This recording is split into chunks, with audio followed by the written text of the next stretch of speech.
Like, subscribe and share Tree Fanfiction audiobook channel for more fun. Chapter 82. Just when Cheng Lang was feeling that life was boring, on the other bed, one person also woke up quietly. It's Nani. At this moment, she stood up and saw Cheng Lang's eyes were open. Are you awake? Cheng Lang turned his head and saw that Nami's body was normal, but her face was abnormally red.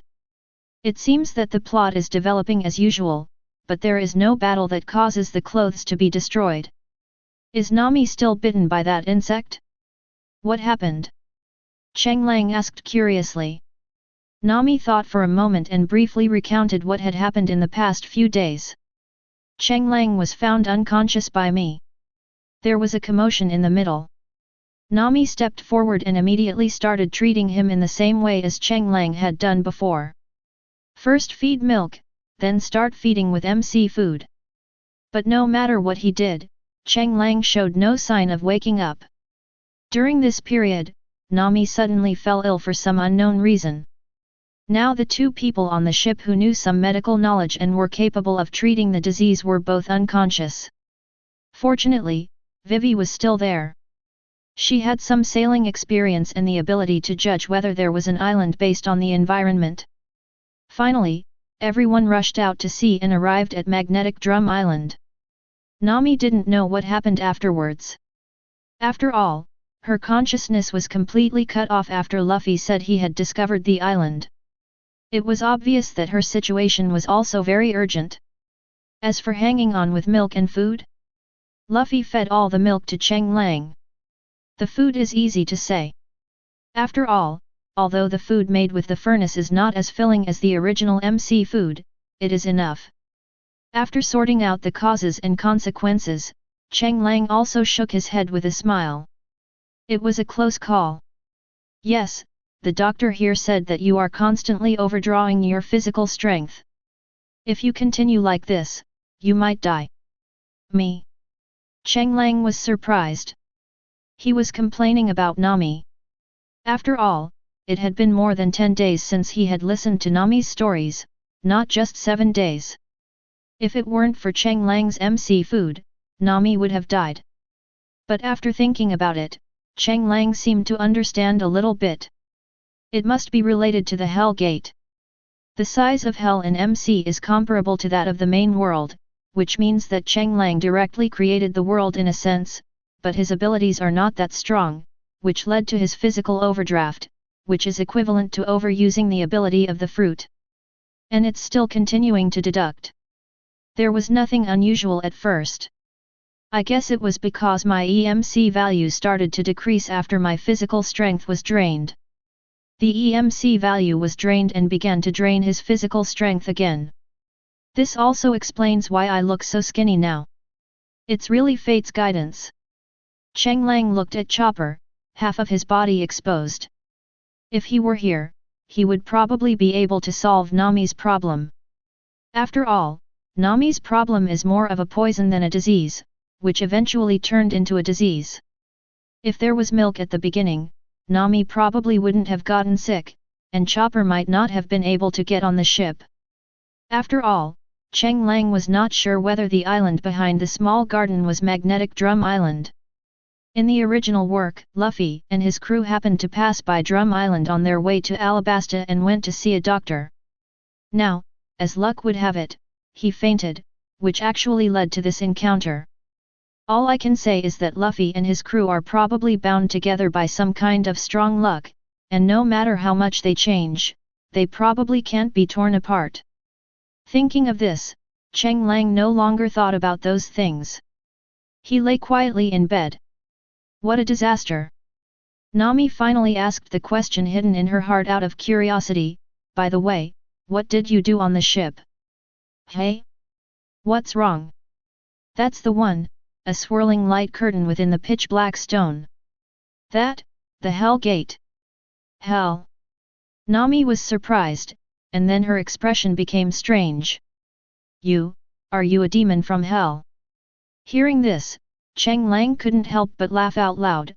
I didn't expect that, Nani, you have such a rich imagination. Nani didn't say anything, but her expression was still a little weird. Cheng Lang didn't think much about it. Just treat it as the other person's imagination. That is at this time. The noisy voices of Luffy and his group were heard. Nami. Cheng Lang. You two are awake. That's great. Luffy pushed the door open and saw the two chatting. Suddenly he breathed a sigh of relief. Sanji was there at the same time, but his first sight was naturally towards Nami. Even sick Nami-chan is so cute. When passing Cheng Lang's bed, Sanji stopped and took out a lunch box from his pocket. The doctor said you are in urgent need of nutrition. This is the Snow Country cuisine I made. It also contains dinosaur meat. It must taste good. After saying that, Sanji once again transformed into a whirlwind kick and came to Nami's bedside. He knelt on one knee and said affectionately, "Ah, beautiful Nami, what do you need? Your knight Sanji will prepare it for you immediately. Well, let's just have some simple porridge. After all, my stomach is not like some people's." Some people ate dinosaur meat with a nonchalant expression. 5 ants. Luffy discovered Chopper hiding in the corner. Ah! Snowman discovered. Ah! Chopper immediately ran away. The bustling ward suddenly became deserted. Not just literally, but physically as well. Looking at the ice and snow blowing in from outside the door, Cheng Lang felt helpless. He stood up and closed the door. But as soon as he turned around, the door behind him opened again. Hey? Is the door broken? Cheng Lang turned around and saw Dr. Kurha wearing a belly-bearing top in the middle of winter. Hey, how are you? Kurha reached out and grabbed Cheng Lang's face, pulling it left and right. You're back to normal so quickly? What on earth is your body made of? Kurha picked up Cheng Lang with one hand and threw him on the bed. Don't move, let me check. Cheng Lang was thrown onto the bed like a doll and was completely confused. But just lie down quietly. Kurha took out a tool similar to a blood pressure measuring tool from somewhere and wrapped Cheng Lang's arm. Then he took out a stethoscope. I tinkered with it for a long time. From organ failure and no subcutaneous fat to his normal appearance now, with no sequelae, boy, you are quite tough. Kurha couldn't help but sigh. When the two came, it seemed that Nami was the one in danger, but in fact the one who was in real danger was Cheng Lang. The former can be treated, and the latter may not seem to be a problem, but it is a serious problem. Because the problem cannot be found, it means he cannot be cured. If there is no cure, you can only wait for death. It even got to the point where Kurha doubted her own medical skills, but in the end she found out that it was her physical strength that was disappearing without limit. Although the cause of the disease was found, there was still no clue how to solve it, so we could only give him some nutritional supplements by injection. Cheng Lang smiled and nodded, it's also thanks to my fruit ability. Chapter 83. A person with special abilities. Kurha frowned in confusion. What ability could have turned you from near death into this state? Cheng Lang took out the lunch box that Sanji had given him before. At this moment, all the food inside had been eaten up by Cheng Lang. This is the result of my ability and the food prepared by our ship's chef. Kurha used her hand to push out a grain of rice, but no matter how he looked at it, it was just ordinary rice. She raised her head and looked at the other person with a strange look, which made Cheng Lang feel a little nervous. Want to know my secret to eternal youth? How did the topic jump to this? Cheng Lang quickly waved his hand. I don't want to know. Really? That's a pity. Kurha said and prepared to get up. Cheng Lang saw the other party stand up and prepare to leave without any reluctance, which made him feel a little strange. Then, as if remembering something, he immediately said, the food transformed by my ability has extraordinary power and can heal non-disease-related injuries in a short period of time. For example, my previous state, if I had to use a metaphor, is like food with extraordinary vitality. Kurha stood up and raised the corner of her mouth, not bad. After saying that she walked towards Nami's bed. However, seeing the other party's brisk pace, Cheng Lang breathed a sigh of relief. Just now, he remembered that Kurha was an old tsundere with a sharp tongue but a soft heart. I feel embarrassed to speak directly, so I use this sudden question to express my thoughts. That is at this time. Sanji came in like a whirlwind, carrying a bowl of meat porridge. Nami-chan, your knight. Hello, lady. Sanji stopped his exaggerated behavior halfway through his words, walked over with a gentleman's look, and placed the meat porridge mixed with steak in front of Nami. Then he walked out politely. It can be said that it comes and goes quickly. Seeing Sanji leaving in a hurry, Cheng Lang felt a little amused. Although he didn't know what happened in between, he thought that he must have been treated to a meal with flying knives. But not long after he went out, he heard Luffy's shouting. Sanji, quickly stop the tanuki in front. I told you, I'm a reindeer, not a raccoon cat. After the clanging sound of bells, the sound disappears. Nami in the room felt a little embarrassed. Sorry, my companion seems to be a little too noisy. Nami felt a little ashamed. Kurha stretched out her finger and placed it on Nami's forehead.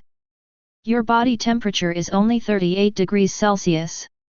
It's a miracle that you can still see me alive. Kurha retracted her finger and then looked at the food in the porridge. Is this also the key to your rapid recovery? Nami looked at the porridge. Then he smiled and brought the bowl to Kurha. Yes, do you want to try it? It tastes good. Kurha hesitated for a moment, but curiosity got the better of her, so she scooped a spoonful and put it in her mouth. The taste is indeed that of white porridge. But the moment she took a bite, Kurha could clearly feel the feeling of fullness rising. Just one bite of Kurha gave me a rough idea of the principle behind this food. Is this really an ingredient with extraordinary vitality? Boy, can you sell me some food? I'll use it as your medical expenses. Cheng Lang shook his head. This action didn't change Kurha's expression. But Nami was very anxious. After all, Cheng Lang was not that kind of person, so she hurriedly tried to persuade him.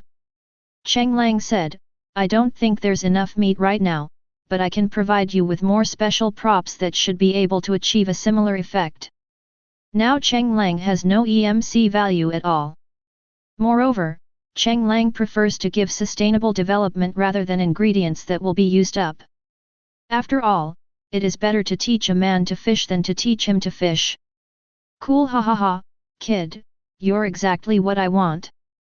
Tell me what you want. Can we get that little reindeer on board? You know, we're short of a ship's doctor. Although the food I transform with my ability can have strong vitality, there's really no way to treat illness. Oh? You're targeting my silly son already? Kurha said, looking out the window at the snowstorm. If you can get him aboard, go for it. That guy has left a deep scar on his heart. Kurha told the story about Chopper. Nami ate her porridge and listened quietly. The same is true for Cheng Lang. However, the dry narration is obviously not as immersive as the visual presentation in the original anime. But this is enough. Chopper has such a tragic fate. Nami sighed. He has been treated as an alien since he was a child, and then he ate the devil fruit. He is not only an alien among the deer herd, but also an alien among humans. A situation where you can't please both sides. Nami is very empathetic. After all, her past was also one of anomalies. She is not a merman, but she has to associate with mermen, and at the same time she has to endure the strange looks from the villagers. Cheng Lang stood up and said, Dr. Kurha, I'll be busy now. After all, I have to do what I promised you first. Cheng Lang stood up and was about to go out. But the result was that a scalpel brushed past Cheng Lang's ear and stabbed into the stone wall. This scene frightened Cheng Lang. I swallowed unconsciously.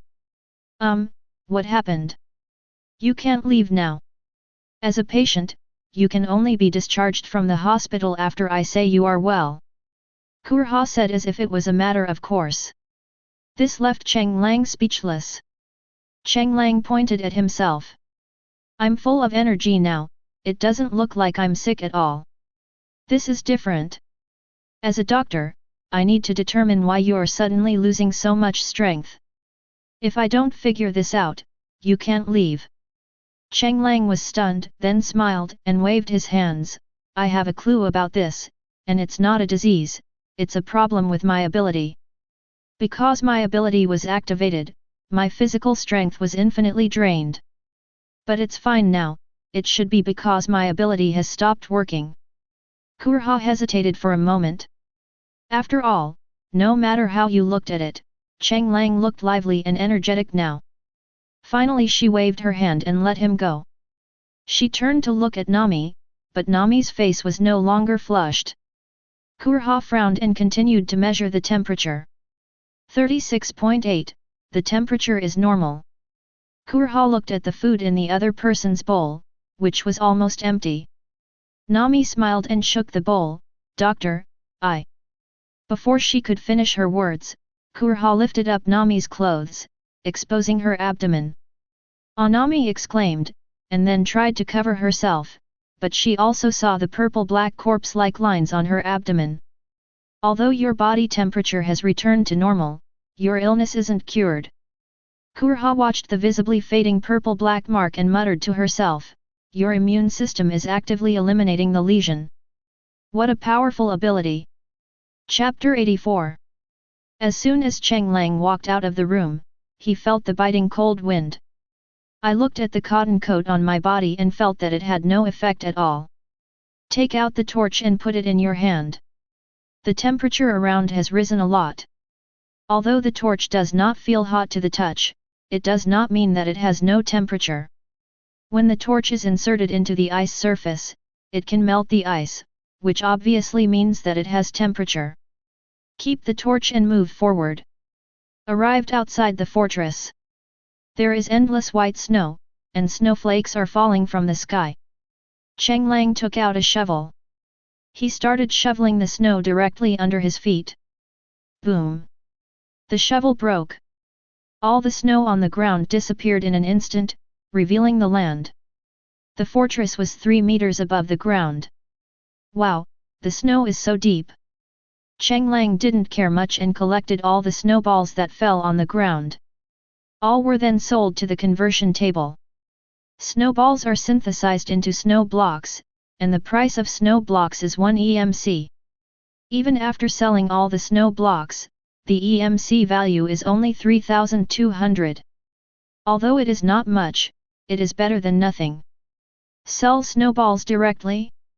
Cheng Lang couldn't even look at the snowball worth 0.2, but fortunately it was worth 1 EMC after the 4-in-1. Cheng Lang looked at the environment he had destroyed, and directly bought a pumpkin and 8 snowballs to make a snow golem. It's exactly the same as in MC. A snow path is generated. Silently trapped the snow golem with 4 glasses. Cheng Lang took out the stone shovel. Start the pedicure. 5 minutes later, Cheng Lang collapsed on the ground. Oh my god! This is not a job for humans. It was a snowy day, but Cheng Lang was already sweating profusely. This is different from the game. In the game, you just need to keep pressing the digging button, but in reality he has to dig 1 shovel at a time. And it is worthy of being a snow golem. The snow layer under its feet will not disappear, but the key is that there is no way to chain it. I bought some roast beef and started eating it. Cheng Lang gritted his teeth. Although it was only 5 minutes, with Cheng Lang's current hand speed. In these 5 minutes, you can only sell snow blocks worth 300 EMC. That's equivalent to 300 seconds. Cheng Lang's attack speed of 4 times per second is equivalent to 1 snow block per second. The shovel is smoking and it's only 300 EMC. It's not worth it. But for now, he does need EMC value to fill his wallet. Cheng Lang had no choice but to continue. He attacked with both hands and his speed doubled. Allah! Allah! Allah! Allah! Allah! Allah! The passionate shouts echoed from the top of the mountain. 10 minutes later, Cheng Lang collapsed on the ground. No. Even a dog wouldn't do this pedicure job. Even if we push ourselves to the limit, the EMC value is only 1200. It's totally not worth it. Cheng Lang missed the feeling of bathing in the magma. Cheng Lang's efforts naturally attracted Luffy and Chopper, who were having fun in the castle. At this moment, Chopper came over. What are you doing? When Cheng Lang saw the little Chopper, he thought he was quite cute. Making money. Make money. Chopper was puzzled. Cheng Lang took out a stone shovel and demonstrated briefly how to trim feet. It was only at this moment that Chopper noticed that the snow golem was actually alive. How magical! The snowman is alive! Chopper, who was slow to react, widened his eyes in disbelief. Then he noticed the low ground around him. Hey! There's snow in front of my house. Cheng Lang was amused by Chopper's funny scene. Wow, his reflexes are so fast. At this moment, Luffy also ran over. Seeing that Cheng Lang could already get out of bed, he was immediately happy. Cheng Lang, you are finally well. Seeing Luffy rushing towards him and hugging him like a koala, Cheng Lang was suffocated and almost fainted again. I'm sorry to have made you worry. Cheng Lang smiled. Putting Luffy down, Cheng Lang said with a smile, if you don't catch Chopper, he will run away. He is a very capable doctor. Luffy also realized that he still had a goal. Stop! Reindeer! What did you call him? Chopper! Stop, Chopper! Come out to sea with us! Do not want! Chopper's small figure started running again. Facing this scene, Cheng Lang found it funny, but he looked at his EMC value, which was still insufficient. He was not working hard here just to get a pedicure. He needed an EMC value of 9600 to open the Hell Gate so that he could be teleported directly to the ship through the Hell Gate. However, he did not expect that getting a pedicure would be much more tiring than he imagined. Continue digging snow? When he used the first shovel to lift the snow, the entire platform was empty. Even if it wasn't empty, the snow would have fallen directly off the cliff without support. As for digging the stones directly, he didn't know the way. Jump down and land in the water? He was scared. After all, he wasn't sure last time whether he was lucky or the water on the ground had taken effect. After all, that kind of experience is something you should avoid if you can. Games are games, reality is reality. It only takes one time to experience that kind of high-altitude fall. Continue. Cheng Lang sighed. It is estimated that it will take more than an hour to accumulate 9600 EMC value. Scratching his head, Cheng Lang finally removed the glass and set the snow golem free. Since he had an hour, it would be better for him to take the elevator downstairs and dig the snow. Cheng Lang looked around trying to find a cable car that he could take. Just by looking around, Cheng Lang saw several embarrassed figures. Pooh, pooh, pooh. How come there is a sudden avalanche out of nowhere? Walpo, who was wrapped in iron sheets, spat out the snow in his mouth, and at the same time spat out the two subordinates he had eaten. Of course, the other one was a guy Cheng Lang had never seen before. Cheng Lang looked at the other person, who had pink hair and a black eye patch. At this moment, Walpo also saw Cheng Lang. Hey? What are you looking at? Wait, why do you look so familiar? At this moment, the pink-haired man with a black eye patch narrowed his eyes. Walpo, that guy is one of the ones protected by the Straw Hat Boy and the curly eyebrows. Ah! Wasn't that guy skinny? How did he change? Walpo frowned and looked at him, but soon he didn't care anymore. Although you probably don't recognize me, it doesn't matter. Walpo looked at Cheng Lang, and a cannon appeared on his arm. Go to hell! The sound of cannons rang out. Smoke filled the air. This is the result of going against the king of magnetic drum. Walpole looked at his masterpiece with disdain. Also because of the sound of artillery. Everyone in the fortress looked over. Kurha was standing in front of the window at the moment and noticed this scene. She looked shocked. Why did these two guys come back together? Nami looked over curiously. Ah! Wasn't that guy beaten away by Luffy? Do you know each other? Kurha asked in confusion. Nami nodded. This guy's ship can sail under the sea. When our ship passed by, he and his men attacked us, but in the end he was knocked away by Luffy's punch. As for the one next to him, I don't remember much. Kurha's gaze fell on the man with pink hair and a black eye patch. His name is Musholu, Walpole's older brother. 20 years ago, he ate a devil fruit and experimented with the lives of the people. He was brutal by nature and was eventually exiled by the old king. I heard he was exiled to Kilauea, the volcanic nation. We haven't heard from him since. Chapter 85. What are his abilities?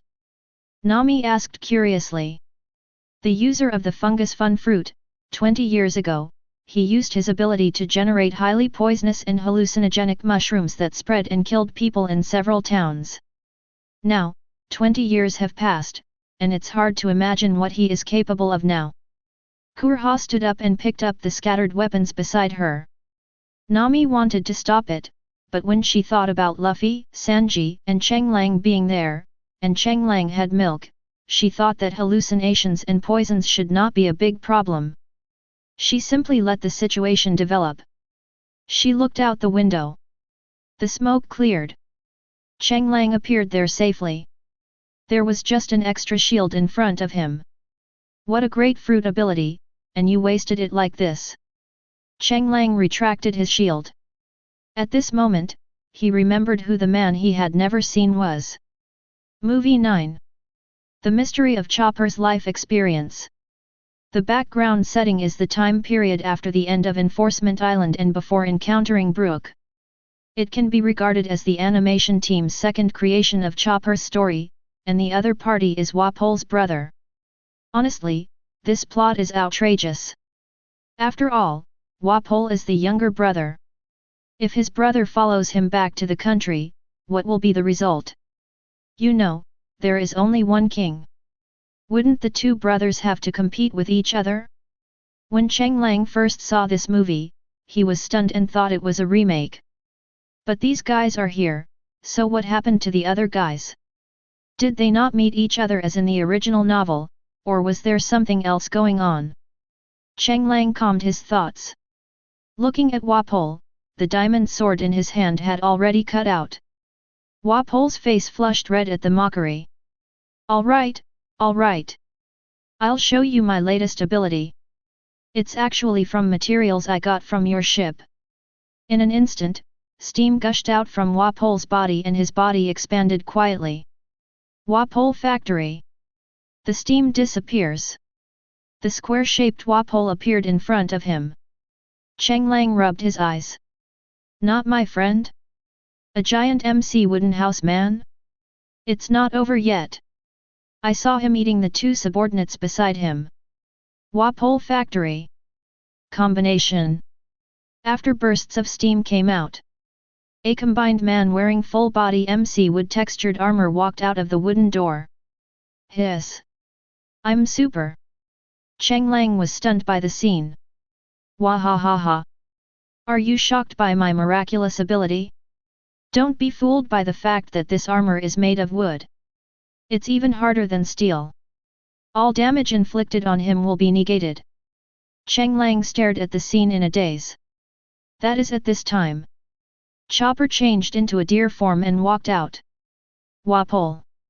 Wahahaha, isn't this the witch's pet? It seems that a little mouse got into my castle while I was away. Walpole was in high spirits. Ever since he ate that square piece of wood, he felt that he had never been in such a good condition. This is also the main reason why he dared to bring his brother back from the volcano country. I just didn't expect that Blackbeard had already run away, otherwise I should have let that damn guy taste his power. Mukshuru stared at his brother blankly. At this moment, he could sense that all the spores he had hidden in his brother's body had disappeared. He also saw that there were certain mushrooms in his brother's hair and on various parts of the wood. Apparently his abilities were also being utilized. Mixelu was stunned and speechless about this. It seems that my silly brother is not really an idiot. Go! Jace, Crow! Valpo ordered. The combined man with 4 arms and 2 heads stacked up and down rushed over. Cheng Lang witnessed all this with his eyes narrowed. It's not just an ordinary stacking of people, but a real fusion of 2 people. After all, Cheng Lang could feel that the energy in the other person's body was connected together. Can the swallow fruit not only synthesize Wapol alloy through the body, but also connect and shape the human body? It's slightly different from what I imagined, but not by much. Cheng Lang used shaving and disappeared instantly. When he appeared again, he had already arrived beside Jace and Crow, and slashed with the diamond sword in his hand, aiming at the opponent's waist. So fast, but unfortunately, there are 2 of us. X2. The arm below stretched out directly to block the path of the diamond sword. Ding! The sound of metal colliding sounded. It looks like a wooden armor, but it is obviously fused with fine iron. It has extraordinary hardness and also has the characteristics of Cheng Lang's MC. After the crack was born, it disappeared quietly in the next second. Cheng Lang couldn't help but be shocked. Wow, this hardness and strength are so familiar. Wahahaha! How about it? My masterpiece! Wapol was satisfied. That is at this time. A rubber fist hit him straight in the face. It was Luffy. He had to endure very hard along the way and not take action. You bastard! How dare you appear in front of me? Wapol didn't react, but he was not in a hurry. Straw Hat Boy! I'm not someone you can easily knock away now. Wapol's mouth curled up. Wahahaha! Too weak! Too weak! Didn't you eat? This amount of power is just enough to tickle me. But Luffy doesn't care about that. If one punch doesn't work, he'll just keep punching. Wapol did not dodge or evade, and faced Luffy's violent fists head-on. Although cracks appeared on his body, they disappeared the moment they appeared. Wapol was still laughing wildly. Poor! Poor! Poor! Poor! Seeing the painting style becoming increasingly abstract, Cheng Lang silently came to Wapol's side. There is a diamond pickaxe in my hand. Then... Boo! The wood and iron mixed together and the body of Wapolna MC disappeared in an instant. Nani! In the next moment of shock, Luffy's fist had already reached his face. Puff! Without the outer shell, Wapol was knocked away by a punch, his eyes turning white. Cheng Lang looked at the special block that fell to the ground. Picked it up. Wood iron. There is only a name, and the name is simple and clear. Mixuru, who witnessed the whole thing, blinked. It's not that he didn't want to help, but it all happened too fast, leaving him no time to react. After all, Wapol, who was invincible in the last second, was knocked away in the next second. Who could have imagined this? And Cheng Lang's opponent was not defeated either.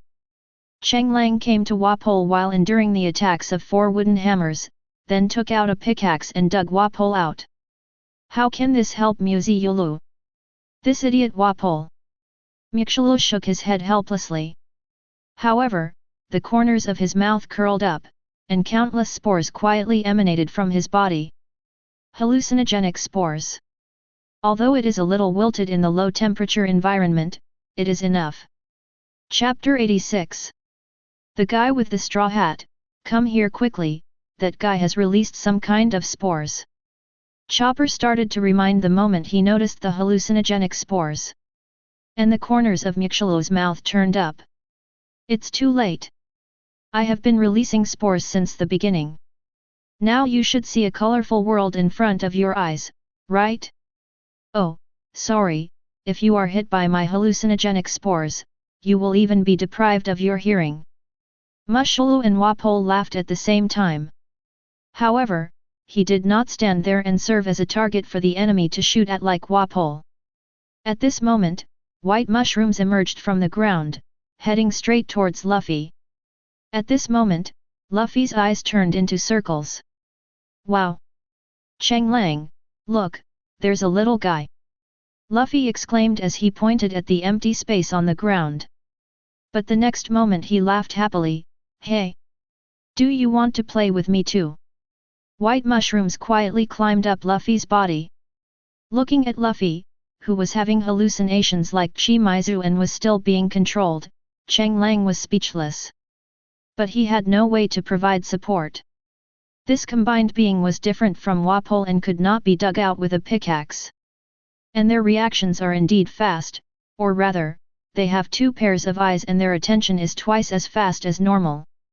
Trying to solve the problem directly by relying on the speed advantage is a bit problematic. As for great strength, miracles happen. The wooden armor on the opponent's body is very strong, its hardness is the same as that of iron. Cheng Lang couldn't kill the enemy instantly with one strike. And precisely because they have the block characteristics of MC, when they attack, some of the impact force will be eliminated. So hard. Cheng Lang couldn't help but sigh. The combined man was also speechless at this moment. We should be the ones saying this. X2. The hammer in his hand kept hitting without any gaps, but Cheng Lang was like nothing had happened. Not only did he deal with their king, but he also looked calm and composed at this moment. If they had not wanted to hold him back so that they could attack the king's brother, they might have given up. After all, attacking with all your strength is quite tiring. Even if they are now two people combined, they cannot withstand the continuous hammering. Cheng Lang retreated to the back, ready to try something he had considered before. The combined man immediately gave chase, but their speed was not fast. It was obvious that their coordination was not as perfect as imagined. Cheng Lang took a deep breath. Life returns and concentrates. The ability to focus the energy in the body into one point. The muscles of both arms swell. At this moment, the satiety and chicken legs are visibly decreasing rapidly. Finally, stop at the last chicken leg. When Cheng Lang appeared again, he had already arrived in front of the combined man. Cut. An upward strike from bottom to top. This is the sword-swinging posture based on Zoro's previous teachings. No bells and whistles, just pure power. The falling snow was like a dancing fairy who was frozen in the air by a spell. The newly accumulated snow seemed disturbed by the blow and began to take to the air like a frightened bird. A crack began to appear from the ground. And this crack, like ivy, expanded its roots little by little, and finally climbed up the body of the combined man. It seemed that it felt the nutrition, and the crack began to accelerate. Finally, a crack appeared on the combined man's forehead. However, the cracks did not stop, and a straight flying slash rushed into the sky. Countless snowflakes are flying. Hey, it's really tiring. Cheng Lang exhaled, then took out the steak and started to eat it. Cheng Lang's sword strike naturally shocked Mushilu. What? You're a swordsman. The fact that Cheng Lang can perform a flying slash proves that he is a swordsman. If he encounters such a strong man, he will probably be killed. After all, the flying slash will not allow him to get close to him. But seeing the other person chewing on steak, I really can't imagine him as a swordsman. Does my full strength attack make me a swordsman in your eyes? Cheng Lang sighed that his strength was still too weak. Hearing that the other party seemed very disappointed, Mushiru's expression became strange. What does this mean? Could it be that his strength is actually above this? Could it be a great swordsman? Impossible. Absolutely impossible. How could such a person appear here? But whether it was a swordsman or a great swordsman, he was no match for him. He silently tried to find a way out of the situation, then turned his head to look at his brother who was knocked away by a punch, and the combined man who was chopped and broken into pieces. If the four of them joined together, they might be able to fight. When he came to his senses, he found that the man who looked like a swordsman did not rush over. "What's the situation? I'm not your opponent." Cheng Lang pointed at Luffy. Wapol turned his head in confusion at this moment. Hadn't this Straw Hat Boy been controlled by him using hallucinogenic mushrooms and white hard mushrooms? But when he looked, he was stunned. Luffy, with steam coming out of his body, glared at him. Although his eyes were still full of circles, it was obvious that he was still under the control of the hallucinogenic spores. But why? Can it break free from the white hard mushroom? You're the one who ate my friend. Mykshalo looked puzzled. You.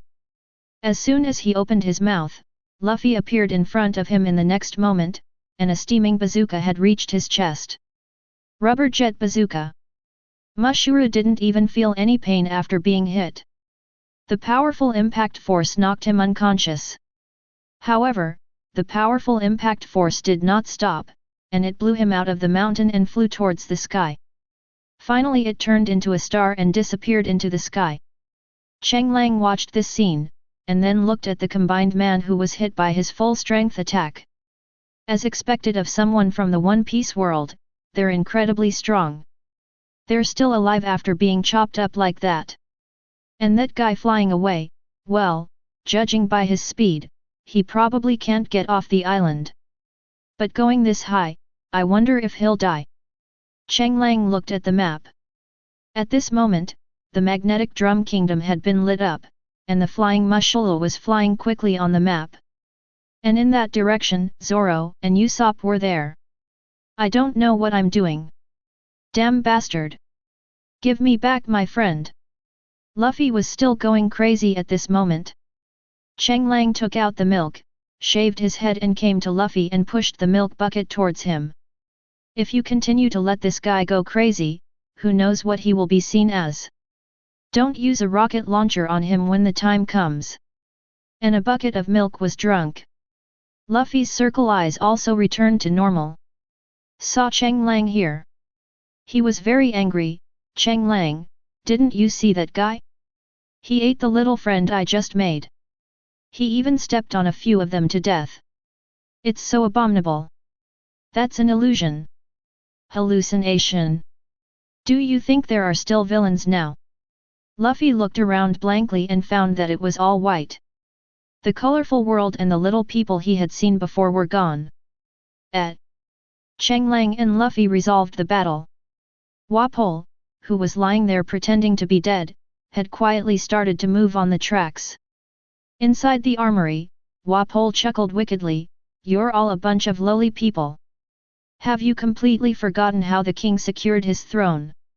He opened his mouth and swallowed all the weapons in the arsenal into his stomach. Wahahaha, luckily I ate enough to have this ability. Invincible defense, explosive firepower. Chapter 87. Wapol. The country you ruled no longer exists. Kurha spoke, her meteor hammer twirling in her hand. If you flee your country, don't come back. The words fell. The meteor hammer has flown out. It flew straight towards Wapol, who was as thin as a matchstick. Just a pity. Wapol swallowed the weapon in his mouth. The originally weak and withered body quietly changed. The skinny body began to swell, and the iron object covered the body like fluid. Then the wooden texture shell extends little by little.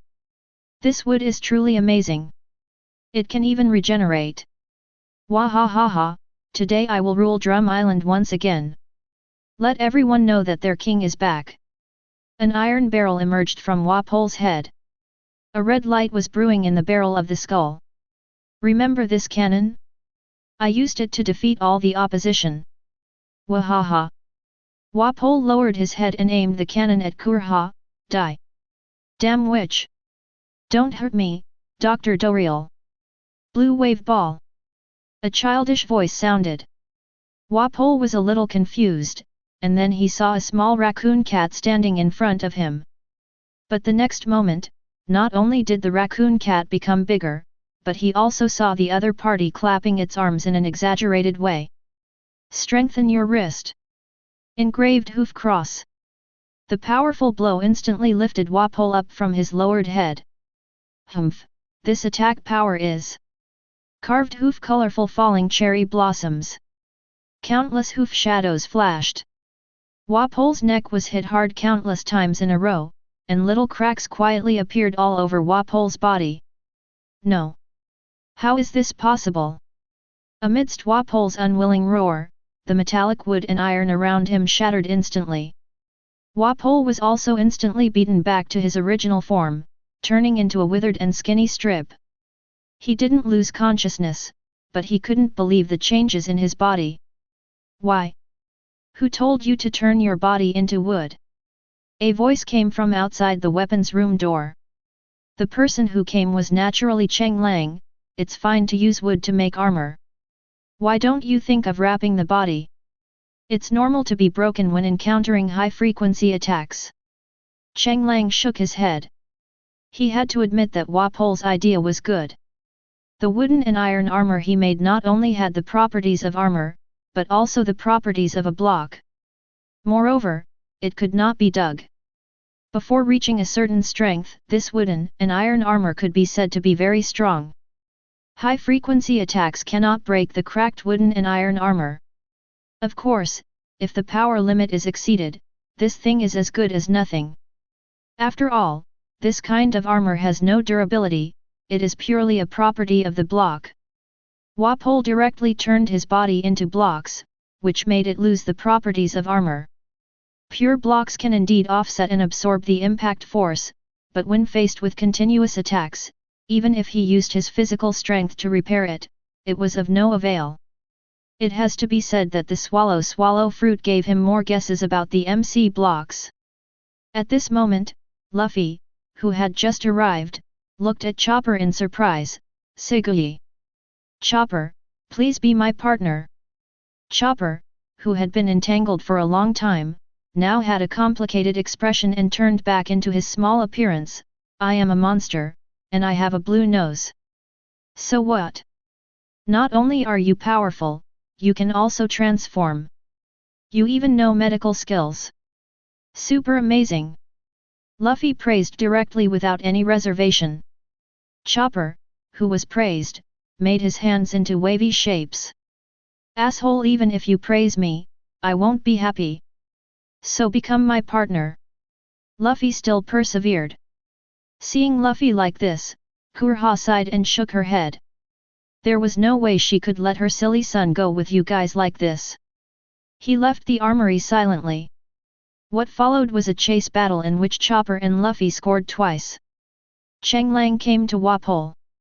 Because the block was broken for the second time, Wapol's already low strength was now completely exhausted, and at this moment he was staring at the ceiling. Damn it! Why is this happening? If you say you're smart, you've created something that really impressed me. If you say you're stupid, you've lost twice due to block-based design. Wapol looked at Cheng Lang with anger in his eyes. It must be you. What did you do? Guess where the power you gained comes from? Cheng Lang smiled and put his hand on Wapol's head. Wait, don't. Cheng Lang naturally did not get rid of Wapol. He was very optimistic about the swallowing fruit, but in his current state, he didn't have all the fruits. Wouldn't it be a waste if he solved it now? That is at this time. The rest of the Straw Hat Pirates arrived. Cheng Lang carried Wapol to the cable car. At this moment, not only the Straw Hat Pirates came down from the cable car, but also Dalton, the owner of the beef fruit. What is this? Wapol. Dalton looked at the person in Cheng Lang's hand in surprise. Yet, he was defeated, hey? His brother is in your hands. Dalton nodded. I don't know why, but he suddenly appeared out of nowhere. I guess I was lucky. I was planning to use his brother to threaten him into submission, but I didn't expect. Alvida interrupted Dalton's conversation and asked curiously, Luffy defeated him. Cheng Lang nodded, I flew out and was just bumped into by you guys. Dalton opened his mouth, as if he had heard something extraordinary. And Alvida looked at Walpole, who was held by Cheng Lang, and seemed to realize, "Do you need me to accompany you?" Cheng Lang nodded. Zoro came out. "Where are Luffy and the others?" "Inside the castle. I have something to do and need to go back to the ship first," Cheng Lang said briefly, and no one else, including Wai Wei, said much. Mi came over and pulled Cheng Lang's hand. Although he didn't say anything, the worry in his eyes was self-evident. "Don't worry, I'm fine now, right?" He placed his hand on the other's head and smiled. Dalton also noticed it. "Are you guys taking Valpo and the others somewhere?" Cheng Lang looked at Dalton and thought for a moment, "Do you need them?" Dalton shook his head instinctively, "Absolutely not necessary." As if speaking in a tone that disdains trash. But Cheng Lang was thinking. "Actually, I feel like you need it, or rather, the magnetic drum country needs it." Dalton was puzzled. Cheng Lang looked at Wai Wei, and at this moment Wai Wei was looking at Walpo, her eyes wandering, as if she remembered something bad. "Wai Wei, I feel like you need to come along." I was a little confused and puzzled. Cheng Lang smiled and hooked his hand. "Come with me, it should be of some help to you." Cheng Lang smiled, but there was a hint of ill intention in the smile. Chapter 88. In the end, Cheng Lang left the top of the mountain with Alvida, Vivi, Dalton, a king, and his brother. On the cable car, Dalton finally couldn't help but ask, "Why do you say that Drum Country needs them? Do you know what they did to Drum Country?" Cheng Lang stretched out his hand to stop the following words. "First of all, it's not the Drum Nation that needs them, it's you, and then the Drum Nation." Dalton was very confused, and Vivi also didn't quite understand what it meant. After all, no matter how you look at it, these two people are not needed. Seeing the other party like this, Cheng Lang sighed.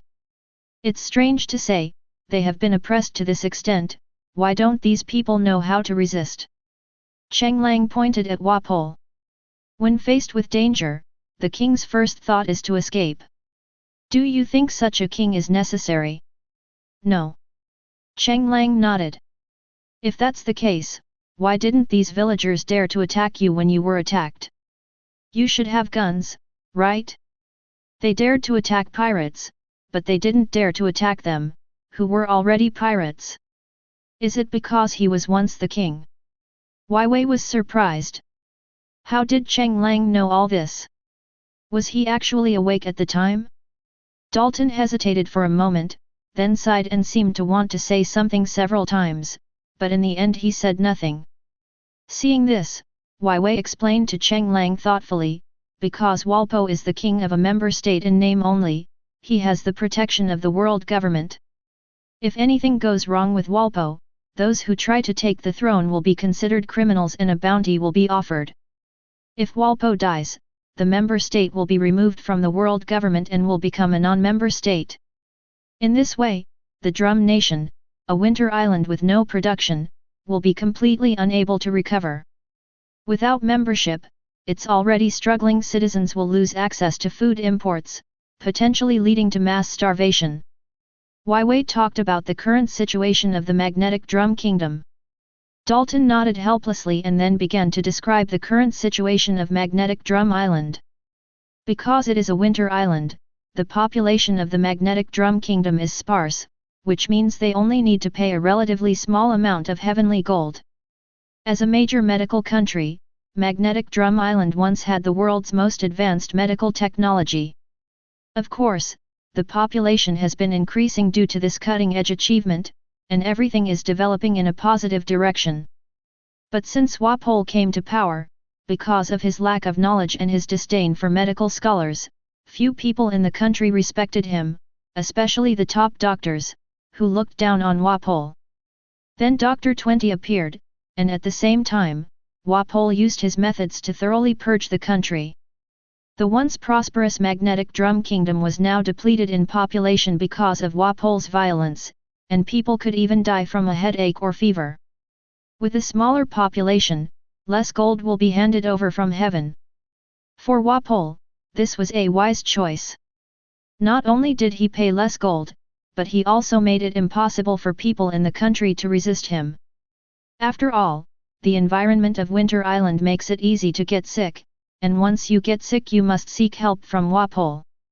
After hearing about the current situation of the Magnetic Drum Nation, Cheng Lang shook his head speechlessly. Just look at the current situation. Without the reputation of being the best in medical field, how long can your Magnetic Drum Nation last? A cold wind blows outside the window. The cable car swayed gently. It was as if this country on the verge of collapse could collapse at any time due to a gust of wind. Why do you think Wapol is still living a carefree life? Isn't it because of his ancestral wealth and the exploitation of the lower classes? A single cold could lead to all his belongings being confiscated. And as for Dongdao, what will his future hold if his family's wealth is confiscated? He'll probably freeze to death or starve to death in a home with nothing, right? I think a lot of people have died like this over the years, right? What started out as a simple attempt to cure a cold ended up ruining a family. Furthermore, there should be a minimum payment required to become a member state. When your country's population is less than 500, do you think you are still qualified to become a member state? Cheng Lang touched upon the key pain points of the Magnetic Drum Kingdom in just a few words. That's why I said you really need him. Cheng Lang kicked Wapol's head. Let's announce the complete end of Wapol's rule. Wapol's men and Dr. 20 should have told you their difficulties, right? Cheng Lang looked at Dalton with a smile. Touching the stitched wound on his body, Dalton nodded. If Wapol were still alive, those who were threatened by him would still be in constant fear, afraid of the king's revenge. But if the king died at this time, what would happen to the 20 doctors who were threatened and the soldiers who were only there to defend the country? They would be liberated. Although the country was gone, the people were still there. There is a country only when there are people. Is a country without people still a country? As for your membership in the alliance, you don't need to worry about that right now. It's hard enough to survive, and you can use the ships Wapol left behind. You can go to other countries to buy food and exchange supplies, and you can still live peacefully as usual. Cheng Lang simply said some outrageous remarks. Dalton was stunned by this. Wait, what you said doesn't feel right. Dalton quickly stopped Cheng Lang from continuing. And Wei listened in silence.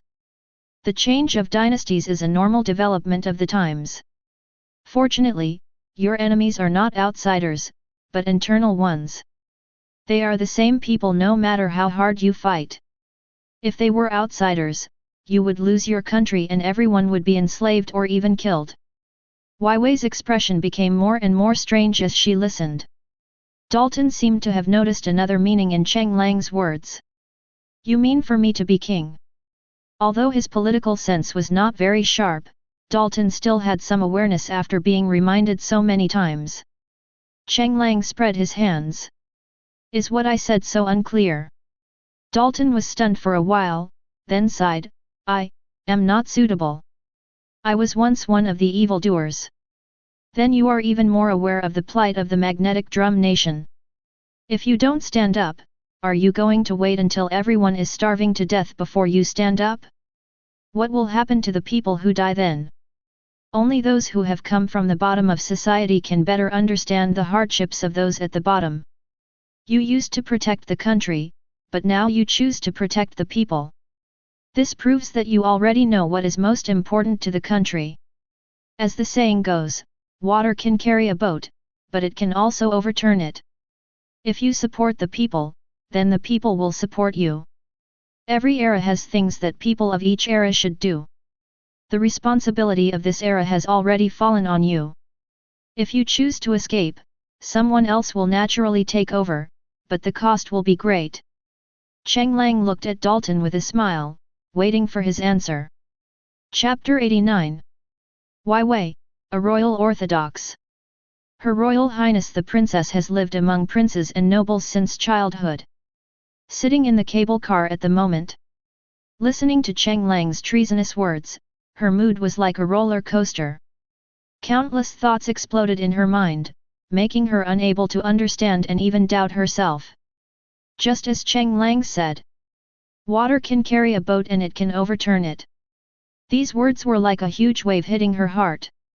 Is a country without people still a country? But am I wrong? Wei looked at Dalton in a trance, as if he was looking at herself. Can I, really?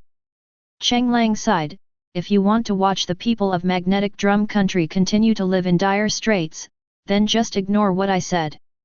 I shouldn't say what Mr. Dalton should do. It was Wei who spoke, and it was Dalton who asked the question. Declare the complete demise of the Drum Nation, hand over the culprit, pronounce his crimes, and at the same time announce the establishment of a new nation. Also, publicize the future plans under his agency, such as the goals to be achieved in 10 or 20 years. In short, the future development plan of the country. For you, the best way is to continue and develop as a major medical power. After all, your older generation is still alive and has passed on the knowledge. You have also opened schools to teach children knowledge, even though you have lost your status as a member state.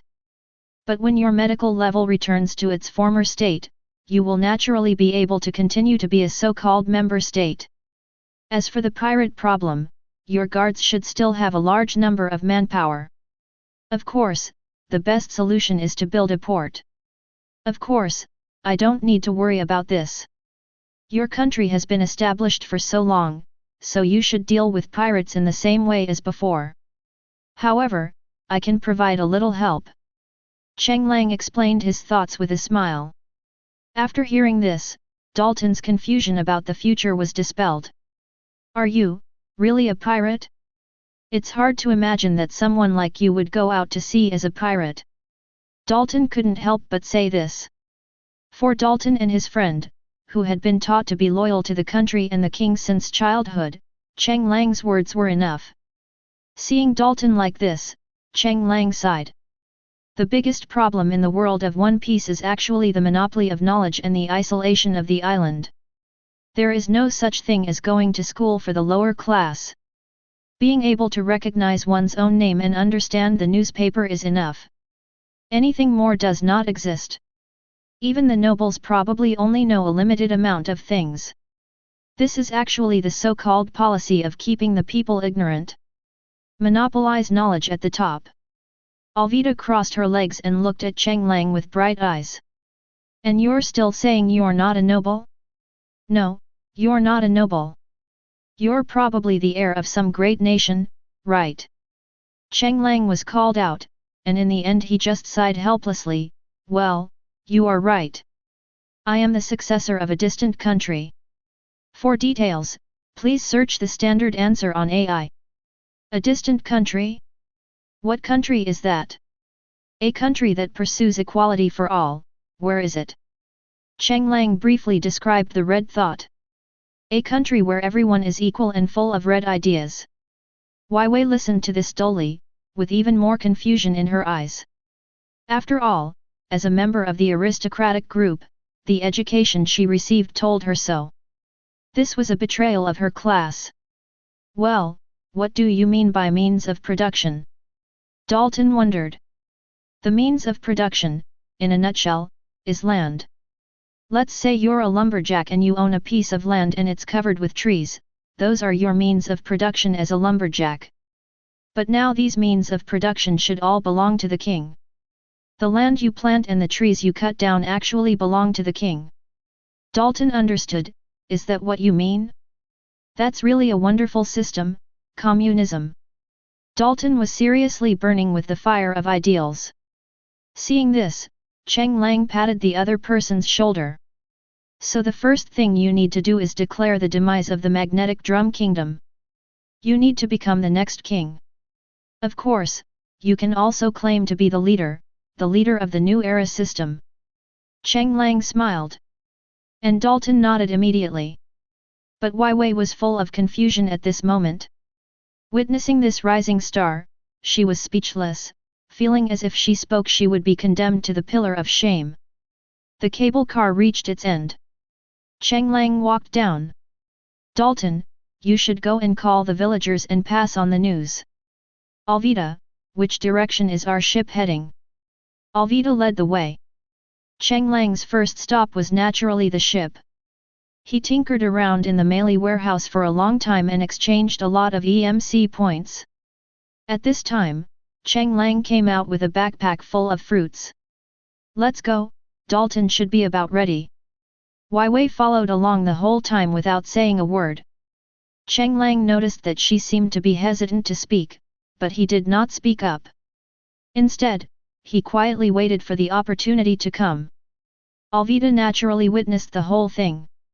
Although she didn't know much about politics and the country, she knew that Wei was a princess, and Cheng Lang even took the initiative to let Wei come with him. Alvida is even more curious about what is happening now. But she didn't say anything, waiting for further developments. Snowflakes falling. The country, which has been shrouded in dark clouds for many years, now seems to have sensed the rising star, and the dark clouds in the sky are quietly thinning. Rays of sunlight shone through the thick clouds.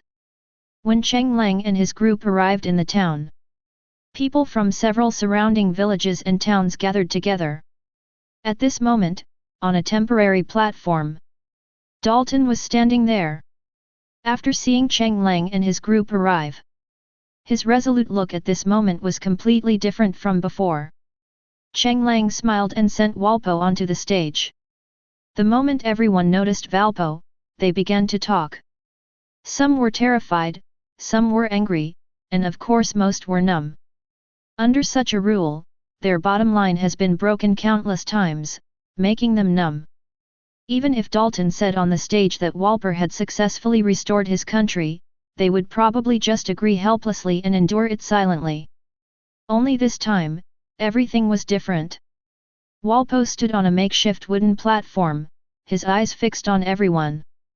Naturally, he also saw anger, panic, and numbness. Everyone. The former Drum Kingdom is a thing of the past. The former King Walpo used cruel methods to make us suffer, but now everything is over. Here. I officially declare. The Drum Kingdom is gone. Walpo should pay for all the mistakes he made in the past. On the stage, Dalton was recounting Walpo's crimes over the years. The more he spoke, the more grief-stricken the villagers in the audience became. Some were even crying, and the angry ones were clamoring for execution. Everyone. I feel your anger. But please allow me to say this, all the fault lies with Valpo. The doctors who were once driven away, and now Dr. 20, are all controlled by Valpo and forced to become executioners, just like I was in the past. If I can, I will use my efforts to make the future better. The medical superpower that was once ours should not be destroyed by our generation. Dalton on the stage was sincere and a little scared. After all, he was really afraid that the people below the stage would not forgive him. There was a moment of silence.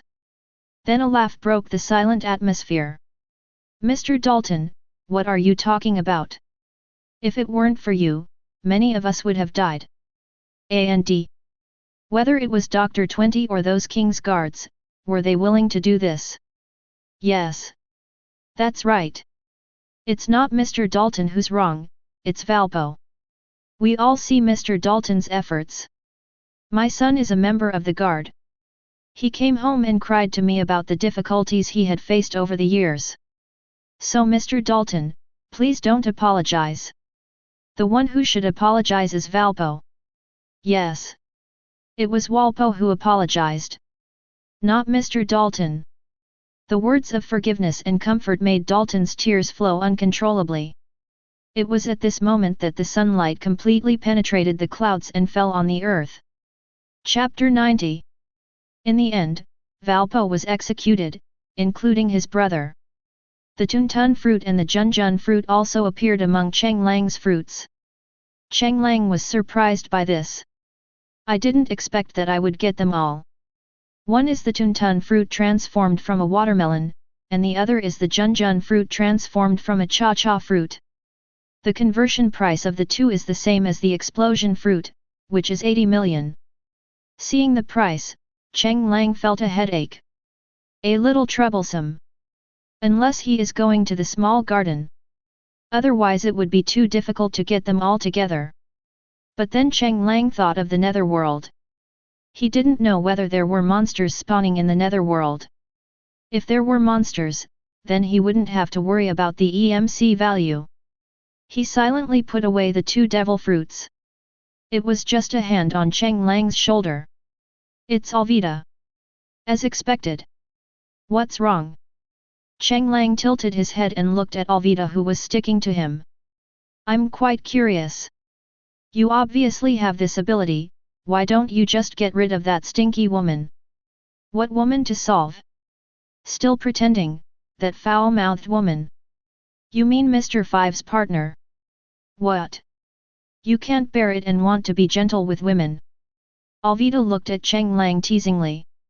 Cheng Lang scratched his cheek at this. Indeed, what Alvida said was right.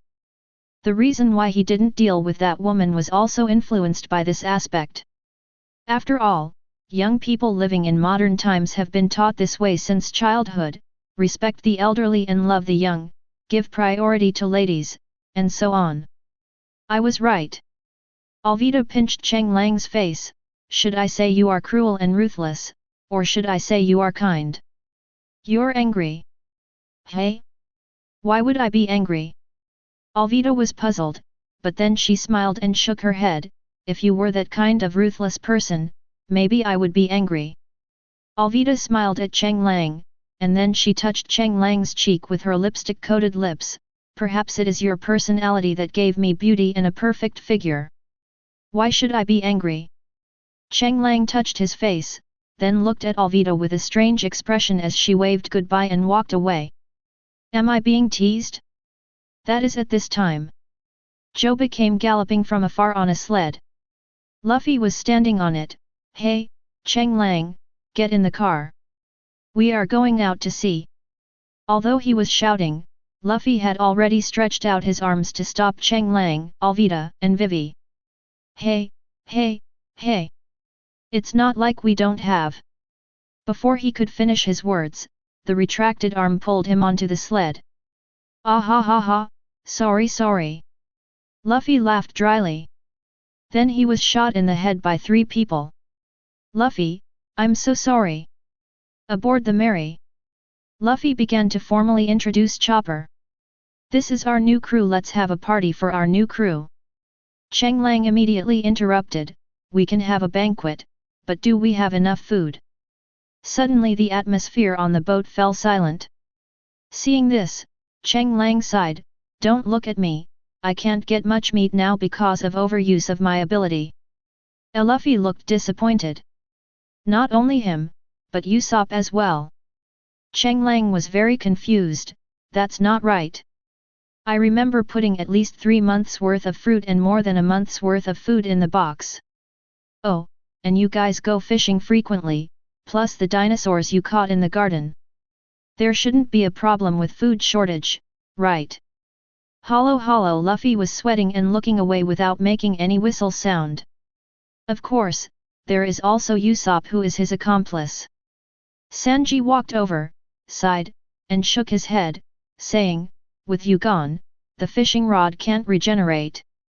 Plus, Luffy keeps eating the spicy strips you prepared, and the more he eats, the hungrier he gets. There's no milk to relieve the hunger buff you mentioned. Hey, you should seal the lashao away from now on. Then everyone on the boat nodded.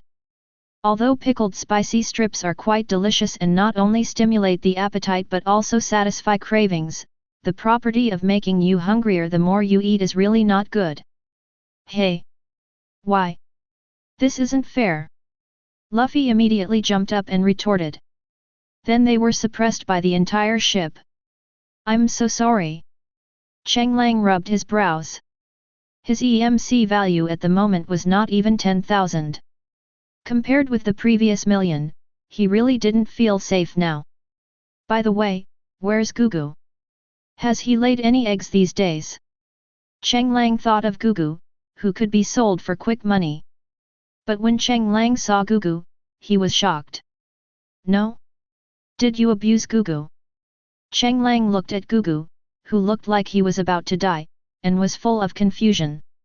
At this moment, Mi also brushed Gugu's feathers with heartache, and looking at the other's skinny body, he could only comfort it continuously. If it weren't for Gugu these days, we would probably have starved to death. It was Sanji who spoke, and he briefly explained what had happened. Since Gugu is no longer square, the eggs it lays can not only explode, but also lay normal eggs, and they also have the effect of MC food, which can provide a strong sense of fullness. Since the food on the boat was finished, everyone had to rely on Gugu to eat the few wheat seeds left by Cheng Lang, which was barely enough to provide food for everyone. But later the wheat seeds were gone, so we could only eat ordinary rice, but unfortunately, how could ordinary rice compare with wheat seeds? Finally, Gugu became thinner and thinner. Gugu, Gugu. After saying that, Gugu tilted his head and collapsed in Mi's arms. You're finally back, I did it. Chopper translated. Cheng Lang was silent for a while, then silently took out a set of 64 wheat seeds. Gugu, who was about to rest, immediately broke away from Mi's arms and came to Cheng Lang's arms, and then started to show off with a bang. Cuckoo. Chopper translated, not enough. Cheng Lang thought about it and took out 1,000 wheat seeds. Eat more. Once you're done, the next step is your most amazing fried egg. Cuckoo. Chopper translated, no big deal. At this moment, everyone realized that Chopper seemed to understand what Gugu said. You can actually understand what Gugu says. That's amazing. Luffy was shocked. Usopp was also shocked. You are a raccoon cat and it is a chicken. How can you have common topics? I told you. I'm a deer, not a raccoon cat jerk. And a lot of communication between animals relies on movements, tones, and body language. And I won't be happy just by being praised a few times. Chopper started twisting his body as he spoke. When others saw this scene, they couldn't help but think, what a happy look. 1,000 wheats eaten. Gugu shook his head. Gugu. What did it say? Cheng Lang looked at Chopper in confusion. Not enough, I need more. Cuckoo. 280. Cheng Lang was stunned. 1,280 pieces, this number seemed to be the price of D2. In these few days, has Gugu's ability limit reached D2? It was previously at E4 level. Cheng Lang took out 280 wheat seeds, and Gugu ate them all. Then he saw it tremble with effort. A fried egg with black spots appeared in Cheng Lang's hand. Coo. Coo, coo, coo. If it weren't for the overdraft a few days ago, he could have given birth to something even better. The price of fried egg D2 is 12,800 EMC value. The price of 2,560 becomes an EMC value of 12,800, which is already a huge profit. After recovering some blood, Cheng Lang still took out a lot of steaks and fruits. It is also equipped with a fishing rod. As a result, the 12,800 EMC I just got was squandered again. That's all for now. By the way, Nami, the next island after this one is Alabasta. It can directly record magnetic force. I need to plant some things on the island, so let's stay for 2 more days. Cheng Lang suggested with a smile. Nami looked at Vivi, and Vivi nodded with a complicated expression. Nami had no objection to this. Chapter 91. There was a party on board and it was getting dark. At night, Cheng Lang came to his small room where the gate to hell was placed. But at this moment, there was a person standing there. It was Nami, who was looking at Cheng Lang with a worried look on her face. What's wrong? Didn't you drink quite a lot? Cheng Lang joked with a smile. Nami waved her hand at this. It's just sugar water at best, there's no alcohol at all. Nami looked at Cheng Lang, and finally set her sights on the gate of hell.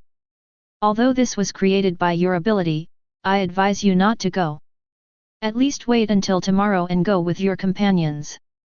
Cheng Lang was a little confused. You're in. Well, it was an accident. You fainted and everyone approached, and I was accidentally squeezed in. Nami seemed to recall something bad and shook her head unconsciously.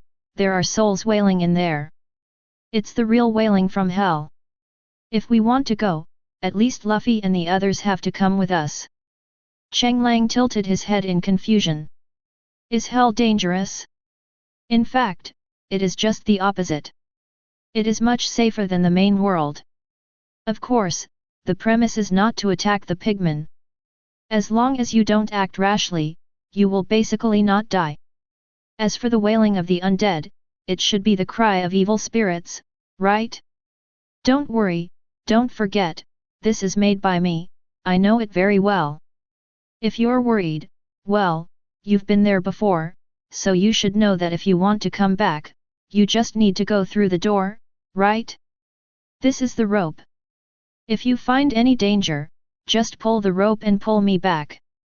Nami hesitated for a moment and still wanted to refuse, but seeing Cheng Lang's determined eyes, she hesitated for a moment and sighed. If I pull you, you are not allowed to resist. Cheng Lang said okay. Tying the rope around himself, Cheng Lang walked into the gate of hell. The perspective in front of me became distorted. Whether you open your eyes or close them, you'll feel the distortion. The next moment, Cheng Lang arrived in hell. Looking at the familiar square hell, Cheng Lang felt nostalgic. After walking out of the portal, Cheng Lang stood on the soul sand. My feet are a little sticky, and the rest of the feeling is that the air temperature has risen slightly. Well, it's a pity that it didn't spawn directly next to the Hell Fortress.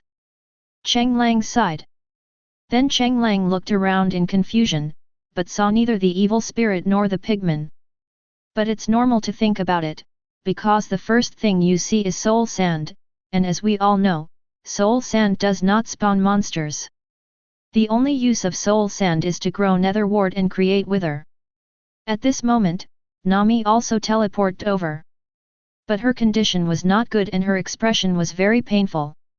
Apparently the dizziness from the teleportation made her uncomfortable.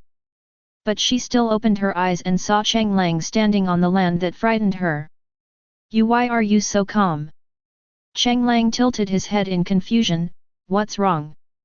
Nami pointed down at her feet. Looking at the soul sand, Cheng Lang was puzzled. What's wrong? Seeing that Cheng Lang didn't seem to be pretending, Nami swallowed her saliva and carefully took a step forward with her long legs, but she had just stepped on the soul sand. In an instant, countless wails erupted from the soul sand. Of course Cheng Lang couldn't hear it, and Nami retracted her foot instantly. But Cheng Lang noticed that the moment Nami stepped on the soul sand, her feet sank instantly. If he had to describe it, it was probably that Nami's ankles were stepped into the soul sand. At the same time, the moment he stepped down, Cheng Lang could see that Nami's feet were obviously dyed with the color of soul sand. You. Look. Nami's face was pale, and her body was shaking unconsciously. The countless wails erupting in her ears were simply unbearable, as if she was facing ghosts and gods. You shouldn't be wearing the diamond shoes I gave you. Cheng Lang raised a question. Nami was a little confused by the sudden change of topic. No, it always feels weird wearing that thing. Go put it on and come back. Nami was a little puzzled, but after thinking about it, she went back and put on the diamond suit and walked back. However, after crossing again, her expression was much better than before. Obviously, the feeling of dizziness can be gradually adapted to. Step on it and see. Nami hesitated for a moment, but still walked forward. This time nothing happened. As expected. Cheng Lang nodded. Although soul sand is of no use to MC players, if you look closely at the modeling, you will find that soul sand is actually formed by countless wailing and resentful ghost faces. Moreover, he is also an essential block for the withering body, and the withering is an existence that hates all living things. Soul sand is naturally somewhat harmful to living beings, which is normal. He had originally wanted to get a medicine table and hell wart for Kurha, but now he thought that this thing was more dangerous than he thought and needed to be considered carefully. This is so magical? Why can't I feel anything now? Nami walked on the soul sand in surprise, full of confusion. Okay, since there is no danger, you can go back. The place I am going to next may be dangerous for you. Cheng Lang still planned to persuade him. After all, the Hell Light Soul Sand actually had such an effect. I don't know whether the things that come after will cause harm to normal people. Nami hesitated. Once I'm sure there's no danger, I'll come find you. After all, I'll definitely need to introduce this thing to you in the future. I'll wait for you here. Cheng Lang waved his hand and left. Nami was very timid, and there was soul sand all around, and no monsters spawned, so her safety was still a problem. Heading towards the east. As for the problem of getting lost, there is no possibility of getting lost with a map. Moreover, this soul sand canyon was much larger than he had expected. I walked out more than 10,000 squares before I saw other terrain. He soon noticed the pigmen. The square pigmen did not take the initiative to attack after seeing Cheng Lang, but wandered around aimlessly. Cheng Lang approached cautiously and finally came face to face with the pigmen. The pigmen had no intention of attacking Cheng Lang. It seems to be the same as the original. Cheng Lang let it go about this. After all, he is very familiar with this place. I took out my pickaxe and shovel and simply got some soul sand and nether rack. Nether rack is just like cobblestone, worth 1 EMC. Soul sand is slightly higher, but only to a limited extent. 6 EMC. However, as a block that can attack creatures, the price is lower than expected. After selling everything, Cheng Lang continued to move forward. Soon Cheng Lang saw the pig spirit. Found it. Cheng Lang put on the golden helmet easily. Although it is not manifested externally. But the pig spirit seemed to be able to sense the golden helmet and did not show any hostility towards Cheng Lang. Cheng Lang came to the side of the pig spirit. He dug a hole next to him and pushed it down with his hands. Obviously pushing doesn't count as attacking. There was no hostility either. Feasible. For safety reasons, Cheng Lang pushed the pig spirits into the pit one by one. Obviously, hell follows the characteristics of MC, and monsters can be stacked. Then Cheng Lang took out 64 gold ingots. The moment Cheng Lang took out the gold ingot, the pig spirits looked over with staring eyes. Throw out the gold ingot. Cheng Lang began to wait. Chapter 92. Without installing the mod, the things that the piglins can give are very limited. The most useful one is naturally the Ender Pearl. One of the main reasons why Cheng Lang came to hell is this thing. A set of gold ingots was quickly exchanged. Cheng Lang looked at the 34 Ender Pearls in his hand. I was a little surprised. I didn't expect the drop rate to be so high. Usually, there are at most 16 in a group, but there are so many this time. Could it be that the drop rate is different? Cheng Lang thought about it, and finally threw down another set of 64 gold ingots. Soon, Cheng Lang had 30 more Ender Pearls in his hands. Cheng Lang frowned. This was no longer a normal drop rate. Looked at other items. Then Cheng Lang frowned. Grit 129. Nether bricks, 305. Soul sand, 99. These three are the most, and the price is not high. Gravel has 4 EMC, nether bricks have 3 EMC, and soul sand has 62 EMC. The next most common is a group of 64 Ender Pearls. This is strange. Cheng Lang has seen the probability chart of Piglin's drops. If the garbage above are all 5th prizes, then the Ender Pearl should be the 3rd prize.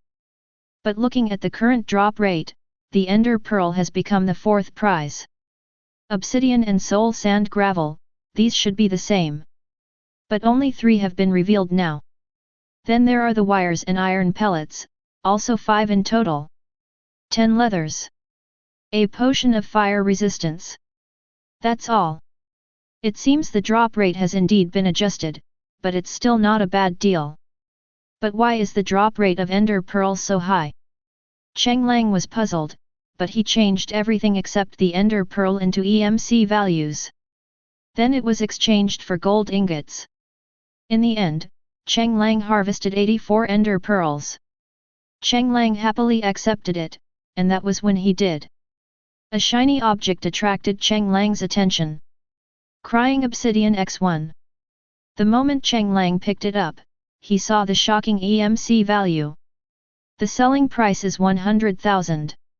Hiss! How could such a useless thing be sold at such a high price? Why? Cheng Lang was shocked, but then began to think about the purpose of the crying obsidian. Then Cheng Lang seemed to have an idea. Crying obsidian can be used to craft one item. That's the respawn anchor. But this thing is really useless. For Cheng Lang in extreme mode, there is no such thing as resurrection. It's just a thing that records the resurrection point. It cannot be resurrected. Cheng Lang pondered. Is it possible to resurrect ordinary people? As for experimenting whether he could be resurrected, Cheng Lang would not be foolish enough to do it. After all, if he died, he would be gone for real. Cheng Lang then directly sold the crying obsidian. Record it first. An EMC value of exactly 100,000 can be exchanged for gold ingots, and you can also get crying obsidian. Then he would have made a lot of money. It can be used as 115 gold ingots. Cheng Lang looked at the backpack full of garbage and he cried. Betting on dogs will lead to a bad death. Cheng Lang sighed, fortunately the 113 ender pearls gave him comfort. Then sell an ender pearl for 896 EMC value as a record. Cheng Lang looked at these pig spirits and finally put down the diamond sword in his hand. Although these are unscrupulous businessmen, what if they stop swiping? Leave it alone for now. Then Cheng Lang dug directly upwards. Arrived at the top of the bedrock. Cheng Lang thought for a long time and looked at the ender pearl in his hand. He could directly insert it into the game. Putting aside the question of success or failure, how would he get down if he got up there? He couldn't guarantee that he would be able to place blocks there, and it would be ridiculous if he got up there but couldn't get down. As for other methods of breaking bedrock, they require redstone, but he doesn't have it. However, Cheng Lang came up there not just to take a look, but to activate his soul possession ability. It can penetrate bedrock. Cheng Lang crossed the bedrock and saw the same scene as he had expected. In this state, Cheng Lang naturally cannot place blocks. But he was sure of one thing. If mushrooms spawn on the bedrock, it means that a portal can be opened on it. In this way, he can directly use the Hell Gate to teleport back to the main world. After wandering for a long time, Cheng Lang finally found the mushrooms. After his ability was released, Cheng Lang's consciousness returned to his body. Now we have to think about how to get up there. Should we take a boat? Give it a try. Use the simplest method, take the ladder to the top, and then throw the ender pearl. Just like playing MC, the whole person appeared above the bedrock layer in an instant. It's really easy, it really is an MC trait. With a nervous mood, Cheng Lang put down the cube. Sure enough, it is possible. Completely relieved. I can make enchanted golden apples and place blocks on bedrock. What version am I on? Or are they both possible? Forget it. Build a portal. Cheng Lang walked in. After the world spun around, Cheng Lang appeared at the gate of hell inside the ship. Cheng Lang then walked into the portal again. This time, Cheng Lang felt that he had two choices. One is on top and the other is on the bottom. Cheng Lang directly chose the portal below. Nani was sitting on the obsidian board at the moment, looking into the distance. Why hasn't he come back yet? Could something have happened? Should we go? No, let's go find Luffy and the others. Nani murmured. Cheng Lang coughed lightly behind him. Who? Nami jumped away in panic. Then she saw Cheng Lang standing behind her. When did you come back? Come with me and do an experiment.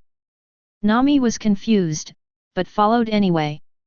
But just as she went out, she was pushed into the portal again, which made Nami a little confused.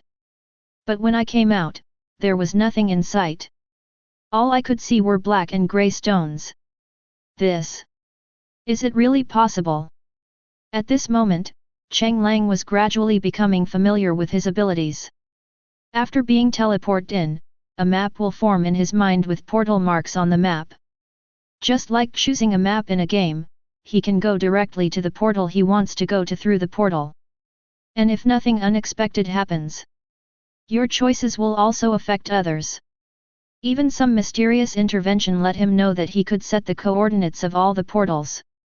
For example, the portal on the ship must lead to the bedrock layer.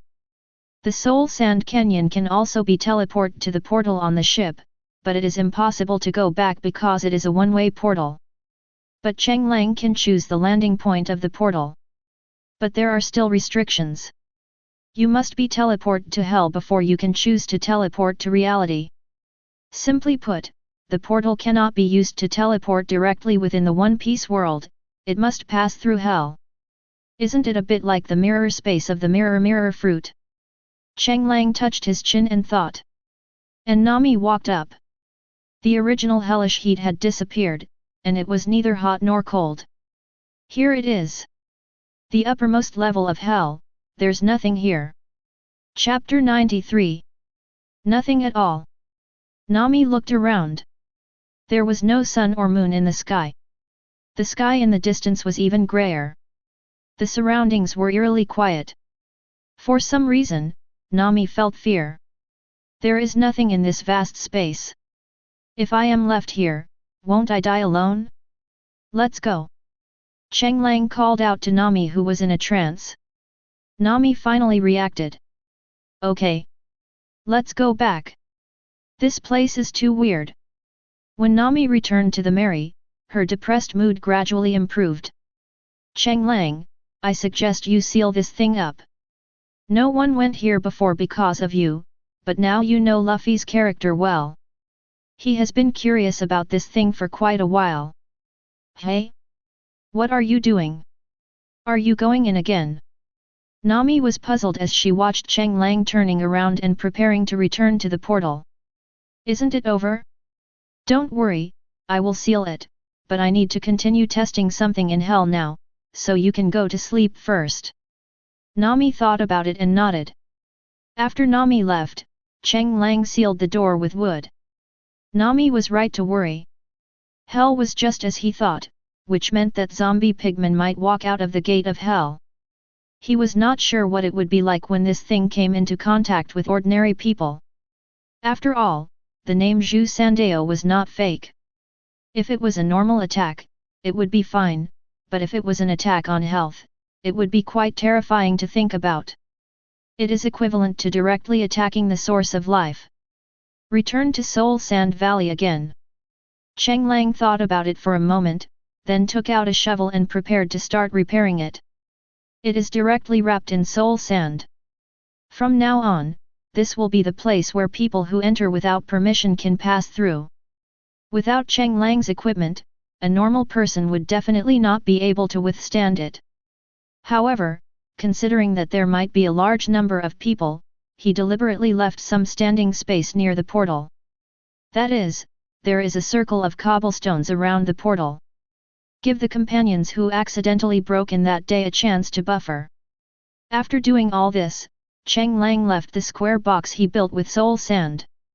Is there a light source problem inside? Just use flint and steel to light a fire on soul sand. The blue flames are pretty nice.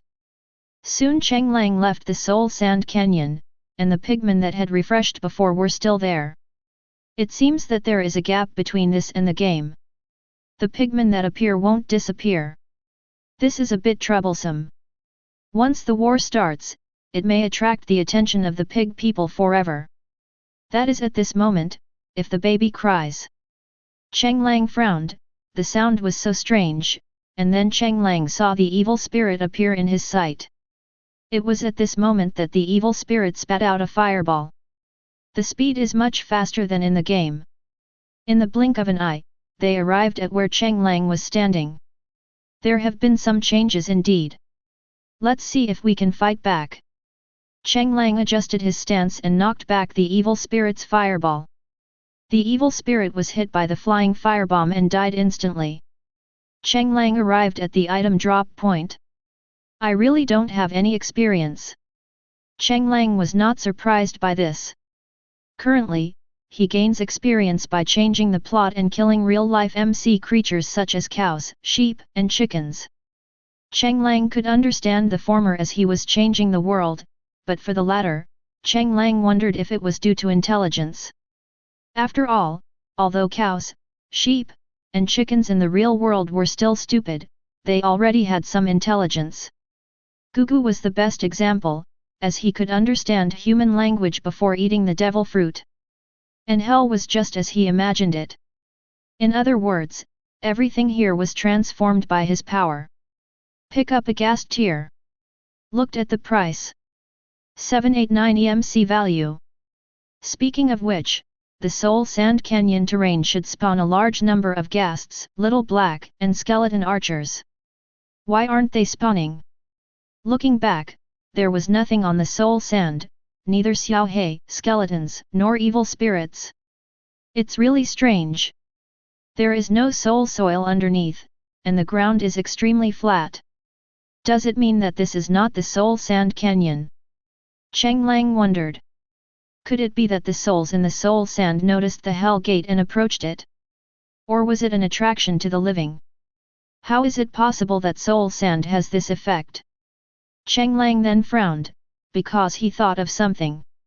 When entering Hell for the first time, the user will enter the loading interface, which is actually generating the terrain. When she fainted, she was actually giving birth to Hell. At that time, Hell had not yet been fully formed, but Nani went in and was affected by her breath of the living, causing Soul Sand to gather. If so, it's not impossible.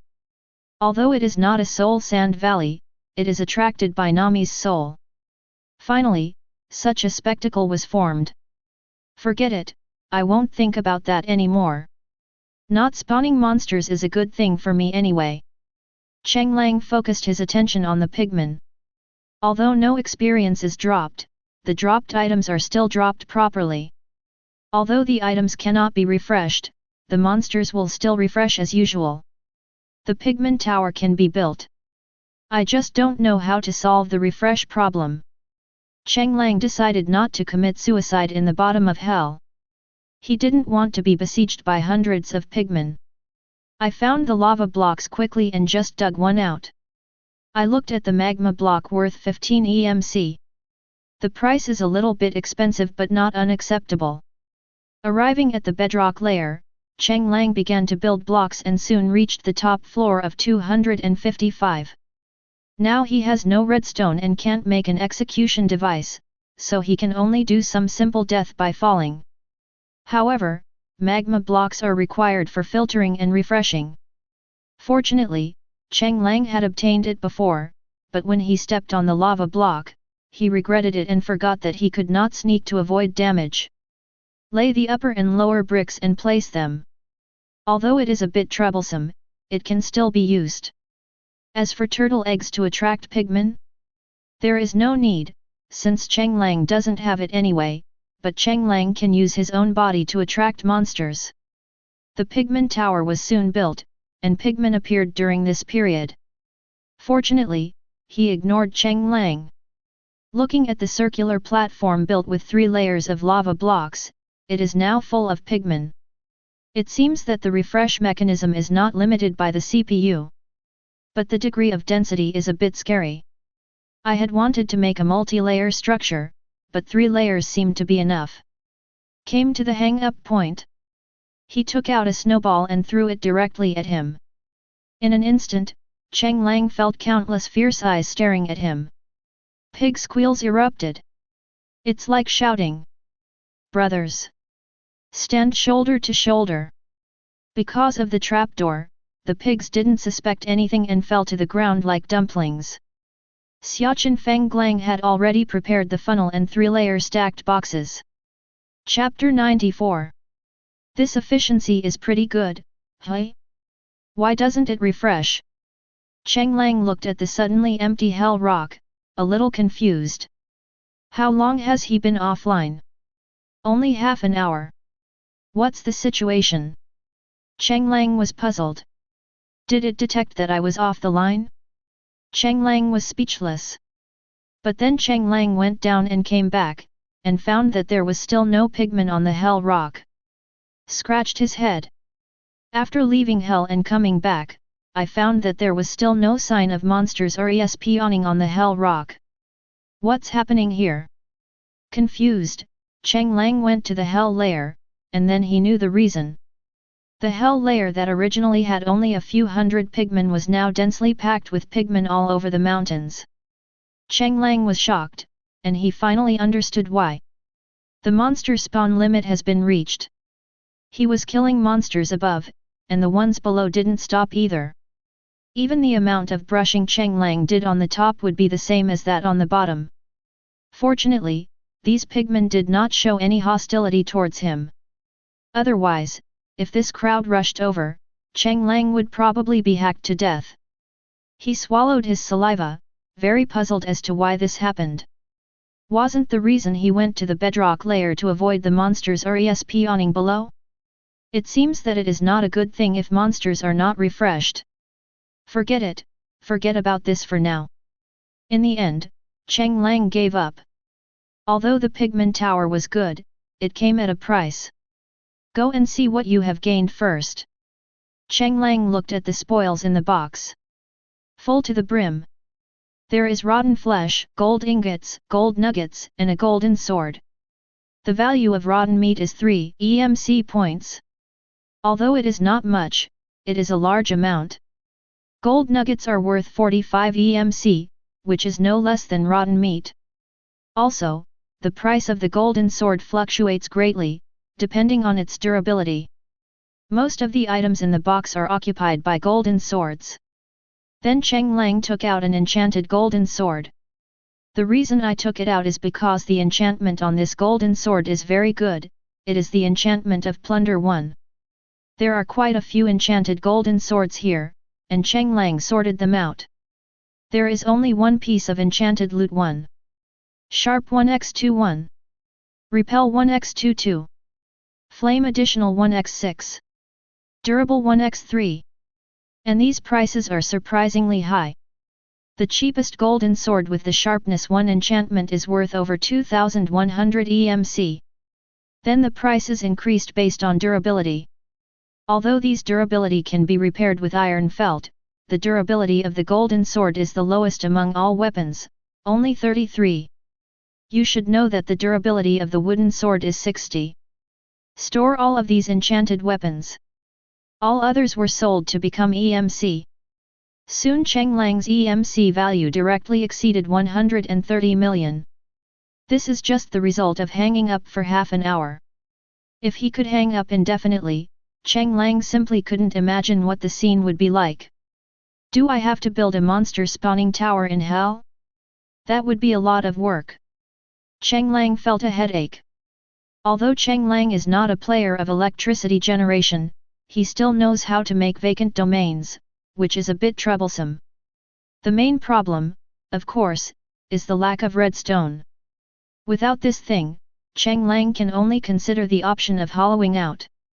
But destroying bedrock without redstone is a big problem. Too difficult. But then Cheng Lang thought of fried eggs. If it is S level, I don't know what it will be like. Is it possible to directly blow up an area?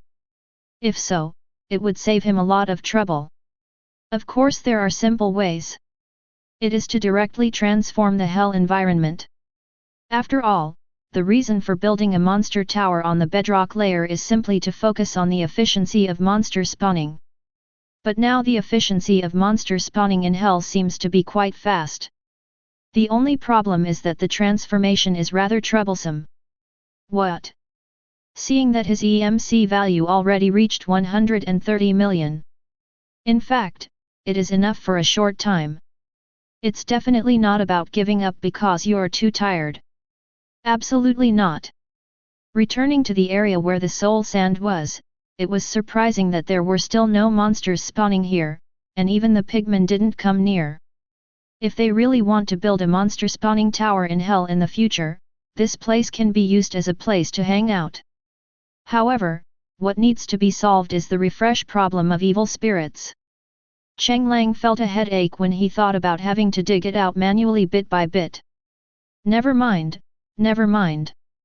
That's enough for now. Cheng Lang put the swallow fruit in his backpack into the transformation. As for the Junjun fruit, some of it is garbage and not worth spending 80 million to transform it. But in this case, the importance of the bedrock layer will be infinitely reduced. However, if we can lock some strong people directly in the upper layer of the bedrock, I will remove the door. I wonder what will happen. When he thought of that scene, Cheng Lang couldn't help but smile evilly. Maybe within 3 days, the people trapped on the bedrock will go crazy. After all, there is nothing there, and at most, only mushrooms can fill their stomachs. In an ordinary prison, 4 or 5 people are crowded in a small cell. A real prison is a vast world. It seems that you can go wherever you want, but it is the same everywhere. Back to the Mary. It is still dark. Cheng Lang went to the top of the mountain on his own. Because of the special problem of soul sand, Cheng Lang did not go to find the Hell Fortress or get the Hell Wart, but he still had to do what he had promised before. When Cheng Lang came to the castle, Kurha was sitting on the steps of the castle, wearing light clothes. The cold wind blew past, but she didn't feel cold at all. Didn't leave. Kurha looked at Cheng Lang in surprise. Everything in the arsenal was eaten by Valpo, so she didn't give Chopper Sakura snow like in the original story. No, after all, we still need to record the magnetic force, and. Is it really okay to part like this? Cheng Lang looked at Kurha with a smile. Farewell doesn't require excessive words, and my silly son. Ugh. Kurha sighed. Chopper wasn't the only one who was reluctant to leave. Cheng Lang smiled and created an iron golem. Although we took Chopper away, I haven't completed what I promised before. It's called an iron golem. This big guy is a bit heavy, and I probably won't be able to make a cable to get down. But I have already made an identical iron golem down there. You can use this as a replacement for traveling in the future. By the way, do you mind if I improve the surrounding environment? Kurha looked at the big man blankly, but when she thought that Cheng Lang was a person with special abilities, she was not surprised. Whatever. Then Cheng Lang looked at the trees outside the castle. Are these cherry trees? Yes and no. Kurha sighed and said, the original variety was a cherry tree, but I improved it. After generations of breeding, a cold-resistant variety finally emerged. But as you can see, there are no cherry blossoms on the tree. That's why I said it's not a cherry tree. Cheng Lang came to the cherry tree, took out the bone meal and used it directly. Just for a moment. Even on days with heavy snow, the cherry trees are in full bloom. Cheng Lang was surprised when he saw this variety is so pink. The blooming cherry trees become a ray of light in the white snow. It would be a shame if he turned into an MC. How did you do it? Cheng Lang introduced the usage of bone meal. This made Kurha sigh at the magic of the devil fruit. Chapter 95. Cheng Lang finally created an MC-like cherry blossom tree. But compared with this cherry tree with distinct roots, Cheng Lang's square MC cherry tree is obviously very different. It really doesn't look good. Cheng Lang scratched his head. Finally, the compost bucket was handed over to Kurha. At the same time, renovations were carried out in the castle's basement. Crops such as wheat, pumpkin, watermelon, etc. were planted underground. Naturally, Cheng Lang also told Kurha how to use the furnace. These are currently renewable resources, so you can use them without worry. Oh, and these are golden apples and enchanted golden apples. Theoretically, eating the golden apple can bring the dead back to life, no matter how flesh and bones are left. As long as there is still a breath, the person can basically survive, but I don't know whether it is effective for diseases. The former can save your life, and the latter is an enhanced version of the former. If you fall into the lava, it will allow you to ignore the high temperature of the lava for 5 minutes, and you can even take a bath in it. If it exceeds 5 minutes, you should be careful. After Cheng Lang finished speaking, Kurha was shocked. What Cheng Lang said was really too mysterious. Human flesh and bones, living and dead. I took the golden apple and found it surprisingly heavy. Cheng Lang held the enchanted golden apple, feeling a little hesitant. He was holding the enchanted golden apple, which was fine, but it was made up of 8 gold bars. You should know that 1 gold bar weighs 19.32 tons, and there were 8 of them, so the theoretical weight had reached 154.56 tons. Heavier than Tai Ge. Moreover, the enchanted golden apples in his hand were not just 1, but 30 in total. This is equivalent to Cheng Lang holding 4,645.8 tons of items in his hands at the moment. Even ordinary giants would find this weight difficult to handle. Seeing Cheng Lang's conflicted expression, Kurha smiled and waved her hand. If it's really precious, you don't have to give it to me. That's not the problem. It's that it might be very heavy. Much heavier than the golden apple in your hand. Kurha was puzzled.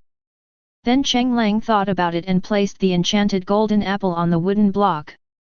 You can try. If you can pick it up, I have more here. Kurha was puzzled, but still reached out to pick up the golden apple that was emitting purple light. But as Cheng Lang said, it was very heavy, so heavy that Kurha couldn't lift it at all. As expected. Cheng Lang was not surprised. Anything MC-like in his hands has no weight at all. But if you give it to someone else to use, they will have to bear its weight, but in many cases the weight will not be exaggerated. But the golden apple seems to be an exception. It is clearly 4,645 tons. In theory, this weight should have sunk deeply into the ground. But now it doesn't, which is amazing. Think about it for a while. Have you any cloth or a tray? Kurha took out a handkerchief from her bosom.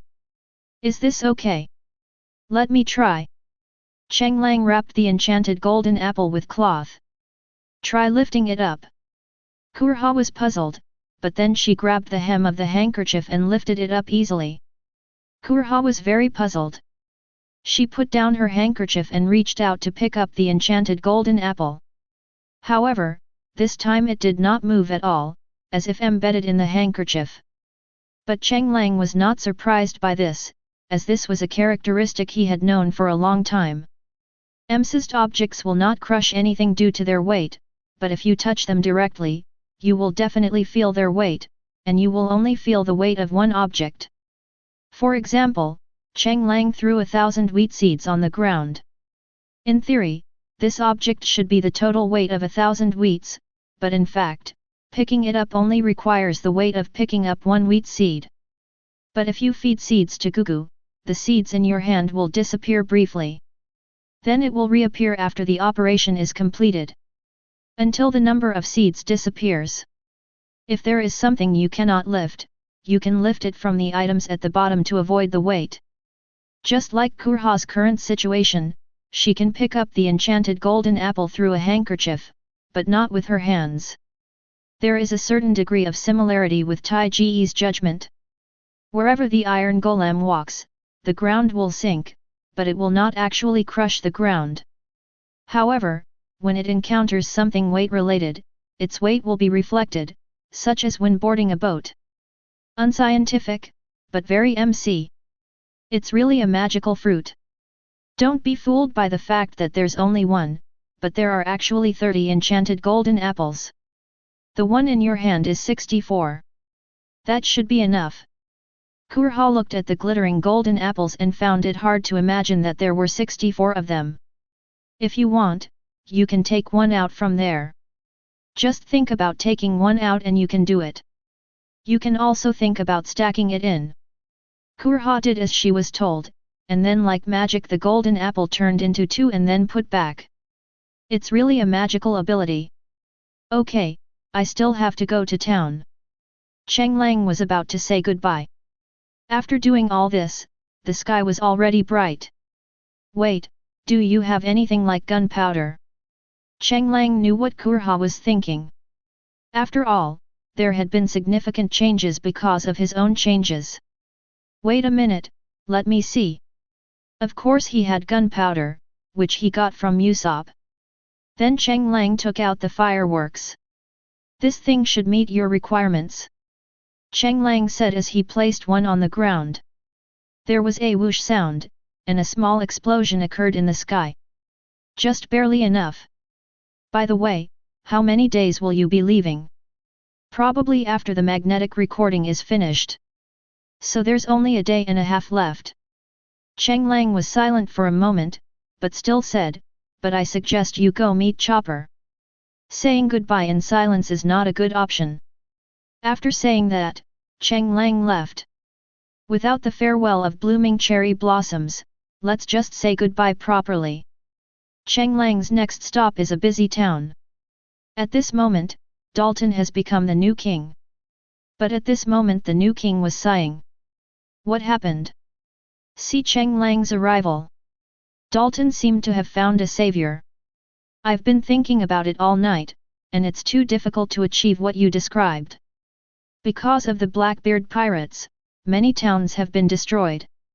Now that a large number of the king's troops have returned, food has become a problem.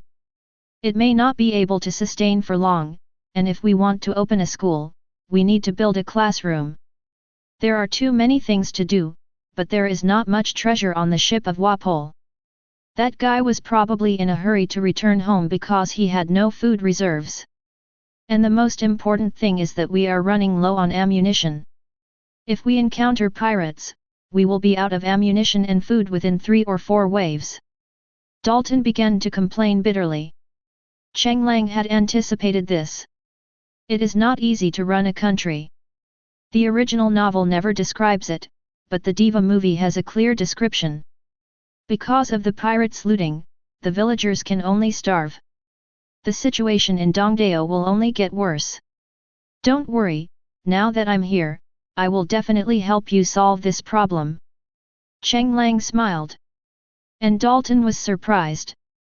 He was just complaining to Cheng Lang and expecting him to give him a solution, but at this moment Cheng Lang gave a guarantee to solve the problem, which surprised him. But the surprises didn't stop there. Cheng Lang first asked him for a piece of land. Then he started to hoe the ground, and a moment later, he witnessed a miracle. The wheat plants are rising from the ground one by one. But the magic is not over yet. Square cherry trees were also born. What shocked him even more was the 3-meter-tall iron golem. This. But this is just the beginning. Square wooden buildings also appeared. This will be the school in the future. Don't you think it's a bit small?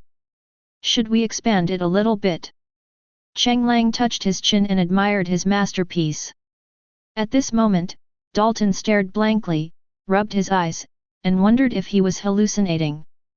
A school covering an area of 3 kilometers has been built. There are fountains, running tracks, teaching buildings, dormitories, and even a cafeteria.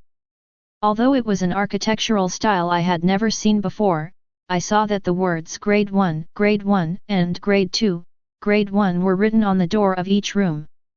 Ah, this! Dalton stood in the corridor in a daze. He lowered his head. It's not cold here. Well, I added a few blocks to the building to provide some warmth. Cheng Lang moved the school building where he used to go to school here intactly. By the way, I've made the iron golems obey you. Now you can order the more than 300 iron golems outside to do things. Are there any questions now? Dalton watched everything that happened in a daze. He shook his head. No, whether it's food, shelter, or military force, they've basically been solved. Chapter 96. Dalton was convinced, even though he had to do it all like building blocks. It looked like a playful building, but it was so hard that even if he punched it with all his strength, there was no damage at all. And even if it is attacked, if it is not continuous, the scar will be repaired.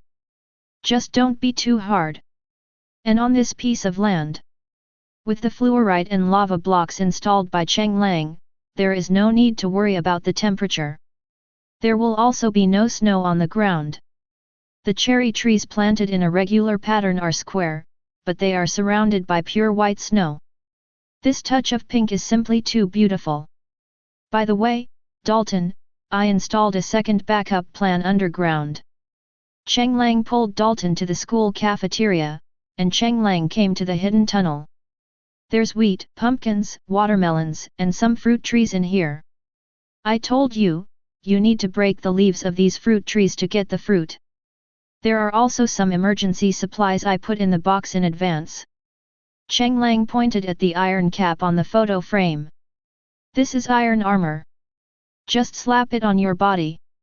It can give you the defense of an Iron Man for a short period of time, but there's a limit to its durability.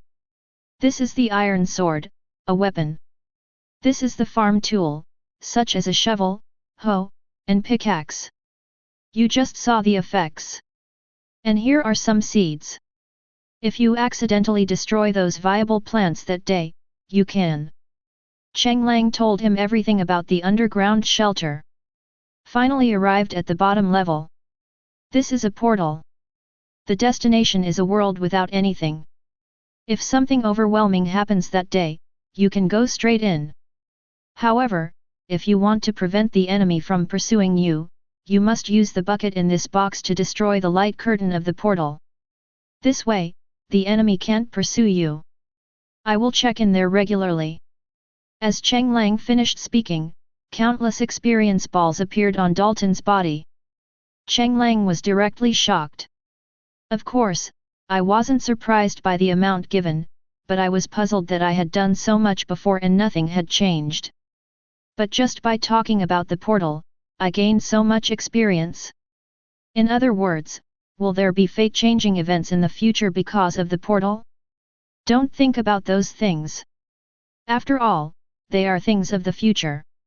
You will know when they come. Then Cheng Lang saw that his level had reached 49, almost breaking through level. Cheng Lang was speechless. How could it be just a little bit off? Okay, it's about time I go back and rest. I've been busy for more than a day. Cheng Lang waved his hand and prepared to go back, but of course he planned to go back through the hell portal. By the way, I also dismantled the previously modified pigment tower. After all, there is not much difference between them. Cheng Lang was just about to step into the portal. Dalton's voice sounded behind him. Thank you for your kindness, Dalton will never forget it. Cheng Lang smiled and waved his hand. I hope you will be a good king. By the way, have you decided on a name for your new country? Yes, it's called the Red Thought Republic. Cheng Lang was stunned for a moment, then shook his head with a smile. Okay. I hope you can live up to this name. Cheng Lang disappeared into the portal. Dalton silently left the last floor, then he closed the trapdoor and placed other debris on it to cover it up. I will accomplish what you said, a country without the concept of class. On the other side, Cheng Lang returned to the bedrock layer and dug out the pigment tower with one click. It took more than an hour to build, so it can't be said to be completely useless. At least it provided 130 million in startup capital. Then looked at the portal to hell. He needs to think about it. Previously, there was an idea of using this place as a prison. But in fact, the bedrock layer is better used to build hell transportation, and because there is no need to calculate distance problems, as long as Cheng Lang wants, he can even complete global interconnection. At this moment, this portal is connected to the magnetic drum island, and the magnetic drum island is also connected to this portal. Cheng Lang simply built a fairly beautiful white wooden house. Then he wrote a sign on the ground. Drum Island. After much consideration, Cheng Lang decided to use the lower half of the bricks to lay the floor. Soon a path formed by the lower half of the bricks appeared. Considering that someone might really come to seek refuge later, Cheng Lang decided to build a house nearby. As for the aesthetics, it just had to be usable. After all, I have limited blocks and haven't installed any better mods, so I can just build it casually. Then a house covering an area of 1 kilometer and with a slight touch of ancient Chinese style was built. Oh no, I forgot to consider the monster spawning problem. I made some simple modifications and added the lower half of the brick on the top. Something doesn't feel right. I'm trying to fix it. Another long time. Cheng Lang was finally satisfied. Just make do with it. The picture will be included in the comments. It's a bit awkward to see just this bare building here. Cheng Lang clapped his hands. Go get some quartz. I remember Piglin should give me quartz, but no. Cheng Lang decided to dig a little more down there while he was at it.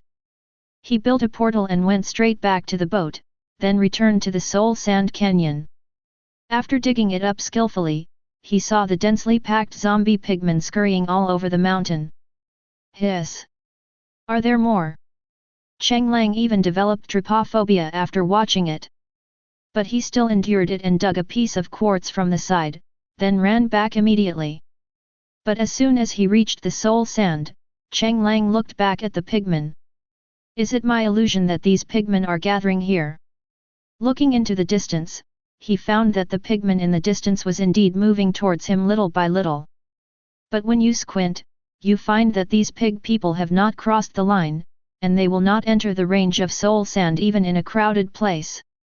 Cheng Lang came to the edge with some curiosity. He looked at the pigman who had no hostility towards him. Cheng Lang stretched out his hand and grabbed it. As a result, the pigman's body began to sink and was buried little by the soul sand. Then the whole pigman was swallowed by the soul sand. The soul sand's submergence property seems to be from a version long ago. Cheng Lang dug, but he didn't see the pigman's body. Could it have sunk deeper? Cheng Lang continued to dig, but after digging more than 10 blocks, he still didn't see the pigman. Now there is only one guess, that is, the pigman was swallowed by the soul sand.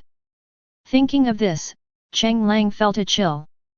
He backfilled the soul sand, but placed a piece of wood 2 blocks below. He wanted to see if he had dived too fast or if he had actually been swallowed. After taking a look at the unintelligent pigman, he caught another one. As before, the pigman fell into the soul sand without resistance. After being completely submerged, Cheng Lang dug out the soul sand.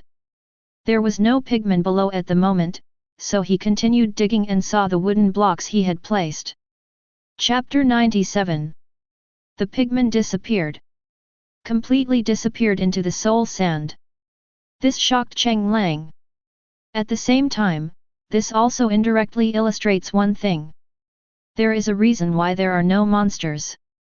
It's a miracle that Nani was able to return alive. Cheng Lang swallowed his saliva and didn't know what to do with the soul sand. Somewhat scary. After confirming again that it is harmless to you, Cheng Lang didn't think about it anymore. This result was actually a good thing. However, to be on the safe side, Cheng Lang built a new portal in the air and wrapped it with obsidian, leaving the door open. There were endless pigmen below. After entering the portal, Cheng Lang once again traveled above the bedrock layer. After recording the quartz, we start making quartz bricks and begin with simple wrapping. Soon, a Chinese-style building was born in the pure white space. It was still a bit monotonous, so after some consideration, I finally added a few details, namely cherry trees, vines, and some exotic flowers. Not bad, this is starting to look good. It's a pity we can't put water in it, otherwise it would have that kind of charm. Wait, why am I doing construction? Go back to sleep. After doing all this, Cheng Lang quietly came to the portal outside the quartz wall and returned to the ship again. It's noon now. Many crew members on the ship have already woken up. After a simple hello, Cheng Lang went back to his bed to sleep. He is resting here. Wai Wei came to a town that had changed a lot.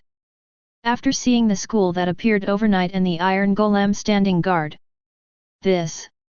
Not only was she shocked, but other residents in the town were also shocked. At this moment, Dalton was busy making arrangements. When she came under the cherry tree, although snowflakes were falling from the sky, she did not feel the slightest bit of cold at this moment. Even a little warm. This is truly amazing. At this time, a group of half-grown children were playing freely in the square paved with half-bricks. The laughter and joy made Wai Wei lost in thought.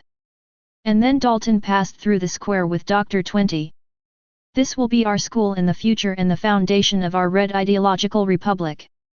All children will need to receive basic education.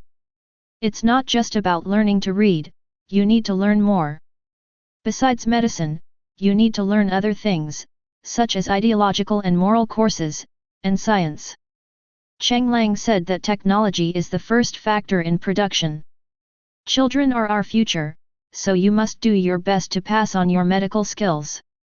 Don't worry, there's no need to worry about food. You only need to think about how to pass on medical knowledge. If you have time, you can also recompile those destroyed medical books. There's a library over there, where you can store the books. Dalton talked attentively about some related subjects that Cheng Lang mentioned to him when he was building the school. Wai Wei witnessed all this. School. There had never been a school open to the common people in Alabasta. Although there were places for teaching and educating the common people, they only taught a few common characters. Once they were learned, they were gone. As for more advanced knowledge, so-called ideology and morality, and science, these are not open to the lower classes. Look at the thriving people. Wai Wei couldn't help but feel a little longing. How wonderful it would be if my country were like this. Only. Wai Wei sighed. She left. Drum Island has a second spring. And Kurha also came here. I saw the square planted with square cherry trees, and also saw the special school. And the wheat fields that sparkle even in winter. He's really an interesting guy. After thinking about it all night, Kurha finally decided to say goodbye to her silly son Chopper formally. By the way, find a few people to help release the things I prepared yesterday. And her target is naturally the still busy Dalton. Although Dalton was very busy, he agreed to Kurha's plan after hearing it, and also took the initiative to provide artillery, which were all artillery on Wapol's ship. Seeing this, Kurha breathed a sigh of relief. It seems that the results of these years can be displayed more fully. When Cheng Lang woke up again, the banquet started again on the boat. He scratched his hair, which was a little messy from sleeping. Cheng Lang got up and went to the bathroom. As soon as I went out, I saw Wai Wei standing at the door, hesitating with a conflicted look on her face. When she heard the sound of the door opening, Wai Wei stepped back in panic like a frightened deer. When she saw it was Cheng Lang, she looked hesitant to speak, as if Cheng Lang had bullied her. What happened? Cheng Lang didn't care and went to the bathroom to wash up. And Wai Wei took a deep breath. She looked serious. Cheng Lang, are you from the Revolutionary Army? Cheng Lang was puzzled by Wai Wei's words. Why do you ask that? Your ideas are truly too advanced, and they are very similar to those of the Revolutionary Army, yet they are also somewhat different. Oh? How is it different? Cheng Lang was curious.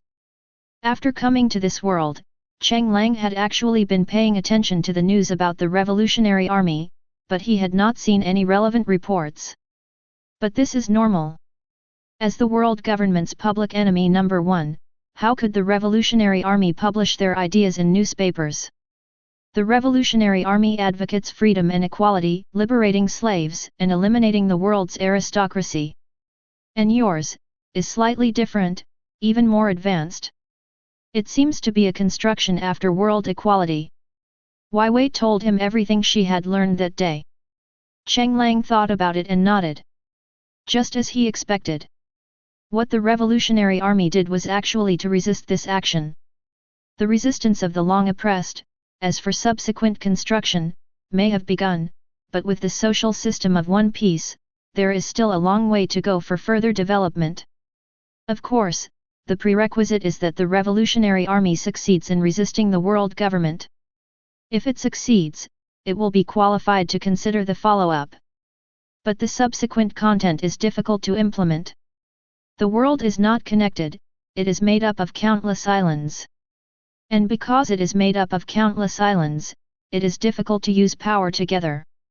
I want to unify the development system in the future. I guess it will be difficult. Unless all the islands are connected. Without the constraints of the ocean, it may develop. Cheng Lang smiled and didn't deny Wai Wei's words. I'm not a member of the Revolutionary Army, but maybe we have the same ideas. So, Wai Wei was a little confused. It is difficult to betray one's own class. After all, as the old saying goes, the butt determines the head. It is extremely rare for Wai Wei to have such an idea. This also proves what Akainu said before, that Vivi will be a good king in the future. But Cheng Lang still reached out and interrupted Wai Wei. First of all, Wai Wei, you have to think clearly about one thing. Are you facing external enemies or internal troubles? It's not a good idea to make a decision hastily. Now is not the time for you to make a decision. Chapter 98. Internal or external troubles. The Magnetic Drum Kingdom is a classic example of internal troubles. Due to the king's incompetence, the people suffered from hunger and cold, and could not survive. This is why they rebelled. As for your country, is it facing internal troubles, external troubles, or both? You must first understand the importance of the problem before considering how to solve it. Cheng Lang answered with a smile. Wai Wei fell into deep thought about this. What is the current situation in Alabasta? Is it internal trouble or external trouble? She thought of the boss behind the Baroque studio, her childhood sweetheart, who was now the leader of the resistance army, and finally her father and the countless ministers of the country. So is it an internal or external threat? Haven't you thought it through? Then let me help you sort it out. Is this an internal or external threat? Of course, if there's anything wrong, please wait until I finish speaking before raising it. In fact, whether it is internal or external troubles, Alabasta has. Alabasta, a big country with a population of over 10 million, is one of the largest countries in the world, but Alabasta is a desert country. There are not many oases available. The capital is fine, but in other places, with the passage of time and the growth of population, the oasis has reached its limit. Resource pressure has forced countless citizens to leave their homes and develop overseas. However, if you develop at sea, there will inevitably be a problem, that is, you need food, water, and other survival resources, and in the end you either become a pirate or a pirate hunter. Compared with the latter, the former is obviously easier. However, the birth of pirates led to the plundering of the already scarce resources. The pressure to survive is greater. It can be said that Alabasta is already at the red line. And it just so happened that Baroque Studio was the last straw that broke the camel's back. If you want to stop the war, two conditions must be met. The first and most important thing is the allocation of resources. The second is to deal with the boss behind the scenes. If it's not about survival, who would be willing to put their head on the line? Cheng Lang finished speaking with a smile. And Vivi was silent. Cheng Lang smiled. In fact, it was clearly shown in the original work. Luffy and his crew eliminated Crocodile, the behind-the-scenes boss, but the war did not stop and even intensified. Although the dancing fans caused a rain, it seemed to calm the war. But in reality, wars are never so easily quelled. Wars that seem to have stopped because of rain are actually mostly caused by the death of many people. Reduce the population that is on the verge of limit. But in fact, it is the dancing powder that has caused no rain in some areas, and there is no water. Wai Wei wanted to continue, but as soon as she mentioned water, she thought of Cheng Lang's words. The first thing to be solved is the distribution of resources. If the water resources problem is solved, the main motivation for the rebels will disappear. Without motivation, how could the rebels who can survive easily rebel even if the boss behind the scenes is fanning the flames? Therefore, the problem that needs to be solved in order to resolve the war is the allocation of resources, not the boss behind the scenes. Even if there is no boss behind the scenes now, the situation has already reached a critical situation. I see. Wai Wei was a little confused, because resources don't appear out of thin air. Obviously Wai Wei has thought more deeply. After all, if Cheng Lang was not there, war would have inevitably broken out. It would have been the same whether Crocodile was there or not. It was just a matter of time. Unless the population and resources are constant, they just keep up with consumption and production. But it is actually quite difficult to do such a thing. The fact that Alabasta has been able to maintain its rule for 800 years is already a miracle, but it is actually normal. There is a huge gap between the world of One Piece and Blue Star, where personal power can even surpass the imperial power. Therefore, even if there are voices of resistance below, if we are strong enough, we can suppress them. Just like the Drum Kingdom, the lower class people want to rebel, but they need the strength to do so. If Luffy and his crew had not appeared, the Drum Kingdom would eventually be ruled by Wapol. The final outcome is actually predictable. The accumulation of his ancestors was squandered, and these problems would fall on Wapol's head. At first he would definitely not care, but he could not support the army, could not support the staff, and finally, could not pay the heavenly gold, and then suffered betrayal. Of course, he would find out or be discovered by a staff member or businessman that he could synthesize Wapol metal. Then the country began to transform. Just like in the later part of the original work, it successfully became a member country again by using Wapol alloy. He might then tone down a bit. The only price he paid was the death of more than 90% of the innocent people in the Magnetic Drum Kingdom, which made him realize who he was and thus had a certain qualification to become king. Of course, if there was no swallow fruit, Wapol would have lost everything in the end, and Magnum would have become a non-member country. Then one day it would have been plundered by brutal pirates passing by, and the country would have been completely destroyed.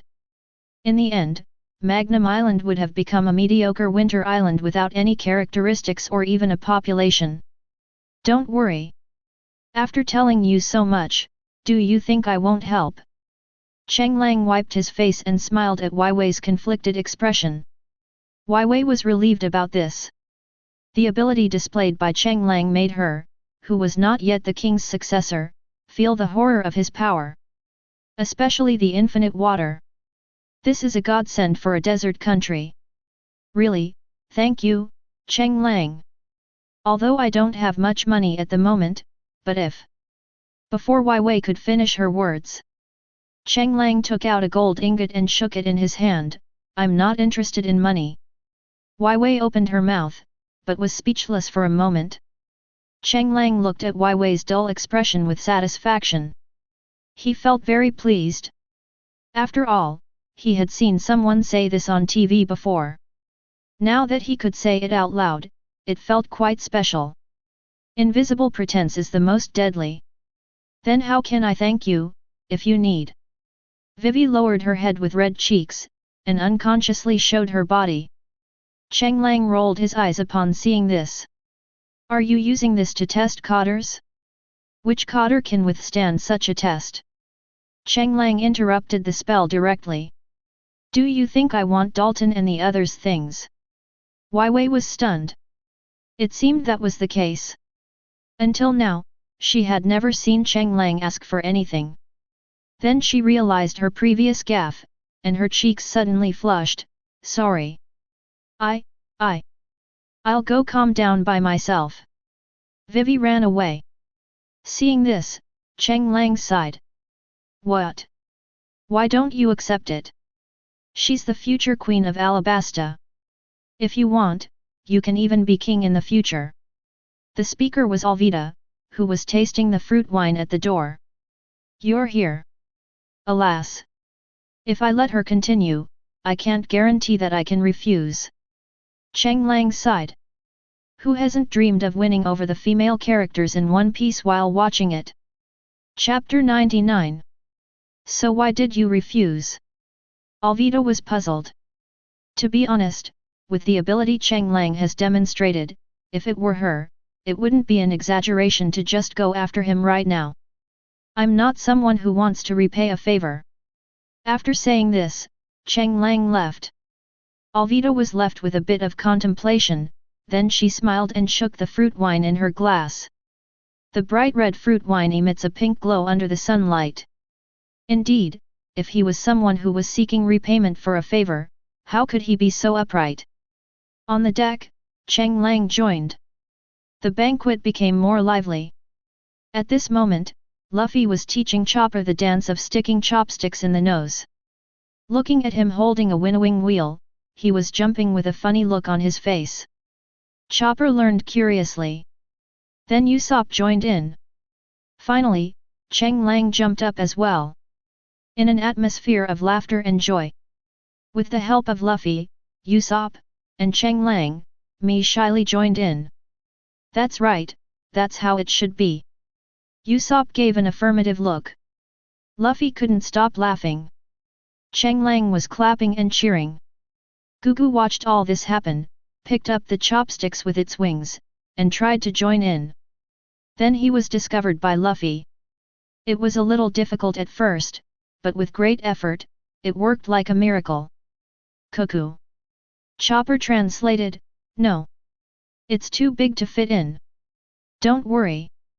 It will only hurt for a while. It will be fine soon." Luffy didn't care about that. After hearing a scream, Gugu completed its first time, sticking chopsticks in its nose. The joyful scene here was naturally seen by Kurha, who came rushing over. She stared blankly at her shy little one who transformed into the shape of Luffy and his crew in just one day. Should I say it's funny, or should I be angry? Just seeing her silly son laughing so happily, Kurha just watched quietly. At this time, Dalton also arrived at the scene. I looked at the scene in astonishment, and then laughed out loud. I really couldn't hold it in anymore. He laughed, and then he was drafted into the army. Chopsticks in the nose dance, Kikaichi. The joyful laughter attracted more again. Gradually, many residents of the town came over. The iron golems that Cheng Lang had made before also joined in, but they all raised their hands and waved them on the shore, as if imitating glow sticks. Luffy frowned upon seeing this. What happened? It turns out we are still missing a musician. Luffy gave his thoughts. Cheng Lang found this a little funny. But then he seemed to remember something. He came to the rice with chopsticks still stuck in it. Said in her ear. "Oh. I can't do that. Don't worry, leave it to me." Okay. Cheng Lang activated his soul possession ability and exchanged bodies with me. "Next, please welcome singer Me." Cheng Lang announced his brilliant appearance in Mi's voice. Of course, Mi, who had already entered Cheng Lang's body, squatted down shyly and hugged her head when she heard his arrogant words. Cheng Lang cleared his throat and then activated the power of the devil fruit. However, she did not change anything special, but instead changed her voice, or more accurately, her vocal cords. The imitation is naturally the sound of the siren. Then he sang Binks's Wine, a song about pirates going out to sea. Yo ho ho ho yo ho ho. The sound is pleasant and there is also wonderful accompaniment. Naturally, it is the effect brought about by the sound of the siren. Although it is just monotonous lyrics, the listeners can already hear the accompaniment of countless musical instruments. A cheerful atmosphere quietly unfolded, and before I knew it, phantoms from different worlds appeared around me. There are fireworks in the sky and neon lights are flashing around. The sound of the siren is intoxicating. But happy times are always short-lived. Cheng Lang or Kuyami's physical fitness has its limits. After all, Cheng Lang didn't know what the structure of the siren's throat was like. Using his imagination to transform it would be very energy-consuming. At this moment, cannon fire was heard from the highest peak of Drum Island. Cherry blossoms bloom in the cold winter days. It's really beautiful. Cheng Lang returned to his body and looked at the cherry blossoms blooming in the sky. And at this moment, Kurha came to Chopper. Stay safe, Chopper. Dr. Dorial. Chopper tried his best not to cry, but the tears kept falling. Parenting is the antonym of risk-taking. But if you get the support of your parents, isn't it a great blessing in life? The magnetic force finally accumulated. The Mary set sail. Chopper stood on the deck and waved goodbye to Kurha happily. On an uninhabited island near Alabasta, Akainu, disguised as Princess Vivi, looked around in confusion. There's really nothing here, and it's not a trap. What on earth is that woman? Akainu was a little confused, but no matter what, he had to hurry back to the palace. After determining the direction, we continued sailing. But not long after setting sail, his ship collided with a small boat. Sorry. A shirtless man wearing a cowboy hat jumped onto the boat. But as soon as the man jumped onto the boat, he saw Akainu in women's clothing. He was stunned for a moment, but then he didn't care anymore. We've been sailing on the sea for too long, and I'm a little sleepy. By the way, do you have any food on the boat? Water is also fine. This country is so hot. Akainu looked at the pattern on the man's back, which was a pattern symbolizing Whitebeard. Swallowed. Akainu chose to provide food and water. You're a nice person, by the way, you should be the type with a beautiful and kind heart. Ace praised with a smile, but he kept eating. Akainu blushed unconsciously. Thank you, that's not right. This is a disguise. It's hard to see. After saying that, he covered his mouth in embarrassment. In response, Ace glanced at Akainu again and said, ha, I was wondering why someone was dressed up so formally on an empty ship. It's a disguise, ha. Yes, the disguise is very good. It doesn't look like a woman at all. It's clothes. Ace was so stunned that he stopped eating. So that's how it is. Well, it's still pretty. Ace said as he avoided his gaze and gave a compliment with a look of disingenuousness. Akainu naturally noticed it and opened his mouth but didn't explain anything. Instead, wait quietly for the other person to leave. Just as he was eating, Ace smashed his face into the food. Akainu was shocked. He didn't poison anyone. He cautiously came in front of Ace, poked him with his hand, and then the sound of even breathing was heard. Hey, you're asleep. The veins on Akainu's forehead bulged. But after a moment he calmed down. Because of his previous panic, he did not carefully identify who this person was. Now he looked at him carefully, and then his eyes widened. Fire Fist Ace, the captain of Whitebeard's 2nd Division. Why would such a person come to Alabasta? Is he related to Crocodile?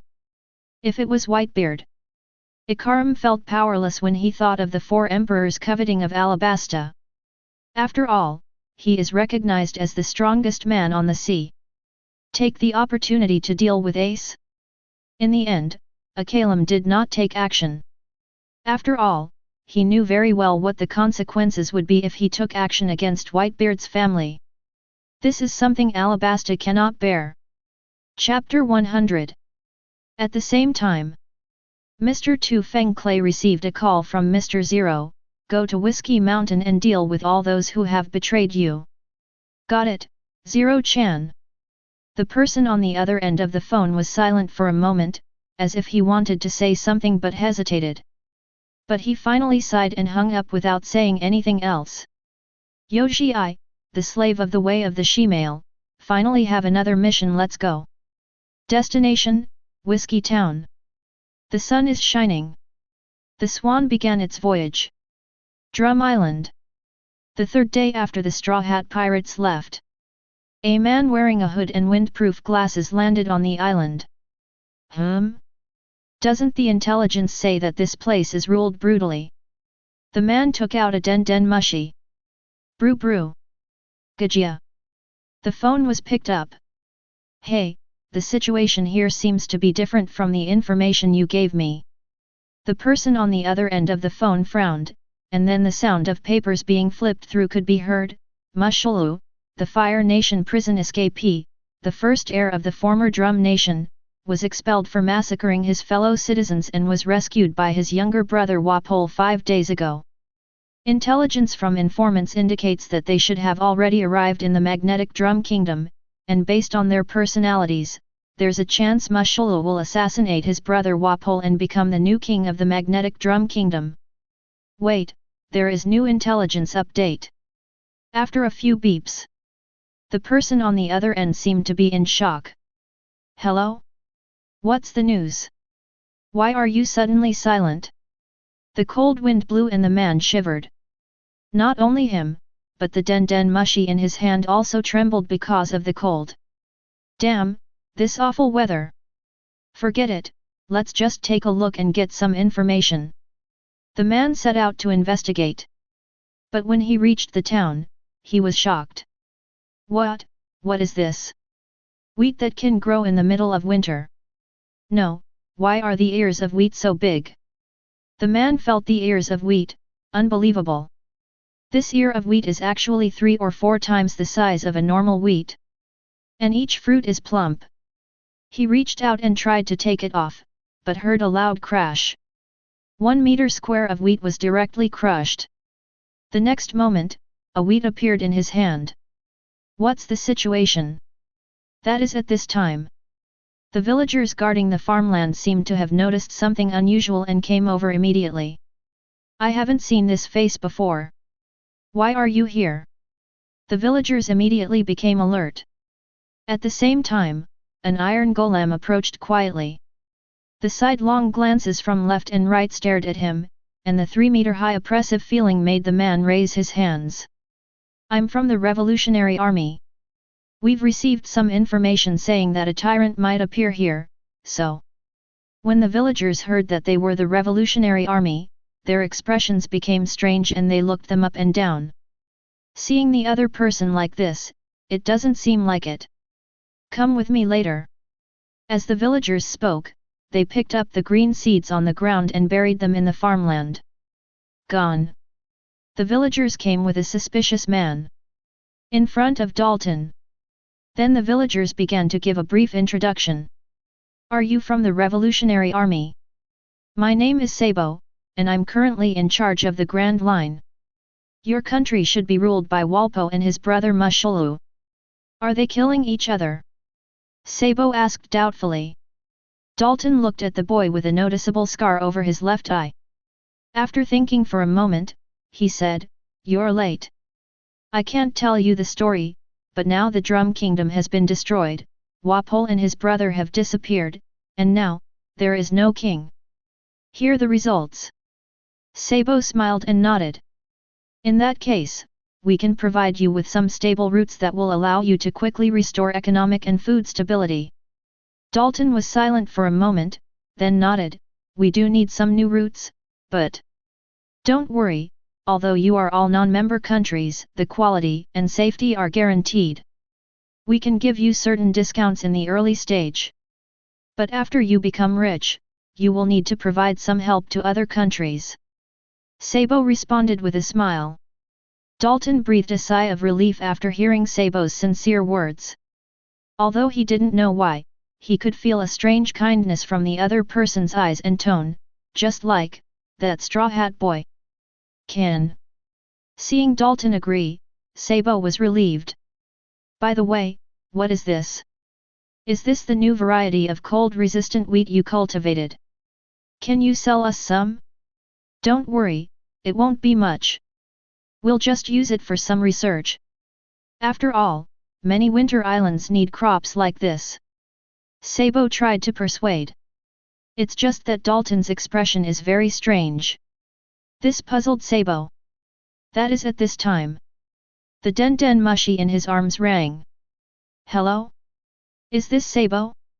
The information just sent back shows that the Drum Nation has changed its name to the Red Thought Communist State.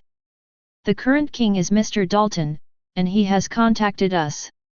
Sabo stared blankly at Dalton, who had a strange expression on his face. Ahaha, sorry, the news is a little delayed. Taking 2 steps back, Sabo looked resentful. Why did you guys just tell me such important news? I'm so embarrassed. I'm even being suspected of being a member of the Revolutionary Army. Sorry, I forgot because some of the news was too shocking. What's the news? Did they develop some super cold resistant plant? I'm telling you, this thing can grow even in the middle of winter. It's incredible. Cold resistant plants? What's that? Both sides were obviously confused by each other's words. It's not a cold resistant plant, so why are you so shocked? Wait, super hardy plants? How hardy are they?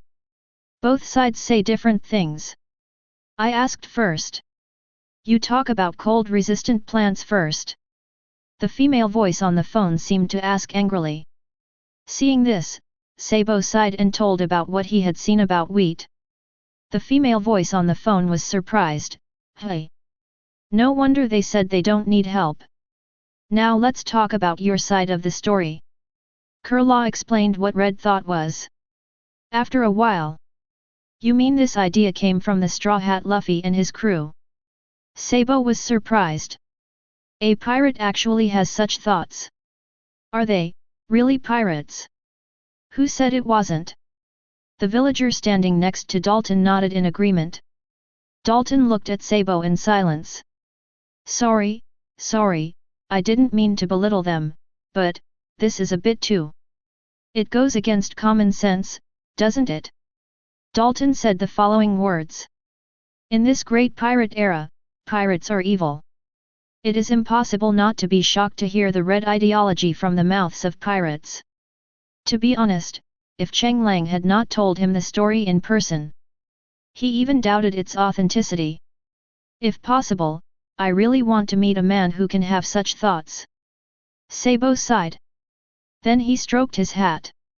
Since we have nothing to do here, can you give us some wheat seeds? This is really important to us. After all, so many countries are starving. We don't have many at the moment. Dalton thought about it, but decided to help. The reason why he went to the Revolutionary Army to tell them these things was indeed to promote red ideas, but more because of Cheng Lang's words. Make many friends and few enemies. Drum Island is too small. If it can connect with the Revolutionary Army, it will be beneficial for the future, especially since they are no longer a member state and need to prepare for a rainy day. Chapter 101. Rapeseed Flowers. The Kingdom of Alabasta is famous for its perfumes. The Straw Hat Pirates have arrived. Because there was no bounty, Luffy and his crew walked on the streets without any burden. Of course, one of the partners is not burden-free. Chopper, who has a very sensitive nose, now wishes he could plug his nose immediately. The perfume smells just right to humans. But for Chopper, who has a keen sense of smell, this is simply hell. As the saying goes, the ultimate fragrance is stinky. For Chopper, this moment was even more difficult than being in the toilet. Why do humans like this thing called perfume? As this was Chopper's first time coming into contact with perfume, he felt incomprehensible. Nami and Alvita were standing in front of the perfume stall at this moment. This smells so good. It smells like jasmine. I prefer the rose one. It's nice. It's light but still flavorful. Good taste, beautiful lady. This is our best-selling rapeseed flower product. A little spray will keep you fragrant all day. Now it only costs 49,999, less than the stall owner tried his best to sell it. Isn't this too expensive? Beauty, you also have to consider the effect. There are 2 of us, no, we have 4 girls, which means 4 times the sales. Don't you want to express your opinion? In that case, I'll give you a 20% discount. 40% off. After all, look at our looks. If we pair them with your perfume, and anyone asks about it, I'll recommend them to your store. Wouldn't that make more money? Can. Nami started her bargaining. The shop owner was so frustrated by what they said that he felt like he would lose a lot of money if he didn't sell to them at a discount. In the end, the boss sold the bottle of perfume for 10,000 berries with tears in his eyes. Alvita was a little curious about this. Nami, we are not short of money. Hehe, this isn't a problem of being short of money. Bargaining is where the fun lies. Alvita could only give a thumbs up. And the boys sighed. Luffy was drooling as he stood under a special smoked jerky. Boss, this, and this. No. I want them all. The owner of the dried meat shop was speechless. Hey young man, these dried meats are special products of rapeseed flowers. This smoked lizard leg alone is worth 8,000 berries. Hey! You guy! Why are you eating them? Are you eating for free? The owner of the dried meat shop picked up a shovel and prepared to arrest the guy who was eating so much in front of the store. Of course, it was Usopp who helped pay in the end. When he saw the money, the owner of the dried meat shop immediately changed his expression. Eat whatever you want. You can eat anything. Really? Thank you, you're such a nice person. Luffy didn't forget to express his gratitude while eating. Of course, Usopp immediately complained, they're just being polite. And you have to pay for the food. Do you want to pay? Isn't it uncle who's treating? The dried meat shop owner's eye twitched. But for Barry's sake he kept silent. Then Luffy swept along the way and Usopp paid along the way. Sanji was already chatting her up with loving eyes. The rapeseed flowers are so beautiful, ah, beautiful women wearing cool clothes. Idiot! Zoro complained speechlessly. Hey? What are you talking about, you green algae head? Don't forget your mission, eyebrow curling, spices, wine, and clothes. Zoro said as he took a sip of the special drink he had just bought. This spicy taste is quite strong. Humph! A guy with green algae hair who doesn't understand women at all is destined to never get any attention from women in his life. Sanji lit a cigarette and then looked towards the spice shop. Are we there yet, green algae head? You're waiting, hey? Where are the people? Standing at the door of the store and looking around, I found that Zoro was gone. Forget it, that guy will go back by himself anyway, Ah Beauty discovered.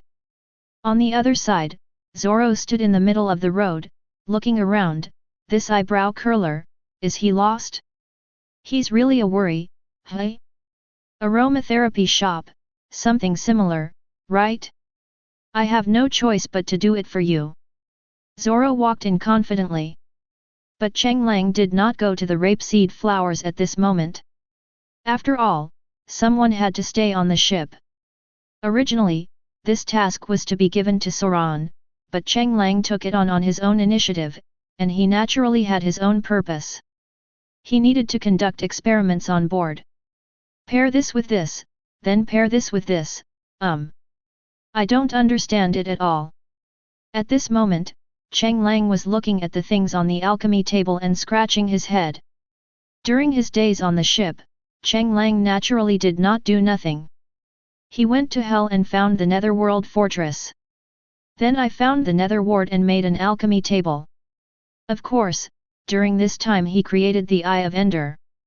Naturally, he was curious about whether it could be used, and then he saw the Eye of Ender floating in the sky, as if searching, but just like an ordinary compass on the Grand Line, it began to spin, and finally with a pop, it shattered. Cheng Lang had actually anticipated this. After all, the world is different. This is one piece, not the main world. There is definitely no way an end portal will appear. But it's not completely without gain. Although the Eye of Ender shattered. But it didn't explode into powder like in the game. Instead, it became 4 petals. A quarter of the Eye of Ender has a magical effect. That is, you can see the scenes of the other 3 Ender Eyes through the Ender Eye. And this thing can also float in the air, but it seems to have a time limit. Cheng Lang looked at the Eye of Ender, whose durability had been reduced by 1/5. This was experimented with before, and the 4-petal Eye of Ender has shared durability. If you just look at the other 3 Eye of Ender fragments, it doesn't consume much durability. You can keep looking for about 24 hours. If you don't have the intention to look at them, the Eye of Ender will not be activated. But if it lasts more than 10 days, it will lose its effect. However, during the process, you can spend EMC value to replenish durability. Look what they're doing. Then 3 pictures appeared in front of Cheng Lang. Suddenly he was at a loss. No, why are they so big? No, they are so white. No, why are they so different in size? No. Cheng Lang withdrew his gaze. He felt confused. It's fine for him to see the ones for Nami, but why are there also these images for Sanji and Luffy? So where are they? They're having a Y party and they didn't invite me. He shook his head to get rid of the strange thoughts. Then Cheng Lang looked again. It was given to Nami because they already had it. And the one for Sanji, this kid is hitting on him. To Luffy. Where's Luffy? Why is it Zoro? At this moment, Zoro was drinking. Several young ladies around seemed to be talking about something. Cheng Lang was not very clear about what happened, but he asked the Eye of Ender to look slightly elsewhere. Then I saw women dressed as dancers in the booths trying their best to sell drinks. I can't believe this green algae-haired guy actually has such a secret hobby. That's not right. Although that guy doesn't say he's not interested in women, that's not his setting, right? Did I change Zoro's personality unknowingly? I'm not sure, let's see. 10 minutes later, Cheng Lang finally understood that this guy was lost and mistook the aromatherapy shop for a spice and wine shop. Cheng Lang found it a little funny to look at the dancers who were complaining. Look back. Cheng Lang continued to study the brewing table in his hand. He was a little confused. It was not that the brewing stand was weakened, but it was greatly strengthened, so that Cheng Lang was a little confused now. Chapter 102. The basics of the brewing stand remain unchanged. For example, they all need to be refined with nether wart to become crude potions, and adding gunpowder turns them into splash potions. These basic settings have not changed. At first, Cheng Lang was actually disappointed when he found out that there was no change. After all, it was not impossible to replace the effect of the potion with Sanji's cooking. Currently, Sanji's dishes are already available. Vitality, Life Recovery, Satiety, Strength 3, even Jumping and Speed, these buffs are all available, and the time is about 3 hours. Then look back at the alchemy. Because there is no redstone, not only is the brewing time short, but it is also not very strong. Take strength, for example. The maximum strength is 1, even if you use fluorite powder, it is only strength 2, and the duration is 1 minute and 30 seconds. Sanji's cooking has reached power 3 and can last for 3 hours. Needless to say, the blessing effect is great. But when Cheng Lang added non-original medicinal materials into the medicine refining, subtle changes began to appear. Take ginseng for example, which can replenish qi and blood. After Cheng Lang becomes MC, he is put in directly, and the regeneration potion made with the tears of the evil spirit will have a special buff blessing. It becomes regeneration 4, vitality 2. Duration 2 minutes. If you are using fluorite powder, the effect can be doubled. It became regeneration 8, vitality 4. However, adding drugs unconditionally does not necessarily lead to good results, and the number of times they can be added seems to be limited. What Cheng Lang has figured out so far is A portion of medicinal materials can be added in each step. For example, after removing the hellwort, you can add a medicinal ingredient, but it must be a medicine like a lead, and it cannot conflict with the properties of the following. Simply put, you can put red dates and other medicinal ingredients that replenish chi and blood in the healing potion. Then when you use the flashing watermelon to make the healing potion later, the effect can directly reach 4. At this time, put ginseng or wolfberry. These medicinal materials will replenish Qi 1 and other special item buffs, and then add fluorite powder. The effect is doubled. Directly reach treatment 8 and replenishment 2. But you can actually add more herbs at this time. However, the selection of medicinal materials requires great care. There is a possibility that the effect will be reduced, or the effect may be doubled again. In short, it is feasible to increase the efficacy of the drug after adding the fluorescent powder, but it is impossible to continue without some medical knowledge. But if you want to continue to increase the effect, you can continue to operate. For example, you can add gunpowder to turn it into a splash potion, and you can continue to add medicinal materials at that time. So theoretically, any original medicinal effect can be enhanced by adding medicinal ingredients 4 times. If I can obtain Dragon's Breath, I should be able to add medicinal materials for the 5th time without any problems. However, without the end portal, it is impossible to use Dragon Breath now. But even if there is, Cheng Lang can't control it. He looked at the bottles of medicine in his hand. Strength 14 HP 3. Effect: Strength effect increased by 420% for 60 seconds. Strength effect increased by 30%. Effect 2, doubles the strength, but causes severe bleeding. Lasts 300 seconds. In other words, this potion can instantly increase strength by 8.4 times for 1 minute, but the price is heavy bleeding all over the body. The effect seems abstract, but for Cheng Lang who has milk, instantly increase strength by 60 times in 8.4 seconds. Very strong. And this is Cheng Lang's greatest masterpiece. The only drawback is that this thing is a splash type. If used improperly, it can easily cause harm to teammates. Of course, it can also be used directly on the enemy. After all, if the opponent can survive for more than 60 seconds, blood will burst out from his body and he will die. It is a medicine with very obvious advantages and disadvantages. As for why not let Chopper do these? The reason is very simple: Chopper can't operate the brewing stand. Chopper can put the water bottle, but he can't add the medicinal herbs. So Chopper had no way to do it. He could only provide ideas and some prepared medicinal materials, and then Cheng Lang turned these medicinal materials into MC. Take out your notes. Cheng Lang looked at the densely packed arrangements and combinations above. Finally, Cheng Lang picked up the pen and wrote on the last combination. The combined effect. Main effect: Swiftness 4. Side effect: Aphrodisiac 2. Duration: 300 seconds. It's really baffling, why are there so many aphrodisiac effects? After silently writing down the recipe, Cheng Lang put down the notebook. Goji berries are used to increase the duration and effectiveness of other formulas, but why are they all used here to enhance male sexual performance? Is there some chemical reaction between the sugar and goji berries? Cheng Lang looked at the orange-red Swiftness 4 potion.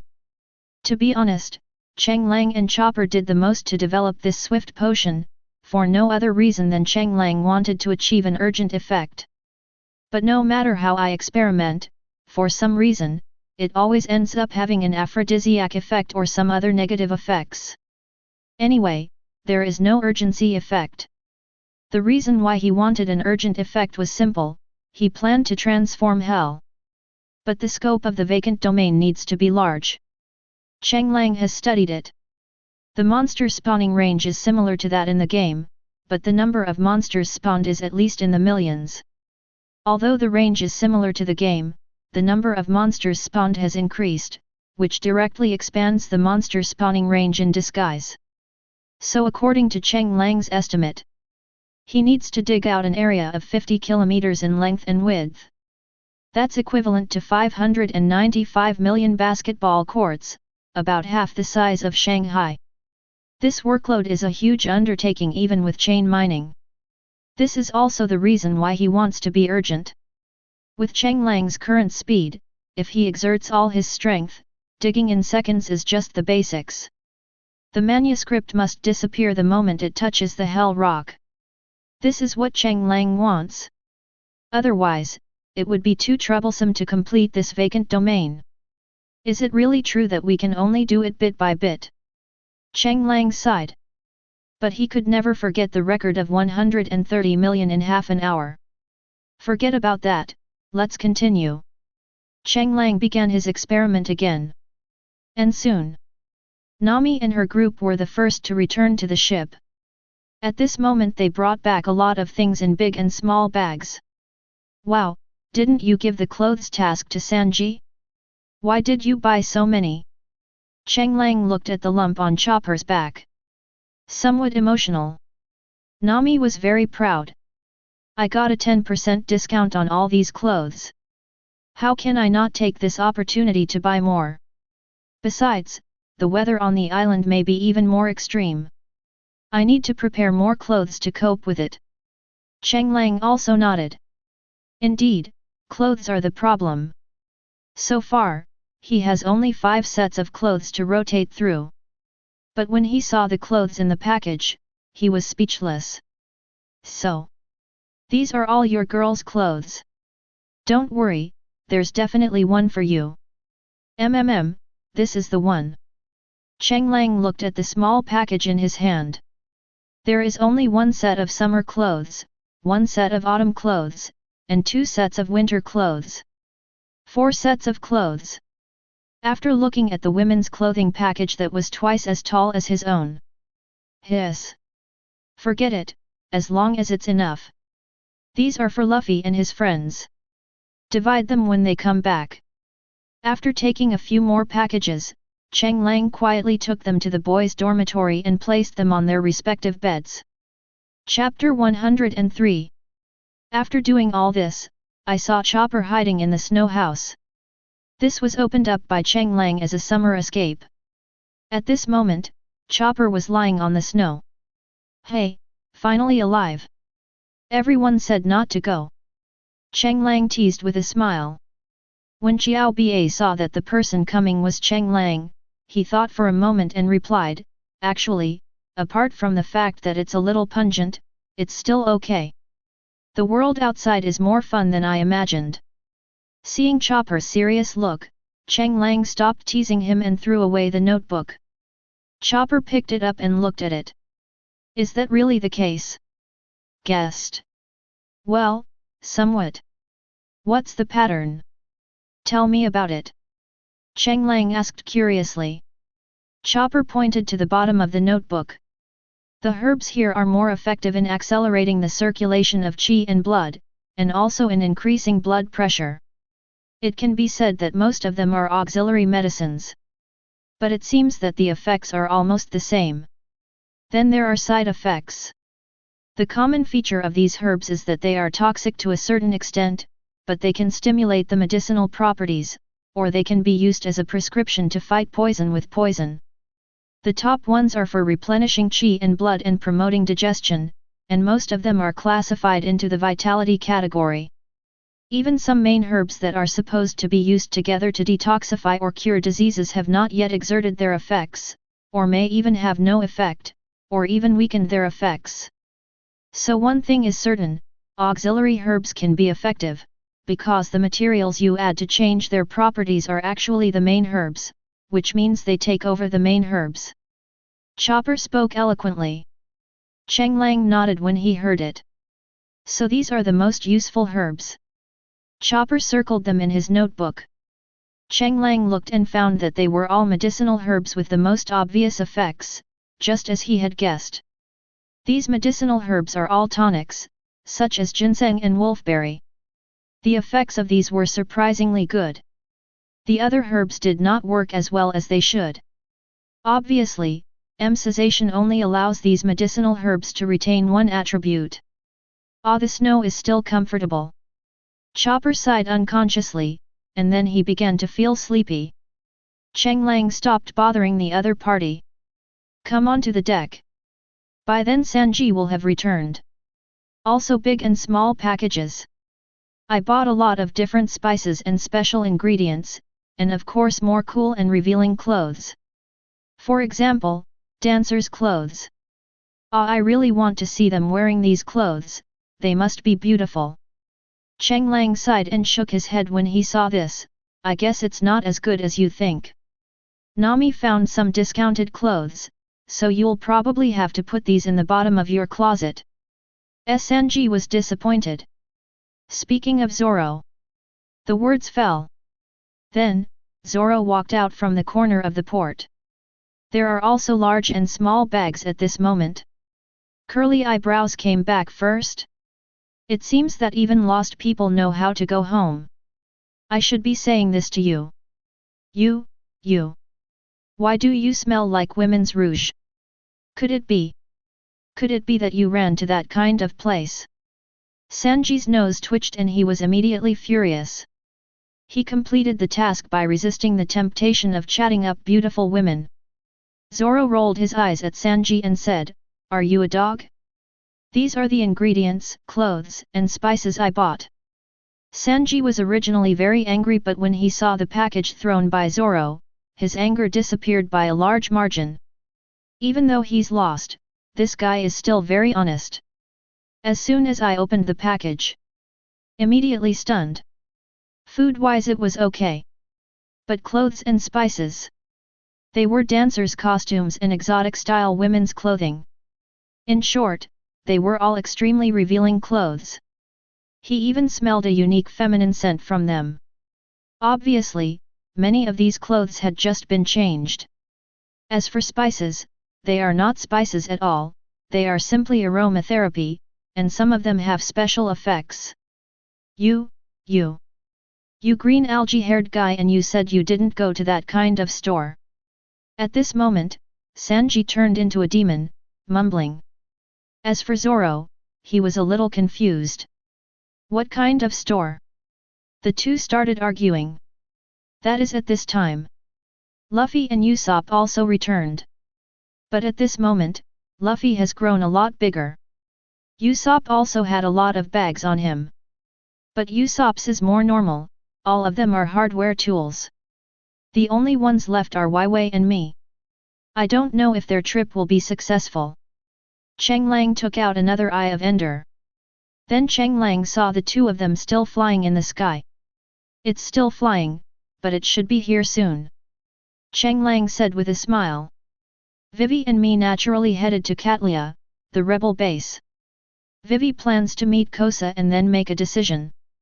Sanji smoked a cigarette and asked, "Can Vivi convince the rebel leader?" Nami was worried, it should be okay. After all, she said that the leader of the rebels is someone she knows and was her childhood friend. Don't worry, it's okay even if an accident happens. Cheng Lang comforted with a smile. The others nodded after hearing this. After all, the two of them were wearing diamond suits, and ordinary guns had no effect on them at all, so they would be fine even if they encountered a cannon.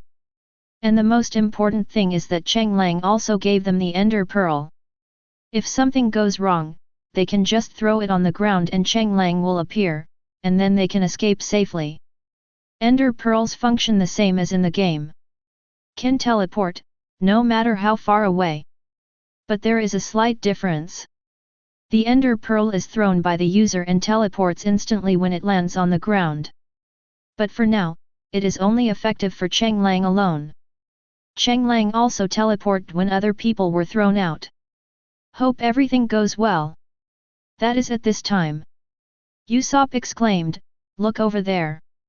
It's the billionaire that Vivi mentioned. There are 60 ships. There are 200 people on one ship, so there are 12,000 people here." Usopp couldn't help swallowing. Alvida also squinted her eyes and looked at it. It seems like the boss behind the scenes is going to make a big move. Nami was a little frightened. They probably don't have any news about us, right? Luffy and his crew watched as the ships of these billionaires docked at the shore, but no one attacked them. Of course, there were also people who looked at me sideways. But when they saw that it was an unknown pirate flag, they all walked away in disdain. Obviously, they didn't even bother to take action against Luffy and his crew since they had no bounty. Cheng Lang seemed to hear someone reporting with a den mushy. Mr. 11, that ship on the beach is a pirate ship, but it's a pirate ship that doesn't even have a bounty. Mr. 11? Don't worry about him, he's just a little pirate. The most important thing now is the mission. Yes. Cheng Lang thought about it. Shouldn't this guy called Mr. 11 be captured by Smoker and then killed and replaced by the billions of elders? Now I am still alive and well, it seems that I have changed my destiny. Luffy has no bounty. Since he didn't have a conflict with Smoker in Rogue Town, did that mean he didn't have the opportunity to go to the Grand Line? If that's the case, can Luffy still meet Ace? Cheng Lang was puzzled. That is at this time. A figure jumped onto the boat. Chapter 104. Yo! Luffy! A sudden sound sounded. Ace! Luffy greeted with a smile. The two had met before? Cheng Lang was surprised. Then Cheng Lang learned about the current situation. Luffy and Ace met at a restaurant and talked a lot. However, he encountered a few blind guys at that time, so Ace decided to get rid of the annoying guys first. I'll go find Luffy later. Luffy asked if he needed help. The answer is naturally no. Luffy calmly started eating. Then the current situation happened. Luffy's brother. My brother must have caused you all a lot of trouble. Ace knew Luffy's character very well and said words of affirmation with a smile. Luffy, on the other hand, looked very proud and said, "Of course I must." Usopp directly complained, "I'm not praising you, why are you so proud?" Really? Luffy was surprised. Everyone sighed at this. Ha ha ha, Luffy you! Boom! Gunfire rang out. The bullet went straight through Ace's head. This scene scared everyone. Of course, Luffy and Cheng Lang are excluded. Are you okay? Nami looked at Ace in astonishment, who looked nonchalant. Ah, don't worry. I ate the nature-type flame fruit, so ordinary firearms have no effect on me. Ace smiled and waved his hand, but he still sighed, can't you just let me relax and reminisce about the past? Do you need our help? Zoro drew his sword and looked at the people from Baroque Studio who were gradually gathering below. It's Fire Fist Ace. We've discovered his whereabouts. Requesting backup. We need sea stone bullets. Ace shook his head. I didn't expect so many people to gather here. It seems like it's time to leave. Are we leaving now? Luffy was a little reluctant, after all, he had just met Ace not long ago. At this moment, a piece of paper was thrown into Luffy's hands. Use it when you want to meet, and he'll guide you to me. Paper. It's a life card. If you spread it out, you can see that it will gradually move towards me. We will meet then. Ace was very casual. It was at this time that Cheng Lang took out a set of diamond suits. This might be useful to you. What? Ace was confused. Diamond suit, you can think of it as invisible armor. Cheng Lang said and slapped it on. Then Ace was surprised to feel the close-fitting effect of the diamond suit. How amazing! Are you also a person with special abilities? Yes, this thing can make your body as hard as diamond, but it has a durability limit. When you feel that it no longer fits your body, it means it has disappeared. You can take it off if you want. You can try taking it off like a helmet. Ace experiment. That's a pretty good ability. When you arrive in the new world, I'll introduce you to someone. Maybe you'll have something in common. Cheng Lang smiled and nodded. But then he expected the other person's body to explode with experience, but unfortunately, what he imagined did not happen. It seems that the diamond suit cannot change Ace's fate. As for netherite? At present, Cheng Lang has not found the template and cannot forge it, but he has netherite fragments. The value of one fragment is only 4,390 EMC, which is ridiculously expensive. It takes 19288 EMC points to synthesize one nether alloy ingot, which is approximately 2. I won't say any more words to you guys. I'll take care of the problem. Ace jumped down with a smile. Just flames burning all over the body. Turned into a fireman. The bounty hunters from Baroque Studio who surrounded them retreated in fear. Unfortunately, they could not escape the fate of being burned. Luffy, your brother is so strong. Alvida couldn't help but look on with emotion. At this moment, Ace blew up all the Baroque Studio ships on the shore with a fire fist. The people on the shore were also stunned at this moment. Mr. 11, who arrived late with a gun loaded with sea stone bullets, saw their ship being burned to ashes at sea. Damn it! He was very annoyed at the moment. When they got the news that Fire Fist Ace was here, they gathered tens of thousands of people to encircle and suppress him, but now the ship was lost and many billionaire elders were either injured or dead. If he were to be blamed by the organization and lose his status and position, that would be considered the worst-case scenario. However, he would most likely have to bear all the losses. The result is that death might be better, but if you live, it will be worse than death. When he thought of that outcome, his eyes turned red. At this moment, a younger brother beside him pointed at the boat of Luffy and his crew. Mr. 11, Ace the Fire Fist was on this ship just now. What did they say? I heard it. Fire Fist Ace calls the guy in the straw hat his younger brother, and he mentioned it before at the restaurant.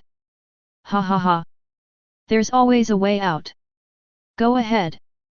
Take them down. Mr. 11 was very excited. After all, these were a group of small pirates who didn't even have a bounty. Now they could be used to control Ace the Fire Fist. When I think about how I can defeat Ace the Fire Fist, what do those losses matter? In the future, he will step by step reach the top. He fantasized. But reality slapped him hard in the face, making him realize that he could dream, but reality was cruel. Those who rushed onto the boat were knocked away one after another. Shoot! Even if it means killing you. Then there was a sound of countless bullets being fired, but no one in the Straw Hat Pirates was injured or killed. But the person who fired the gun was injured. What a rude bunch of guys! Alvida approached step by step with a mace in hand. You, don't come over here. Unfortunately, the answer he received was a blow from a mace. The whole person and the bounty hunter behind him were knocked away. It's a person with special abilities. Boss, use the sea stone bullets. There is no need for me to say more, Mr. 11 has already taken aim at this moment, but his target is naturally Luffy. After all, this is Ace's younger brother. The others are not important. As long as one person is controlled, it will be fine. Boom! Gunfire rang out. Just hear a ding. The crisp sound made Mr. 11's nose run. Is this a human being? Luffy, on the other hand, scratched his stomach in confusion. Hey! Just now, he suddenly felt like he was bitten by a mosquito. Really? Ace is still the same as always, saying I'm unreliable. Luffy pressed down the brim of his hat. Then countless fist shadows appeared. The bounty hunters who surrounded them were all knocked away. What should I do, boss? Where is the boss? Mr. 11's younger brother turned around and found that the boss had disappeared. At this moment, Mr. 11 was squatting in the corner. Eyes dull. Monsters, they are all monsters, I can't fight them at all, but the losses, I can't. I have to run. Before. There is nothing. Nothing's revealed, idiot. Why don't you run now? Mr. 11 turned his head dully and found a smiling man looking at him. This person looks familiar. Isn't he the one on the Straw Hat Kid's ship? This gun is good, give it to me. Chapter 105. The gun still loaded with sea stone bullets was taken away from him. Mr. 11 was in a trance for a moment, but then his expression became ferocious. How dare anyone, Tom, Dick or Harry, bully me? You're a powerless person, why are you so arrogant?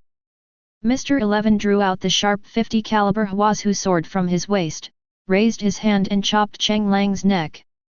It was a fierce blow, but the blade only touched Cheng Lang's neck. That's all? It's a real waste of talent for this famous sword to fall into your hands. Cheng Lang shook his head as he deliberately took the blow. Even this blow did not reduce the durability of the diamond armor. It can be seen how light the force of this knife is. Mr. 11 was staring at the scene blankly, feeling his palms numb from the shock. Do you believe me if I say this is a misunderstanding? Cheng Lang directly grabbed Hwazhu with his backhand. I believe it, so I decided to return the favor. The blade cuts across. Mr. 11 suffered a bitter defeat. Cheng Lang turned his head and looked in one direction. There was a woman dressed as a dancer. At this moment, the other party looked away in horror. Partner. When Cheng Lang walked over, the other party naturally sat on the ground in fear, looking pitiful. Cheng Lang lost interest. As soon as I turned around, I saw the woman took out a pistol from behind her. Aimed at Cheng Lang's head. Boom. Smoke filled the air. Haha. Men are so stupid. The words fell. The cool touch touched her neck. I've already let you go, why bother? Cheng Lang sighed. Yeah, I'm sorry, whatever you want is fine, I'll cooperate. When Cheng Lang walked out of the alley, countless people were lying in all directions on the streets. There were heavy casualties. Cheng Lang also shook his head at this. Back on the boat, Cheng Lang threw Hwazhu to Soran. Hey! Zoro was surprised, because he felt that Hwazhu was obviously a famous sword that was no less powerful than Swezu. This is. He's the leader of this group. This is his sword. It should be a famous sword with a fine and sharp sword and a 50 gong rating. It is indeed a famous sword. Don't you want to use it? Zoro was surprised. After all, although Cheng Lang has been using his own abilities to forge swords so far, he is actually also a swordsman. Cheng Lang shook the diamond sword in his hand. There's a difference between a sword and a knife. I'm used to using a sword. Is that so? Zoro didn't say much. After all, he was also good with a knife. It was not impossible for him to use a sword, but he was not used to it. But he still accepted it. After all, it was good to have an extra knife as a backup. The riot was resolved. Ace came onto the ship. Sorry, there are a lot of them. Ace explained with a smile. Obviously he also noticed what happened here. Luffy, on the other hand, didn't care at all, don't worry about it, but Ace, why are you sailing alone? I heard from Sister Makina that you founded the Spade Pirates. Where are your companions? Ace didn't hide it, I'm no longer the captain of the Spade Pirates. Luffy was confused. Then Ace pointed to his back. I have now become the captain of the second division of the Whitebeard Pirates. Hey, Luffy, do you want to join the Whitebeard Pirates? Don't worry, your team will not be disbanded. You will just be affiliated with Whitebeard. Luffy shook his head without even thinking, no. Ha ha ha, as expected, I was just asking. When the others except Luffy and Cheng Lang heard about Whitebeard, they were all shocked. Whitebeard from the Four Emperors pirate group. The one known as the strongest man. Alvito was surprised. Yes, what do you think? Do you want to join? Ace confirmed with a smile. Luffy immediately became dissatisfied after hearing this. Ace. Don't poach my friends. Thank you, I still like being here. Alvita shook her head in refusal. Ace was not surprised by this. You've found a good group of companions, Luffy. By the way, have you ever heard of the Blackbeard pirates? Luffy looked at the others. The others shook their heads. In that case, we'll almost say goodbye. Ace was not disappointed, but prepared to set sail again. Is there something wrong? Why are you leaving in such a hurry? Luffy said reluctantly. Cheng Lang was puzzled. Didn't Ace travel with the Straw Hat Pirates for a while in the Alabasta chapter? Why was he leaving now? He was also planning to ask about domineering. Ace sighed and told the story about Blackbeard. So that's how it is. That's indeed unforgivable. Luffy nodded. The others also expressed their understanding. Well, gonna see you in the new world. Ace left in his own boat. Watching Ace gradually leave, Cheng Lang sighed. He didn't try to persuade or dissuade her. After all, he was just a stranger who had just met him not long ago. Even with Luffy's relationship, he had no way to dissuade him. After all, even Whitebeard couldn't be persuaded. Just relying on a diamond armor can't change the situation of being caught. By the way, can Blackbeard's ability make the diamond armor ineffective? After all, at the moment, this is also the ability of the devil fruit. That is at this time. Cheng Lang suddenly disappeared on the deck. The other members of the Straw Hat Pirates were not surprised to see this. It seems that the negotiations with Vivi were not very successful. Sanji took a puff of cigarette and said calmly. Should we implement Plan B? Alvida asked. When they arrived in Alabasta, everyone held a combat meeting. The purpose is twofold. One is to stop the rebel army. This can be done with Wai taking the lead. As pirates, it would be best for them not to get involved. Later, Wai introduced Cheng Lang to help alone, which meant the transformation. This is the best case scenario. Of course, there are also plans that were not successfully dissuaded. That is to defeat Crocodile and get rid of the mastermind behind the scenes. Let me see what happens to them first. Nami took out the Eye of Ender. Katlia. The rebel army's gathering place. Wai is surrounded by countless rebels. Kosa. Believe me, this is not true. My father would never do such a thing. But the evidence is conclusive. We have intercepted no less than 10 shipments of dancing powder to Aruba. Could this be fake? Kosa showed the dancing powder in the tent behind him. Wai immediately retorted, these are all forged by a company called Baroque Studio. Where's the evidence? Wai was silent, she couldn't produce any evidence. Seeing this, Kosa sneered, Wai, you live in the palace, clothed in fine clothes and fed with delicious food every day. You can't imagine what it feels like to be hungry, right? That's enough, go away. Kosa. Wai looked at her childhood sweetheart, the boy who bravely fought against the gangsters to protect herself. Now I have no confidence in my own words. Me pulled Wai.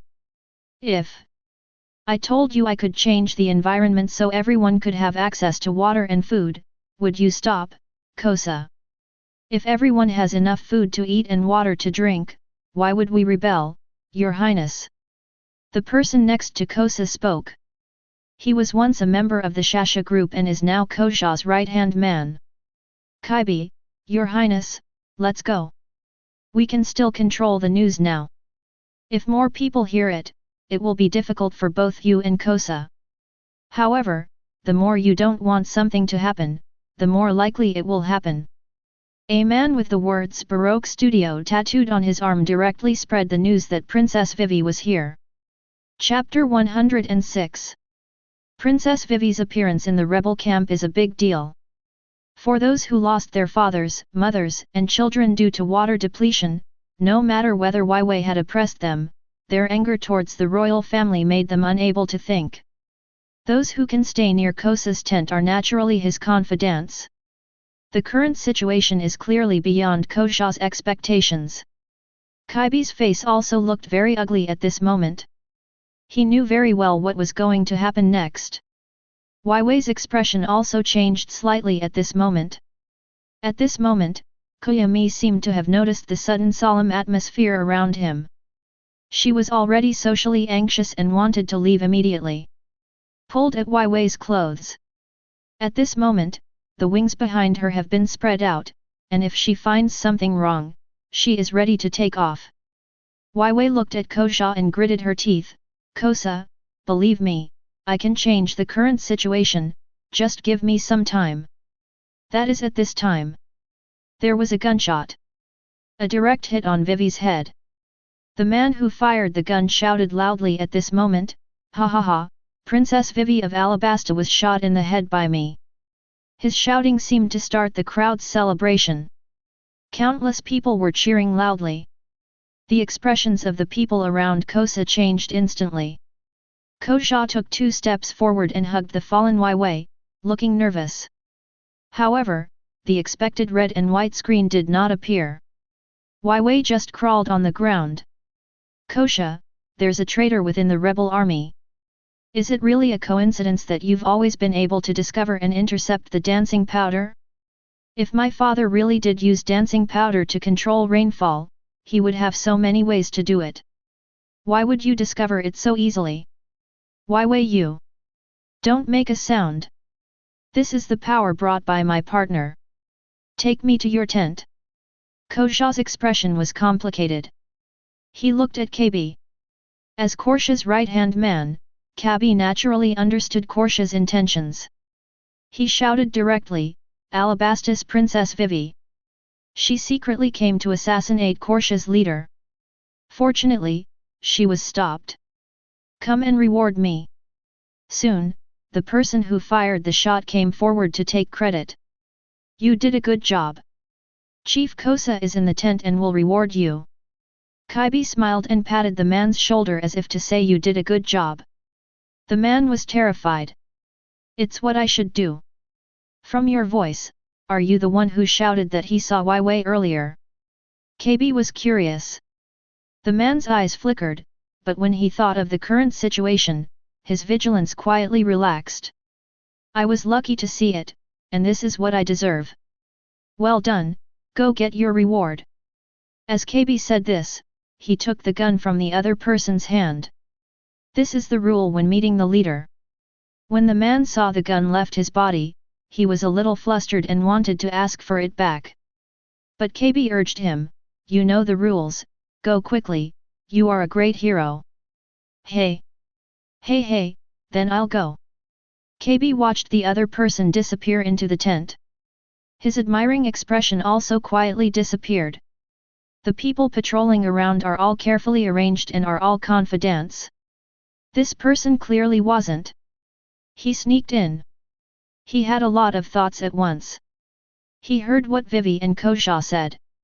In fact, he had already had some suspicions. After all, the guys who transported the dancing powders did it so smoothly. There was no intention of resisting at all. He was also skeptical at first, and finally told Kosa about these doubts. Naturally, Kosa was equally skeptical. It just happened as the number of times increased and as I accidentally obtained information. All of this proves one thing, these things were shipped by order of the king. Even if you are skeptical at first, you will gradually become convinced after doing it many times. Like a lie. If you say it once, it's a lie, but what if you repeat it 10 or 100 times? Although it may not come true, it can make many people believe it. With each discovery, Kabi and Kosa gradually wavered and began to doubt. So that they now recognize. In the tent, Kosha looked calm and composed. Looking at the newcomer, he casually threw out his gold jewelry. You did a good job. So, which team are you from? The man took the gold jewelry and said with some trepidation, Chief, I'm from the 56th Formation. 56th Squadron, shouldn't you be doing the procurement? Have you returned yet? Ah, yes, we just got back. The man laughed dryly. But Kosha's expression changed instantly. Don't you even think before you tell a lie? The 56th Squadron is not a procurement team at all. The man looked terrified when he saw this. The atmosphere in the tent suddenly became tense. Drops of cold sweat flowed down the man's back. But he quickly calmed down with a puzzled expression. What are you talking about? The 56th Fleet has always been a procurement team. We just returned from rapeseed flour today. I still remember our mission was to receive the guns delivered from the port. A full flintlock rifles. Koja's serious expression suddenly turned into laughter. Haha, don't be so nervous, it's just a small test. After all, you came back earlier than expected, and appeared around the tent, so I can't help but be suspicious. The man breathed a sigh of relief when he saw this. He smiled and said, the leader is really cautious. Koja smiled and said, not only did you complete the task well, but you also showed courage and insight. From now on, you will stay by my side and work. The man frowned, then showed surprise. He frowned because Koja's voice was strange and had a bit of an accent, but he was naturally surprised that he was left by Koja's side. Thank you, Chief. I will definitely work hard. Tell me about your situation, where you are from, how many people were in your family before, and do you still have family members? Do you need any help from us? Koja's voice became lower and lower. But the man didn't feel anything unusual. In the end, Koja didn't say anything. But the sound still reached the man's ears. What mission did the organization give you yesterday? The man's expression gradually changed from excitement to dullness. The organization assigned me the task of monitoring Koja. If I find Princess Wei, I must report it first. The boss said that it's okay to eliminate Princess Wei, even if I'm exposed. Who's the boss? Do not know. What's your code name? Mr. 10. Where's your partner? Miss Tuesday, she should be near the water bar. Then why did you come out to claim the reward? Because, there's a reward. After the man finished speaking, he stood there blankly. Behind him, Mi silently shut his mouth. What an idiot. After saying that, Mina's disdainful expression changed, and he became a little shy. And Cheng Lang walked out from the corner. It was obvious that it was Cheng Lang who was controlling me just now. And Wei breathed a sigh of relief. Just now, the moment she entered the tent. She had already asked Cheng Lang to teleport over, and then briefly explained the situation. After hearing this, Cheng Lang directly suggested the option of hypnosis. This made Wei stunned. After all, she expected it to be a sting operation, and she would consider how to prove it after catching the person. After hearing this, Kosa immediately chose to cooperate. That's how the scene just now happened. Chapter 107. In other words, what the rebels saw was all an illusion. Koja's expression was grim. And Mr. 10's partner is also from the water bar. The water bar is also a place where information is gathered. Koja recalled more. Actually, he got a lot of information from the water bar, especially every time a dancing fan appeared, there was a news channel from the water bar. At first, he was proud of how broad the news channel he had established was. Now that I think about it, it all seems to be manipulated intentionally. Cheng Lang looked at Cao Sha. The answer is obvious. But Cao Sha looked up at Cheng Lang. Still unwilling to give up. What if you staged all of this yourself? You want to dismantle the rebels from within. Cheng Lang was not surprised after hearing this, as those in power are always suspicious. Moreover, when you get the answer that you have been deceived, the first thing you will consider is whether the other party is also deceiving you. Moreover, the other party also has the ability of hypnosis, so it is not impossible for him to do such a thing. If I hypnotize you now, will you be able to resist? As he spoke, Cheng Lang had already appeared behind Cao Sha, with one hand on his shoulder. Just like I hypnotized him, I can hypnotize you directly, then secretly do something to disrupt your plan. Isn't that better than doing it directly? Even if you are determined, I hypnotize more people and carry out the assassination just now. Can you withstand it? Cheng Lang walked out from behind Cao Shat. He spoke of his plans with a calm expression. Even if I didn't use my hypnotic powers, given the situation where Wai Wei and me appeared outside your tent, and I dropped a bomb from the sky, could you withstand it? Also, even though the king's army has been at war with you, they've never proactively attacked you. They've always been passive counterattacks, right? Kozha was silent. Then he shook his head, no. There were many times when the king's army took the initiative to attack us. Cheng Lang frowned. Something was wrong. This seemed a little different from the original book. Initiative? Large-scale war? Then why are you stationed in Katlia? It's so close to the port, and there's an oasis water source. Because we beat back the king's army. Cheng Lang was confused. Is this right? He looked at Wai Wei. But Wai Wei shook her head. She had been at sea for more than 2 years and had no recent or past intelligence. How many people are there? Not many, about 300. Always. Always. Then what does His Majesty the King want? Cheng Lang seemed to be asking a rhetorical question, but in fact he was making the answer clear. Kosa also began to have some doubts at this moment. Or perhaps he had never thought of the traitor as the culprit in the past.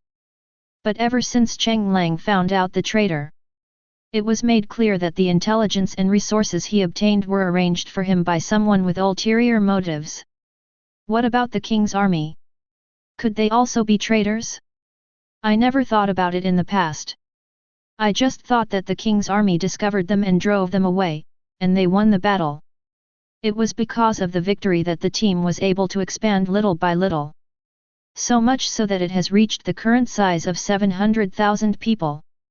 Why didn't you think about it carefully? Because King Cobra knew Kozha, Kozha instinctively did not believe that Cobra would directly send a large army to wipe them out.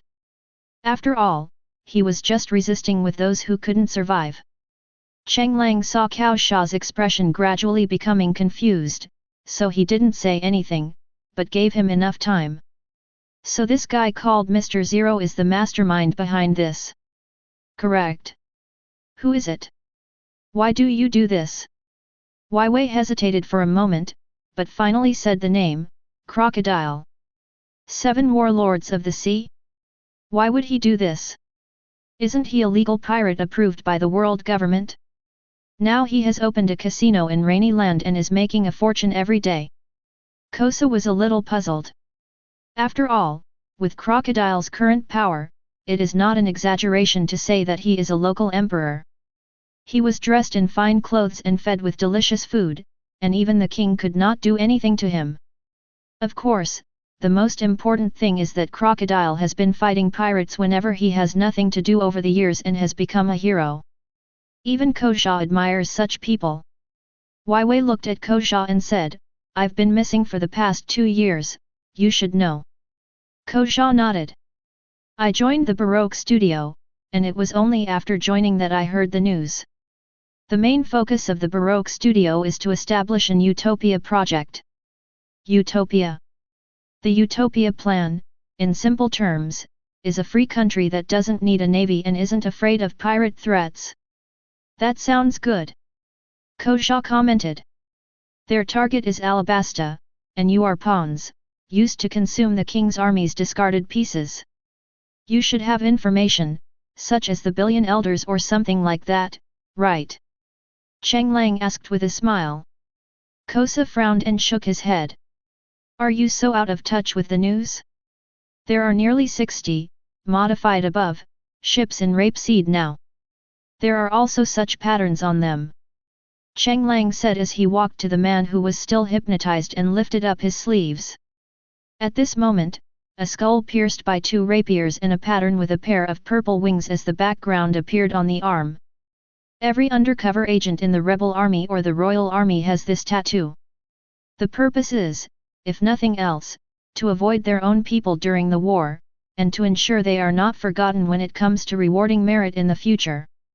Kosa had certainly seen this pattern before. He has seen many such patterns, especially on rapeseed flowers.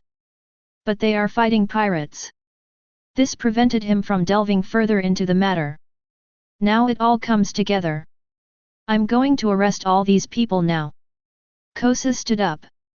He no longer had any hesitation and there was only anger in his eyes.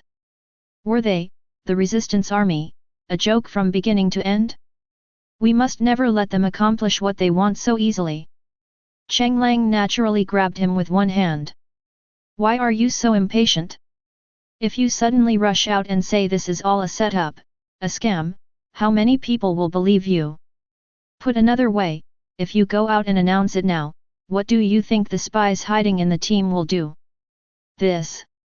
They'll create a propaganda campaign, claiming you've been bribed by the king's army, or even take the extreme option of shooting you dead and installing a new, obedient rebel leader. What will you do then? Cao Sha was stunned. Yes, the enemy is in the dark and I am in the light. If he goes out now, he will definitely not be able to solve the problem. After a moment of confusion, Kosa seemed to understand a little bit of King Cobra's difficulties. You know something is wrong, but you can't find the problem, let alone solve it. Then I'll confirm it in small parts and tell everyone without tattoos the truth. 700,000 people, how are you going to tell them one by one? If you tell too much, you'll be exposed sooner or later. After all, who can guarantee that someone without a tattoo isn't a baroque? Kosa didn't know what to do for a moment. He was like an animal about to drown in a river, swept forward by the current, unable to stop or break free. Chapter 108. Kosa sat silently on a chair made of sandbags. At this moment, he couldn't think of any way to solve the internal problems. The 700,000 rebels were his confidence in resisting the king's army, but at the same time, they were also his constraint. It made it difficult for him to complete every move quickly. So, I can only watch. Kosa sighed dejectedly. Cheng Lang saw Cao Sha, who had already faced the reality. Compared to when he finally realized his mistake and was sniped, the room for maneuver is much larger now. Not really. As Cheng Lang spoke, a bucket appeared in his hand. Wei told you before that the food and water problem can be solved. As long as this problem is solved, at least 30% of the rebels, if not half, will choose to retreat. Cao Sha nodded after hearing this. Who would be willing to rebel if they could have enough food to eat and enough water to drink? Cheng Lang's estimate of 30% is actually quite low. When 30% of people choose to retreat, it means that more people will choose to retreat.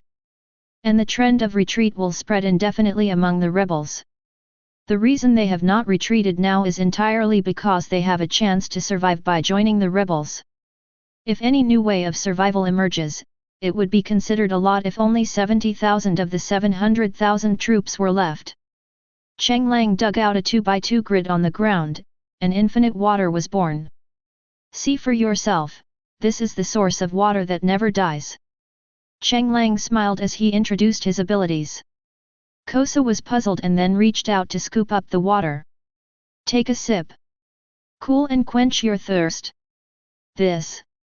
Seeing Kosa's expression, Vivi nodded excitedly. After she learned that he had such a magical ability, she had already thought a lot.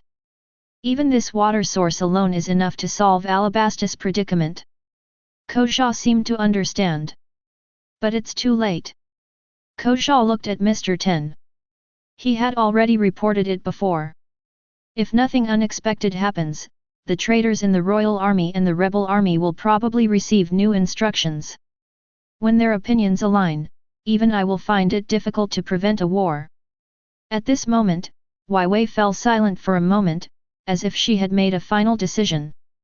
She looked at Kosa with a sharp gaze and said, "Actually, there is another way to end this war." "What?"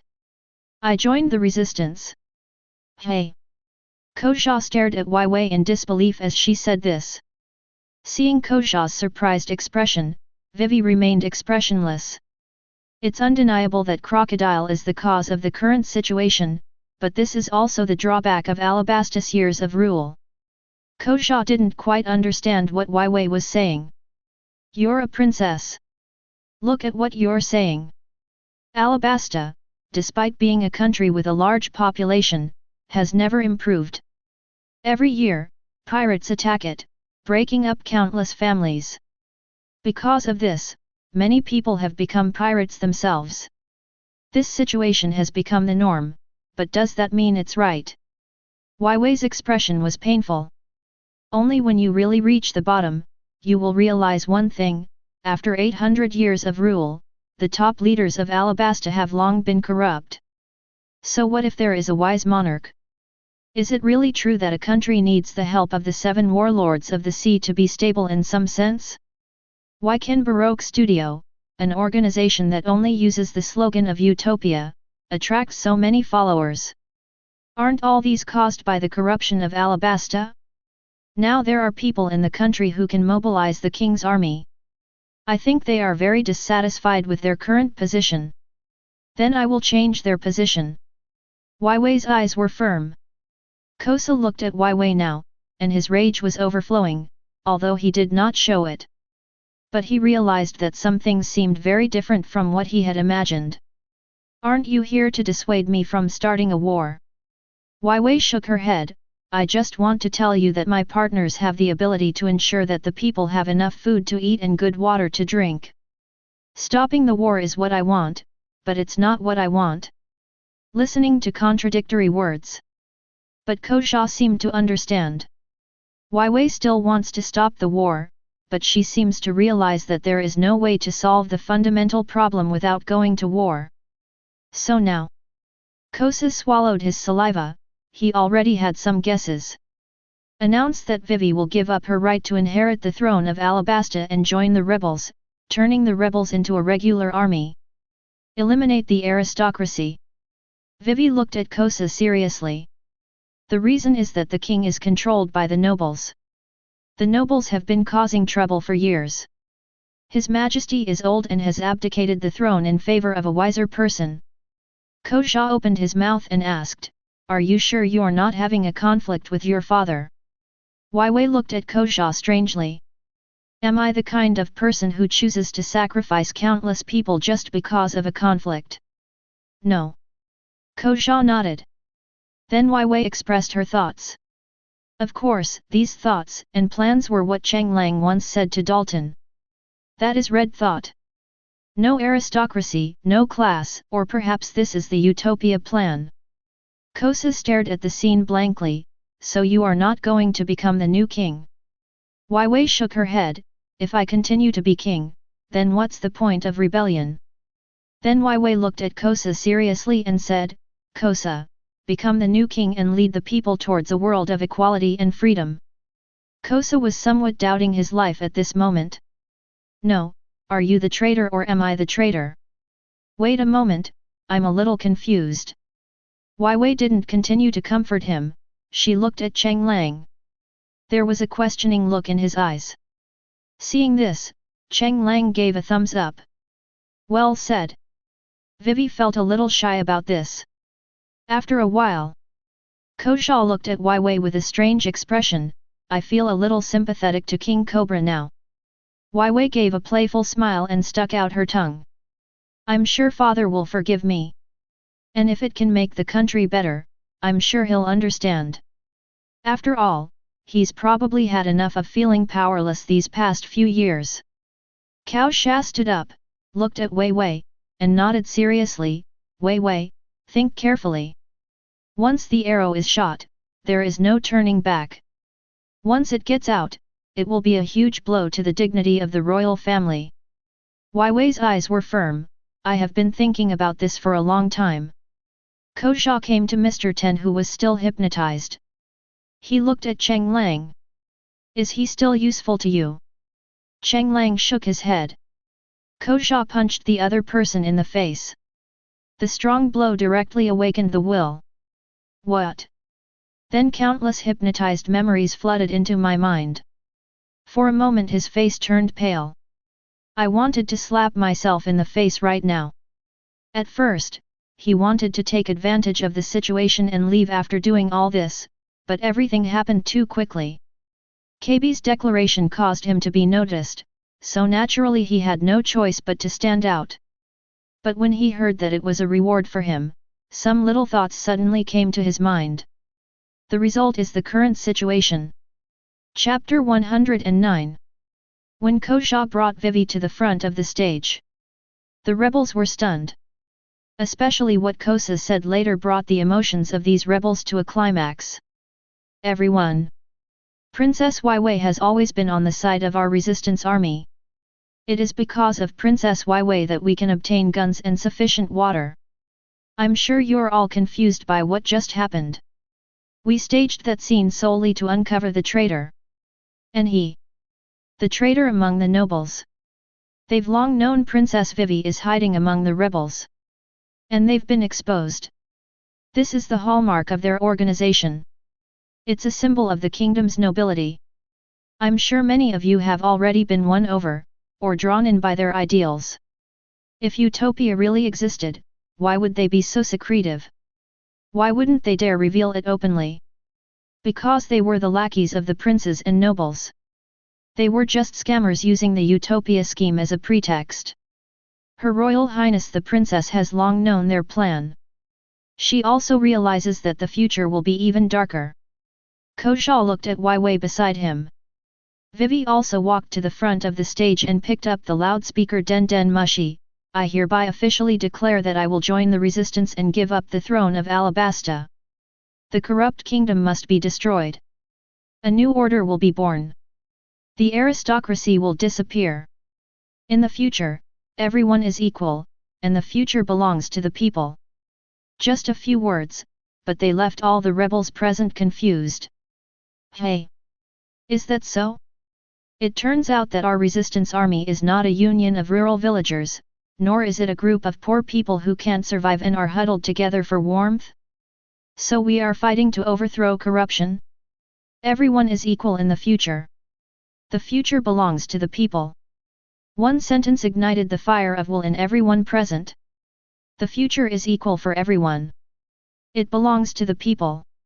Where someone starts, others will follow. The rebels, who originally had weak wills, seem to have found their backbone at this moment. They are not fighting to survive, they are fighting for the people. The people from Baroque Studio in the crowd were a little confused at the moment. No. We provided food and weapons, and now all those contributions are gone? How did we become the nobility? Damn! We're the king's party. However, the slogan has been shouted. Are you stirring up public opinion now? How to provoke? That is at this time. Many people who had been wooed by them before but were still hesitant reported them. They have that tattoo on their hands. They're nobles. I'm not. I didn't. Don't talk nonsense. The person being accused immediately denied it 3 times in a row. But a figure had quietly appeared beside him. He slashed his cuffs with a long knife. I saw the tattoo clearly there. And you still say you're not? We caught a noble here. I'm not. Third uncle. That's right, third uncle. You watched me grow up. You should know me well. The man being called third uncle immediately put on an angry expression. Great. I was wondering why you were so cheerful a few days ago. Turns out you've been corrupted by the nobility. You deserve to die. Have you forgotten how your parents died? But I'm really not corrupted by the nobility. I'm fighting for utopia. Bullshit. Brothers. We are fighting for the people. This is the utopia we want. Uncle San raised his machete and pointed it at his nephew. His previous utopia plan was to become a new noble. People like him don't deserve to be my nephew. For a moment, the expressions of those with tattoos became panic-stricken. In the past, they were the ones stirring up public opinion to frame others, but now they are being framed instead, and they are even unable to say more correct words. The expressions of Mr. Ten's partners in the bar were also very interesting. She swallowed and took out the den mushi from under the bar. Start contacting the boss behind the scenes. The call was answered. Miss Tuesday, boss, something bad has happened. Princess Vivi has joined the resistance and is planning to overthrow her own country. Crocodile's expression froze on the other end of the line. Do you want to listen to what you're talking about? Princess Vivi, join the resistance? Overthrow herself? Tuesday's expression looked like he was about to cry. It's true. They even portrayed us at Baroque Studio as decadent aristocrats. They played, Mr. Ten has already been hung from the streetlight. Wait. Don't come over here. I don't know them. I don't have any tattoos, I'm not from Baroque Studio. Sisters, please speak up for me. You know who I am. Bullshit. I often see you secretly talking to that guy called Mr. Ten. You are a traitor to the people. The sisters at the bar immediately confirmed it. I'm not. I didn't. Don't talk nonsense. The phrase all men are equal, the future belongs to the people is like a ignited spark that begins to burn in just a moment. Crocodile on the other end of the phone felt that the world was so magical. Didn't you just report that Princess Vivi had been dealt with? How come Princess Vivi has joined the Resistance Bureau and wants to overthrow her father's regime? How did the Baroque studio he built become the power of the decadent aristocracy? The cigar in his mouth was bitten off. It was at this moment that Robin couldn't help laughing out loud. What are you laughing at? Nico Robin. Robin's smile faded. I gave up this name a long time ago. Humph. Crocodile stood up and prepared to go out. What are you going to do? Let Mr. Two come back and prepare the final plan. I want to meet with them. At this moment Crocodile took out an anti-surveillance den mushi. Gaga. Is it time already? Do you need me to lure Cobra out? The phone began to imitate the excited expression of the fat and bumpy face of the person on the other end. Crocodile tried his best not to show his disgust. The plan is ready to begin, but you need to spread the news that Princess Weiwei is not missing and is still in the palace. The person on the other end of the line was a little confused. News about Princess Weiwei? Why? Follow orders. Mr. Six, if you still want your current position. The fat face on the other end of the phone looked ugly for a moment, but finally seemed to adjust his breathing and said seriously, okay, I understand. The phone hangs up. Crocodile's expression could no longer be suppressed. Waste. If keeping this guy wasn't useful, he would have gotten rid of this idiot long ago. A guy whose mind is full of women. He wasn't the only one angry. In the royal palace of Arubina, a fat man angrily smashed everything around him that he could. Damn pirates! If it weren't for my help. How could you cause such trouble in the Rainland? How could you even gain a foothold in Alabasta? He stood up and kicked the woman under him on the head. Ah! Waste! You are also a waste. If you were not a little bit pretty, you would have died long ago, you know. The woman, who was practically naked, stood up silently. I'm so sorry. Bitch! You're just as much of a bastard as your boss. Trash of the ocean. Women are partners given to him by Crocodile, or rather, playthings given to him by him. After venting a bit, the obese man frowned. Why did he suddenly announce that Weiwei was not missing? What happened? Chapter 110. The fat man's name was Nefertari Posen. It is also a member of the royal family, but it is a branch that was established long ago. In my grandfather's generation, their branch also enjoyed imperial treatment. Since Cobra came to power, their lives have become increasingly difficult. Reduce the land and expenses of the nobles, and do not allow them to keep slaves. The original royal treatment has been visibly reduced. Even many clan members were dismissed from their positions, and some branches even had their surnames reclaimed, with future descendants not allowed to have the surname Nefertari. This was tantamount to depriving their future descendants of their royal aristocratic status. Because of this, he came into contact with the pirates by chance. And this pirate is Crocodile, one of the 7 warlords of the sea today. And he provided the starting capital for Baroque Studio. Now the dog I raised has started to act bossy. Posen was very angry, but there was nothing he could do. After all, Crocodile now not only had strength but also money. He also had nearly 1 million billionaires under his command, and his entire strength had spread across the first half of the park. Someone is coming. A soldier in armor walked in quietly. What are your orders, sir? Go see if Wei is back. If not, go find out if there's any news of her back home and let me know immediately. Yes. But before he could wait a moment, the den mushy in his room rang. Posen frowned. Who? Oh no. Princess Wei has defected to the enemy. The person on the other end of the phone briefly described what had just happened to the rebels. After hearing this, Posen's pupils trembled. The first reaction was that it was impossible. Wei is the princess of this country and will succeed the queen of the country in the future. And you tell me that she rebelled? Against whom? Against oneself? My first reaction was that this was fake information. But when I think of Crocodile's order just now, he realized something was wrong. Where's the maid? Come in and change my clothes. I want to go to the palace. Several maids came in holding slippers and started to put jewelry on Posen as if it were free. Faster! The maids silently quickened their movements. While he was getting the information, the king also received the information. At this moment, Cobra was listening to his subordinates' reports in a daze, his mind a little confused. Akainu was equally confused, and at this moment he blinked. Impossible. Absolutely impossible.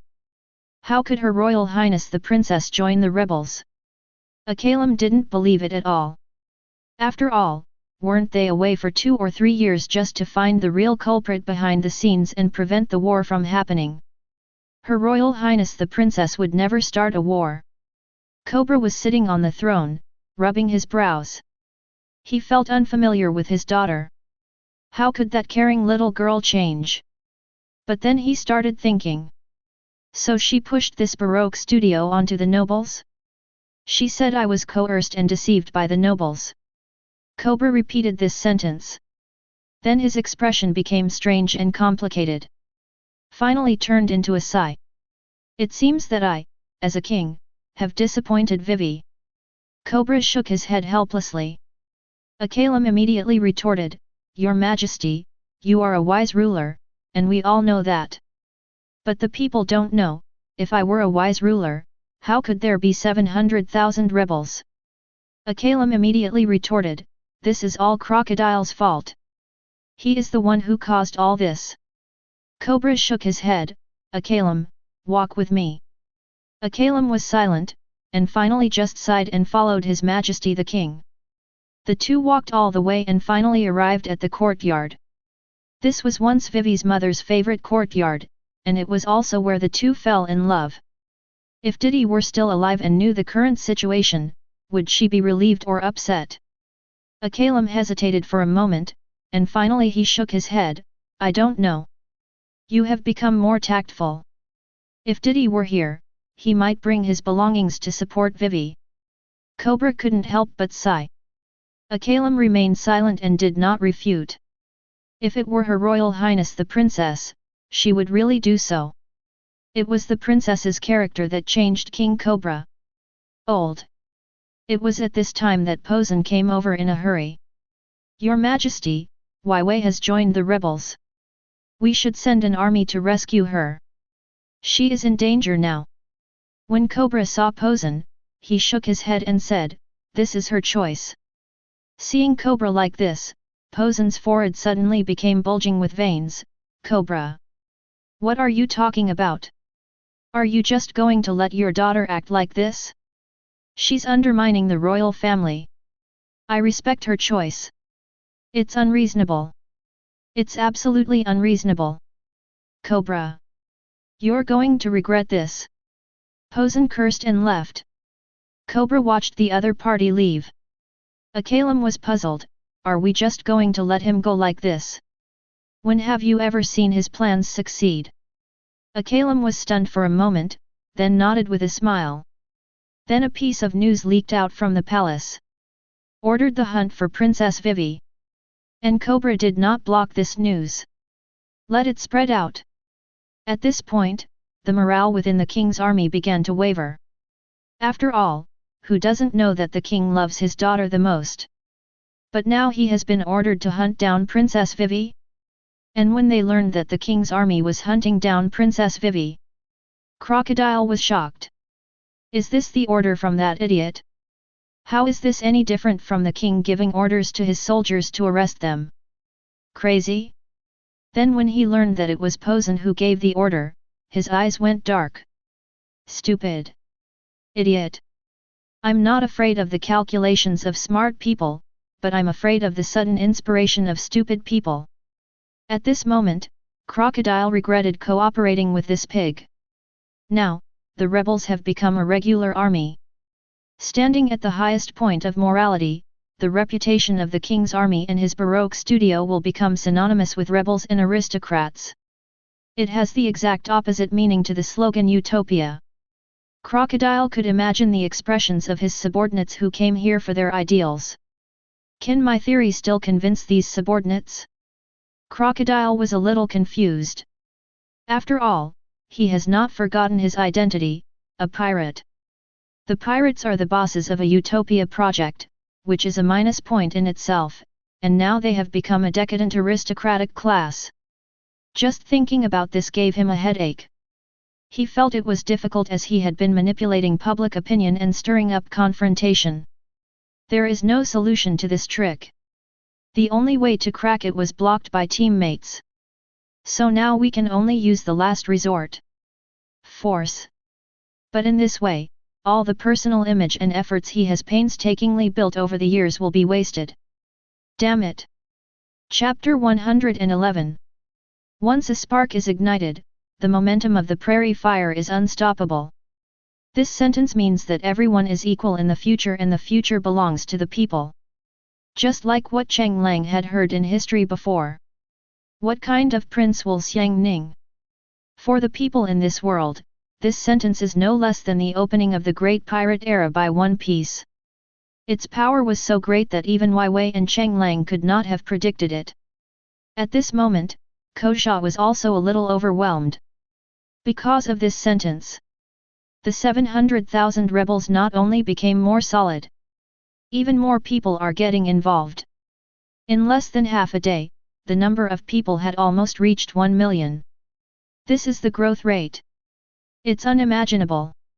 This situation is beyond my imagination. Kosa listened blankly to what was happening. The 700,000 strong rebel army was a trend that gradually emerged over the past 5 or 6 years. I didn't expect that a single sentence would almost surpass the resistance accumulated over the past 5 or 6 years. Cheng Lang said thoughtfully, actually, the number of people forced to survive is 700,000, but those who are not starving to death are more than 700,000. Now, those who are not starving to death have also chosen to join. Only when oppressed places shout out this sentence will they reap unexpected rewards. Wei Wei naturally noticed this scene, and her expression was one of relief and loss. I am glad that my ideas have been recognized by countless people. What made her feel disappointed was that although Alabasta was a populous country, the number of people who starved to death was beyond her imagination. The prosperous Alabasta had actually been riddled with holes for a long time. At this moment, Kabu walked out of the tent, and his expression was a little indescribable. What happened? Our food reserves may be running low. And just as we thought before, after we uncovered the Baroque studio, our food and water supplies have been cut off. Furthermore, our previously well-informed intelligence network has been completely paralyzed. Although Koxia had expected this news, he still found it hard to accept when it happened. After all, this tells him that everything he did before was the result of someone's deliberate instigation. After hearing this, Wei smiled and shook her head. Remember what I said before, my partner has the ability to ensure that we have enough food and water to eat. Seeing this, Cheng Lang moved his shoulders. It's time for you to show your talents. In fact, when Cheng Lang was in contact with Wei, he was thinking about one thing: how to quickly provide water and food for 700,000 people. There is no problem with water for emergency use, but you can't let him buy food directly at the transfer table. Bone meal is used to ripen renewable plants such as pumpkins and watermelons. These are indeed possible, but they can only be given to residents who are still able to maintain their lives, allowing them to proceed step by step. There are nearly 1 million people like the rebels. The daily expenses are an unimaginable amount of food. If we just build a pond, there will be no problem, but there will be a shortage of arable land for growing wheat. After all, farmland requires water within 4 squares. Simply building a reservoir cannot meet this requirement. So Cheng Lang remembered a video he had seen on a certain website. Discuss how much area one grid of water can cover. Cheng Lang was really shocked when he saw it at that time. Simply put, it is a triangle, and the water source can only spread 7 squares. If you dig 1 square down after the 7th square, the water source will continue to spread 7 squares, and this triangle will expand the water attribute infinitely. However, the goal is not to create a huge fountain directly, nor does it need to cover too much land. Therefore, Cheng Lang still needs this triangle, but he needs to trim the edges so that the water can stay at specific points. Form a water column. As for making stacking farms? No redstone. Let's go and get ready to work. After saying that, Cheng Lang left the tent. Wei and Kosha in the back were a little curious. Then Cheng Lang jumped onto me, who had completely transformed into a bird, and flew high into the sky. Until the two of them became a small dot. High in the sky, Cheng Lang looked down and could just see Alabasta. This height should be about right. Cheng Lang took out a stone from his waist. Then throw it upwards. This is Cheng Lang's latest research method, which does not require building up from the bottom bit by bit.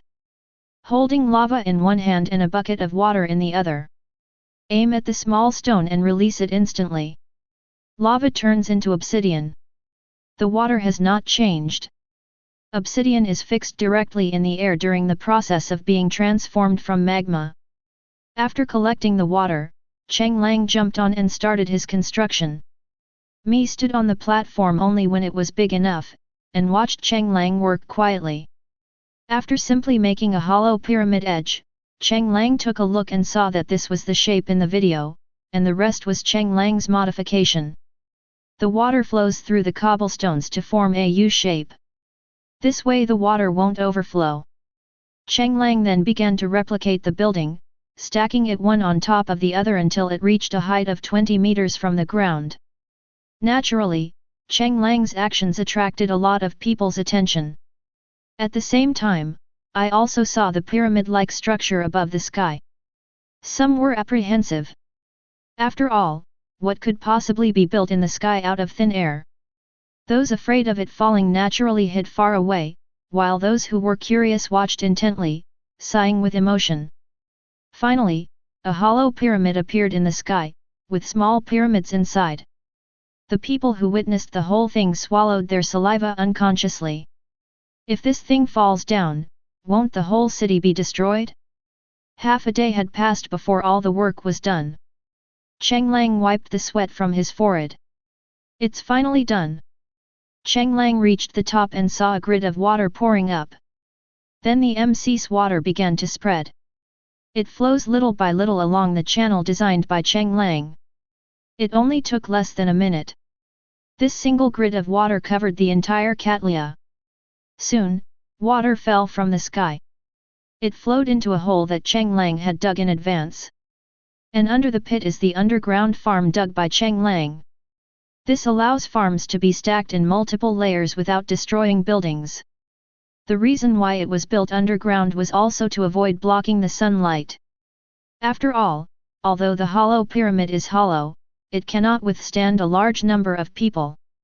Now this situation just does not affect the sunlight. Underground, Cheng Lang used fluorite for lighting.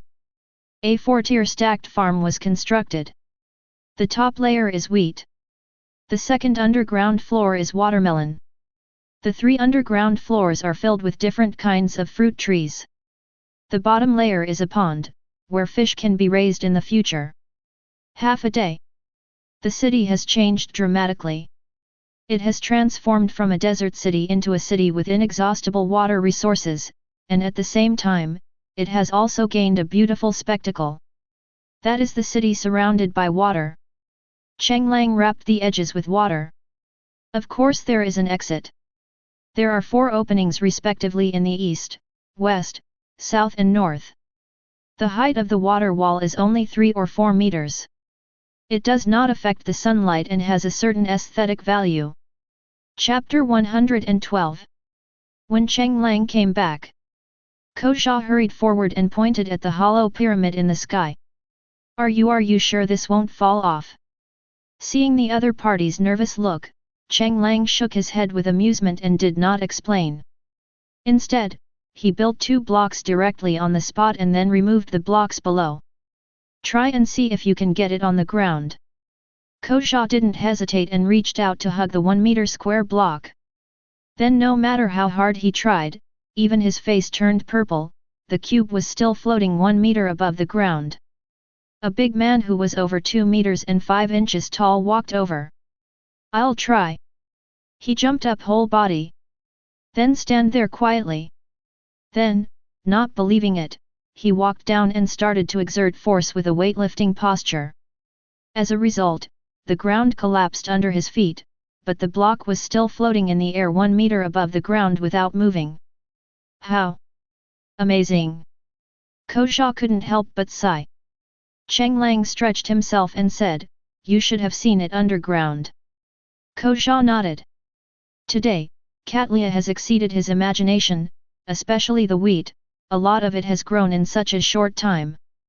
During this period, they had already started to deal with it under Weiwei's guidance. Emsized wheat can interact with the thresher. The moment the square grains of rice fall to the ground, they become husked rice. Then you can steam and cook it like ordinary rice. The particles are square but not stinging. The taste is just like the taste of rice. I've turned the bottom layer into a fish pond. You can bathe and soak in the water there, and you can drink the water. Don't worry about it getting dirty, but I'm concerned that some large garbage might fall in. I've dug holes in the 4 corners, and any large trash that falls in will flow in there, so you just need to clean it up regularly.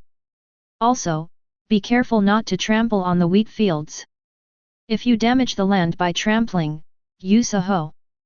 Cheng Lang talked about the precautions for plants such as wheat, fruit trees, and watermelons, as well as how to remedy the situation.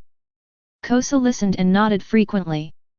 Cheng Lang then brought Kosa to where he kept the hell portal. This thing can take you to a place with nothing. If something unexpected happens that day, you can go straight in and take refuge. Here is the manuscript. There is a water bucket in the box here. If pursuers arrive, you can use the bucket to destroy the light curtain, but it will inevitably leave someone behind. After he finished speaking, he saw countless experience balls appearing on Kosha's body. Directly pushing Cheng Lang to level 55 does not mean that Kosa is inferior to Dalton from the Magnetic Drum Kingdom. But the experience gained after level 50 has gradually become abnormal. If the total amount of experience at level 40 is the total amount of experience gained at level 50 has reached, and each time the level is upgraded, the experience required does not increase but by. Cheng Lang looked at the new mod he had unlocked. Building staff? Although I missed it a little earlier, I've already finished it. You told me to build a staff? If I had known, I would have built the portal first. But Cheng Lang still clicked on the details out of curiosity. It wasn't that Cheng Lang had never played it before, but he was a little curious about what the building staff would look like after being modified. After all, the conversion table has been modified. Then Cheng Lang finished reading in silence. There is no longer a building staff crafting ring in the game. The effect is that it can only hold 1000 items, but if it is something that Cheng Lang has built before, he can directly and quickly replicate it again. And it is the same as the conversion table, that is, if the material is insufficient, the EMC value will be directly deducted. Am I one step closer to creation? Cheng Lang found it funny. Although it was something unlocked at level 50, Cheng Lang felt it was quite good. After all, this thing could indeed save him a lot of time. Maybe it was because he wanted to transform hell so much these days that the construction staff appeared. By the way, what I want most is the Krypton Gold Loli. Is it not possible or too outrageous? After thinking about it, Cheng Lang gave up. He then recorded the hollow pyramid above. However, the material is somewhat rigid and can only be recorded step by step without fabricating details. For example, zooming in and out. For this reason, Cheng Lang could only record the small hollow pyramid, which might be useful in the future. Then came the underground building, and then Cheng Lang was speechless. Although it is an underground building, only replacement operations can be performed. Cheng Lang needs to dig the gap in the middle manually. That's a bit rigid. Never mind. At least it's faster than me taking it one step at a time. Cheng Lang was building the wonder. Luffy and his crew met a man. Mr. 2. The two sides met at the rapeseed flower field. As if destiny had guided them, Luffy and his crew rescued Mr. 2 who had fallen into the water due to a sandstorm. I almost died. Feng Clay patted his chest with a lingering fear. She behaves like a little woman. But considering his face, it is really hard to feel sympathy for him. Sanji, who rescued Feng Clay from the water, had a look of surprise on his face. He actually mistook this guy for a beautiful woman. What a shame. Luffy, however, was not paying attention to those things, but was looking at Feng Clay's outfit curiously. Are you pretending? Luffy had seen a Karam dressed as a woman, so in his opinion, women's clothing equals disguise. After hearing this, Feng Clay smiled confidently, stood up, showed off his flexible body, and made a heart shape with his hands and feet. Of course this is not a disguise, and I am a straight-laced she-male. She-male. Luffy didn't quite understand what this term meant. However, this did not affect Luffy's curiosity about Feng Clay at all. Nami had a subtle expression, while Alvida's expression was hard to describe. Only Luffy, Usopp, and Chopper are curious about the so-called transvestite. Can't you swim? Could it be that he is a devil fruit user? I am also grateful. As a thank you for saving me, I will show you my magic. Oh. Then Feng Clay demonstrated his ability of the imitation fruit. Not only the appearance can be imitated, even the body can be imitated vividly, Feng Clay said with a smile, and then transformed into the appearance of Nami. Then he was sanctioned. Naturally, Sanji saw all of this and shed tears of envy. Damn, I really want this ability. Then he was also hit hard by Nami's iron fist. In just a moment, Von Clay became friends with Luffy, Usopp, and Chopper. But soon Feng Clay's ship arrived next to Luffy and others' ship. Happy times are always short-lived. I still have a mission to complete, so I can't continue with you. However, our friendship will not end. Feng Qilai said passionately. Hey! Are you leaving now? Luffy was reluctant. Usopp and Chopper had the same expression. I believe that our friendship will bring us together again. Leaving behind a dashing back, Feng Clay jumped onto his boat. Chapter 113. Just said goodbye. Both ships were heading towards the same destination. There was a moment of silence. Seeing Luffy and his crew looking at him with eager eyes, Feng Qilai couldn't hold it any longer. Really? Do you like me so much? Then I'll continue to play with you for a while. In the end, Feng Clay jumped onto the Mary. But before everyone could be happy, Feng Clay's men called out his code name. Mr. Tu, now is not the time to play. The boss is urging us to. Mentioned. But Feng Clay didn't care, now that we're on the same path, it's okay to play with new friends for a while, right?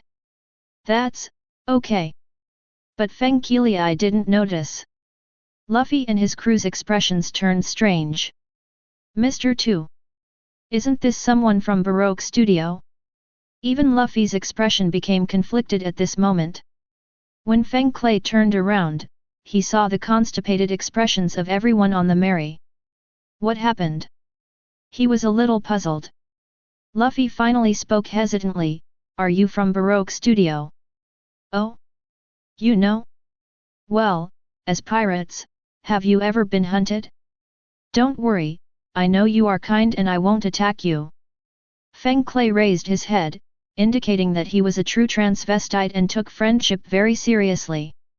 When Luffy and the others heard this, their conflicted expressions became even weirder. Sanji lit a cigarette and took a long puff.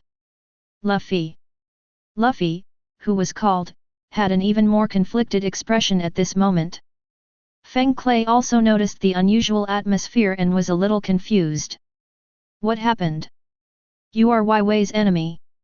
Feng Clay was a little confused as to why such a line suddenly popped up. He just shook his head and said, "I know Vivi. She is the princess of the kingdom of Alabasta, but what does this have to do with me? I am an upright transvestite and I am on the side of justice." Everyone on the boat had different expressions after hearing this. "So you're not Wai Wei's enemy, right?" "That's right." "Phew, that's good, let's continue the party." Luffy seemed to have put down a huge burden. Others rolled their eyes at this. Usopp directly complained, "Luffy, how could the enemy admit it in this situation?" You lied." Luffy looked at Feng Clay in even greater shock. Feng Clay waved his hand and said, "I am a demon." "How can a demon lie?" Luffy looked at Usopp seriously. This made Usopp stunned. Is that so? How come you were convinced?" Sanji complained speechlessly. "So what are you talking about?" Feng Clay seemed to realize something was wrong and decided to ask clearly. Then Nami briefly explained the information here. Mr. Tu blinked. Is that so? That's impossible. Zero-chan is actually crocodile. Does that mean I've been working under a pirate all this time?" On the Mary, everyone's expression was a little strange. "You do not know?" Sanji was very curious that as a code name at level 2, he didn't even know who his boss was. "I don't know. If I knew, I wouldn't have joined Baroque Studio.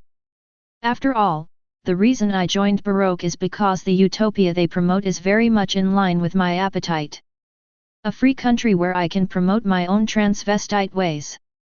But, this is just your one-sided statement. I don't believe it." Although Feng Clay heard it, he still found it hard to believe after working at Baroque for so many years. After all, everything Baroque Studio has done so far is close to his envisioned utopia plan. The first step was to crack down on pirates and other criminals. After obtaining enough money, Baroque Studio invested in many cities and helped many people. Luffy was very sincere. "Feng-chan. Is our friendship fake? We won't lie to our friends." "Hey!"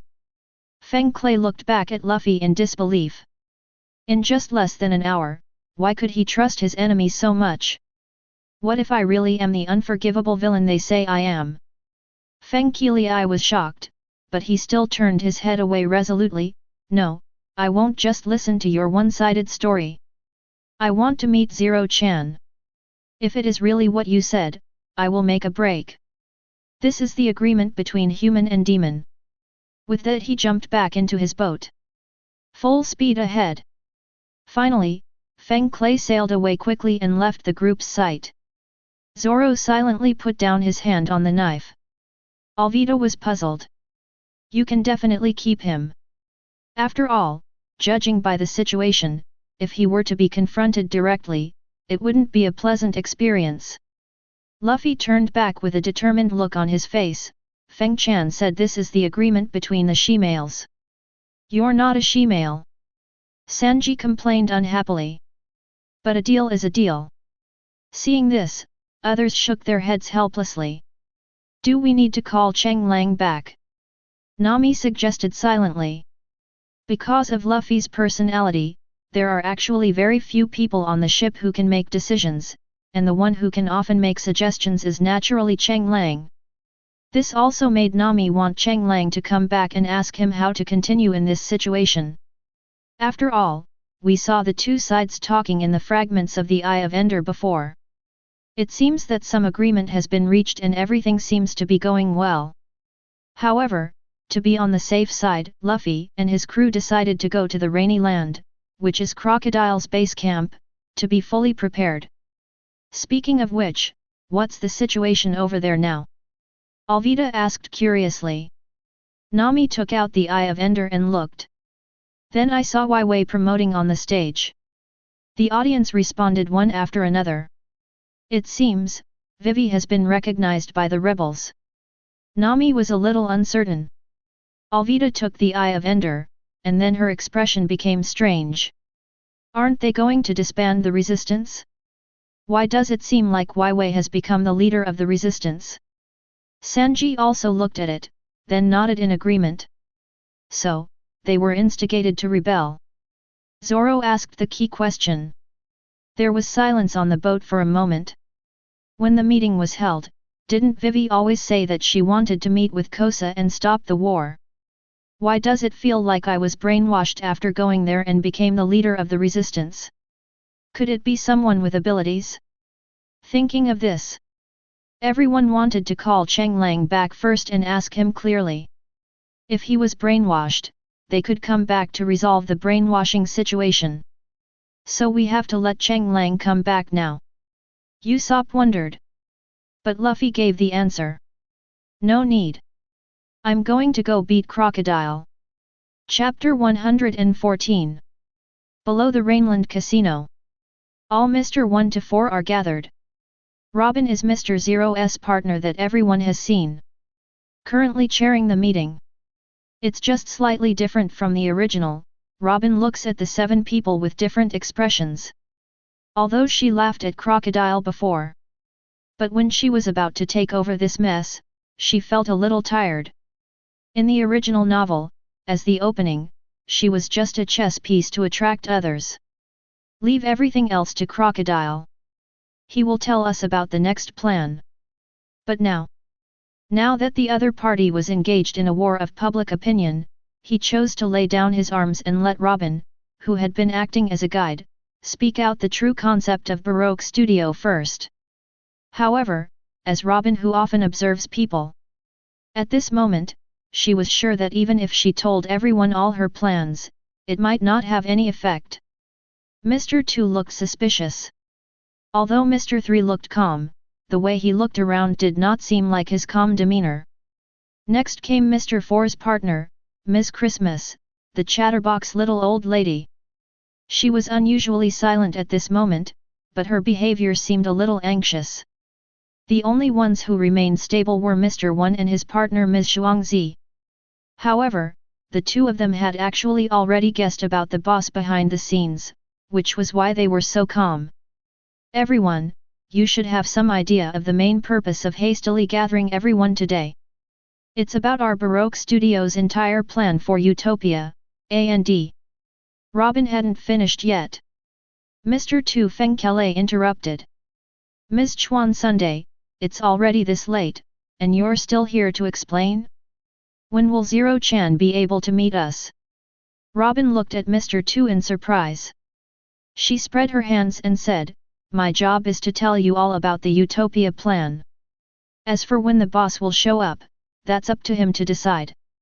After hearing this, the others had different expressions.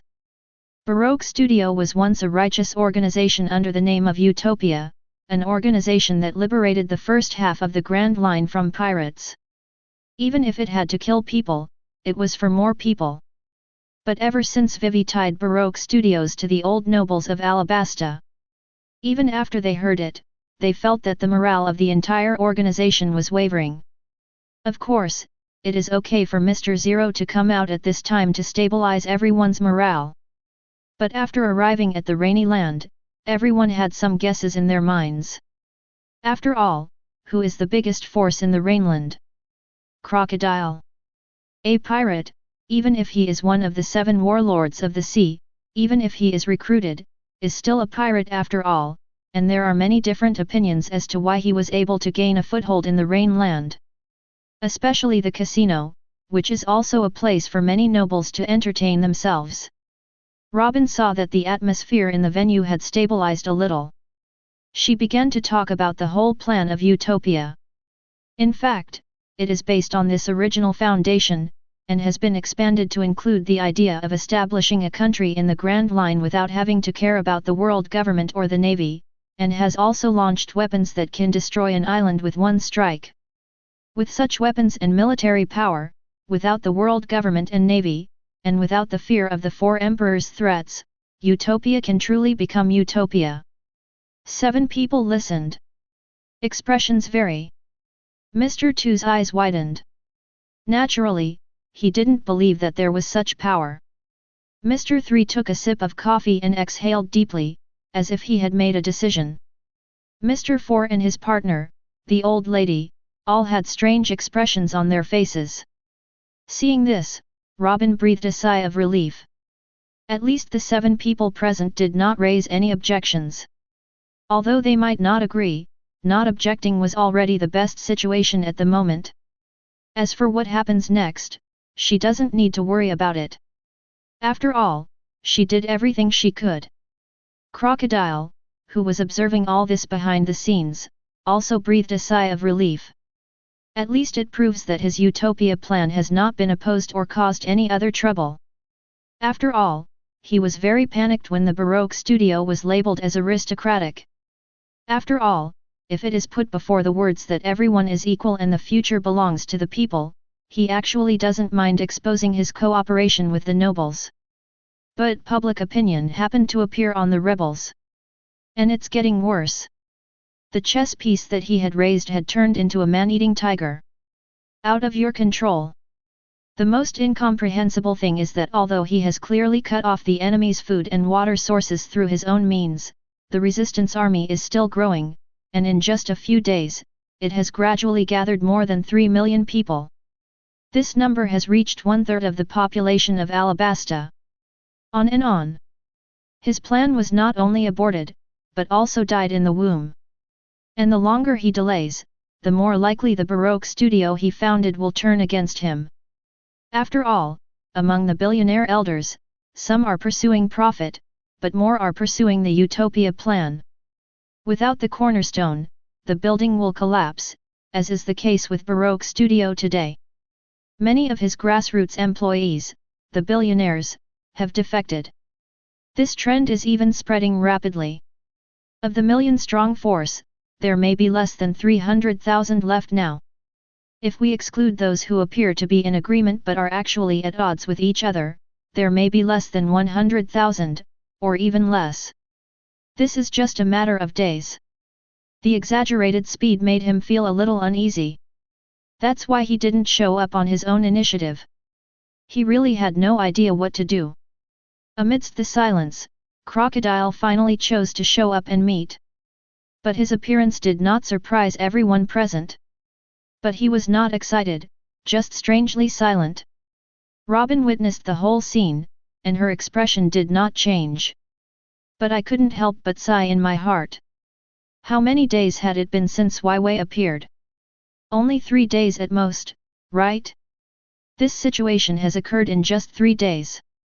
Robin couldn't help but think of the slogan that Vivi shouted. She couldn't help but start to yearn for it.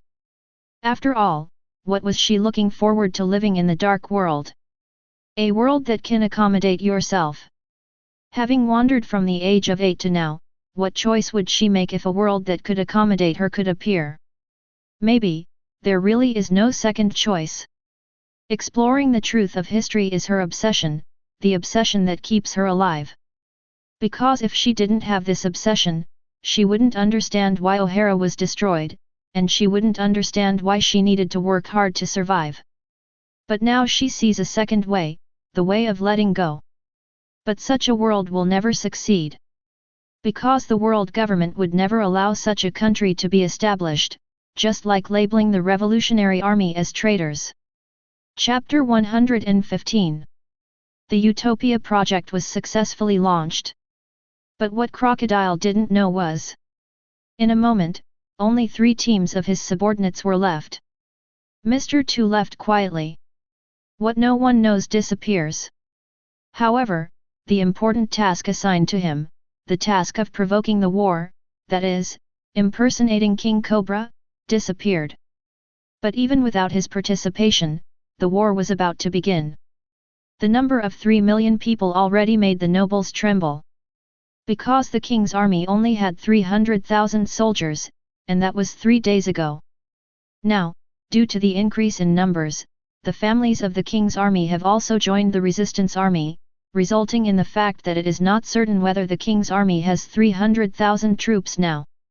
Even if there is, the gap in military strength is 10 times. Even though they are all unprofessionally trained militiamen, the royal army may not be able to deal with them. Inside the palace, Cobra sat on the throne. Beneath him were the nobles who had once given him a headache. They are unruly and create obstacles everywhere. But now, they all looked sad. Some even had dark circles under their eyes, and looked so haggard that they seemed to be dying. Your Majesty, please let Wei come back. Yes, Your Majesty, Princess Weiwei's playfulness must have a limit. It's not too late to stop now. Princess Weiwei has proven her strength. We will definitely cooperate in the future. We can agree to all the conditions we offered in the past. The nobles begged. But Cobra just looked at him and didn't reply. In the end, the people below could not withstand the pressure. Cobra. What do you mean? Or do you think that Vivi will still be the queen in the future and you can rest easy? The speaker was Posen. He looked ugly at the moment, but he was more confident than others. Cobra then looked at Posen and said in a steady and low voice, "No, Weiwei will not be king." This retorted sentence stunned the nobles below. Then everyone's expressions became complicated, and these people with complicated expressions naturally thought that Cobra had no way to call Vivi back. The expressions of the other group of people were even more interesting. Impossible. Then why can you be so calm? Your daughter is overthrowing your country. A nobleman was puzzled. You're lying. You're deceiving us. Cobra. You are not worthy to be king. Not worthy of you. Yes. You abdicate now. Looking at the people below and their smug expressions, Cobra sighed. Didn't they know that as long as he was king, the rebellion would be delayed? And even if he abdicated, so what? Could his abdication disband the rebellion? It is good. Cobra chose to fulfill it. Akainu and the guards behind him did not react at all, as if they had expected it. Seeing that Cobra agreed so easily, the nobles below were stunned. They expected that Cobra would be furious and order a crackdown. However, none of this happened, which made the subsequent plan impossible to carry out. But Posen was not panicked. Since Cobra has abdicated, it's time to choose a new king. Then he looked around. Those who made eye contact with him looked away. Posen's mouth corners turned up. Those who can appear here now are either his followers or some people who have weak foundations. Given the current situation, these people are even less able to object. Watching this farce happen, Cobra sighed and shook his head. Turn around and prepare to leave. But before he left, Posen's men blocked their way. Cobra, you are no longer the king. According to custom, you need to hand over all the royal secrets. Cobra turned his head to look at Posen, his expression becoming serious. Are you sure? Posen once again felt the pressure of the emperor. For a moment, he instinctively retreated, but when he thought that he was already the king, he gained confidence. This is tradition. You have to say it even if you don't want to. Soldier. Posen attempted to use his throne to command the king's guard. But his order fell on deaf ears. The guards standing by the palace pillars did not move. The veins on Posen's forehead bulged.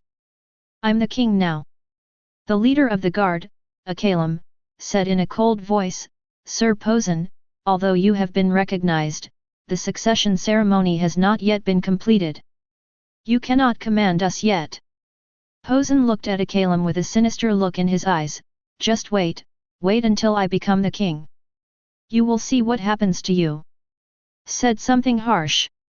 Posen looked at Cobra. Even if there's no succession ceremony, according to tradition you should have told me the secret. Cobra spread his hands and said, you will know after completing the succession ceremony. After saying that, he strode away. Only the new king and his followers were left in the palace.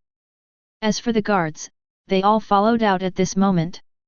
Obviously, he did not take the new king seriously. In response to this, Posen cursed loudly in the palace. But I can only feel helpless and furious. At the same time, the news that King Cobra passed the throne to Posen also spread. Arrest Cobra directly and then force him to abdicate? Alabasta's strongest guards had all gone with them. What could they do? Nothing. Akainu looked at the carefree Cobra with a complicated expression. His Majesty. Just call me by my name, Akainu. I'm not the king anymore. Cobra said with a smile. Akainu was silent about this, but still called out the name, Cobra. Your Majesty. I've been calling you for so many years, but I really can't open my mouth for a while. Akainu shook his head helplessly. Haha, you'll get used to it later. You really don't plan to do anything. Cobra looked back at the king's guard with a serious look in his eyes. Vivi has found a new path, a path that may be better than the current system.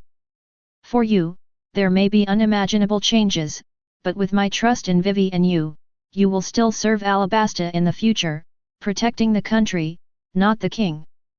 The guards listened in silence. As if to explain the funeral. His Majesty. Akainu, please walk with me as a friend. In the end, no one in the escort team followed. No one knows what they said. It wasn't until Akainu came back with heavy steps. What about your Majesty? The two deputy captains of the guard team, Bell and Gaka, came over and asked in confusion. Your Majesty, he is gone. Gone?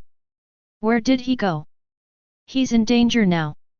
If Posen and his gang knew, they would definitely. So I need you to keep it a secret. Chapter 116. News of King Cobra's abdication spread. When the rebels learned the news, Wei Wei was really worried. But there was no news that his father had been assassinated. Kozha was also surprised. I didn't expect Cobra to abdicate at this time.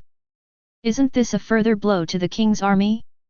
It even proved the previous rumor that King Cobra was controlled by the nobles. Especially after learning that Posen took office. This undoubtedly proves the reliability of the news. King Cobra doesn't seem to want to really let the war break out. Kaba said thoughtfully. What do you mean? Kozha asked in confusion. If King Cobra really wants to hold on to his throne, he naturally needs to stabilize his royal power and gather strength, that is, unite the nobles. He will definitely not pass the throne directly to those royal nobles. This was tantamount to dealing another blow to the already depressed king's army. If the king's army had been able to barely resist before. Now, the morale of the king's army has almost vanished, and a war would be one-sided. This way, we can save more people. Wei Wei, it seems that your father doesn't blame you. He is even helping you in this way. Vivi was relieved about this and then her expression became complicated. She had tried to find a way to resolve the war and make it disappear. But the result is that it gets worse and worse. Now she has chosen war, but war seems to be disappearing. By the way, where is your friend? Koshal looked around in confusion. He should have gone back. Wei was not sure either. Ever since the day he created the water city of Katlia, Cheng Lang disappeared into the gate of hell. Enter the gate of hell to find each other? Wei didn't go in. Because I've heard Nami talk about the situation there before. Is hell? You will hear the cries of countless souls. Therefore, no one on the ship was curious. Of course, there is also the reason why Cheng Lang prohibited it. Of course I am curious. But after Nami's demonization, Chopper and Usopp naturally didn't dare to go. Even though Sanji and Zoro were curious, they could still hold back. Needless to say, Alvida listens to Cheng Lang very much. The most worrying person is Luffy, but even if Luffy is curious, Usopp and Chopper stop him and divert his attention. So far, Nami was the only one who had entered the portal. Although Cheng Lang and Cao Sha said there was nothing inside. But Wei wouldn't go in either. And Cheng Lang at this moment. And indeed returned to the ship. He had just walked out of the gates of hell. Then he saw Feng Clay hugging Luffy and crying. Isn't this what happened? Didn't I run into Mr. 2 on the road? What happened during my 2 days in hell? Why did they act like old friends who hadn't seen each other for years, full of gay affection? And according to the plot development, shouldn't he meet Sanji during the battle? To be honest, he was quite worried when he didn't meet Mr. 2 on the road. After all, he is a real man, Mr. 2. A transvestite who is really nice to Luffy even though they have only been together for a short time. The first time the Navy was led away. The second time in prison, he chose to sacrifice himself to help Luffy. This is even more real than a real man. Although he is a she-male. When Feng Qilai saw Cheng Lang, he immediately flirted with her. You are so cute, you really have the potential to be a transvestite. Cheng Lang originally had no ill feelings towards Feng Qilai. At this moment, I got goosebumps all over my body. But he still tried to pretend that he didn't look disgusted. Thank you, but I'm a real man and I'm not interested in being a she-male. Ha ha ha, I've been rejected. Feng Qilai was very happy at this moment. Jumping around with Luffy and his trio. Cheng Lang felt a little confused. Cheng Lang came to Alvida and pointed at the 4 guys. What's going on? Alvida explained with a smile, when you left, we were about to implement Plan B. On the canal, a tornado blew up, and this guy flew up because of the wings behind him. Then she fell in front of our ship and was rescued by us. However, when his men came to pick her up, it was revealed that he was from the Baroque studio. Alvida explained the whole story.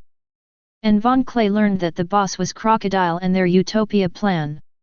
As a result, Feng Clay knew the news in advance. Wei had already gained momentum, and a certain miracle appeared. A comparison between the two. What is the Utopia plan?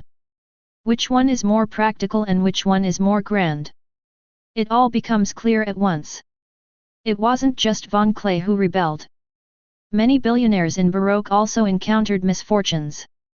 Many of those who defected were citizens of Alabasta who had chosen to go to sea because they could not make a living. Then they brought their relatives and friends to join the resistance. It's really... Cheng Lang couldn't help but sigh. It seemed that his changes had gradually affected the direction of the plot.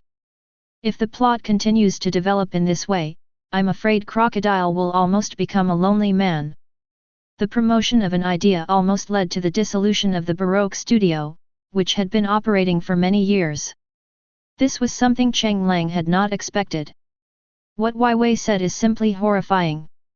Alvida looked at Cheng Lang with her beautiful eyes, her eyes bright. But she knew that these were all spoken by the man in front of her. Ahem, where are we going now? Looking for Crocodile in the rain. Cheng Lang was curious.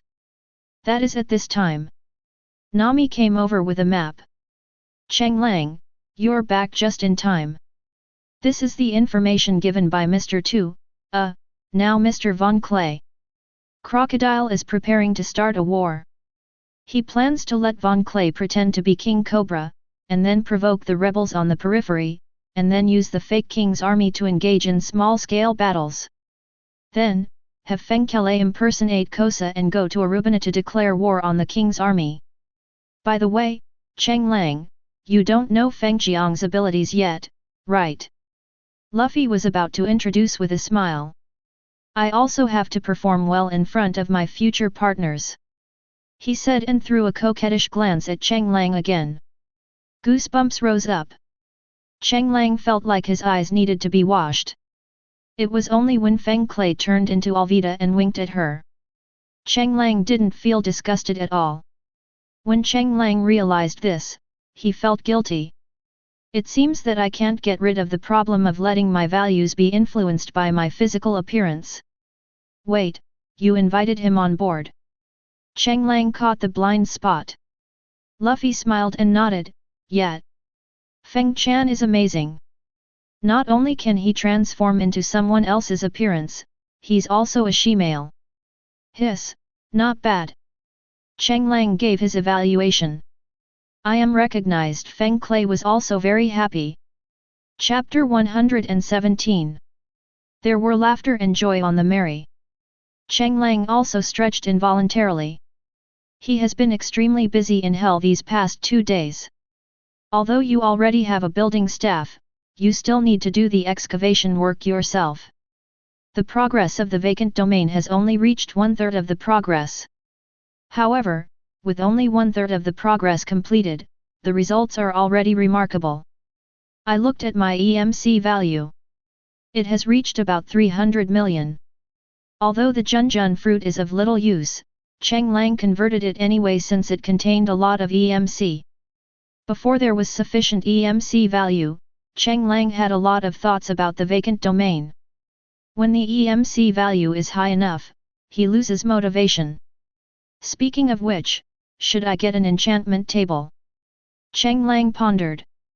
Now he has reached level 55, which is not considered high in MC, but it is not unacceptable to enchant 2 or 3 levels. However, Cheng Lang feels a headache when he thinks about the experience required for the next level. Cheng Lang changed the situation in Alabasta, which can be said to be equivalent to changing the fate of no less than 1 million people, but he is only level 55 now. If the enchantment is downgraded, won't he cry to death? But there is no point in thinking more, it is better to do it manually. Enchanting table. Consumes 4 obsidian, 2 diamonds, and 1 book. Simply rub it out. Cheng Lang then placed it in the library area. Currently placed here are nautical charts drawn by Nami and some miscellaneous books. Of course, there is also the Liu Bei book that Sanji saved. He wanted to see if the enchantment table had any effect on books other than MC. But when he put down the enchantment table and clicked on enchantment, Cheng Lang put the manuscript on it and looked at the lapis lazuli that was needed. The unexpected discovery actually worked. However, the effect is not significant. Even if there are books everywhere, it can only add level 20 enchantments. It can have an impact, but the effect is not significant. So, you still need 2 levels of experience points. Cheng Lang scratched his head, thinking about the experience points gained. Now that he has hell, he can bring cattle, sheep, and chickens to hell to raise them, so that they can grow at an exponential rate. Even if the experience required is more, he can accumulate it by piling up the quantity. If you want something, do it. He led 2 cows into the bedrock layer of hell. Then Cheng Lang started feeding.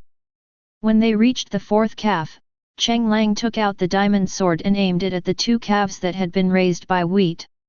He had some guesses about why cows, sheep, and chickens in MC could give experience, but there was no experience in hell. Get rid of the 2 cows born in hell. As expected. Cheng Lang looked at the 2 cows that had not gained any experience. He was actually thinking about Gugu eating the devil fruit, or rather, he had already guessed it when Taij was created. It is not the MC creatures that can actually give out experience. But that touch of soul. The settings in Hell are exactly the same as those in Minecraft, as well as the rigid logic of piglins and zombie pigmen. Then he looked back at the two shivering cows. These two cows have been trembling since they arrived in Hell. Obviously, after raising them for such a long time, they have developed some basic concept of fear. Emotions are something that shouldn't appear in MC creatures. Brought the two cows out of Hell. Afterwards, Cheng Lang became even more curious about the soul sand that appeared near the Hell portal. After all, this is an experiment about the soul. He had been making great strides in Hell these days, so naturally he had encountered more soul sand. But other soul sands do not have the properties near the nether portal. Ghasts, skeletons, and endermen will also spawn on it. But if these soul sands are placed near the Hell gate and connected to the soul sand, they will have the property of causing monsters to sink under the soul sand. So, is it the soul sand near the Hell gate that has this property, or is it only in that area? Or is it because of Nami's participation in the creation of the map that the rules of the world have been changed? Verifying this is actually quite simple. Just open a portal far enough away from the initial Hell gate, and then build soul sand nearby. Cheng Lang came to the vacant area that had been cleared out before. At this moment, the place was empty from top to bottom. Cheng Lang then built a Hell gate in the air, and placed 70 or 80 square meters of soul sand nearby. As soon as I turned around, a pigman had already respawned on the stone I had built before. I caught one and pushed it onto the soul sand. Naturally, nothing happened. The pigman even grunted twice, as if expressing his dissatisfaction with being pushed here. It seems the rules have been rewritten. Cheng Lang seemed to be lost in thought. That makes sense. Let's try placing soul sand in the real world. Looking at the pigman who was still grunting, Cheng Lang first approached the portal and came onto the ship, placed soul sand, and blocked the nearby space to prevent the pigman from coming to the real world and causing changes. Then Cheng Lang came back and put the pigman into the portal. When the pigman came to the real world, nothing unusual happened. Still looking dazed, Cheng Lang looked at the pigman. When thinking about this situation, can the pigman gain experience? If so, then he really has to consider cutting the door and then doing extreme monster farming. Push the pigman onto soul sand. However, the expected subsidence did not occur. Hey, it turns out that only that area is special. If I summon withering there, wouldn't it be possible that a withering storm would appear? Cheng Lang couldn't help but imagine this, but he quickly dismissed the idea. Too dangerous. He doesn't want to die. Looking at the pigman, Cheng Lang took out the diamond sword. Come to think of it, I haven't officially chopped down a pigman yet. How about trying to get chopped down? Cheng Lang thought about it.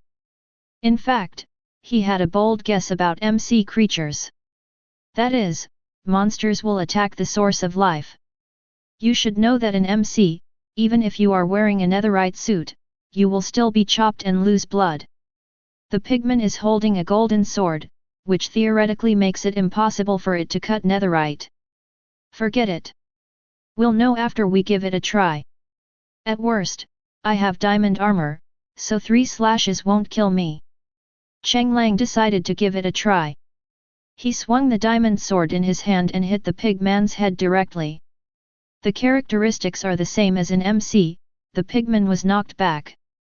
It was clearly being chopped from top to bottom, but he was actually being knocked back. It's really unreasonable. Cheng Lang was speechless, but seeing the pigman react and prepare to attack him, he narrowed his eyes and prepared to be stabbed. There was only a jingle sound. The sound of the golden sword hitting the diamond suit. Cheng Lang felt pain. Obviously the defense was not broken. But the health value still decreased. It is as expected. Cheng Lang quickly swung his sword and killed the pigman with just one blow. Is the attack targeting the source of life?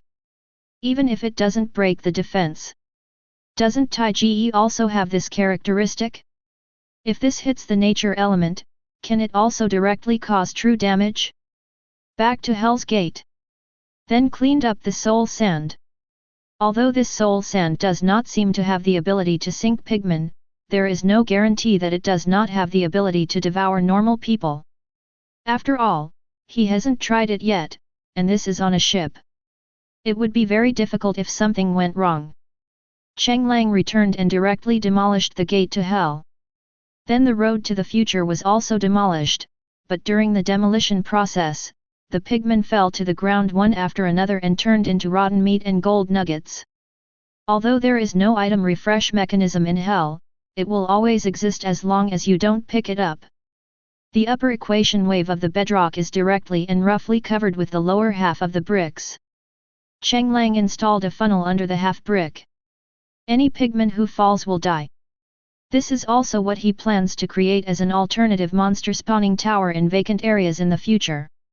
After all, the current rules are fundamentally different from the hell in the game, so the required methods have also changed slightly.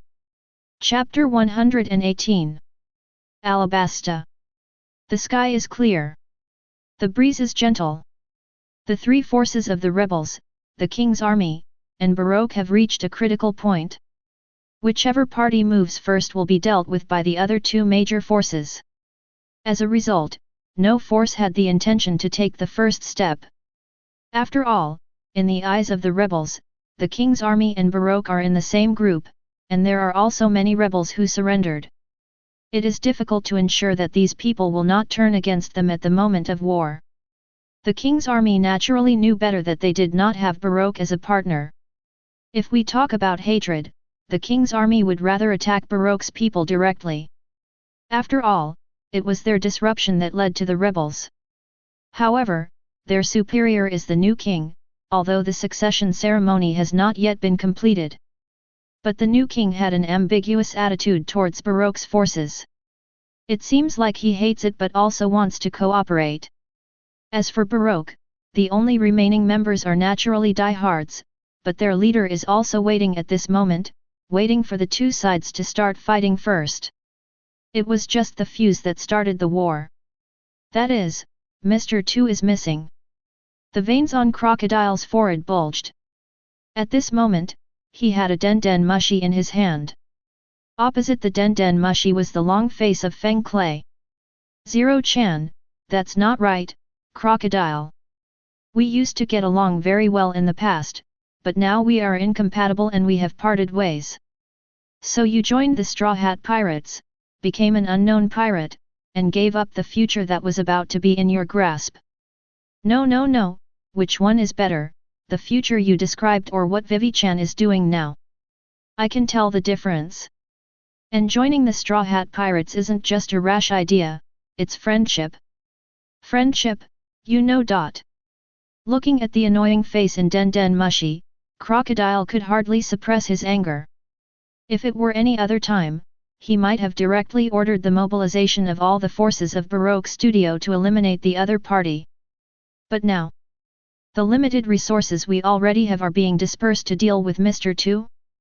Obviously this is not possible under the current circumstances. And it's not just him. Mr. 4 and his partner have disappeared at this moment, and even the den mushi cannot be contacted. Now, the only ones who are willing to obey him are probably Mr. 1, Mr. 3, and their partners. Unable to suppress his anger, the den mushi in his hand began to wither in the next instant. All Sunday, notify Mr. 7 and detonate the bomb. I want Arubina to disappear and these damned rebels and the king's army to be destroyed. Nico Robin crossed her legs and tapped her knees. Of course it's fine, but we still have our last diehard fans there. If it exploded, we'd be completely alone. Don't question my decision. The voice was calm, but if the suppressed anger was like a volcano, a small action might cause the volcano to erupt. In response, Robin silently took out the den mushi and started contacting Mr. 7. And the other party agreed naturally. Neither of them has the strength or background to hold a high position like Mr. 7, but they are absolutely loyal, which is why Crocodile does not need to inform them when holding a meeting. just listening to the clicking and humming sounds from the other side. Robin frowned at this moment. You are not Mr. 7. Hey? I obviously imitated you very well. Although the voice was Mr. 7's, the tone and self-proclaimed voice were obviously Feng Clay's. Above the bell tower, Feng Clay stepped on the real Mr. 7 and his partner. At this moment he returned to his normal self. I guessed it right, but there's no prize. Feng Qili said with a smile. There was another voice around. Wait, this thing seems like a time bomb that will explode when the time is up. Sanji knocked on the bomb that was taken out of the barrel. Then all our efforts have been in vain. Chopper was a little shocked. High-tech things really open its eyes. Are you going to kill him? Zoro pulled out the Sandame Kaititsu. Idiot green algae head, do you want to kill us directly? What if we explode when hit? Sanji rolled his eyes at Zoro. Zoro, are we just going to let him explode? What should I do? Chopper ran around in panic. 4 people came here and found the bomb. And all this was revealed from a mysterious Den Den Mushi this morning. And there is only one content being expressed. There's a bomb in Aruba. Just one sentence, and kept repeating it.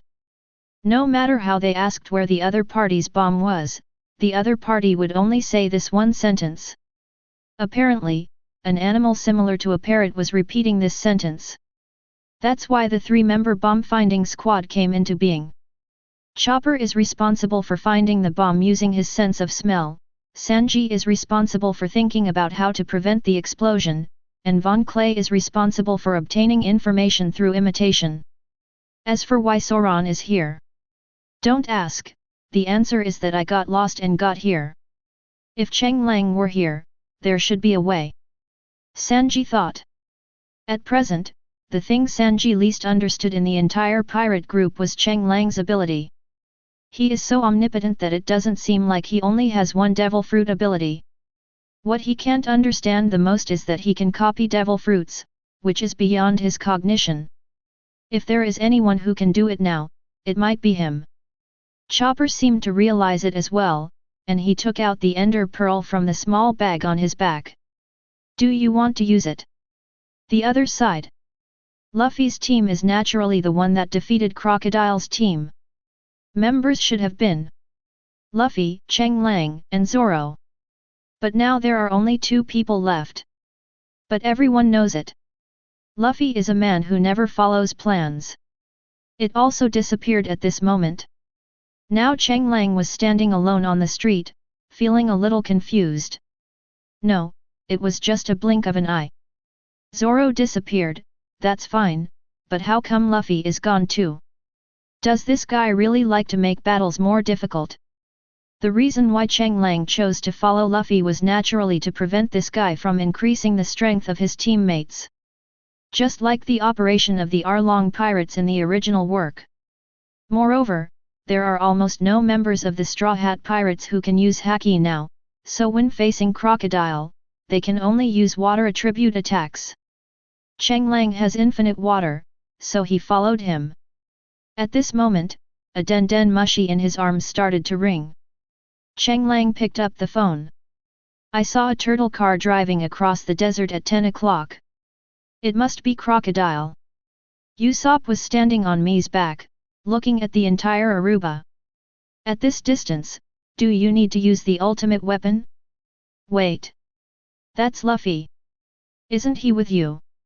Chapter 119. Usopp's confused voice sounded. Cheng Lang was also helpless. But it's normal to think about it. From the time Luffy set out to sea until now, he hasn't really encountered a tough battle. Although in the original work, whether he was fighting CLO or Dragon or Little Garden was set up by Mr. 3 and Mr. 5, Luffy was always in an injured state, and basically he was left with little health even if he won. But because of Cheng Lang's joining and the early mastery of life return, Luffy's self-confidence must be unprecedentedly inflated now. Looked at the mod map. I found out that Zoro was actually with Sanji. Cheng Lang clicked on the hostile target. He was surprised to find that Mr. 1 and his partner had already reached where Sanji and the others were with their fingers. Next came Mr. 3 and his partner Golden Week. At this moment, there were people wearing white clothes around them. Although I don't know these people. But Cheng Lang knew who these people were the moment he saw their profile pictures. CP. That is, it is a violent organization under the world government. The location of these organization's members is exactly the rebel base of the trio of Vivi, Nami, and Alvida. Mr. 3 is indeed a guy who cannot be ignored. Although Mr. 3 has become a funny character in the later part of the original work. But it is undeniable that he is set as a guy who will do whatever it takes to achieve his goals.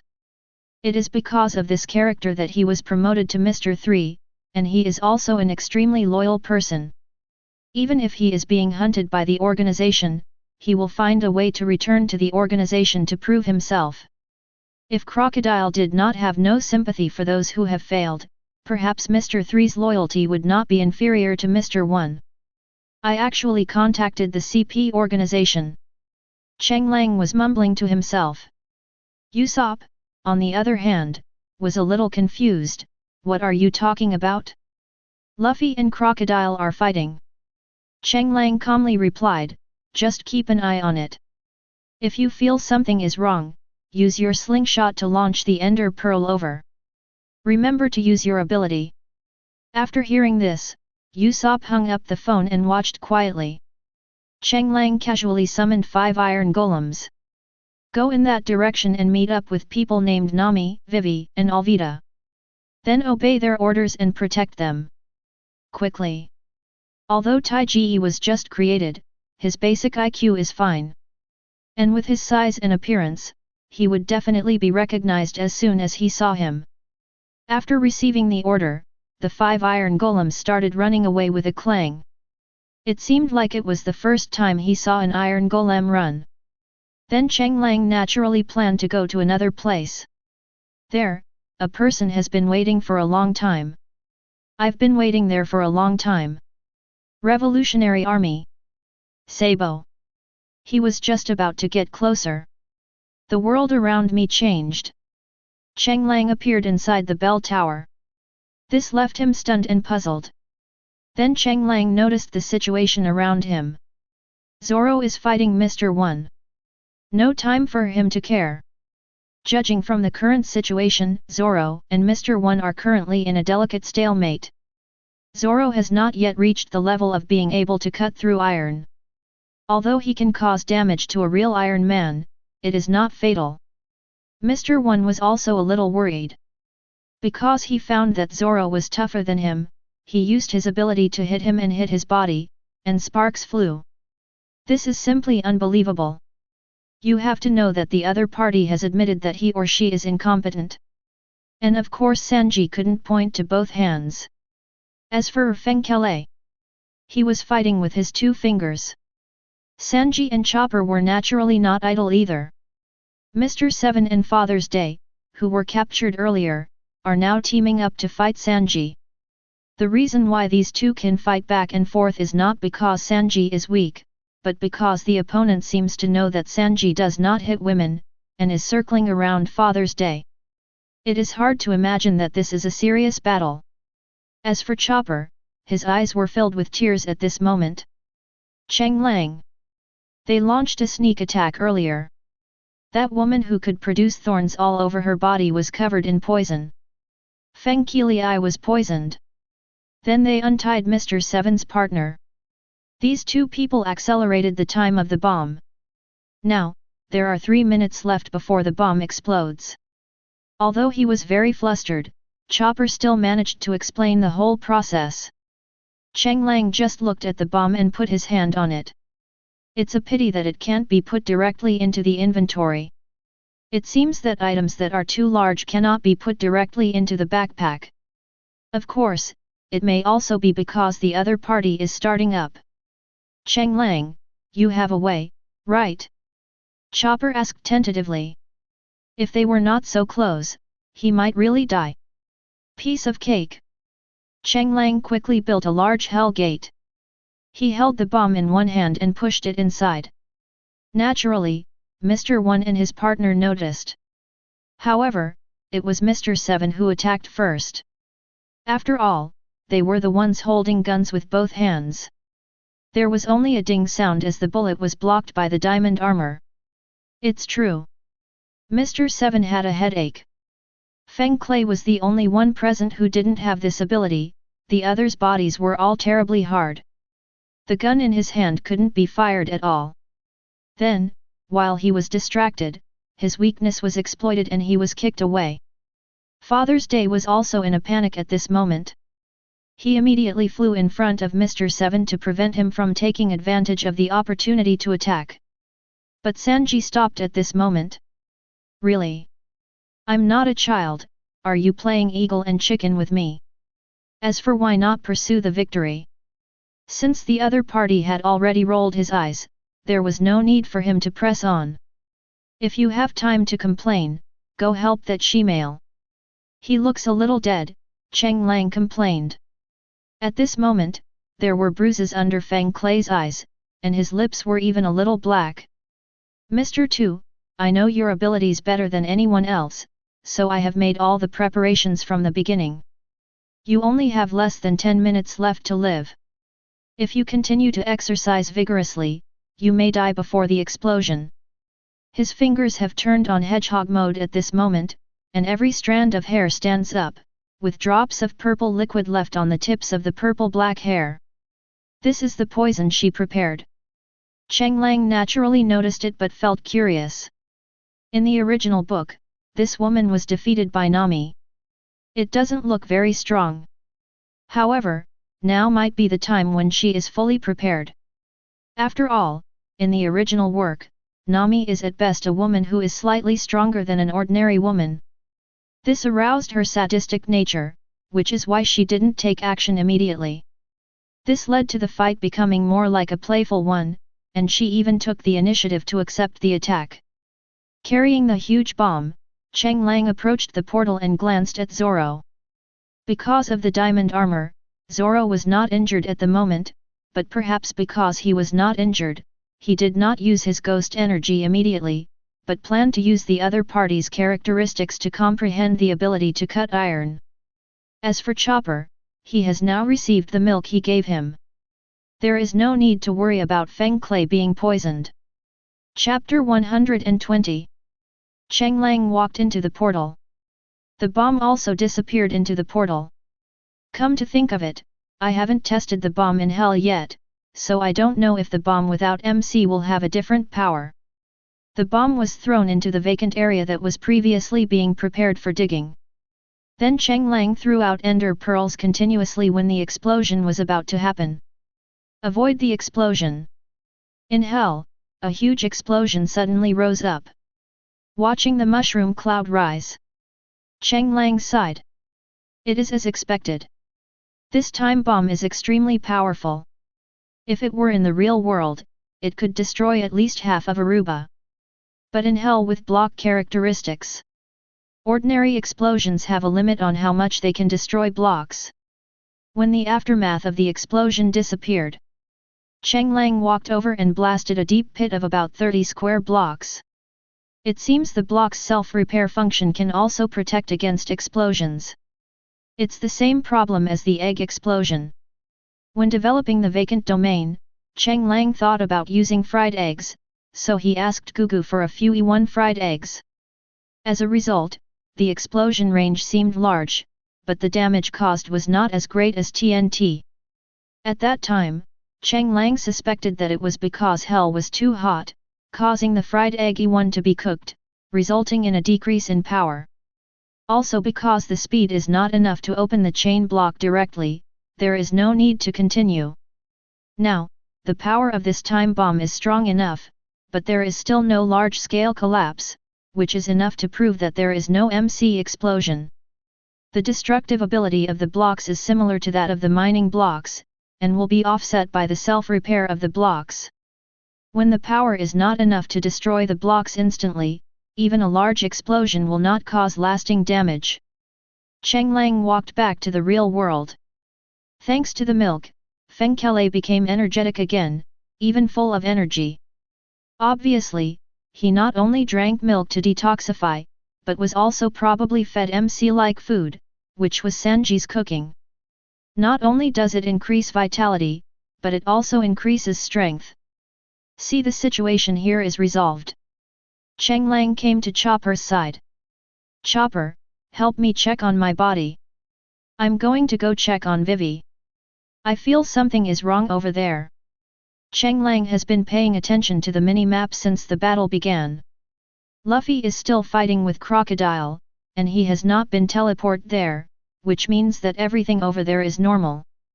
But on the other hand, on the resistance side, Vivi and her group of 3 have been surrounded by the CP organization and Mr. 3. Something was clearly wrong. The wax condensed by Mr. 3's wax fruit is as hard as steel. At present, Alvida on the resistance side can indeed smash it open with a mace, but even if a team of more than one person is immune to guns and knives, it may not be safe. Although Cheng Lang estimated that the wax condensed from the wax WA fruit might not be able to capture her, she might not be able to take care of the overall situation alone when facing so many persistent opponents.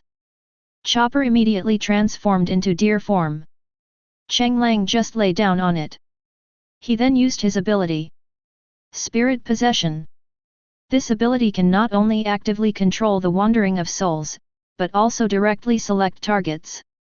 However, there are restrictions on the target selection.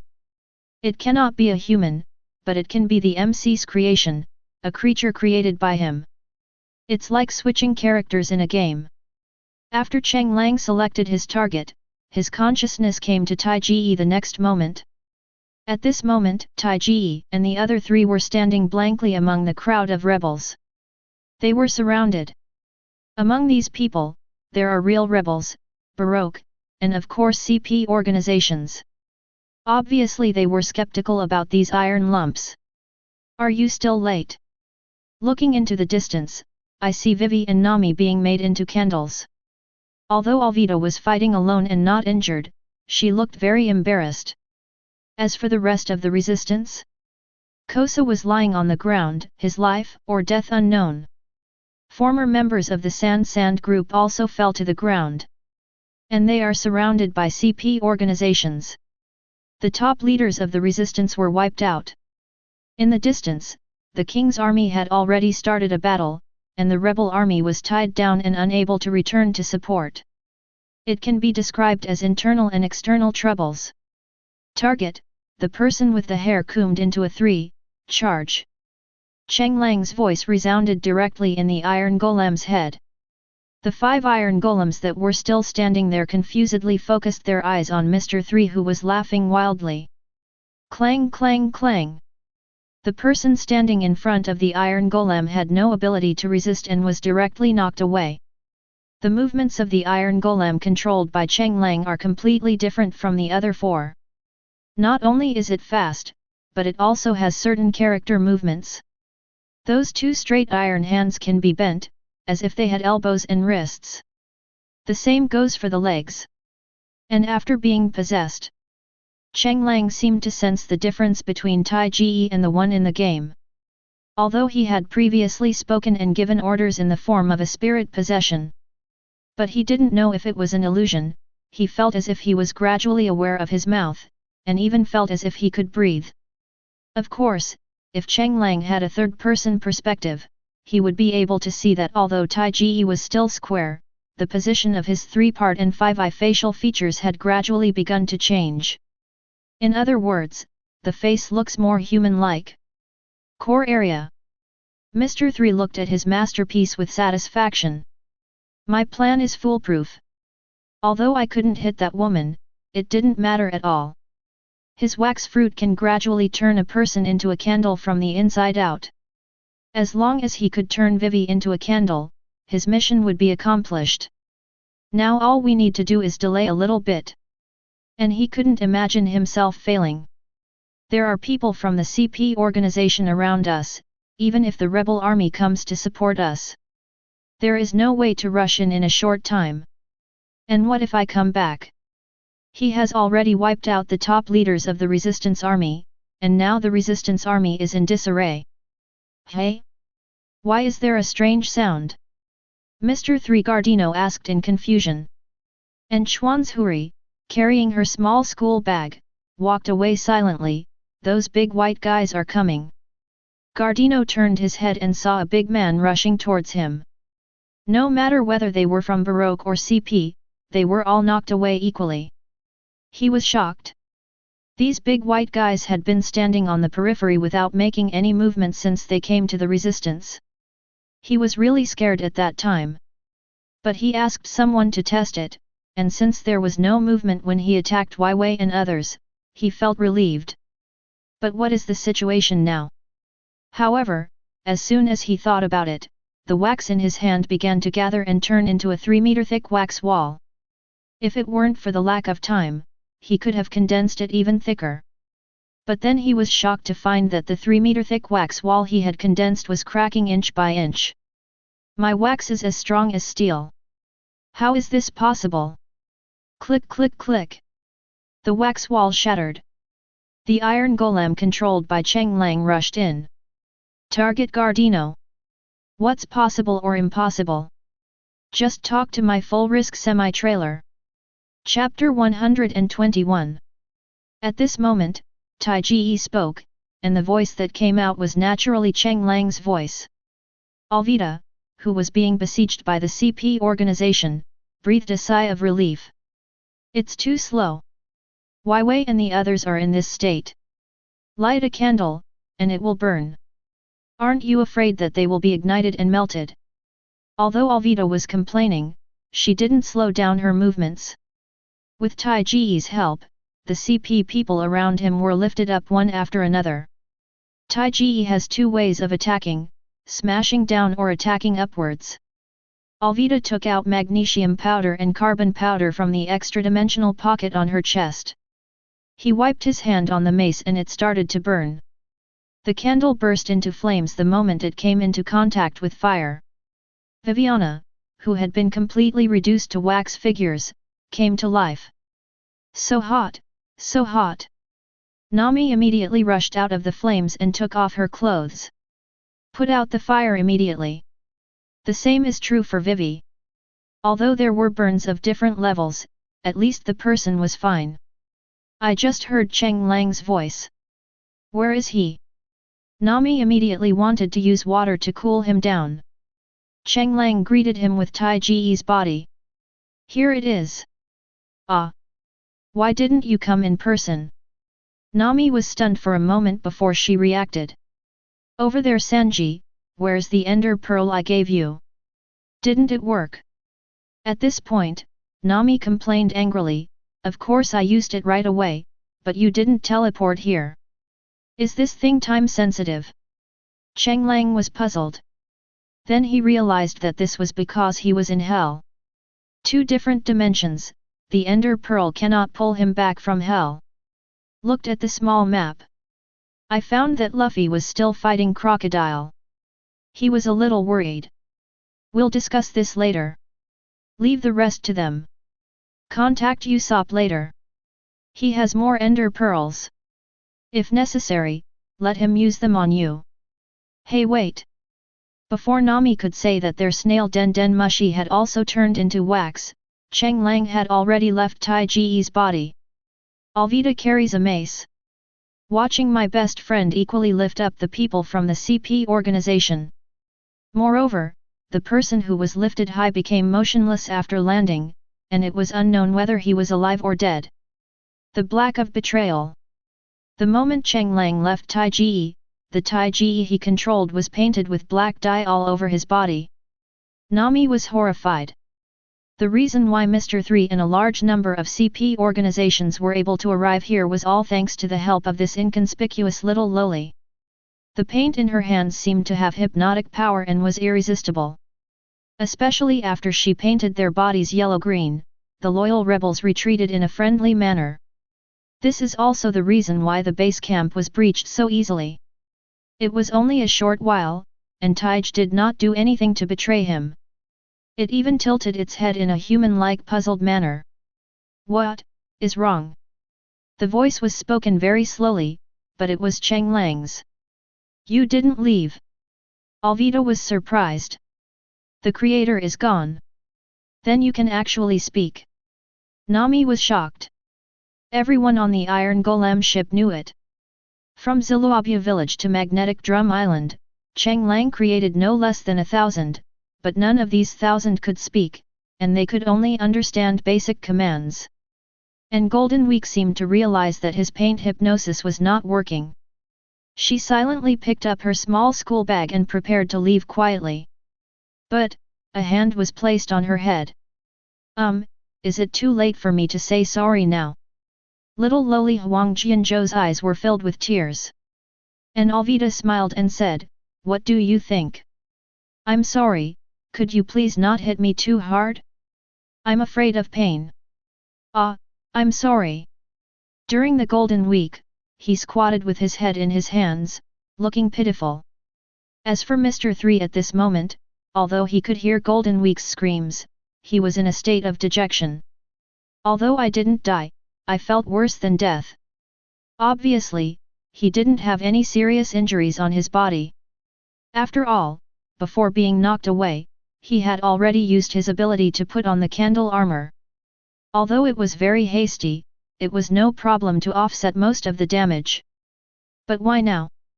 I feel like I'm going to die even though I'm not injured? Gardino couldn't even spit out blood.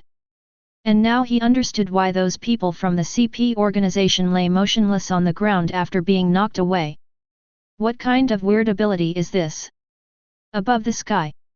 Mi flapped his wings quickly. Usopp on his back was blown all over the place by the sandstorm. It's going to fall, it's going to fall. Hold on tight, Usopp, I'm ready to continue transforming. Mi's firm voice came, and without waiting for Usopp to answer, a pair of wings appeared behind her bird form again. Moreover, the wings that had changed previously had also become slightly larger. This just means that the wind force received is greater, but it also has faster and stronger wind-breaking capabilities. Usopp held on to the rope tightly, he was a little panicked. Now the two of them had flown to an altitude of nearly 8,000 meters. And the altitude is still rising, and it seems to be about to break through 10,000 meters. The one who created such a huge sandstorm was naturally Crocodile, who was fighting below. Because of betrayal and failure, compared to the original, he did not give the so-called 3 minutes, but instead planned to win with one strike. But Luffy is not the Luffy of the original novel. Although he has never been defeated, he can feel Crocodile's strength. This is what he sensed with his observation haki, which has just begun to glimpse the way. He then realized the problem that his attacks could not hit the natural type. Just give up like that? Of course, this is not Luffy's character. Rubber. Plasticine. Luffy began to twist and deform. This is a special form developed by Luffy after he mastered the precise control of his body through life return, allowing his body to twist irregularly. If Cheng Lang were here, he would probably see a similar effect to the fifth gear, the only difference being that he couldn't make the surroundings rubberized. Rubber shotgun. The fist came straight at him like a balloon swaying in the wind. Crocodile did not dodge or evade, but was ready to grab the slippery boy with his hands. But the fist was shaking and he couldn't catch it. Snapped. The arm bounces back. Luffy looked at his hand and Crocodile in horror. For some reason, the moment he was about to be caught, a picture of his arm turning into a mummified image flashed through his mind. I can't hit it. Watching the sandstorm gradually expand, Luffy felt the pressure. Since the start of the war, he has attacked no less than 1,000 times. Not only can he not hit the opponent, Crocodile can't touch him either. This is thanks to the return of life, the energy he told Cheng Lang about, and the fact that he can always see the scene of himself being caught in his mind for a moment, which allows him to avoid being caught by Crocodile. Kid, you have 10 minutes left.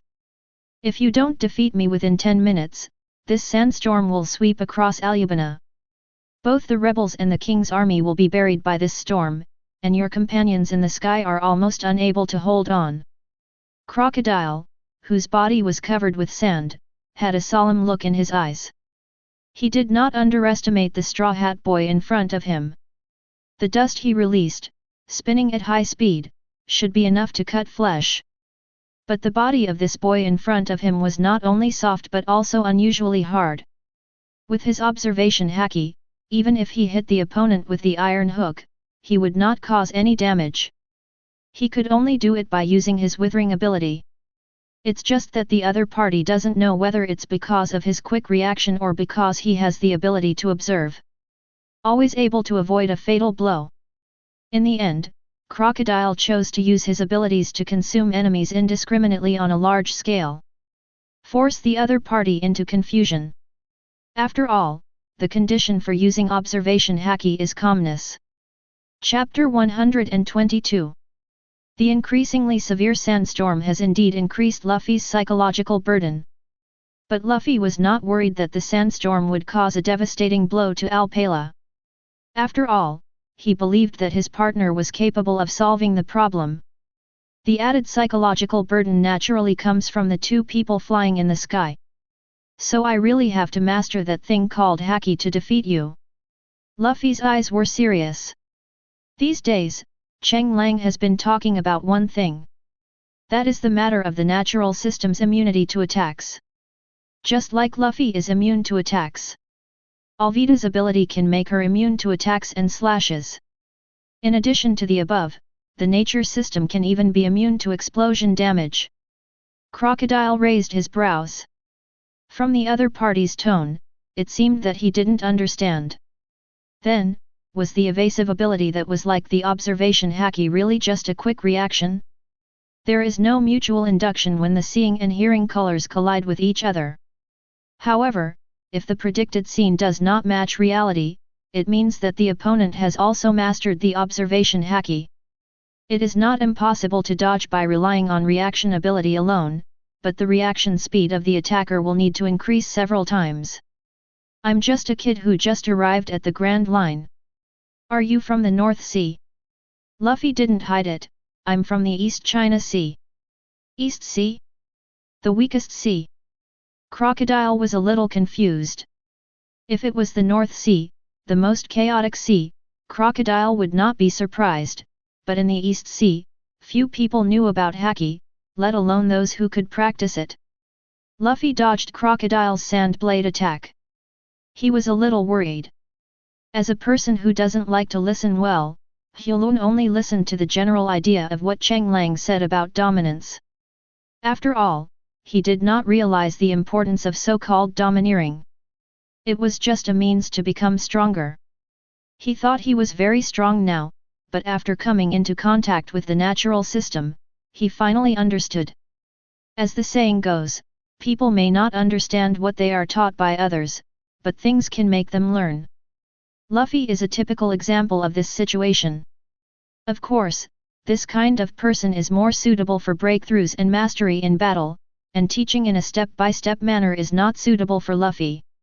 If Rayleigh from the original novel was here 2 years later, he would definitely not frequently.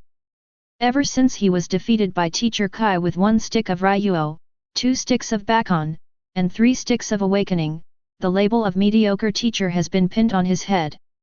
After all, after 2 years of teaching, not only can he not use Ryuo when going out to sea, but he also needs Teacher Kai's teaching to awaken the fruit. This teacher's teaching is too unsuccessful. At this moment, Luffy was trying hard to recall what Cheng Lang had said about domineering. Just the occasional desert sword and elemental hand attack. It kept interrupting Luffy's thoughts, especially the premonition that he would turn into a mummy if caught, which became more and more obvious. After the sandstorm is fully formed, the entire sandstorm tornado is more of a part of Crocodile's body. Luffy in the center of the sandstorm is like being in Crocodile's body. He can attack from any angle. What a slippery fellow! Looking at Luffy swaying in the strong wind, Crocodile felt powerless. Large-scale killing had no effect on Luffy. The opponent's body hardness was beyond his imagination.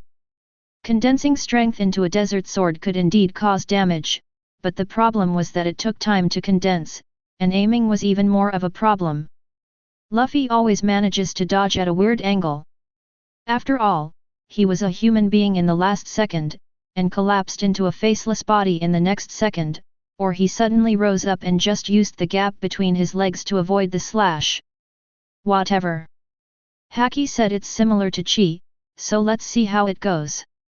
Luffy decided not to think about something he hadn't felt before. He looked at Crocodile, who was almost merging with the sandstorm. At this moment, he could sense the presence of Crocodile all around him. Although he was a little confused, he still followed his instinct to fight. Rubber jet pistol. Without squeezing the ends of his limbs, Luffy could already put himself into second gear at any time. This is an ability that becomes more proficient the more you eat, and it is also an application of life return. Boom! Crocodile's shell, which was originally made of sand, instantly shattered into sand. Only Crocodile's voice was heard. It was a muffled groan. Effective. Luffy's eyes lit up. Crocodile felt a little scalp numbing at this moment. What on earth did this guy do? It's not domineering, but he has mastered another similar means of attack. It feels a bit like Fishman karate. Is it that special Qigong from the Flower Kingdom? Of course, Haki isn't the only way to defeat the natural type in the ocean. Fishman karate, the Flower Kingdom's 8 punches, or the special impact power mastered by some life-returning masters can all hit those with special abilities. However, it is not possible to hurt the natural system after just the initial mastery of the skills. Instead, one needs to reach the level of iron cutting similar to that of a swordsman. These methods also require proficiency. I was injured when I was caught off guard. This surprised Crocodile, but he won't do it again next time. After all, he can observe and smell it. Just get out of the way. Just as he thought this, Luffy in the center of the sandstorm lost his target and looked at the rapidly rotating sandstorm. He knew somehow that the sandstorm was Crocodile. Rubber jet Gatling. Countless air waves that broke through the sonic boom appeared, and fist shadows flew in all directions at an extremely fast speed. Crocodile felt threatened and tried to transform himself into an element to avoid harm. But Luffy's attack speed was beyond his imagination. Of course, it was also because his body became larger after becoming an element. In comparison, he naturally did not have the convenience brought by his small body. After making sure that Luffy could hit him, the elemental body that had previously transformed quietly condensed in the center of the sandstorm again. Straw Hat Boy, do you also know the West Seas Qigong? I don't know. Luffy answered honestly, this is the ability my partner mentioned. Although I can hit you now, I can't defeat you. Luffy was still very confident in his previous moves, but looking at Crocodile who seemed to be uninjured, Luffy realized that his methods could only injure but not knock him down.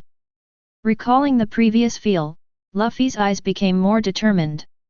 If he could achieve that, he just needed to improve more and feel that feeling.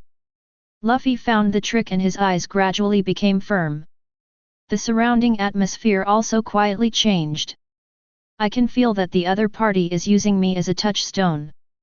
And the more they fight, the more they can feel Luffy's growth rate. If I continue like this, maybe the other party will really be able to master the ability to defeat me. This is a genius who grew up in battle. Seems similar to that person. Douglas Barrett. I felt the same way at that time. The more we fought, the stronger that madman became. But at that time he chose to retreat and did not fight the madman to the end. Is it going to be used as a whetstone this time? Chapter 123. Crocodile's eyes were gloomy. The organization collapsed, his subordinates betrayed him, and he was used as a whetstone. Crocodile's anger had reached an uncontrollable level due to countless failures. Luffy seemed to notice that his expression had become serious. The magical and predictive ability in his mind gave him a hint. Now, even if he is hit by the iron hook in the opponent's hand, he will be injured. What's happening here? Luffy was puzzled, but he believed in this ability. But the next moment, Luffy was shocked to find that the iron hook and the desert sword had appeared in front and behind him at the same time. Being flanked.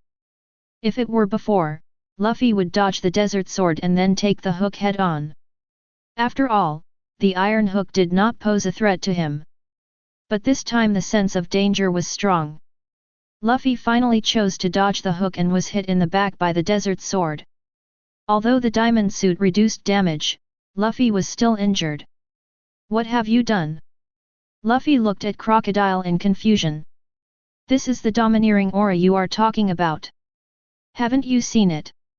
Crocodile said casually. But Luffy frowned as he looked at the other's increasingly soft features. Although he doesn't pay much attention to the face, why does he feel that the other person's temperament now is a bit like Feng Clay? This is followed by a combination attack of the desert knife and the iron hook. Luffy dodged in a panic. But he still didn't understand why the iron hook, which had posed no threat to him before, now felt so terrifying to him. Does being hit once feel more painful than being hit 10 times by a desert sword? Is this domineering power so strong? But what does it feel like to be domineering? Luffy didn't understand, and the more he avoided her, the more curious he became. In the end, Luffy managed to escape briefly. The sandstorm has become more severe. The originally cloudless sky was now covered with dark clouds due to Crocodile's sandstorm, and the sunlight could no longer shine through the sandstorm. It turns out that I have to take it head-on once to feel that feeling. Luffy's eyes were serious. He had actually wanted to give it another try a long time ago. Just been hesitant. But this time, he made a decision. Rubber jet bazooka. Luffy disappeared from the spot.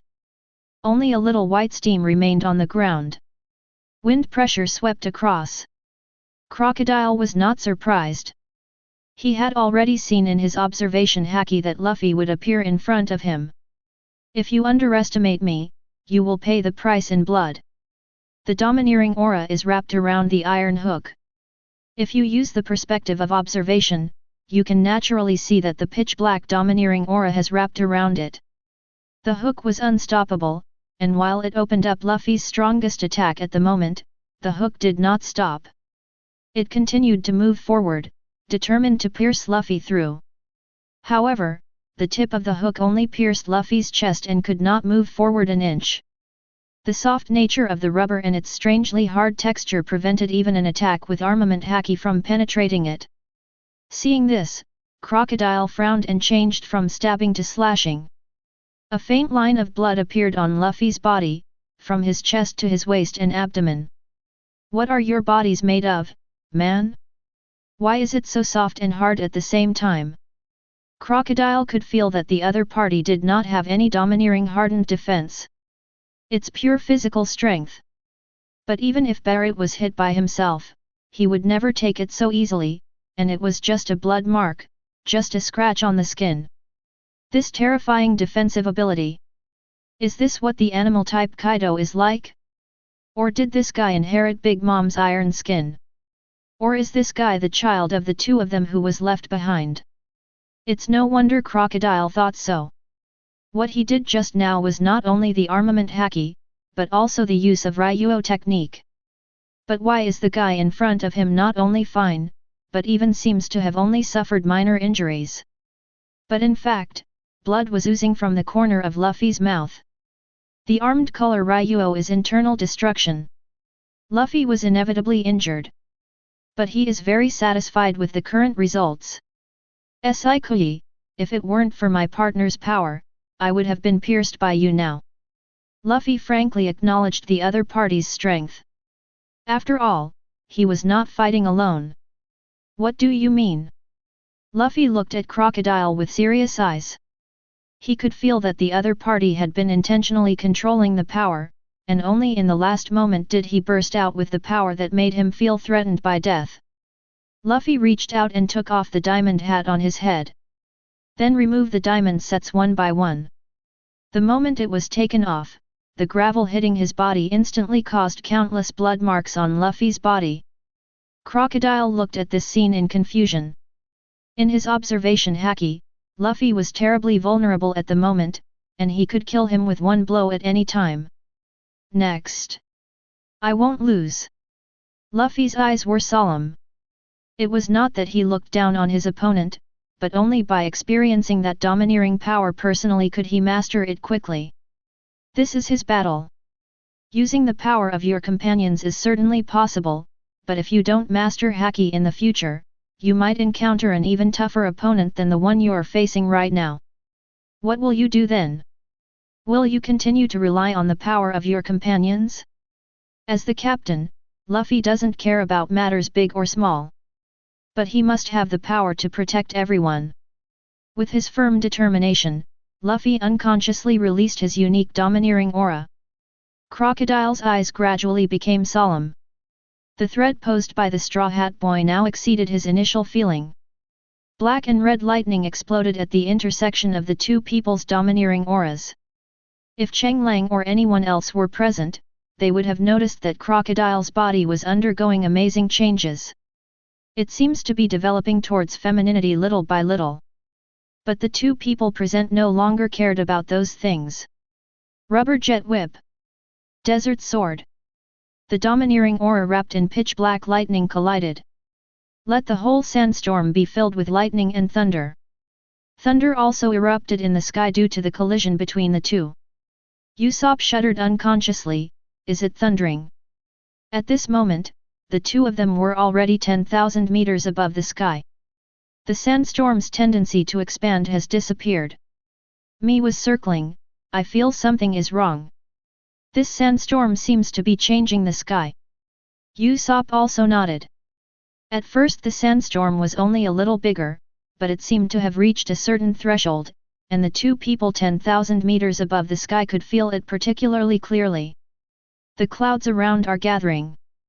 Dark clouds are quietly forming. In just a moment, thunder flashed in the clouds. And the speed of convergence is too fast. It's no longer safe up in the sky.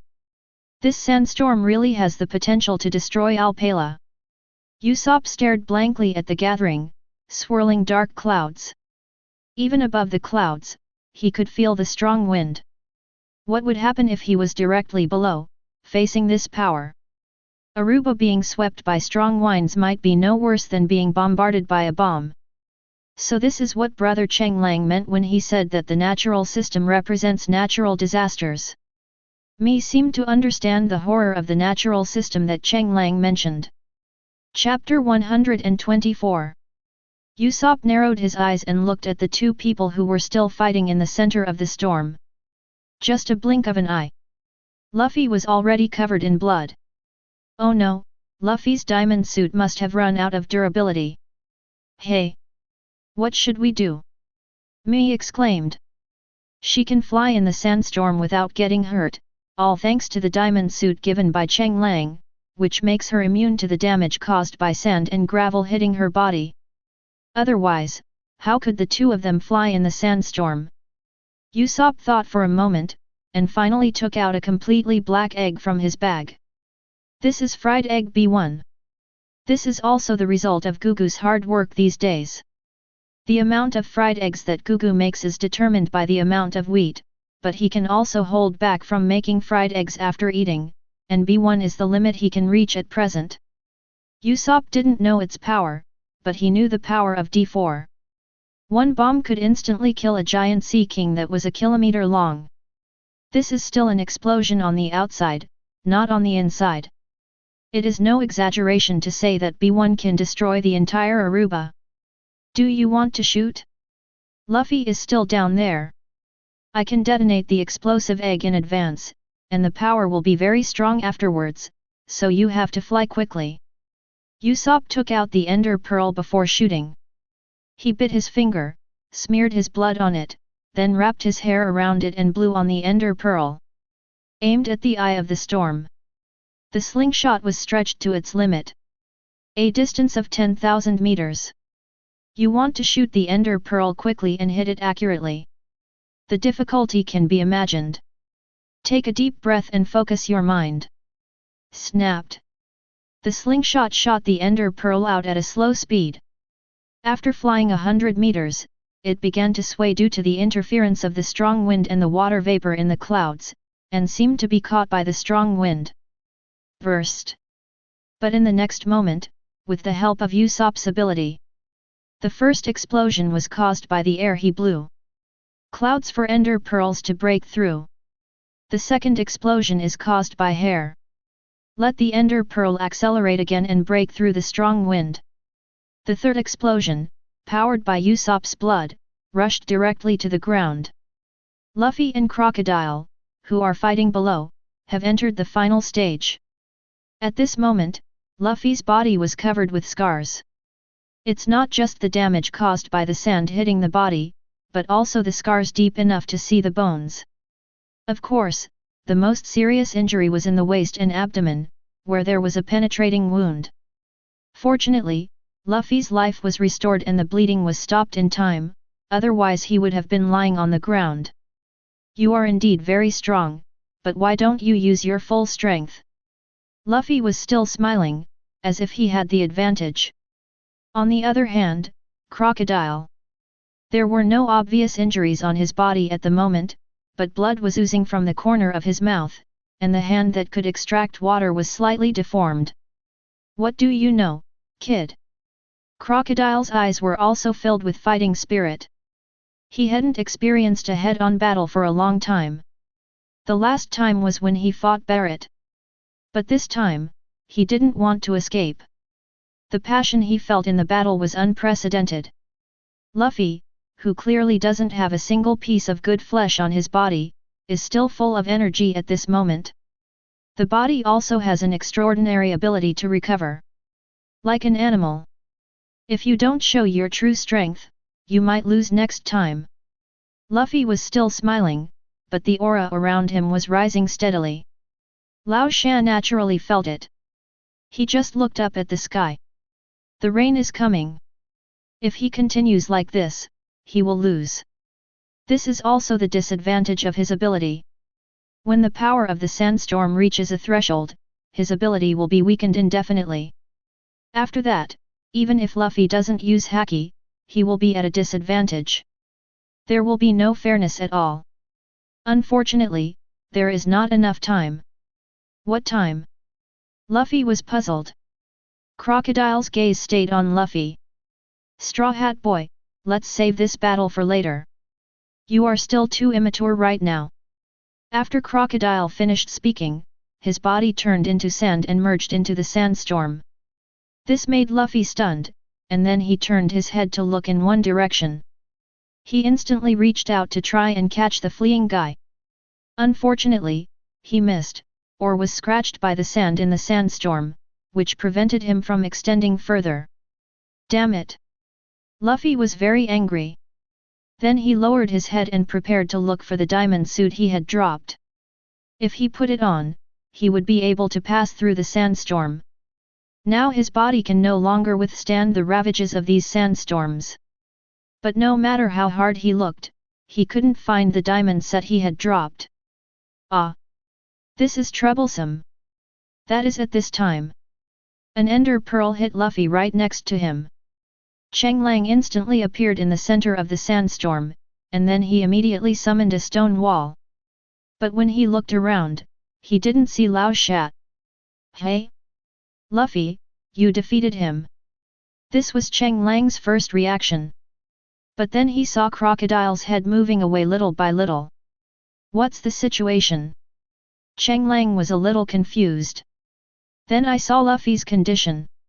Shocked again. You were wearing a diamond suit and he beat you like this. After being questioned by Cheng Lang, Luffy instinctively lowered his head and whistled. Yeah, yes, he's amazing. Cheng Lang witnessed Luffy's expression. Didn't you take off the diamond ring on purpose? Ah ha ha ha, what are you talking about, how could I possibly do that? Luffy looked around with an expression that said, I'm lying. You. Cheng Lang felt helpless.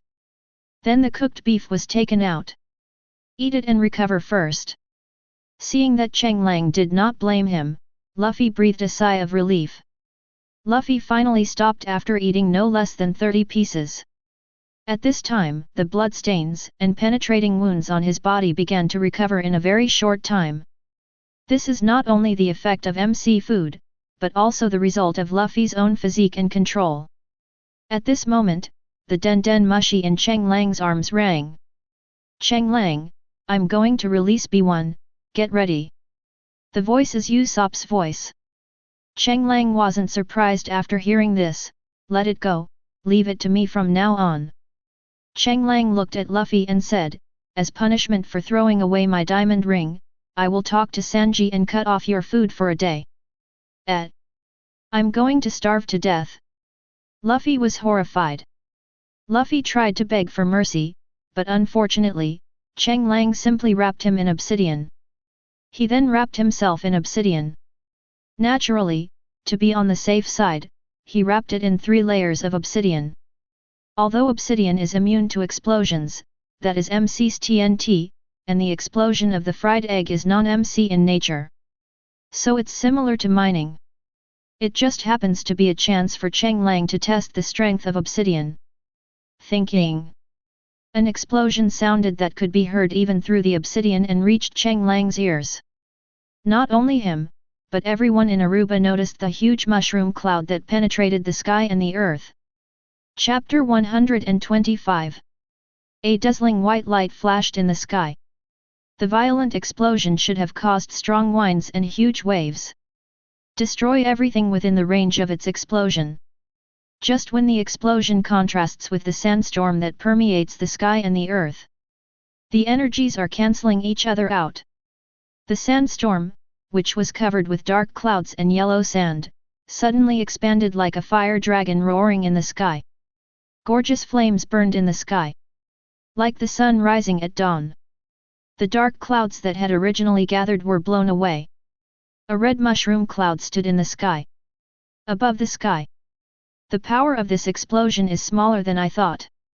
Usopp admired the explosion that penetrated the sky and the earth. He shook his head in dissatisfaction. Mi was so shocked that he couldn't speak. Is this still small? She swallowed her saliva, feeling a little panicked. If she hadn't flown fast enough, she would have been affected as well. Usopp shook his head. In my estimation, a B1 level explosion should be enough to destroy the island. But when you look at the explosion, while it looks huge, you have to consider the effect of the sandstorm. A lot of the smoke was blown into the sky by the wind. In reality, the explosion is probably much smaller. As Usopp who ate the explosion fruit, his desire for explosion is gradually deepening. Mi had a complicated expression on her face. She really didn't know how to complain. By the way, are brother Cheng Lang and the others okay? Mi was still very worried about Cheng Lang.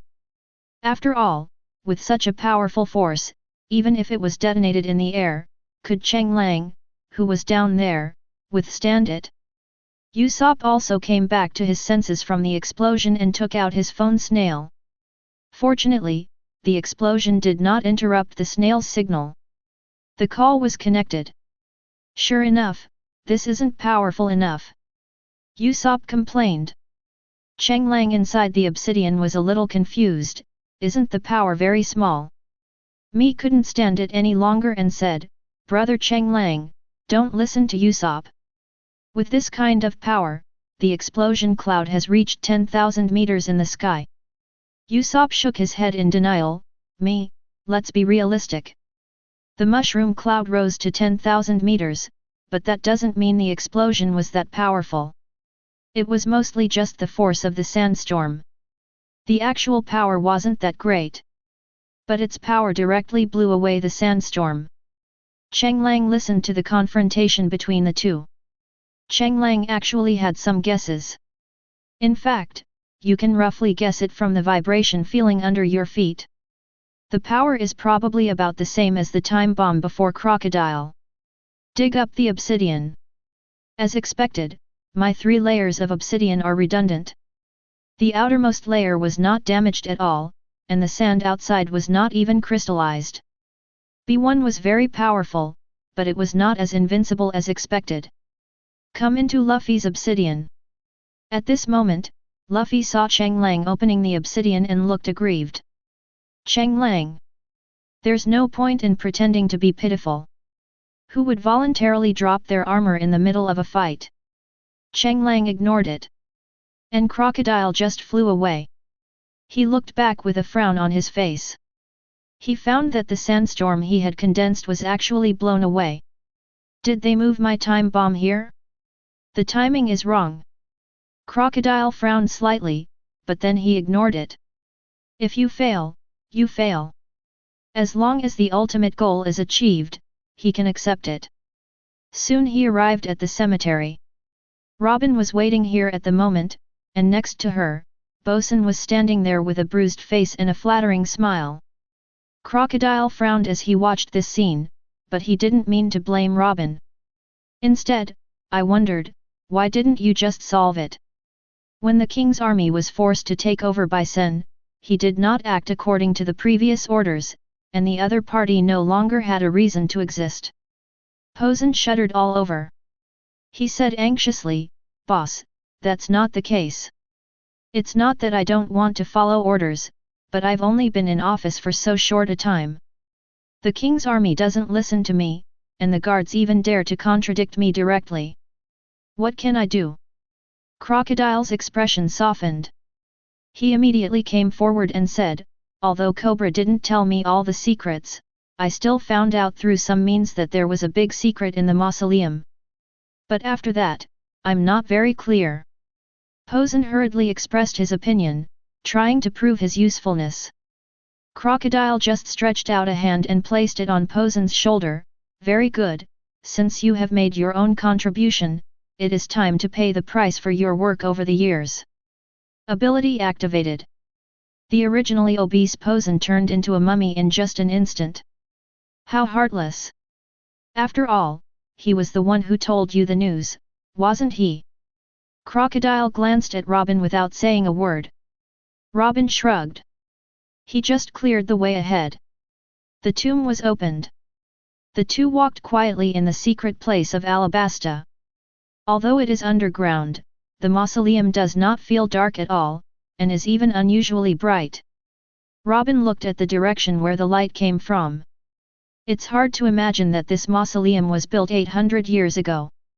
Even people today wouldn't be able to replicate it. Crocodile looked around. He didn't care about these crafts. He just wanted to know what he wanted. "You know what I want?" Robin sighed and activated her abilities. "Use your arms and eyes to quickly explore the entire tomb." But then, she was shocked to find that there was a person in the tomb. And this person is the one who has been missing and has not appeared since then. Cobra. What happened? "We found Cobra." He was kneeling in front of a coffin. Following Robin's guidance, the two arrived. Cobra naturally noticed the arrival of the two. Weakly, he turned his head to look at the person who came. "See Crocodile." He sighed deeply. It wasn't Bosun. "It seems that guy didn't survive after all. You knew I was coming." Cobra did not respond, but knelt quietly on the ground. His chapped lips and dry throat prevented him from saying more. Crocodile naturally noticed Cobra's strange state. He took 2 steps forward and came in front of Cobra. "You have been kneeling here since the day you disappeared." Crocodile was a little confused. Cobra just nodded in response. Crocodile didn't care about this. "That guy Bosun said you didn't tell him all the secrets of the royal family.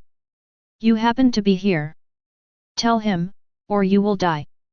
Cobra looked up weakly, saw the other person's expression, and then he chuckled. "I never intended to get out alive, so dying in your hands is just fine." After saying this, he said no more but continued to kneel there quietly, not moving. Crocodile's forehead veins bulged at this. Everything goes wrong. "If that's the case, then I'll make it happen for you." That's when Robin spoke up. "Aren't you curious why he's kneeling here?" Chapter 126. Crocodile stopped moving. Robin touched the wall next to him, the coffin in the center of the mausoleum, and of course the mural behind the coffin. This should be the tomb of a king from 800 years ago, right? The founding emperor? But, the murals don't depict his achievements. It's more like a pattern, a sun pattern. Robin looked at the stick figure of the sun. A big circle in the center. There are countless small circles around it. And this painting looks more like sun worship, or perhaps a prayer. Speaking of which, from what I know about history, the king of Alabasta 800 years ago was supposed to be a woman, right? Why is the attire here more like a male burial companion? Robin observed the strokes and details. After arriving in Alabasta, she naturally learned a lot about the history of this ancient country. A country that was established 800 years ago. It has a long history. So much so that it has been almost a blank century. Of course, this is also the main reason why she is lurking here. The main text of the history should be in a secret room nearby, right? Robin walked around the stone pillars that symbolized history. His eyes darted around. It only took her a short time to notice the mechanism. Here. It's truly amazing that Alabasta had such skilled craftsmen 800 years ago who were able to create such a sophisticated mausoleum without relying on technology. Robin was very emotional. But she paid more attention to the square stone. Historical text. It contained what she needed. Only when she got closer did she look at the historical text above. Although it was expected, it turned out to be the location of Pluto. Her disappointment was so strong that even Robin, who had managed his facial expressions well for many years, could not control it. How about it? What's written above may not be what you want. What do you mean? Crocodile frowned and had a bad feeling at this moment. Robin stroked the historical text and began to repeat it word by word. Crocodile's expression became increasingly gloomy. That's enough. You mean to say that what's written here isn't Pluto? Robin nodded, the only thing recorded here is history. Crocodile stared at Robin with burning eyes. Do you really think I know nothing? Nico Robin. Crocodile's eyes seemed to want to kill. Nico Robin spread her hands and said, but that's the truth. The Pluto you're looking for isn't mentioned here. Actually, I'm quite optimistic about you. Not only am I good at using you, but you're also a rare talent. But why? Even you want to betray me? Is it because of that slogan of equality for all? Or did you never intend to tell me from the beginning? Crocodile did not take action at this moment as he did in the original book. At this moment he began to doubt himself. Is my utopia plan so unsightly? Mr. 2, Mr. 4, and those billionaires from Baroque Studios whom he didn't care about. Now it's Nico Robin again. The series of betrayals made him doubt his life. Robin witnessed Crocodile's condition. She didn't respond. In fact, Crocodile didn't need Robin's response. He seemed to have given up on himself after doubting himself.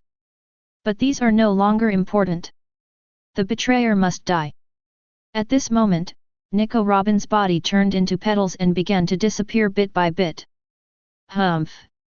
You can't leave. Crocodile naturally locked onto Nico Robin behind the stone pillar at the first moment. The moment the other party circled the pillar and disappeared from his sight. He had already noticed it. But he didn't speak.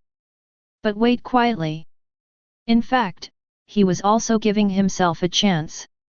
When a person is betrayed by the majority, no one can help but doubt himself.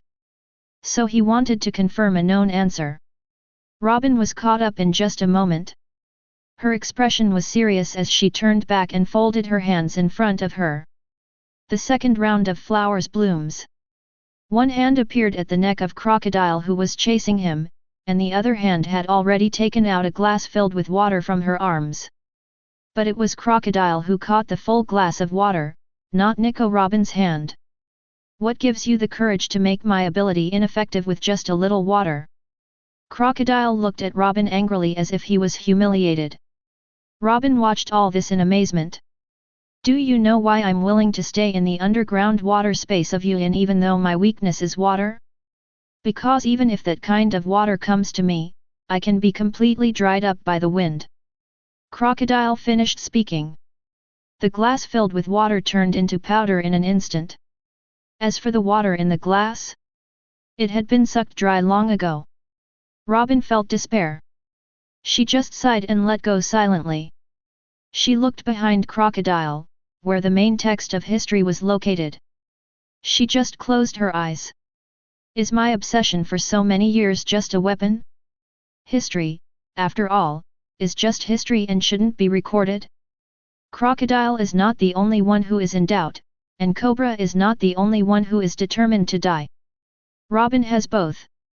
The moment you give up resistance. The golden hook was already quietly attacking her abdomen. Robin quietly waited for his fate to come. For so many years. She was already tired. Now she can be free. Going to meet everyone. Closed his eyes quietly. But the expected pain did not come. Instead, there was a warm embrace. Robin opened his eyes in surprise. She found out that it was someone she had only met once. The Straw Hat Pirates knew at first sight that he was not the real person. Why? It was Crocodile who asked. He was looking at the person who came with a frown. One is Luffy and the other is Cheng Lang. Why are you stopping me? Crocodile questioned, but it seemed that he was not questioning Luffy. I told you that if you don't use your true strength, you will lose. Luffy looked at Crocodile with a firm gaze, and the previous battle is not over yet. Crocodile's gaze lingered on Luffy's serious face and the injuries on his body that had recovered to their original state. Then his eyes fell on another person, Cheng Lang. The man who was bleeding all over and almost dying just now is now full of energy and even his injuries have recovered. This must be the credit of the person in front of me. Otherwise there is no other explanation. And just now, the other parties seem to have teleported.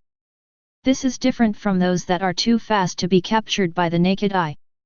It's real teleportation. The fruit of the operation? This was the only possibility Crocodile could think of. After all, the person who could heal and teleport was Tel Fergaro, the famous one on the sea and the owner of the surgery fruit, but he shouldn't look like this. Don't think you can defeat me just because you've recovered from your injuries. Crocodile's eyes were serious. Chapter 127. You. Robin began. Cheng Lang seemed to have realized something. Oh, sorry, it's just a matter of urgency. Cheng Lang quickly straightened Robin. As one of those people who grew up watching One Piece, Robin can be said to be the dream goddess of many One Piece fans. The mysterious appearance, the feeling of an intellectual older sister, and the charm and sexiness 2 years later. It can be said that she is the type of queen that men dream of. Robin looked at the shy big boy and was also a little stunned. Then he shook his head in amusement. Her expression was complicated for a moment, but she regained her composure. This is a conflict within the Baroque studio. Then now is the private time of my captain and your boss. Cheng Lang retorted directly. Robin was stunned and looked at the big boy strangely. Weren't you very shy just now? How come his personality changed so suddenly? Cheng Lang smiled gently, so let's not disturb their duel. Cheng Lang said this and came to Cobra again. There is an apple in my hand. Eat. Cobra looked at the man. Are you the child with magical powers that Akainu mentioned? It should be right. Cobra looked at Cheng Lang seriously. As if she wanted to see through the man in front of her. But under his gaze, Cheng Lang still smiled calmly. Okay, thank you, but I've been kneeling for a long time, please help me up. Cobra smiled and took the apple, but unfortunately Cheng Lang ignored him. This made Cobra stunned. Then he shook his head in amusement, the young people nowadays, really. After eating the golden apple, Cobra was stunned and stared at himself blankly. Since arriving at the mausoleum, he has not eaten or drunk and has been kneeling until now. Theoretically, given his old age, he would probably die within 4 days if he continued like this. As a result, after eating the golden apple, he miraculously felt much stronger and even wanted to jump up and fight with Crocodile. This. What kind of food is this? It actually has such strange effects. Cobra then realized why the other party didn't help him. There was no need for affection. It's really a magical ability. It seemed as if he understood why Akainu described it as magical. Cheng Lang. Luffy stared at Crocodile. Are you sure? If that's the case, I might not know what happened inside. Believe me. It is good. Cheng Lang didn't say anything more. He activated his ability, the construction staff, to directly replace and build. A square sealed cage made of obsidian appeared. And it has 3 layers inside and 3 layers outside. There is fluorite inside as a light source. The reason why Cheng Lang kept it was naturally to have another means of trapping him to death. After all, if you start with obsidian, the person you want to capture will have no way to resist. Of course, it can also be used as a protective case. This. Cobra and Robin, who witnessed all this, were somewhat shocked. This moment of replacement and generation. They didn't even react. Robin reached out and touched the obsidian. Cold and hard. Ordinary stones can't stop that man's ability. He can turn all the stones into sand. Cheng Lang waved his hand. It's okay. I'll just replace it once it turns into sand. He came to the main text of history. Is this the historical text? Why are you interested? Robin's beautiful eyes moved around, as if she was making a trade-off. Cheng Lang spread his hands. Yes, but I'm more interested in the material. Cheng Lang tapped the main text of history. Is this thing very hard? Both Cobra and Robin nodded instinctively. After all, anyone who knows the historical text should know that the stone that records the historical text is indestructible. This is the only way to preserve history for 800 years. But how did they manage to engrave history? Was it their abilities? Or a special smelting process? Of course, I'm not interested in the latter. I'm just curious. As he spoke, Cheng Lang took out the diamond manuscript. Can I dig it up? Cobra didn't quite understand. But I saw Cheng Lang start typing on the historical text with the bright blue manuscript in his hand. There was no spark flying. This made him laugh. How could such a small manuscript? Boo! There was a square cube in Cheng Lang's hand. That's it. It doesn't even feel as hard as obsidian. Cheng Lang casually stuffed the dug-out historical text stone back into his pocket. Cobra ran directly to the main text of history. He looked in horror at the gap that had just been dug out, and the historical text that was now as smooth as new, as if there had been no gap at all. How did you do that?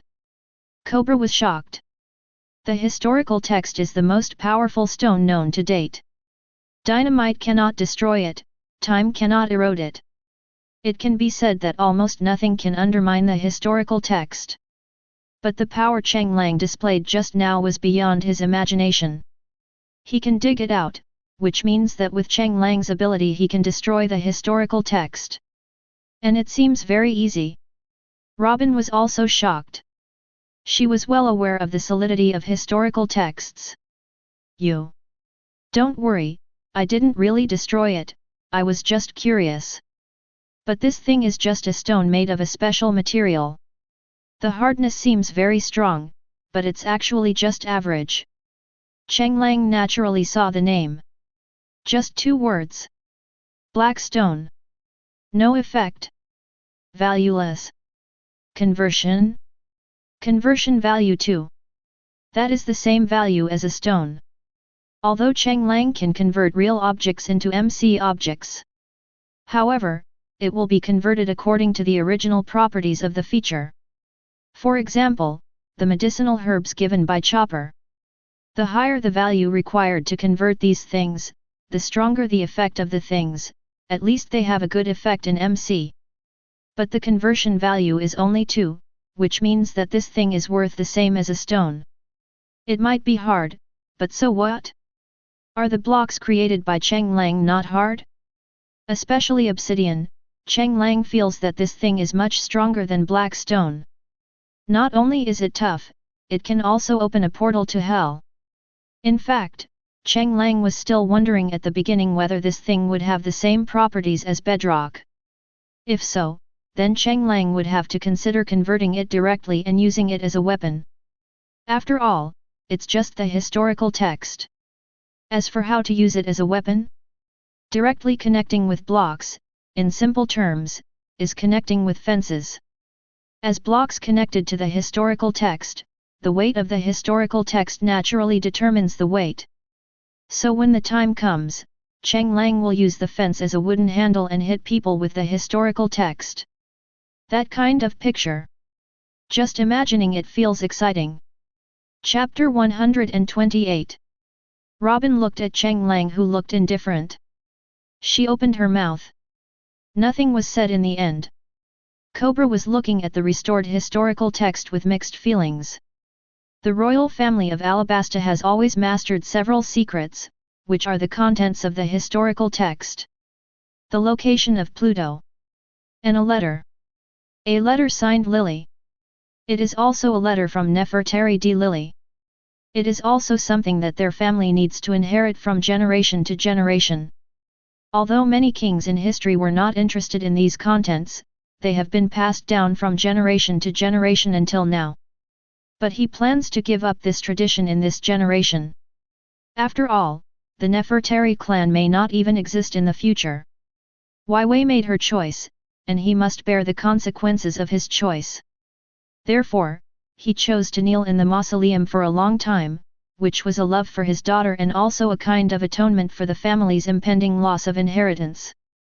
After all, if you hold such a secret, it is impossible to tell it to others, so if you can give it up, it can be a new path. Only.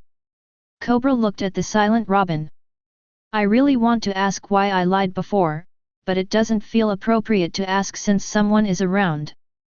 At this moment, Cheng Lang is more interested in the material of the historical text. When I turned around, I saw the subtle atmosphere between the two of them. Do you have anything to say? The expressions of the two were so obvious that Cheng Lang couldn't pretend not to see them. The first person to react was Cobra. His target was naturally Cheng Lang. You should be Wei's friend, right? If possible, please stop thinking about destroying the historical text. This is very important to the world. Cheng Lang looked at Cobra in surprise. Then he waved his hand and smiled, don't worry, I'm just curious about its material. After all, I heard it's very hard. I was just curious whether my ability would work on such a hard object. Now that I've tried it, it's just average. It's not even as hard as the stuff I made. If you don't believe me, just look at Crocodile. So far, he hasn't weathered and escaped. Cheng Lang smiled and pointed to the obsidian beside him. It's also a pitch-black stone. Cobra couldn't help but think of the historical text beside him. He shook his head, denying that these stones were made of the same material as the historical text. After all, the black stone made by Cheng Lang is shiny black. The main historical text is pure black. There is still a gap between the two. Robin was quite surprised. There are things that Crocodile cannot weather. She looked complicated. Crocodile is a great pirate, and a nature type. Ordinary attacks can't hurt him. Cheng Lang looked at the small map as the two of them flashed and moved within the obsidian. I know. Do you know what domineering is? Heroic? I seem to have heard of it. Robin frowned and began to think. But she soon remembered that it was a message from a bounty hunter who had returned from the New World. According to his news, there is a method called Haki in the New World that can increase attack power, and it can even be attached to a gun to make the gun's bullets add explosive damage. The reason why the information handed over by the other party caught her attention and she remembered it here was naturally because Crocodile was curious. However, after saying that the other party did not master this domineering power, Crocodile said to ignore it. Therefore, she didn't pay attention to it. Cheng Lang was surprised, as he thought Robin didn't know. But since he knew it, he admitted it. Haki can capture the entities of the natural system when attacking, which means it can cause damage to the natural system. If you master Haki, with your abilities, I think you will be very powerful in the future. Cheng Lang smiled and gave Robin affirmation. This made Robin stunned, and then he thought of his own abilities. The flower fruit can grow directly on other people's bodies, and when the time comes, it will directly use attacks containing domineering power, which is indeed unavoidable. Thinking of this, she smiled brightly, yes, if there is a chance. Cheng Lang looked at Robin in surprise, then thought about the current situation. And looking back at Luffy who was fighting Crocodile. Suddenly he seemed to realize something. It seems that Robin came on board because Luffy saved her from the brink of death, and even saved her when she was determined to die. If she was fine now, would she still get on the boat? Even when she saved Robin, she seemed to give up resistance. For a moment, Cheng Lang's forehead was covered with sweat. He didn't think about this problem the first time he rescued Robin. What if Robin didn't get on the ship because of his change? Although because of my joining, Alvida and me were added to the ship. But who could say no to Robin? What do you think of pirates? The abrupt question made Robin a little confused. He pointed at himself and tilted his head to ask. Are you asking me? Cheng Lang nodded with an awkward smile. At this moment, he cursed himself in his heart, wondering why he said such a stupid thing. Robin looked at Cheng Lang strangely. But after thinking about it, he answered, a group of evildoers. The corner of Cheng Lang's mouth twitched. Of course, he had expected this. After all, since the advent of the Great Pirate Era, the number of pirates on the sea has increased sharply, and countless people have suffered. These were all caused by pirates. If it was before the Great Pirate Era, pirates may be synonymous with going out to sea and yearning for freedom. This is the setting that Cheng Lang gradually understood when he came to this world. In the last era, because the islands were not connected to each other, people from many countries wanted to go out to sea and explore the unknown world, but after going out to sea, they often found that they could not obtain food supplies.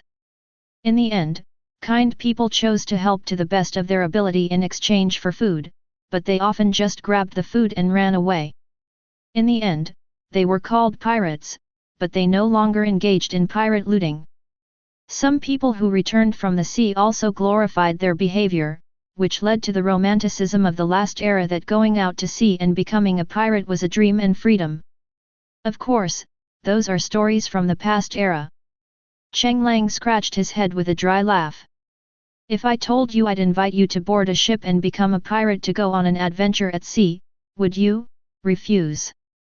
The sudden invitation left Robin and Cobra a little confused. No. You were enemies before. And what's the reason for your invitation? Cobra looked at Cheng Lang in disbelief. But then he changed his mind and looked at Robin. The other parties seemed to be able to understand the main text of history, so he thought of a country. A country destroyed by the world government, a place every scholar longs for. O'Hara. But that is now in the past, and it can no longer be found on the map. But as a king who knows the secrets of Pluto, he naturally pays attention to it. After all, the story of Dr. Claver's youth can also be analyzed in the historical text. So your name is Nico Robin, right? You're the survivor of O'Hara. Chapter 129. Being called by full name. Nico Robin was not surprised either. After all, when she was interpreting the historical text, even though the wrong information was transmitted, she also noticed Cobra's expression. So she was not surprised at all when her name was called out now. Yes, I am the son of the devil, Nico Robin, so, little boy, are you sure you still want to invite me on board? First of all, I want to correct you. I'm not young. Cheng Lang said seriously, I'm already in my 20s, I just look younger. Robin blinked his beautiful eyes and said with a smile, okay, you are not a little boy. So, do you also need me to interpret the historical text? Nico Robin really wanted to ask the latter question directly, but she sighed and said nothing. Why should she ask when the situation was so obvious? After all, appearing here and receiving such an abrupt invitation, is there any other choice? Cheng Lang seemed to realize what Nico Robin was like, but after thinking for a moment, he said, you've broken up with your current boss. Is there anything you want to do next? Robin was silent. After all, when it came to the future, she always took things one step at a time. After all, this world didn't give her the right to choose. She had only two options, escape or be driven away. The only option is for her to escape before being driven away. Since you have no choice, why not just consider yourself used by us and get on our ship? Frank and extremely sincere. There was no other desire in his eyes. This made Robin feel strange. She had never received such a sincere invitation in her life. Although Crocodile also wants to use her, he will give a reason, such as the Utopia plan. He is hostile to the world government and is not a lackey of the world government. It is just that this identity happens to be suitable for him to do his job. Nico Robin is also an enemy of the world government, so the enemy of my enemy is my friend. It seems very reasonable. But he is full of calculation and exploitation. But just as Crocodile calculated and exploited, so did Robin. She was also taking advantage. They just pretend to be in harmony with each other on the surface. But now... Pfft! Ha ha ha, what an honest boy! Robin couldn't help laughing out loud. Cheng Lang scratched his head. But you have to survive Crocodile to do this. Your partner may not be able to defeat him. Although he didn't agree directly, his meaning was very clear. Cheng Lang was relieved that Robin didn't directly refuse. Don't worry, our captain is still very strong. Captain? You, aren't you? Robin wondered. After all, it is usually the captain who invites other crew members, and no crew member would invite others without permission. Luffy won't refuse. Cheng Lang was full of confidence. At this moment, Cobra, who had been silent the entire time, seemed to have made up his mind. Wait a minute, this friend of Vivi's, I have something I want to ask her. After asking her, you can consider whether to invite her. Cobra looked at Robin. If you can understand the words above, then you should know what it says. Why are you lying? There is no benefit for you to hide it. Cobra hinted. Robin looked at Cobra without any change in expression. I'm just curious about history, I don't care about anything else. Then why? I just don't want to cause trouble for others. Robin added. Watching the two of them having a riddle-like conversation. Cheng Lang naturally understood, and the corners of his mouth twitched. If it were anyone else, they would probably be dying of curiosity. After confirming Robin's thoughts, Cobra seemed relieved. Then he looked at Cheng Lang seriously and said, she's a good person, you can invite her. Cheng Lang looked puzzled. Is this uncle crazy? What's going on? I've already invited them. Seeing Cheng Lang looking puzzled. Cobra and Robin also had strange expressions at this moment. The two of them talked for such a long time, and theoretically they had fully mobilized the attributes of the riddle. Any normal person would have asked something. This was also Cobra's idea, and Robin also understood what Cobra meant. After all, for an unclear invitation, you should always find out the cause and effect. The former took Robin's thoughts into consideration, while the latter clearly told the two people present that even if she knew, she would not say it out loud. If they want to take advantage of you, there is no need to invite them. He just saw Cheng Lang's puzzled expression, but after waiting for a long time, the other party had no intention of speaking. In the end, it was Cobra who lost his patience. Aren't you curious about what we were talking about before? Isn't that Pluto from the historical text? The Utopia project. I know about it through Mr. 2, or rather, we all know about it. So you want this thing too? Cobra asked after a long pause what he really wanted to ask. Robin was also curious. Cheng Lang also understood and was speechless in the end. Can't you be more straightforward with your words? You're beating around the bush. You're just testing our relationship. The two of them were not embarrassed, but took it for granted. One is a king, who has to be calculated and calculate others every day, so it is naturally impossible for him to speak directly. The other is a person who lives in a dark world. Naturally, he cannot speak directly and can express two meanings in one sentence. This is also the reason why two people can chat and quickly understand each other's intentions. Cheng Lang had experienced those things, but he didn't need them when he first entered society in the previous world, and he hadn't encountered them in this world either. A weapon that can destroy an island with one strike is indeed very tempting, but it's not like I can't do it. Cheng Lang expressed his thoughts very frankly. After hearing this, both of them blinked their eyes, obviously not believing it. Seeing the expressions on their faces, Cheng Lang helplessly spread his hands and said, I told you, but you don't believe me. But he thought about it for a moment and said seriously, I still say the same thing. Since you have no choice, why not just think of yourself as being used by us and get on board our ship? Saying more without doing anything is more convincing, isn't it? Robin stared blankly at Cheng Lang, who had extended the invitation again. Finally, a sentence seemed to come to her mind. The sea is vast, and you will surely find a partner to protect you. So is the person in front of me the partner I'm looking for? Robin's heart was moved, but it only lasted for a moment. After all, as Cheng Lang said, no matter how much you say, it is not as convincing as what you do. That is at this time. After the sound of click, click, click, countless fist shadows shot out from the obsidian cage. It was like breaking the shackles and letting the bird in the cage fly high into the sky. Chapter 130. What flies into the sky may not be a bird, it may also be a person who is hit. Crocodile flew up and lay unconscious on the ground. Luffy, who was also lying in the obsidian, was gasping for breath. There was not a single piece of him that was intact. Remove the obsidian with one click. Cheng Lang directly threw the steak and milk over.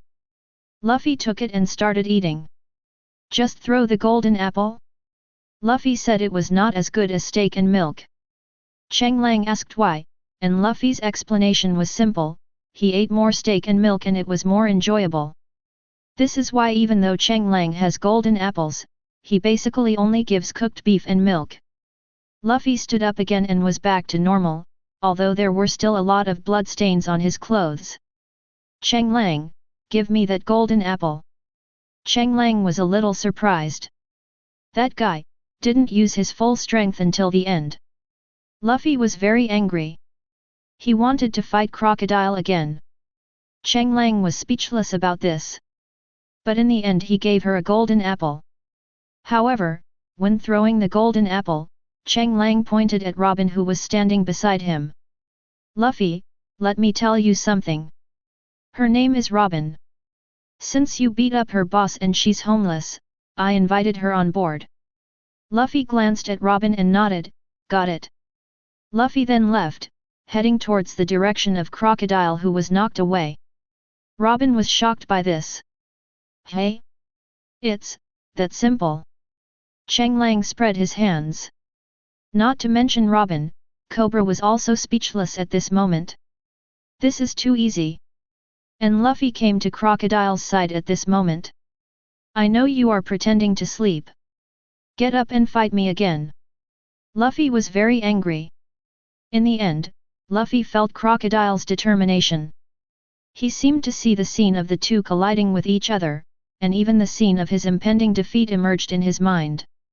But why didn't Crocodile use that kind of power in the end? In the end he won, but it was unacceptable to him. But he can obey Luffy's call. Crocodile chose to remain silent. He lay quietly on the ground. It seemed as if he was seriously injured and unconscious. Luffy placed the golden apple on the ground. This is food made by my companion's ability. It can restore you to your current state. Get up and fight me again. But the only response he got was silence. Luffy looked at Crocodile lying on the ground pretending to be dead. As if he heard something, a puff of white smoke came out of his nose. If that's the case, then next time I will become stronger. So strong that you can only look up to me. After that he left. But it wasn't long after he left. Crocodile opened his eyes and looked at the ceiling of the mausoleum with a somewhat empty look in his eyes. Hard work? Passion? Dreams? He once owned those things, but they were all ruthlessly destroyed. Today is no exception. Why do I always have the illusion that I can let go of everything and enjoy the battle every time I fight you? Crocodile turned his head and saw the golden apple. He picked it up but didn't eat it. Instead, he put it in his arms and walked away step by step.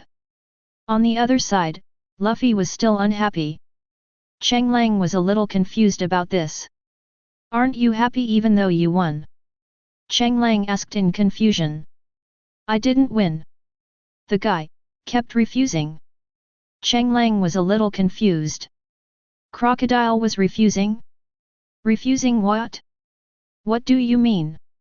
It's that kind of rejection that doesn't want me to get close to you.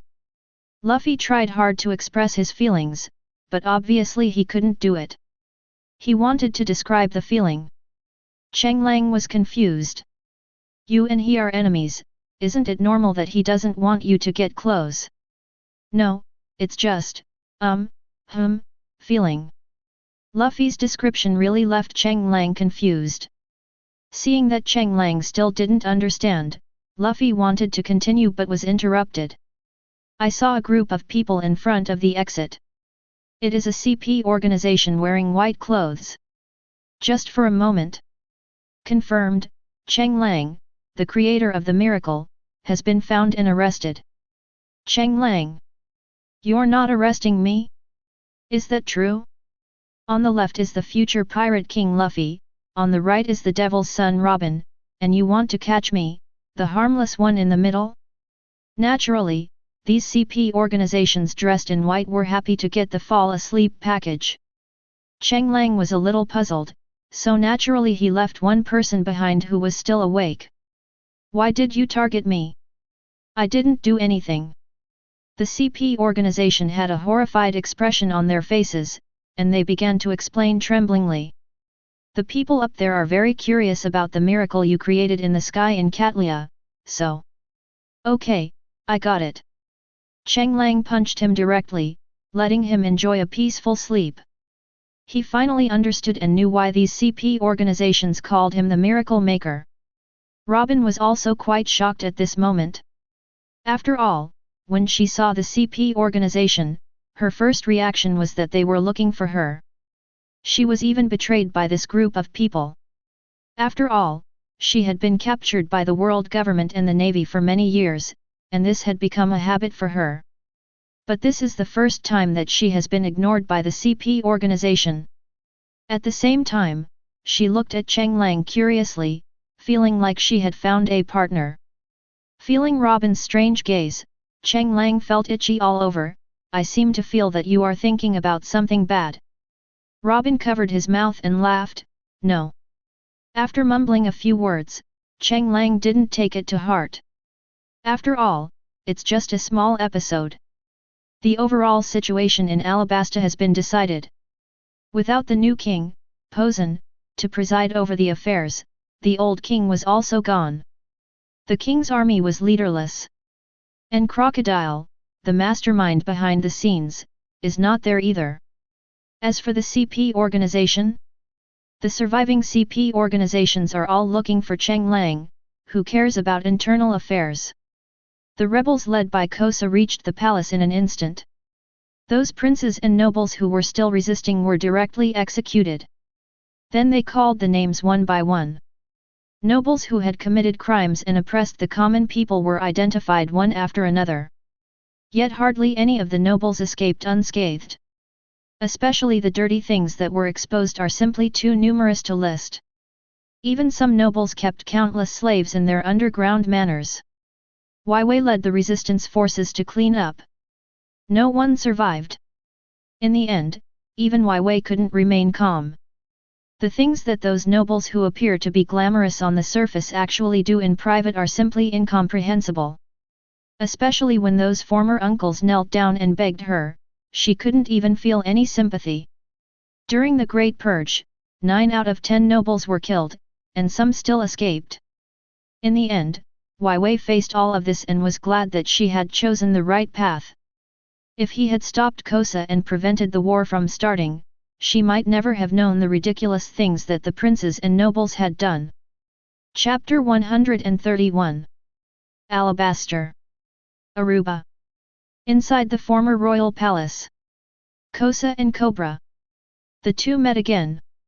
This time, it is no longer the merchant's child and Vivi's friend, but a rebel king who comes face to face with the former king of his country. Kosa felt a little uncomfortable at the moment. And Cobra was the same as always. He sat in the main seat. Accept everything that happens calmly and calmly. The first one to speak was Wei. Although she was not the one who organized the rebel army in the beginning, it was she who laid the foundation for victory. If it weren't for the words she shouted and the charge leading the rebel army, the victory would have been over. The king's army would not be so defenseless, and the current situation would not have occurred. Father, I'm sorry, Cobra interrupted Wei directly, the future of this country was meant to be handed over to you, and now you have chosen to take over the country ahead of time. No, I don't plan to be queen. Cobra interrupted again, I did not agree, and the throne of the king is decided by me alone. Wei remained silent. She could be harsh to those princes and nobles who did vile things because what they did was outrageous to both humans and gods. But facing her father, she couldn't be tough. Because of his own willfulness, he disappeared for 3 years. Now that he's back, he's messed up Alabasta. Even the current situation has occurred. Kosa sees Vivi like this. He originally wanted to remain silent, but he chose to stand up. King Cobra, no, it should be the monarch of the previous country. Alabasta is now on the verge of extinction.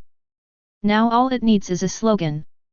Alabasta will completely disappear from the world. In the future, there will only be a republic. Cobra finally set his sights on Kosa. Until then, these are our Alabasta families. Who are you to speak? Qualifications? Because I'm the new leader of the Republic. Leader. We do not consider ourselves kings. All the power layers in our new country are there to better serve the people. We do not have a class of princes and nobles. Cobra tapped the table with his fingers, as if thinking. But then he chuckled, it's just a different name, it sounds nicer. No. We are already doing it. Although the system is not perfect yet, we are speeding up the progress. Cao Sha's eyes were firm. New orders and systems always need to be determined slowly and carefully. We must also learn lessons from countries in the old era. Only in this way can we improve little by little. It's still not perfect. So let me ask you, if a natural disaster like what happened in Jobar occurs, what will you do? What can your system do for you? Cobra asked. But Kosa seemed to be well prepared. Start answering clearly and coherently.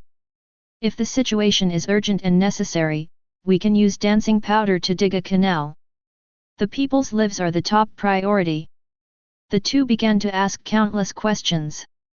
Cobra has both praise and denial. But Kosa asked a counter question when he denied it. The two asked and answered each other. Wei watched this scene blankly, then she smiled, she understood. So this is why my father didn't let me speak. Regardless of whether the title changes or not, the person who leads a country is Kosa, and there will be no problem with this matter. And Cobra is teaching Kosa in his own way, letting him think from the perspective of the king. Wei looked at him with a complicated expression. Even though he was so willful, his father was still willing to support him. An emotion called self-blame spread in my heart. If faced with scolding and misunderstanding, Wei is ready. But the sudden tenderness and understanding left her at a loss. On the other hand, that is, just a wall away. The Straw Hat Pirates have already started their party.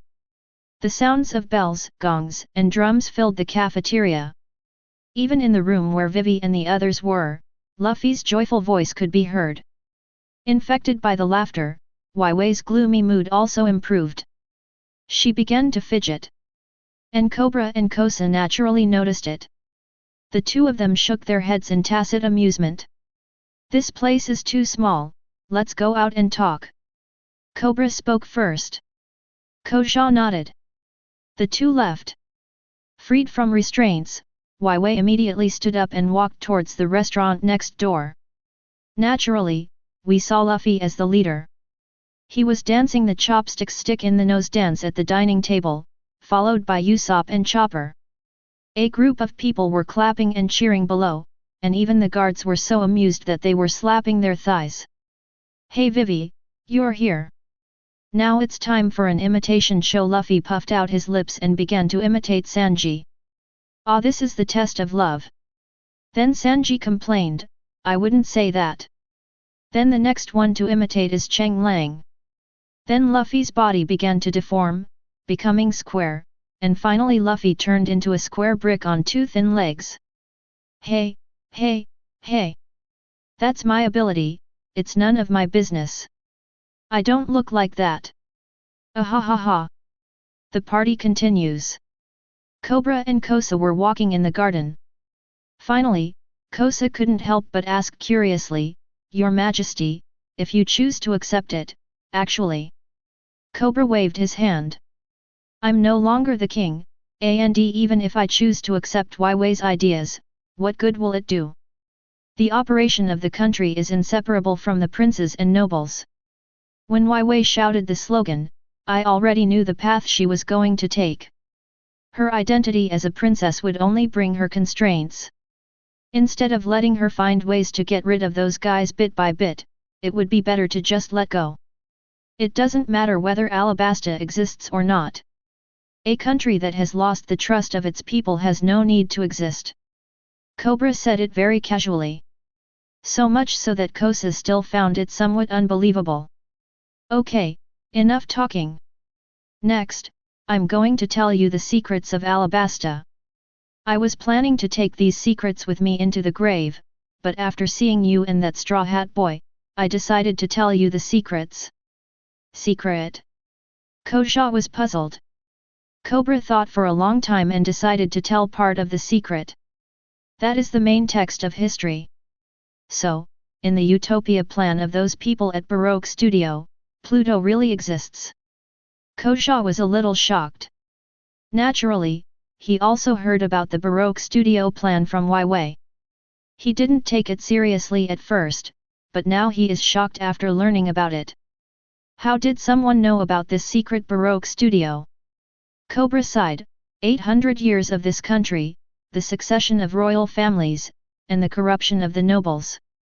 Secrets that should only be known to the king are always discovered by those ambitious individuals through coincidence and chance at succession ceremonies. Forcing Sen. There are people like this in every era. Maybe you'll meet one soon. Impossible. And Cobra just looked at Kosa meaningfully. Guardians, they are only responsible for protecting the king. Although your title has changed, your job is still to rule the country. You can use them. It doesn't matter whether they are from Alabasta or not. As long as they are from this land, they will be willing to obey. If you are worried, you can select some people, let them teach the basic guard duties, and then set them free. Chapter 132. Cobra's request was sincere. Kosa nodded, which was considered as agreement. Then after that, I plan to visit Didi's hometown, even though it has been destroyed by the drought. Queen Didi? I think her hometown is Yoba. That's right, someone will always be needed to build it, and your father is there too, right? Just think of it as meeting an old friend. Cobra smiled and thought about his future. Kosa nodded after hearing this. Then he said with a complicated expression, if you meet my father, please tell him I'm sorry for you. No. The sudden rejection left Kosa a little puzzled. For this kind of thing, you have to go by yourself. Cobra responded with a smile. Kosa's expression stiffened at this, but he nodded helplessly. I didn't expect that His Majesty the King would be so casual after being relieved of his heavy burdens. Indeed, I should go back home and meet my father. Speaking of which, Vivi. Cobra hesitated to speak. And Kosa seemed to understand what he couldn't say. If nothing unexpected happens, she will choose to go to sea. Cobra turned around and looked at the place where the laughter came from. Perhaps, this is the best option. The banquet continued quietly into the night. Cobra found Vivi. Why Wei, do you choose to go to sea? Wai Wei, who was called out while yawning, was stunned, then her expression became complicated, but in the end she seemed to have made a decision. Yes, father. With you and Kosa, Alabasta can definitely function normally. But there are many other countries and people living in dire straits. I want to help them. Well, in that case, it's time for me to tell you something. Nefertari is not actually the full name of our clan. Wai Wei tilted her head in confusion. Nefertari D. Vivi, this is your real name. Wai Wei was stunned, and then seemed to think of a name. Monkey D. Luffy. This is Luffy's full name. There is also a D in the name. What the hell is this D? You should know that Alabasta has a history of 800 years. Ah. Actually, Alabasta was established much earlier. Varied. Cobra raised his hand to interrupt. In fact, our clan is one of the original 20 nations. It is not an exaggeration to say that we are descendants of the celestial dragons. Wai Wei was stunned. She had been to marry Gyoase. Naturally, I know very well what the so-called celestial dragons look like. They are arrogant. Even those sickening howls. It turns out that she is a descendant of the celestial dragons? This is impossible, I. Wai Wei was a little incoherent. Obviously, the shock of this news was too much for her to accept. Don't worry, we never settled in Marijoa from the beginning. Although we are descendants of the celestial dragons, we are different from those celestial dragons. You are you, and D.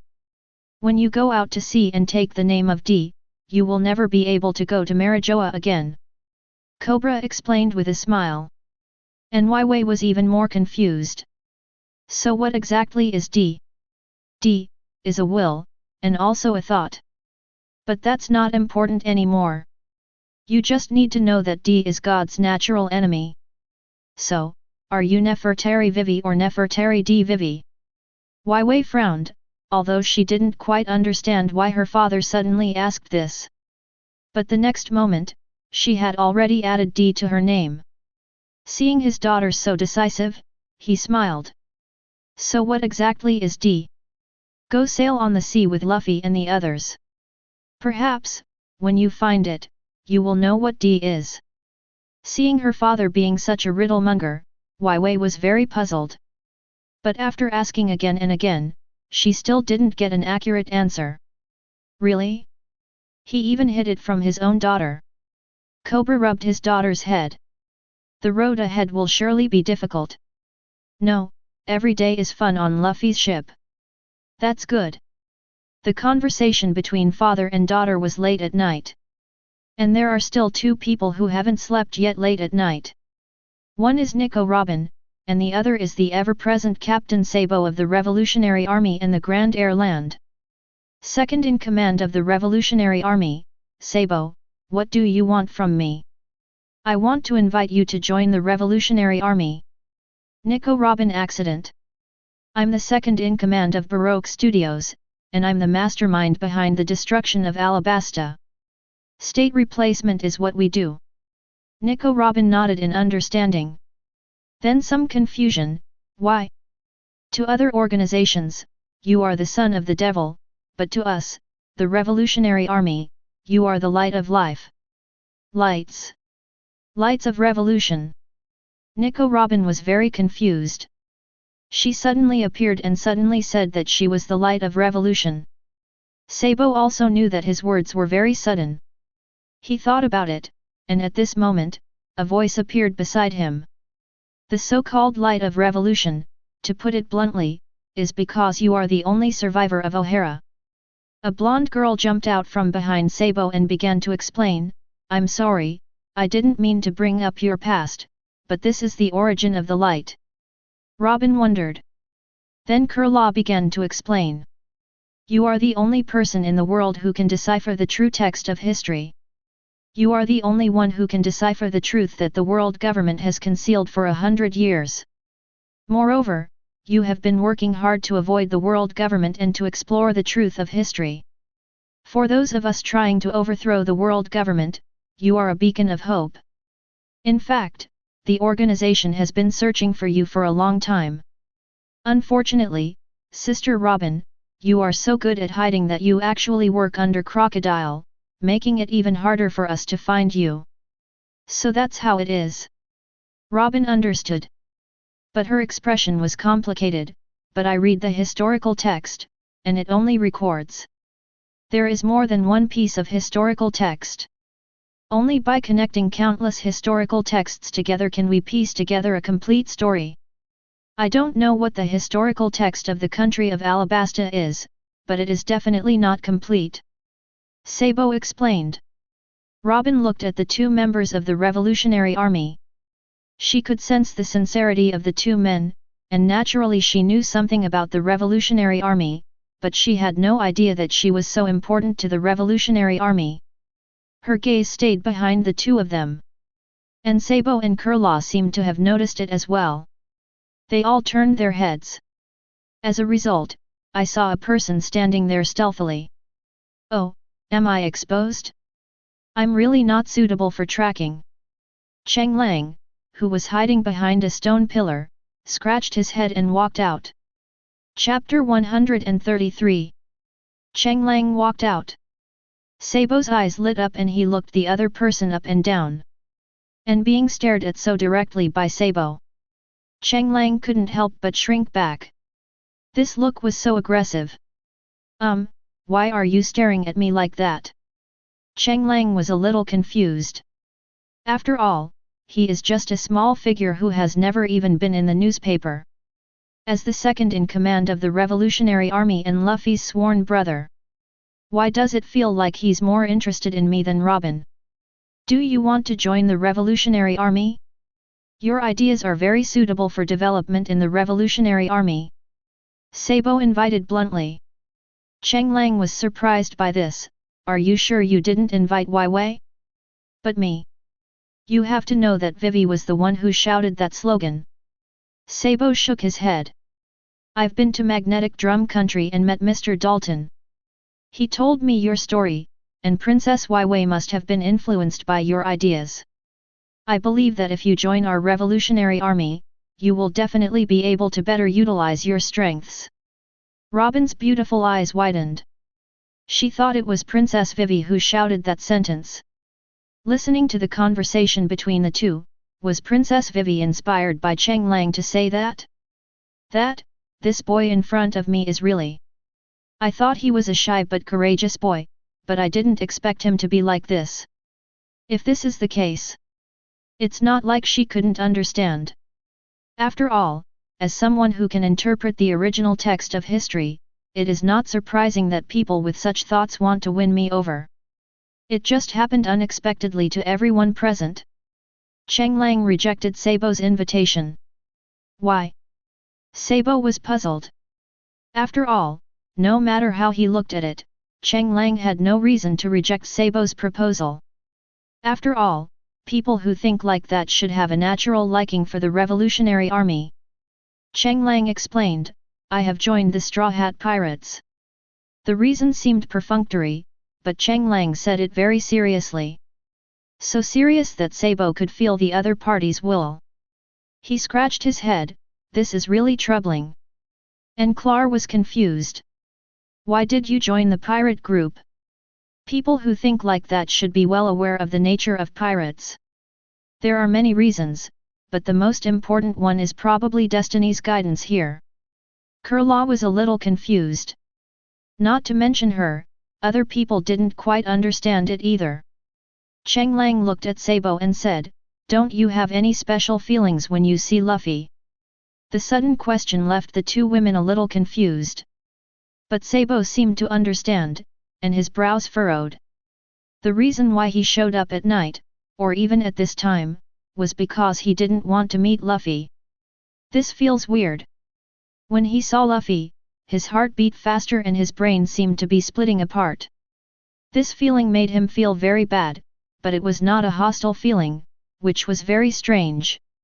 Therefore, he did not show up, and only appeared here now that he had adjusted his mentality. Why, do you ask? Cheng Lang looked at Sabo and saw that he began to breathe rapidly, and his forehead wrinkled unconsciously. He felt a little emotional.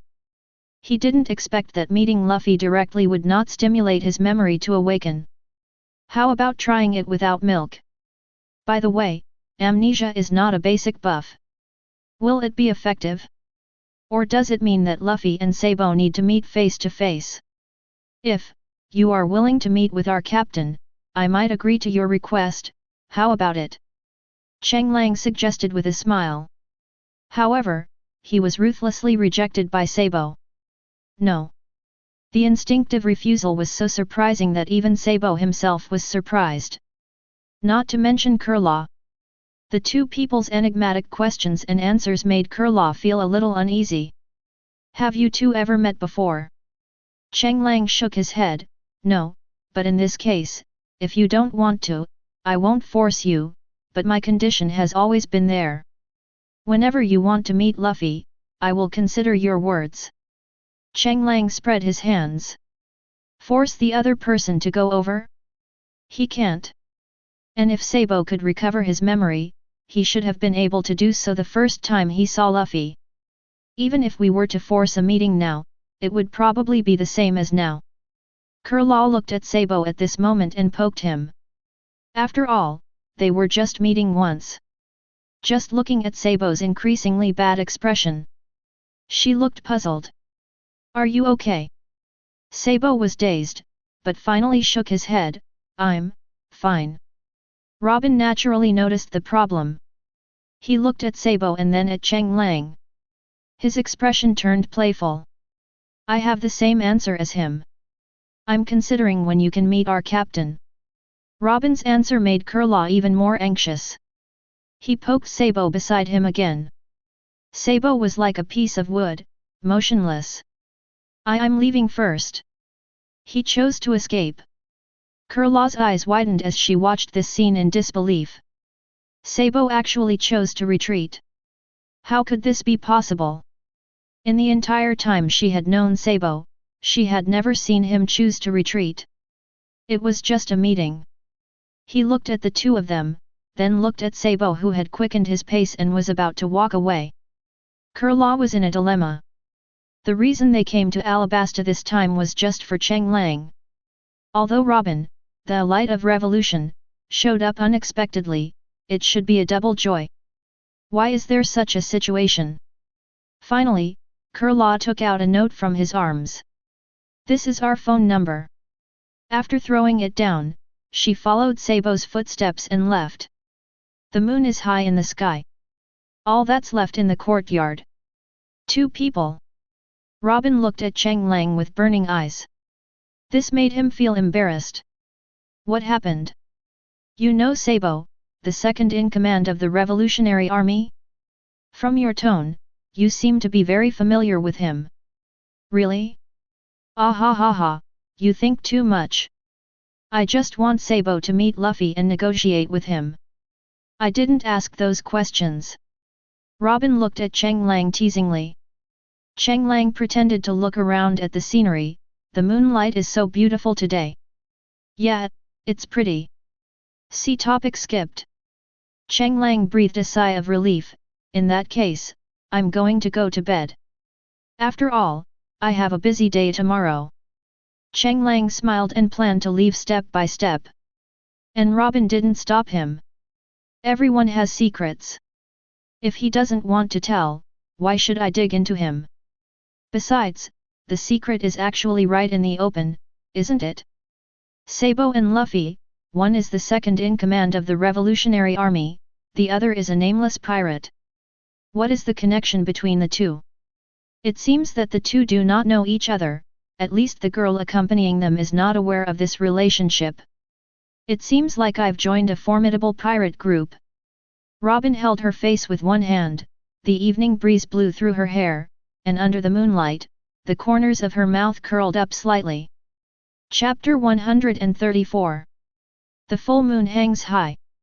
It was different from the laughter and joy in the palace where Luffy was. Rainy land, inside the rain banquet.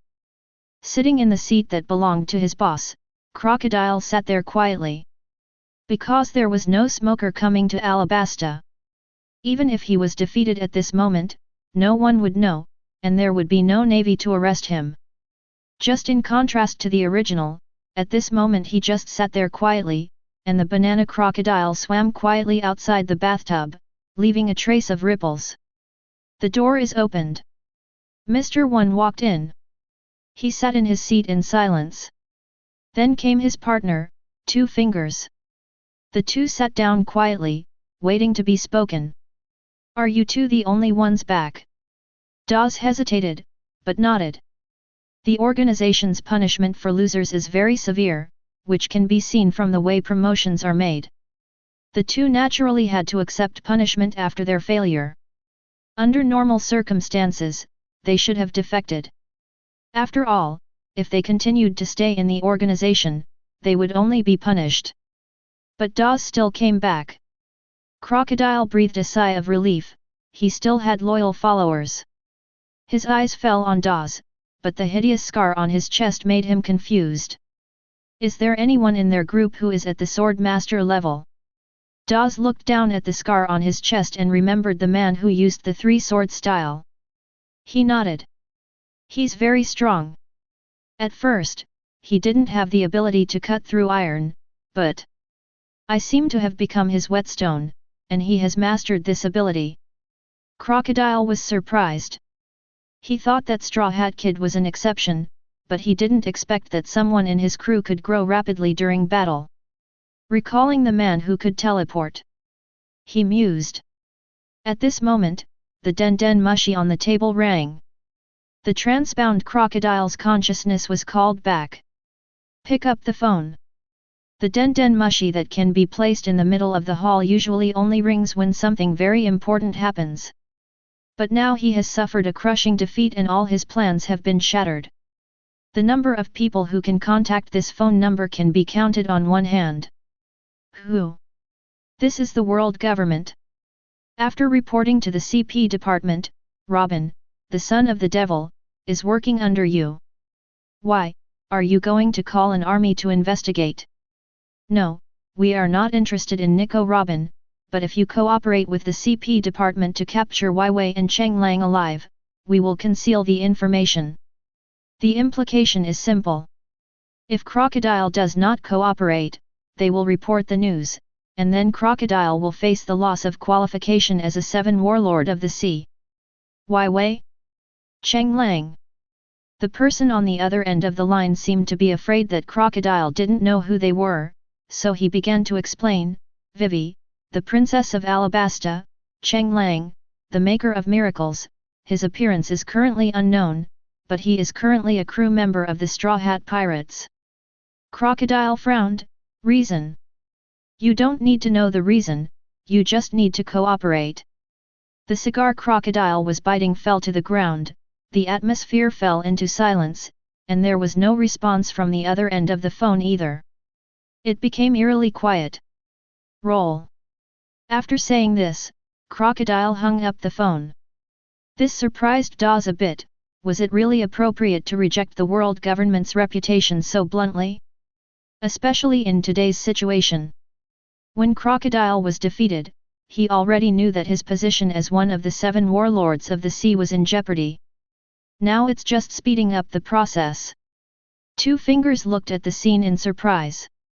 Boss, is it inappropriate to refute the world government like this? It doesn't matter anymore. The Utopia project has failed, and the entire Baroque studio is now defunct in name only, so you don't have to worry about the organization's purge. Dawes looked at Crocodile, and his previously dead eyes seemed to have rekindled his fighting spirit, although he didn't know what had happened in between. Then what's the next plan? Dawes asked bluntly. And Crocodile stood up. If you want to know, just follow me. Dawes stood up without hesitation. But the Two Fingers hesitated, but still followed. Crocodile breathed a sigh of relief when he saw the two people following him immediately. For a person who has been betrayed and denied, it is comforting for him to still have followers willing to follow him. Only when you have experienced adversity can you witness loyalty. In the night, Alabastus' most prosperous casino turned into sand overnight and disappeared into the rain. Crocodile, his men, and the remaining people in the Baroque studio all disappeared. When Kosa, who was handling affairs in the palace, heard the news, he finally felt relieved. Although Luffy promised that the other party would never cause trouble again, he was one of the 7 warlords of the sea and a user of the natural devil fruit ability. If the other party came again after Luffy and the others left, he would not be able to withstand it. And after the establishment of a new country, there are many things to consider. For example, whether to continue to be a member state. Given the current financial situation, it is not impossible for them to continue to be a member state. After all, they have raided the homes of countless princes and nobles, and their finances are still in surplus. However, if they join the world government, they will have to tighten their belts. Kaibi walked in with a stack of reports. When Kosha saw these reports, his head was blown away. No, why are you here again? There's no way around it. We don't have enough manpower right now, and the problems that have been accumulating for a long time from the civil war must be resolved. Kosha took out a report sheet, which was filled with numerous questions waiting for him to solve. Food and water were actually relatively easy to solve, as requests for promotions and honors from those who had followed him in the successful rebellion came in like rain. This was only the second day. Those who wanted land and power, to become the new nobles. It's just as His Majesty Cobra said. People like this will appear in every era. If we don't ban them, we will lose the support of the people. Kosa took out a piece of paper from the drawer. Written on it was a series of official systems, which he had obtained from Cheng Lang this morning. However, according to him, this new system was not something he had thought up. Let us begin to govern according to this new system. Kaibi took it and quickly scanned the contents, then his expression became strange. The people below will be dissatisfied. Are we going to continue ruling in the same way as before? We must always try new things so that society can progress. Kaibi spread his hands and went to carry out the order. The so-called new system was naturally a direct copy by Cheng Lang of the system of his own country in the last century. After all, this is what he is most familiar with. Cao She rubbed his brows and said, I don't know how Cheng Lang is doing. Chapter 135 Joba. An oasis destroyed by a sandstorm. Is this the former trading Holy Land? Cheng Lang looked at the desolate Yoba, although he had seen it in the original anime. But this is too tragic. Rapeseed City is a port terminal, and it is now the perfume capital and the center of trade. But 3 years ago, Joba was the most prosperous city in Alabasta. It is difficult for pirates to visit this place, and it is not far from the canal. Although it may not be able to transport goods efficiently, it is safe.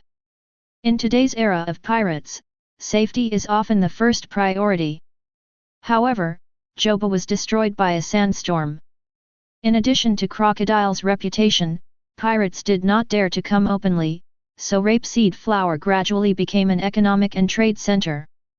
Cobra and Wei got off the sand car. It has been destroyed like this. As the king of a country, Cobra naturally could not go to Joba in person. He just heard that the oasis had disappeared, and as for how it disappeared, he could only hear it from the description in words. And now, Wei also had a painful expression. She had been to Joba before. It was prosperous and beautiful, but its current situation was truly worrying. At this moment, a skinny old man came over. When he saw Vivi and Cobra, he walked up to them with trembling hands. His Majesty. Cobra immediately stepped forward and supported the other person. Although I learned that Kosha's father was here. But seeing that the once chubby president of Duo Chamber of Commerce has now become a skinny old man. This really shocked Cobra. Cheng Lang sighed upon seeing this. He looked down at the yellow sand under his feet and took out the diamond shovel. He came here naturally to solve some of the remaining problems in Alabasta. That is the desert Ifid city. Because of crocodile, many oases have disappeared. He came to restore the oases and create an environment where people can live. You stand on the blocks I place, and don't move. No matter what happens next, don't move. Cheng Lang gave a reminder and started his busy work. After starting the chain, Cheng Lang started digging directly at the sand below. Duo looked at Cheng Lang waving the shovel in confusion, but the amount of sand did not decrease. He was very confused. As a result, the shovel in the boy's hand broke with a bang. The ground suddenly became empty. But before he could react, the empty ground was instantly filled with countless clods of earth. Then he looked in astonishment at the standard square buildings rising from the ground. It should take no more than 10 minutes. The city that was originally buried in the yellow sand now stands up. Oh! There is magma underneath. The voice belonged to Cheng Lang, and he seemed to be thinking for a long time. Then Duo saw a hot spring-style building being built. What? But the shock was yet to come. Cherry blossoms are actually blooming in the desert. Although the cherry blossoms are very square. But there is not much at the moment. No. Duo rubbed his eyes. I'm a little dazed at the moment. What happened in such a short time? Cobra patted Duo's shoulder. You'll get used to being shocked a few times. Cobra comforted with a smile. You know, his shock when he saw Catalonia's water pyramid floating in the sky was even more exaggerated than this. Duo pointed at Cheng Lang, who was creating a building with a wave of his hand. This. Is this right? Wei came to the hot spring Cheng Lang had built and asked, puzzled, I can understand the men's and women's baths, and even the mixed bath, but what is this plus, the symbol for double addition, channel? Cheng Lang turned around and said seriously, this place will definitely be packed in the future. Vivi was confused. But I don't worry about those things. It still feels like it lacks a lot of decoration, and it feels bare. I can't help it. This is the best I can do. You can add some small decorations later. Cheng Lang was also helpless. It was not impossible for an MC to dress up beautifully, but it required some MC characteristics or mod. It's just that after coming here, he has tried many features, but without pistons, he has no way to make those feature costumes. As for furniture mod, it is completely unnecessary. Cheng Lang doesn't even want to think about it, for fear that the unlocked mod will be more furniture mod, and then he will have no place to cry. In just 1 hour, a city rises. There are even black and white roads. Very modern style. This. Duo rubbed his eyes. This is amazing. It's simply amazing. Did Joba come back to life like this? Cobra couldn't help but sigh. Wei followed all the way. She was also quite surprised. It's finished already? In the past, didn't you have to work until late at night? Cheng Lang nodded proudly. As my abilities develop, I will become even more powerful. Wei couldn't help but ask a question out of curiosity. what exactly is your ability? MC ability, well, you could also call it the cube fruit. Vivi thought for a long time. She had loved reading since she was a child and had seen the devil fruit encyclopedia. She had also seen the cube fruit, whose ability was to turn objects into cubes, but the description of the cube fruit was not so magical.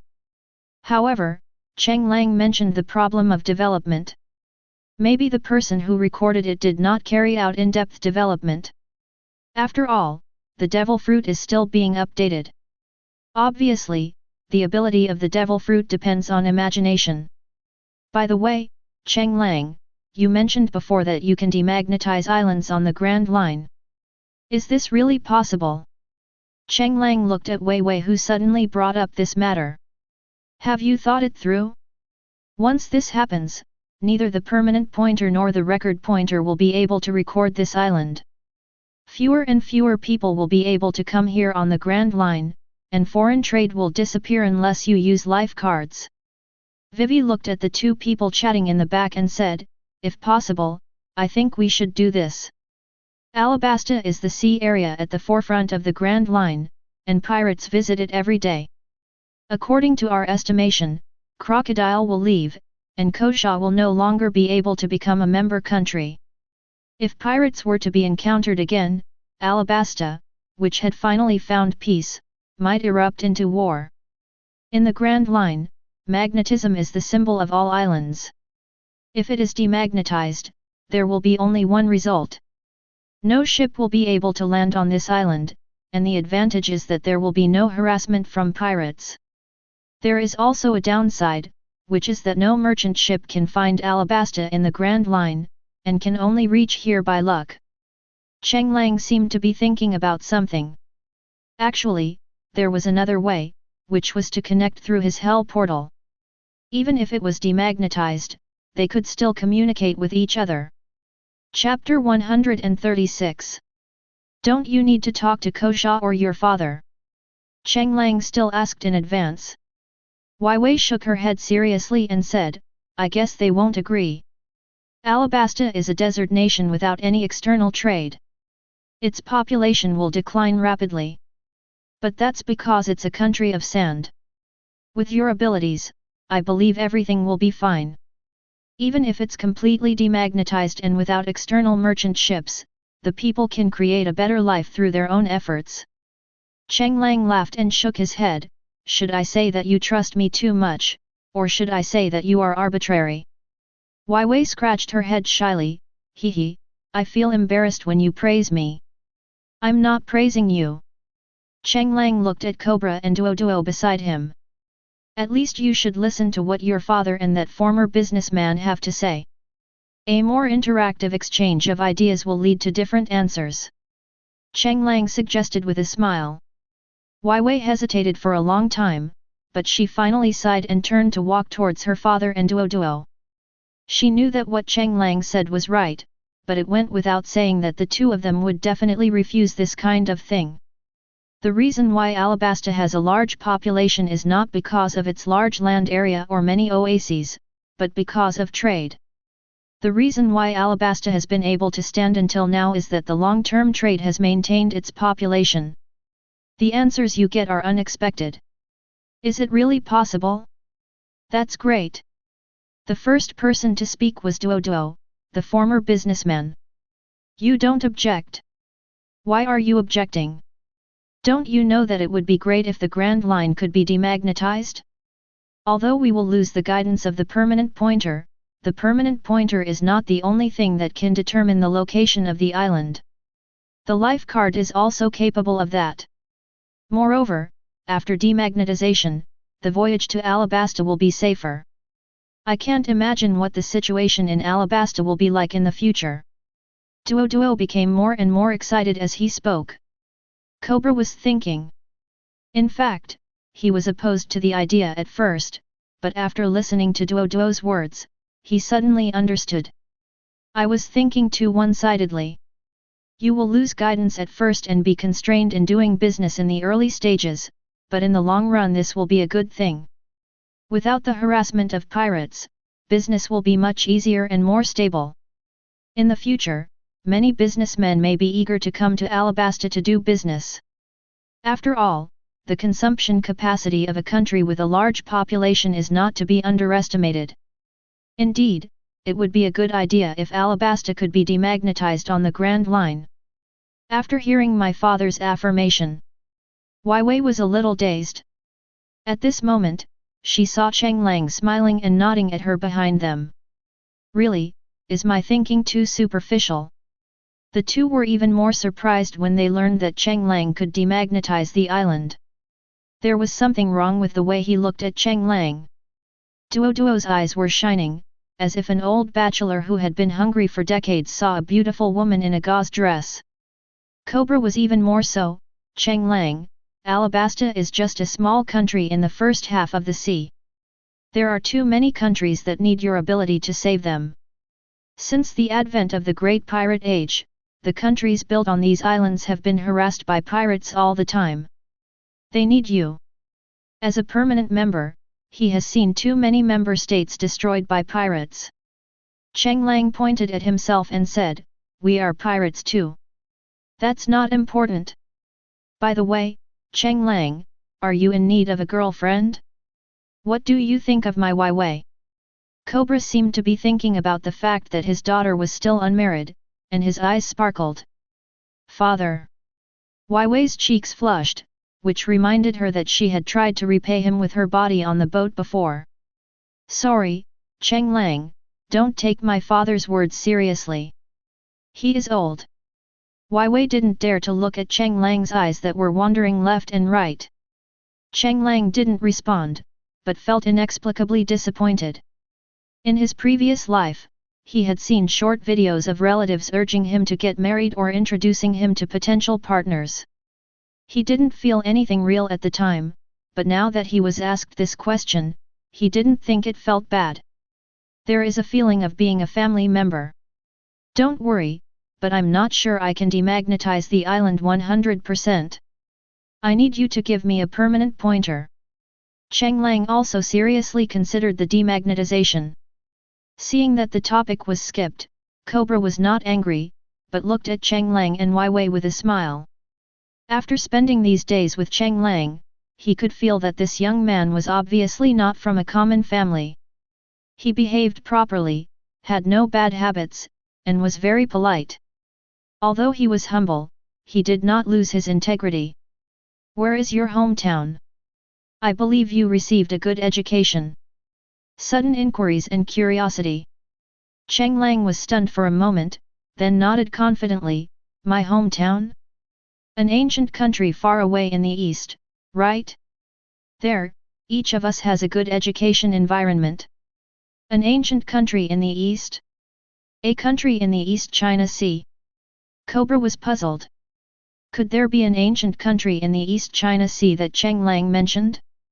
The most famous one was probably the Kingdom of Goa. Is it the Kingdom of Goa? It's there. Cobra hesitated to speak. It was obvious that the Kingdom of Goa did not leave a good impression on him. "It's not in the East China Sea. Anyway, it's a very far place, and it's not a member of the world." "So?" Cobra nodded in understanding, but it was normal. If it were a member country, it would definitely not have the same idea as Cheng Lang. Cheng Lang and Wei left Yoba, where Cobra and Duo stayed. Duo looked at Cobra in confusion. "Your Highness, I am no longer king. Wei has inherited the throne at such a young age." Duo was surprised, but not too shocked. But the next sentence almost made his legs go weak and he fell to his knees. "No, it is your son, Kosha, who will inherit the country." "What?" On the sand ship, Cheng Lang and the other man sat facing each other. Extraordinarily embarrassing. Wei felt a little uneasy. Cheng Lang was very calm. At this moment, there was only one thing in his mind: how to demagnetize the island. When he was in Cactus Fan, the whiskey town, he used his ability to shorten the time it took to record magnetic force, while he was digging iron ore in a gold mine 10,000 meters below. So is it the iron ore, the rocks beneath the island, or the gold ore even further down that determines the magnetic force. But he quickly ruled out the gold mines 10,000 meters below. After all, if it is a gold mine, then the Sky Island should theoretically have no magnetism. After all, it was pushed to a height of 10,000 meters by the surging ocean current. It is impossible to carry enough gold ore. All that gold? If Enel melted all the gold and put it on the spaceship and it still had magnetism, then it was obviously not the case. Cheng Lang was thinking about it when he saw Wai Wei's embarrassed expression. What happened? Chapter 137. What do you think of me? Wai Wei said cautiously, her cheeks flushed. There is a saying that goes, a girl's blush speaks louder than any words. Cheng Lang was a little confused at the moment. Cheng Lang was not a slow-witted person. Seeing Wai Wei like this, it was obvious that she had that thought, but Cheng Lang was still playing it safe and did not make a conclusion.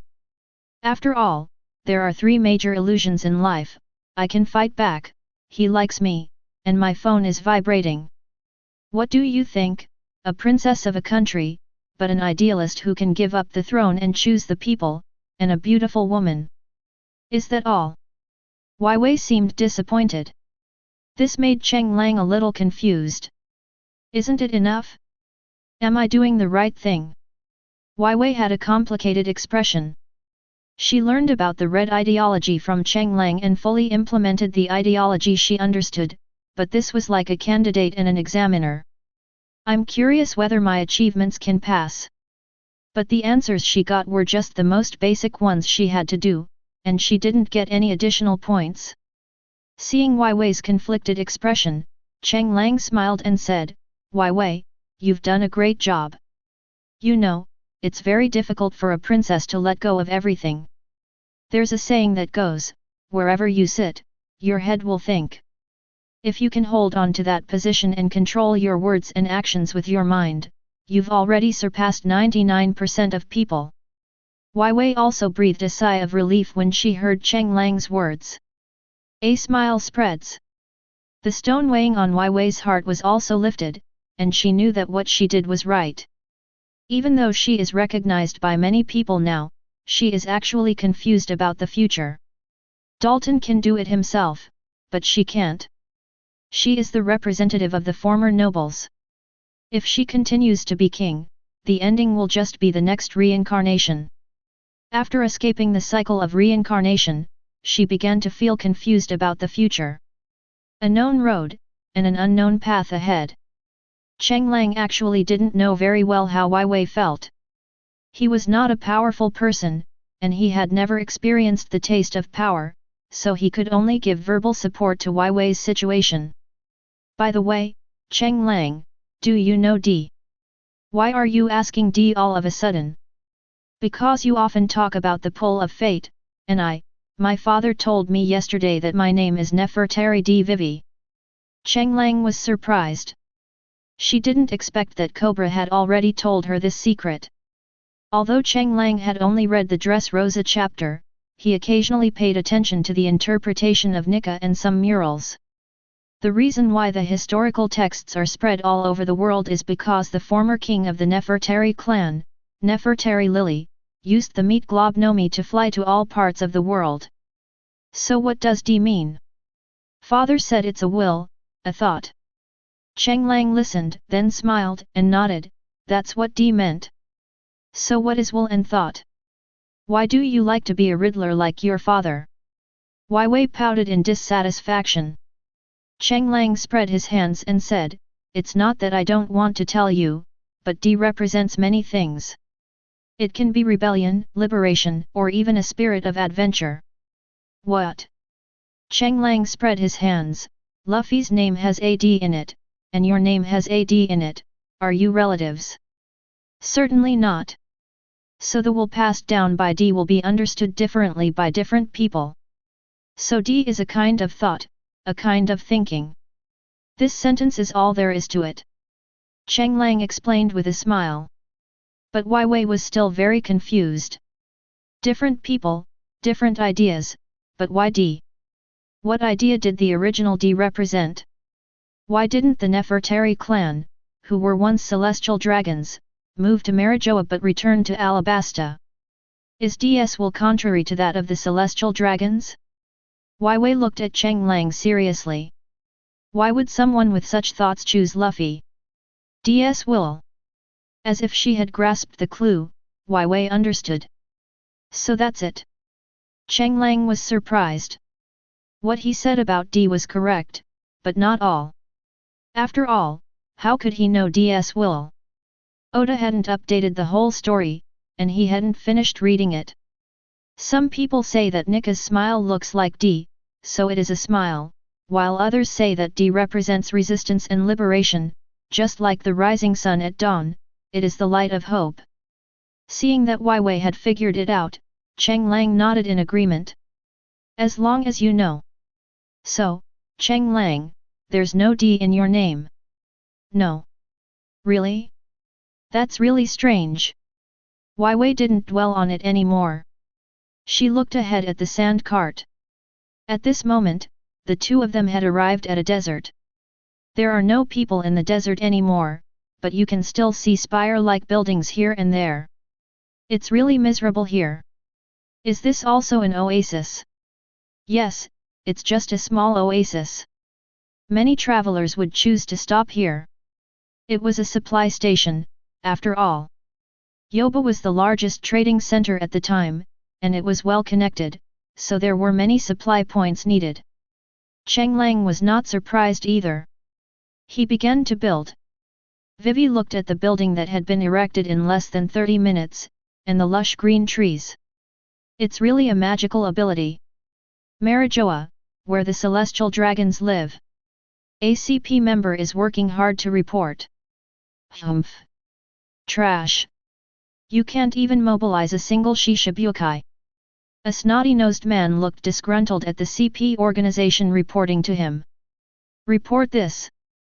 I want this Shishibukai named Crocodile to step down. Go give orders to the other CP departments. I must have this guy. I want him to be my slave. Build a different style of building every day.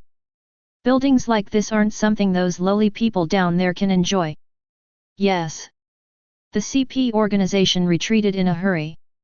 He is already the fourth CP member to report to the Celestial Dragons. Why the fourth one?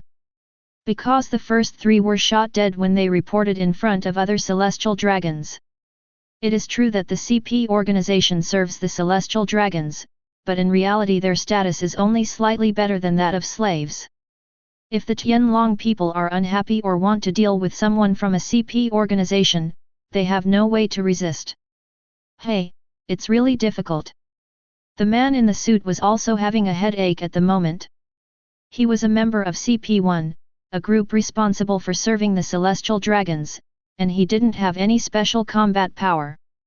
The miracle in Alabasta could only be transmitted from below thanks to the information he, or one of his partners, a spy in CP8, received from there. He was just a messenger. Of course, he was fooled by the other party, which made him realize that if this matter was handled well, there might be a great opportunity. Chapter 138. Although the number of members in the CP1 organization is 1, it seems that it has reached the top of the organization, but in fact, the larger the number of CP organizations, the greater the power. At best, the CP1s are just cannon fodder and service personnel. He also has to face a group of celestial dragons every day. If he is lucky, he might be able to level up twice. It was with this idea in mind that he informed these celestial dragons of the news. It ended up backfiring on him. And now, he needs to send out the task. Well, I can only report to the boss. I don't know if he will kill me. The man walked towards the organization office with his head down. When the man arrived in front of the office, he clearly heard some indescribable sounds. He didn't dare knock on the door, but just stood outside with envy. After a long time, a man walked out of the house. I was surprised to see someone standing outside. But he left without saying anything more. The man who remained at the door looked shocked. Knocked twice. The boss's voice came from inside the house. Close. The man didn't dare look at the boss, but lowered his head to report his situation. After hearing this, the boss rubbed his chin and said, I don't know whether to say you are stupid or foolish. You actually believed something that is well known to everyone. When working here, talk less and do more. Don't make decisions when encountering problems. You are just a background board. The boss said earnestly. The man nodded frequently. Okay, go out now. You don't have to worry about this anymore. The man left ecstatically. Silly boy, you actually told me such a good thing. It's like pie in the sky. I can finally move my position. The boss smiled and nodded with satisfaction. This is something that all the celestial dragons have spoken about, and it has been officially announced. This kid is so stupid that he could have gone directly to CP0, or informed CP above 5, which would have been a credit. If you can still work, leaving CP1 will be easy. He then reported directly to CP0. After all, CP0 is the head of all CP organizations. It can be said that he has reached the end of his life. Such a person can make CP organizations below 7 become direct subordinates of 0 with just a word. There is even a chance to become CP0 in the future. The boss's previous demeanor instantly turned into servile. Boss, here is a piece of news that has been approved by the celestial dragons. The boss smiled and told all the news he knew. Regardless of whether the other party was listening or not, he just kept talking to himself and even asked himself questions, giving a vivid account. When his mouth was dry, the other end gave 2 words, not bad. What do you think? I'll notify CP7. Okay. After the phone call was hung up, the boss's forehead was covered with dark lines. I don't take it seriously at all. This thing might be ruined. The boss knew that the source of this information was CP8, which means that the people working in Alabasta are all combat talents with certain strength. After much consideration, he decided to increase his investment, use his connections, and directly contact the bosses of other CPS Indiana 2, 3, 4, 5, 6. As for whether it will offend CP0, it is better to offend than to fail to accomplish something. On the contrary, he can do everything he can. If he is blamed at that time, it cannot be blamed on him. After all, he is doing this with no selfish motives and is not thinking about taking credit. Some even offended people. After all the messages have been sent out, and they are sent one-on-one. Of course, as a veteran, sending it to 2 people would be offensive, but sending it to everyone would be honest. After doing all this, he nodded with satisfaction. This way it's foolproof. But on second thought, he felt something was wrong, so he stood up and prepared to move. The person who had just answered CP0's call was obviously absent-minded, so he urged him. As soon as he walked out the door and turned a few corners, he saw a person carrying a small bag. It was a CP0 adult who had just returned from a mission. A veteran CP0 member, she is also the most desirable and talked about female idol in all CP organizations. Master Stussy. Please wait a moment. Stussy was a little confused when she was called and turned around to find that she didn't know the person. However, she still stopped patiently to listen to what the other person wanted to do. Is such that. The boss of CP1 hurriedly repeated all the information he had learned, and even recounted his previous mental journey, but with a little bit of artistic processing. He became a man who cared about his subordinates and was willing to clean up their messes. Stussy nodded thoughtfully after hearing this. How true is this news about Nico Robin? I can't guarantee that. Judging by the way the news came and the description, it seems likely that Nico Robin. Stussy nodded. Okay, I understand. Okay, then you go ahead and do your thing. I'll be going back first. Stussy watched the man leave and continued back to her office. CP0 is the strongest defense of the celestial dragons. It is also an organization that must stand on the side of the celestial dragons without thinking, no matter whether it is right or wrong. Even if the celestial dragons want them to die, they cannot raise any objections. This seems to be the most stringent condition. But in fact, no celestial dragon would do such a thing. After all, they would not go to the celestial dragons in person. Their actual command power lies with the 5 elders. She quickly packed up and went to the location of the 5 elder stars to report. Mission accomplished. The god of finance, Isambaran Vinasujiro, spoke. The news is confirmed to be true. Stussy took out a report from his arms and handed it to the 5 elders. Then she continued, Nicole Robin, who disappeared for a long time, is indeed in Alabasta, and according to intelligence, she has already made contact with the Revolutionary Army. And the Kingdom of Alabasta has changed hands and been renamed the Republic, but King Cobra and his daughter are still alive. And this national subversion event began with Vivi's return after disappearing for 3 years, and she shouted that slogan. Stussy narrated the results of her investigation in a concise and clear manner. The expressions of the 5 elders were very ugly at this moment. Nico Robin has always been avoiding contact with the Revolutionary Army, and they have been using their invisible hands to control Nico Robin's direction bit by bit. However, a few years ago, the news of Nico Robin disappeared. They actually had some guesses. Working under one of the Shishibukai, only there the CP organization and the Navy cannot get information. Due to the rules, they did not take action, and since Nico Robin was placed next to Crocodile, they did not need to worry about contact with the Revolutionary Army. Chapter 139. Although we know that Crocodile established the Baroque studio and has the so-called Utopia plan, various signs and news indicate that the other party just wants money and this is just a slogan. And since he is one of the 7 warlords of the sea, it is impossible for him to complete this so-called Utopia plan. Just let it develop. The god of law and war, Topman Vokulasheng, was balding as he looked at a name on the report with a frown on his face. From your report, it seems that the first person to come up with this idea was Dalton? The guard from the Magnetic Drum Kingdom. Saint Vokuli frowned. He didn't think that the other party could have such a way of thinking. Stussy nodded seriously. According to the investigation, Wei has been hiding in the Baroque studio during the years she disappeared. She was also discovered by Crocodile, and during the beginning of her escape she joined the Straw Hat Pirates, who had no bounty yet.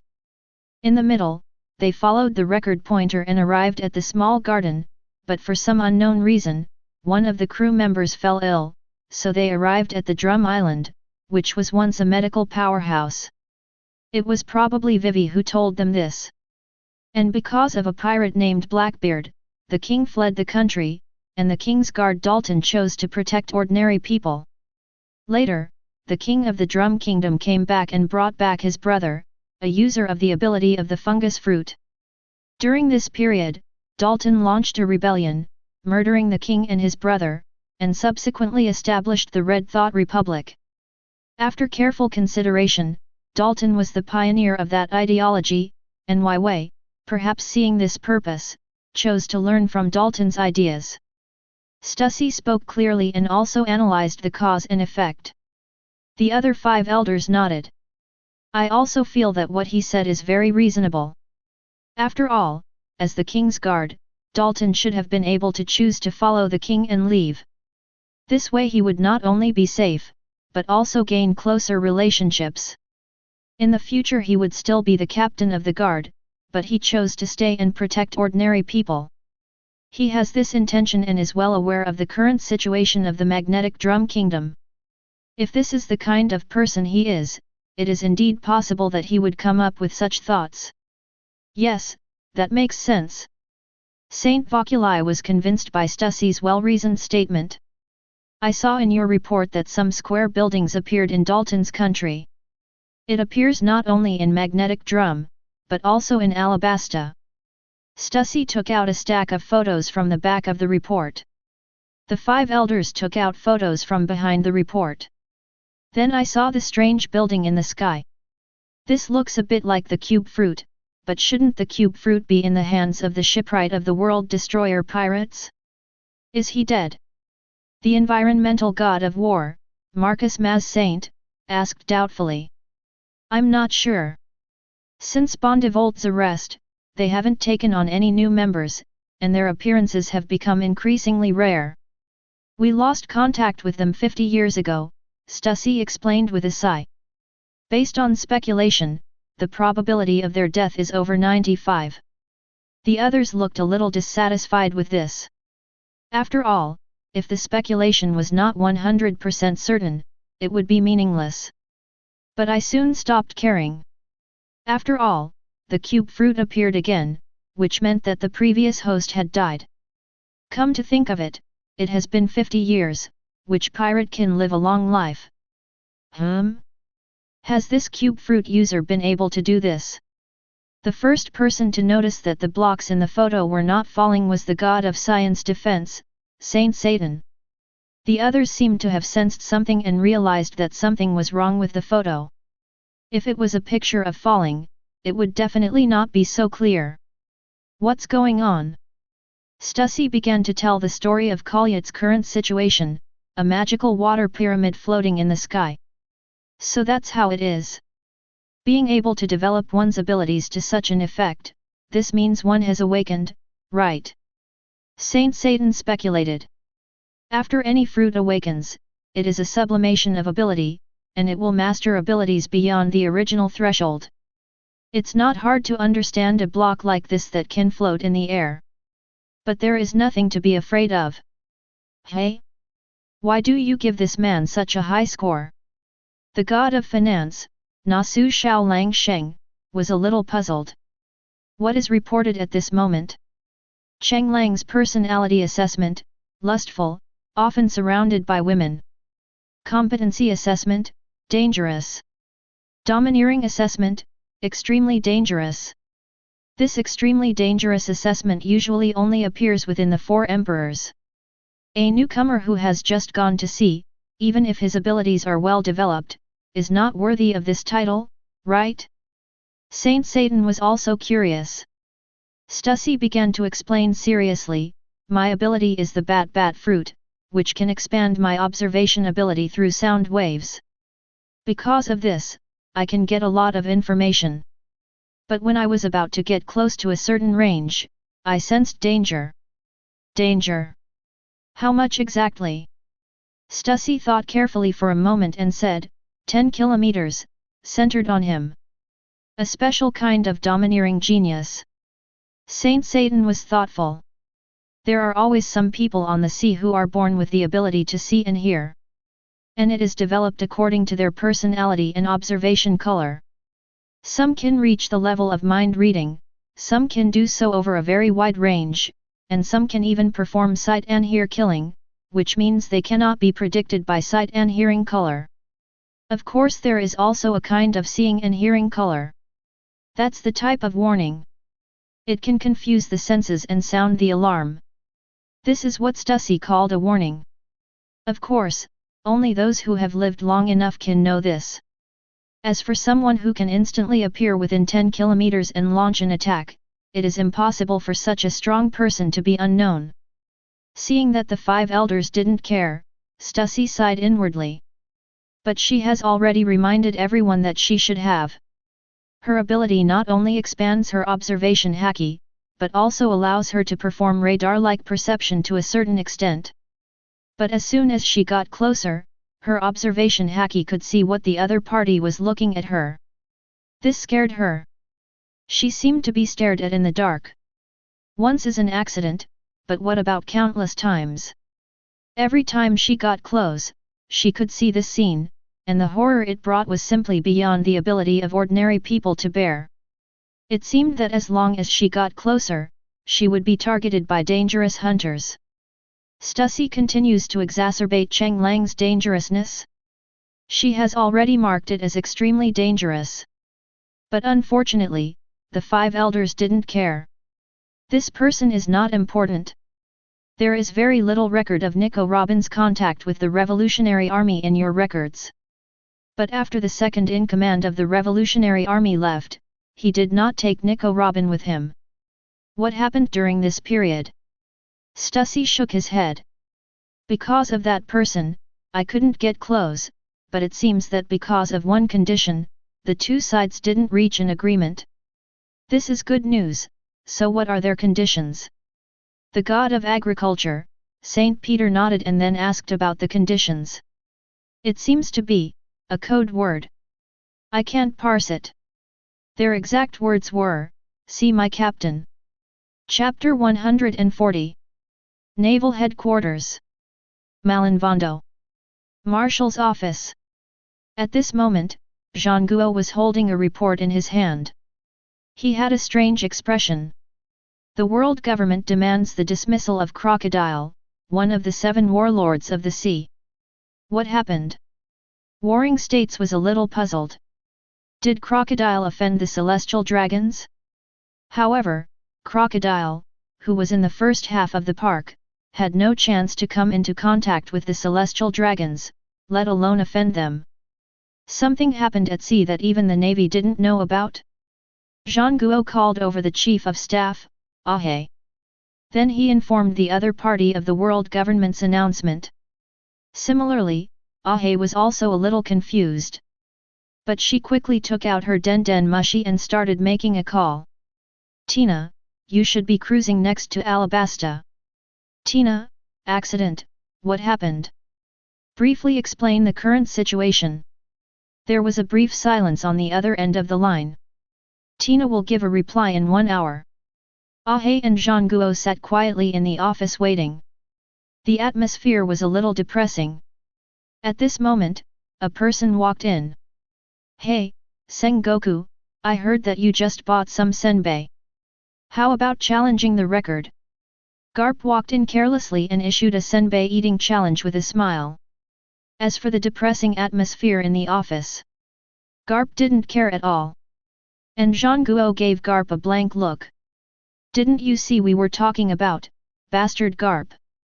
Those were the senbei I hid. The moment he saw Garp skillfully find his senbei, Sengoku couldn't hold it in anymore and snatched it back. You're so stingy.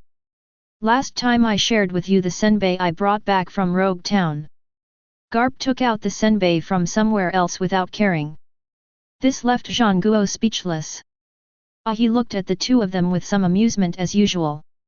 At this moment, the den mushi in her hand rang. The moment I picked up the phone, Tina's voice came from the inside. Tina was shocked. Crocodile disappeared in Alabasta, and a civil war broke out in Alabasta.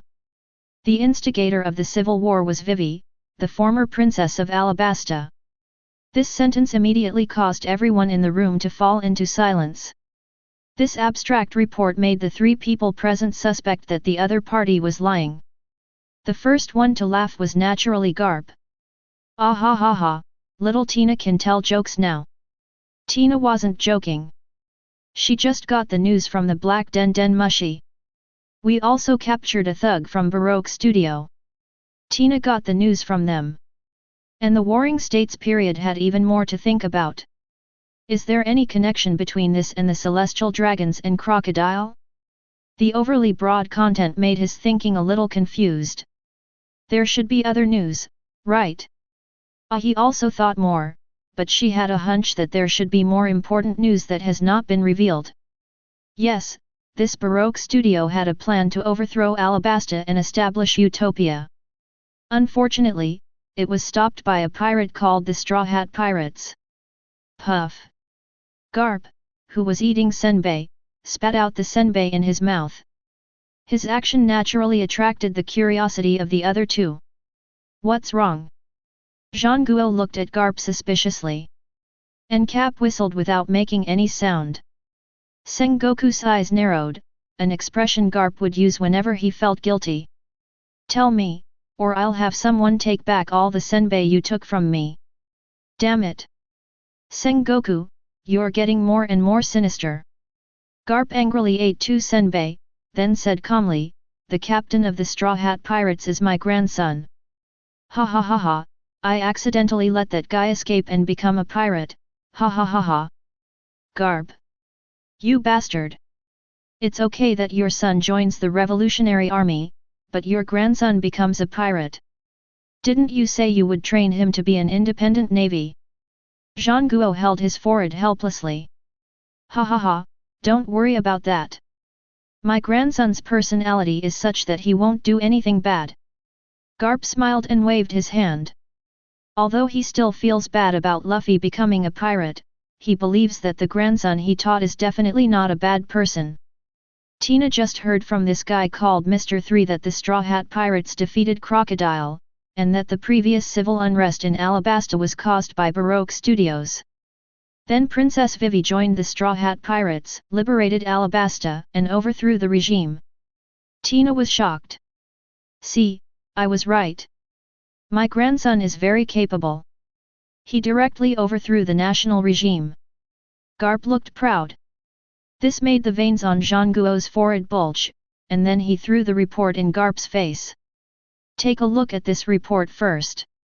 If nothing unexpected happens, your grandson has even offended the celestial dragons. At this moment, Zhang Guo had already associated a lot of things. The same was true for Ahi, her expression became solemn. That is at this time. A reporting Navy officer hurried in. Report, Marshal Zhang Guo, new instructions have just been received from the world government. So fast, it just arrived. Sengoku took it, and found that it contained a more detailed description of what happened in Alabasta. After reading it, Zhang Guo sighed deeply, turned his head and saw Garp secretly taking out the freshly placed senbei from his drawer. He was furious. There's going to be a bounty on your grandson. It's a close call, it's a close call. This is definitely a step when you go out to be a pirate. Remember to make the photo look good. Garp ate the senbei nonchalantly. You guy, but the problem is not with your grandson. Ahi also came over curiously. Then his expression turned strange. Because she saw a magical instruction. There are 3 people in a pirate group who need to be captured alive. First, O'Hara's survivor, Nico Robin, the son of the devil. Second, there is Vivi, the princess of Alabasta who joined the Straw Hat Pirates. Third, there is a crew member named Cheng Lang who has no real name but is known as the Miracle Maker. It is really rare that 3 pirates in a pirate group were specially marked and captured alive. He can understand the first 2, but this one called Cheng Lang. Why?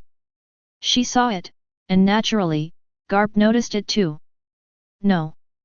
This won't work. Zhang Guo looked at Garp in surprise. Was this old man finally going to use his power to save his grandson? Or was he planning to play the emotional card? Why didn't my grandson ask to be captured alive? Is this what you care about? Sengoku was speechless at Garp's train of thought. If not. Zhang Guo listened to these words as if it were a matter of course, rolled his eyes and cursed repeatedly, "Get lost, take senbei and go play somewhere else." Garp was kicked out while eating senbei. This scene happened to be seen by Aokiji who was standing at the door. Want to eat senbei? Chapter 141. In just 3 days. Alabasta, no, it was renamed Alabasta of the Republic. Things have changed a lot now. The once desert country is now lush and green, although the weather is still hot. But there will be square water sources in the hollow pyramids above the sky, flowing down continuously and nourishing the land. And people on the ground live in harmony. Occasionally, some children would jump into the square water column, and some would take a bowl and scoop a bowl of water from the water column to drink. Of course, many farmers came out of the underground farms. They took wheat to the thresher and started threshing. Then, white, plump grains of rice fell into the plate. At this moment, a man who was nearly 3 meters tall walked past the crowd. Many villagers greeted with smiles. Taiji also gave her some poppies. It was peaceful and tranquil. That is at this time.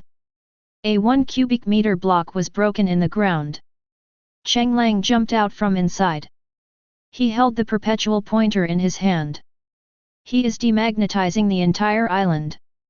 But the demagnetization work was much more troublesome than he had imagined. Alabasta is a very large area, and he dug up all the iron ore underground in Alabasta. I thought it was over. As a result, the permanent pointer changes direction. He then dug along the direction of the permanent pointer. Then he was guided to a new iron ore vein.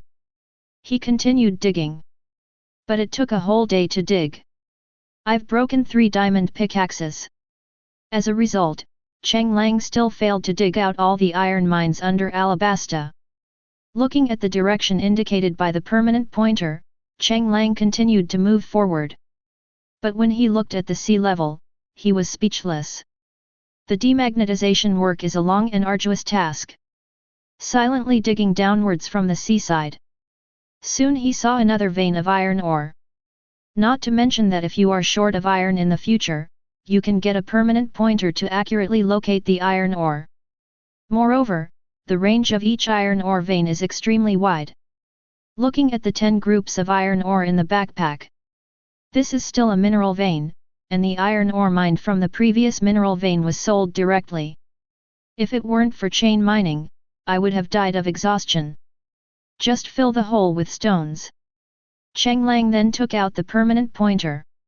At this moment, the arrow on the pointer began to rotate 360 degrees.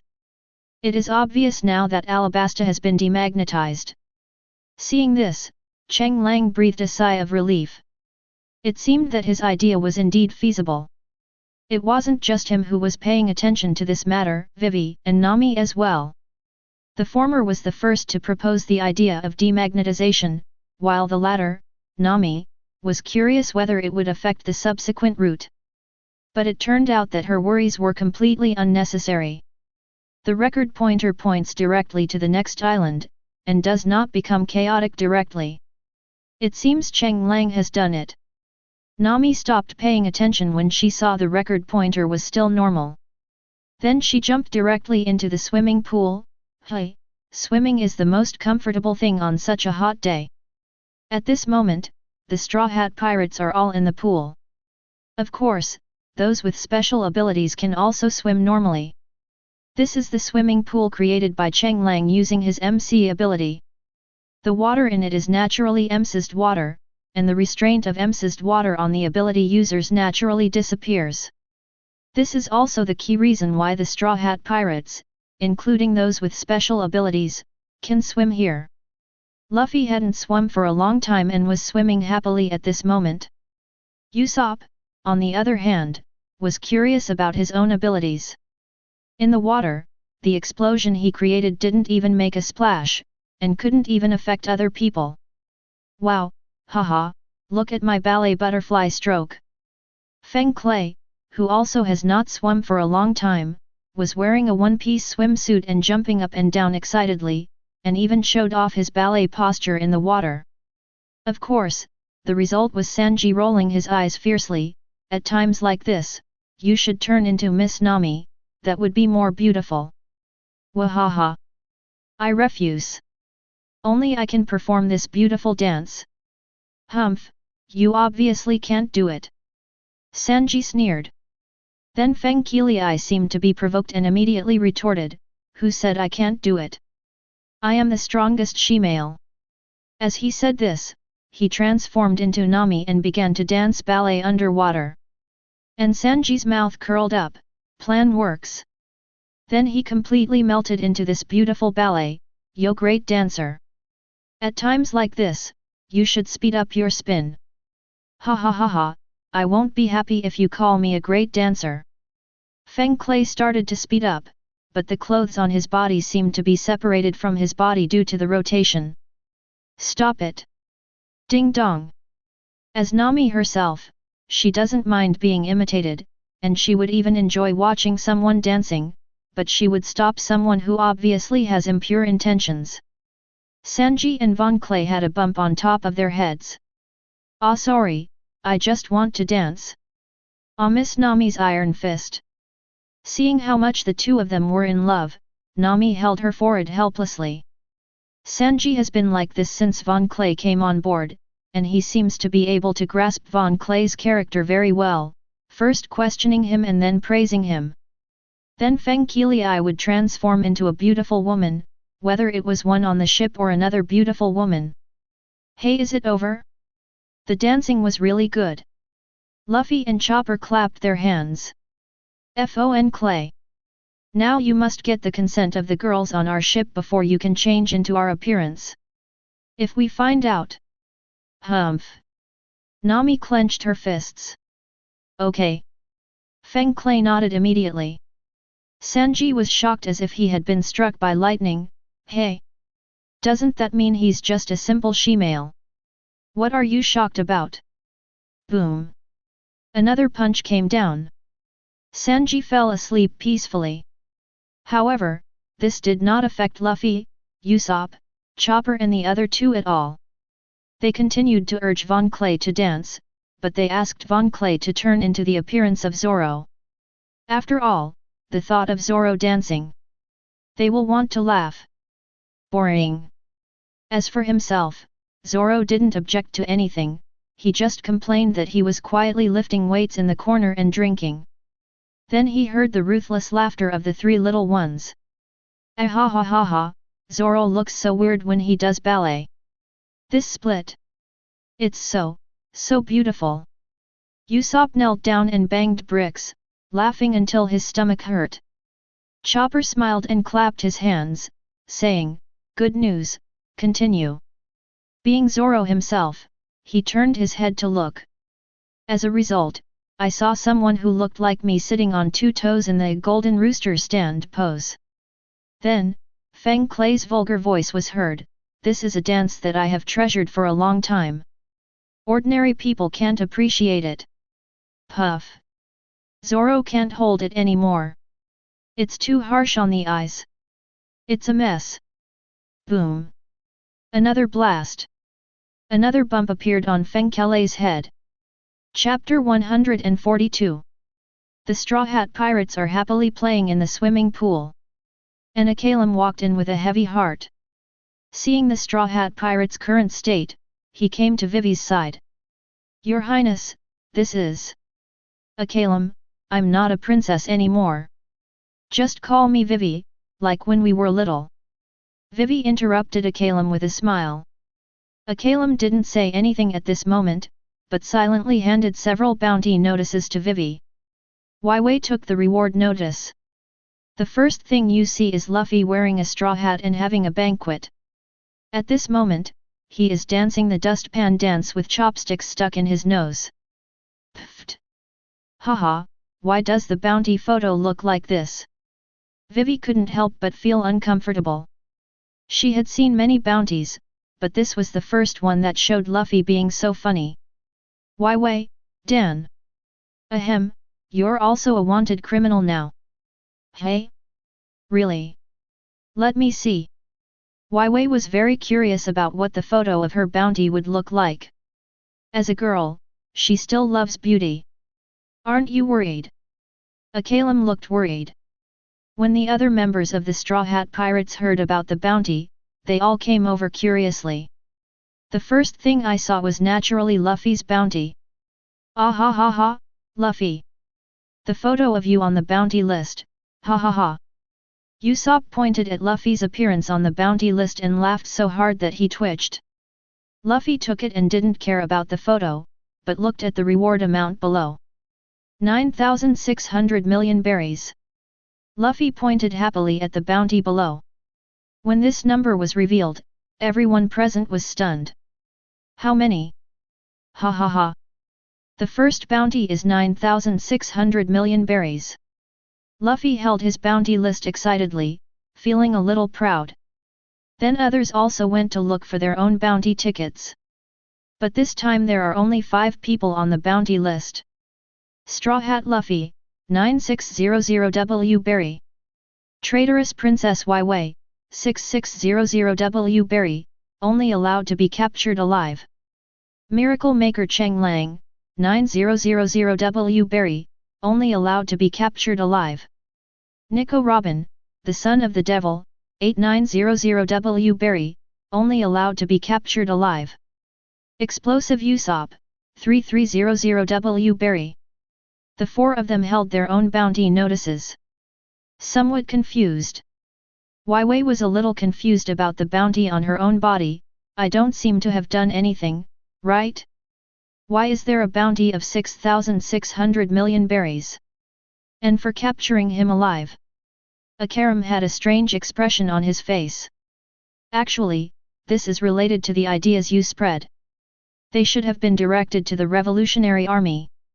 You know, the bounties on many people in the Revolutionary Army were initially unusually high. Is that so? Wei was not surprised. After all, she had learned about the bounties offered by the Revolutionary Army. Indeed, the initial bounties were extremely high, but why did they have to be captured alive? Those marked with the word capture alive often appear only after a request has been made by the king of an allied country or if someone higher up wants them. Now I am only allowed to capture them alive. What is going on? It was different from her doubts. As for the explosion maniac Usopp, he was a little confused.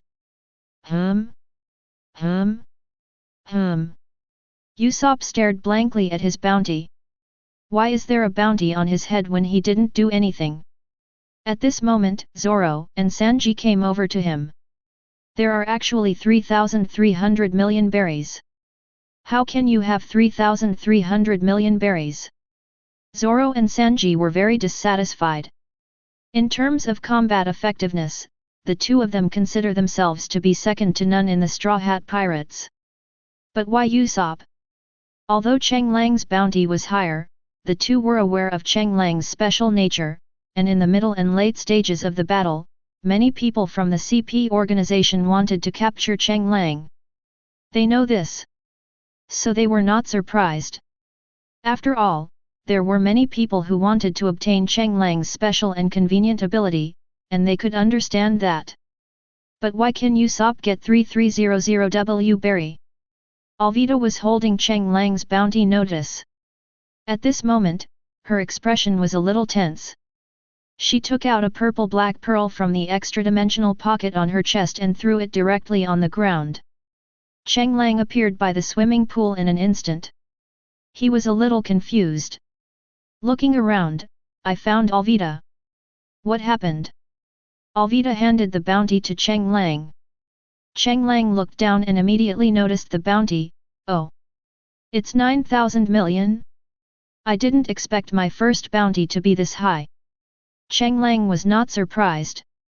In fact, after overthrowing Crocodile and seeing many CP people, he knew that he would definitely be chosen. Look at the photo. Cheng Lang looked at it in confusion. At first glance, it looks a bit like me, just a little square, but then I looked down. Then I was shocked to find that the person in the photo was not me at all. Isn't this an iron golem? That's right, the photo shows the iron golem that he had possessed. No. How could they have made a mistake in the photo they offered as a reward? Who chose the photo? Can I complain?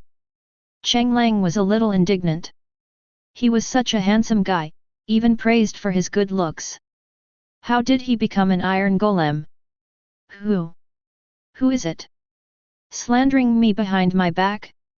Don't let me catch you. If I catch you, I'll be in big trouble. An old man who was eating senbei sneezed. Cheng Lang was indignant. And others also came over. Then of course he saw the appearance of the iron golem. Everyone looked at each other and then couldn't help laughing. Enough, you guys. Is there a den mushy? I'm calling the police. No, I'm calling the navy. How can this be possible? Then he was comforted by Sanji. Pfft. Although the photo is a little weird, pfft. Your reward is still quite high, but the photo is a little weird. There were black lines on Cheng Lang's forehead. You're laughing now, but when your bounty comes out, it's bound to be weirder than mine. Cheng Lang said indignantly. Sanji flicked his hair and said, the iron golem doesn't have a face as handsome as mine. When my bounty comes out, it will surely charm thousands of girls. Cheng Lang rolled his eyes.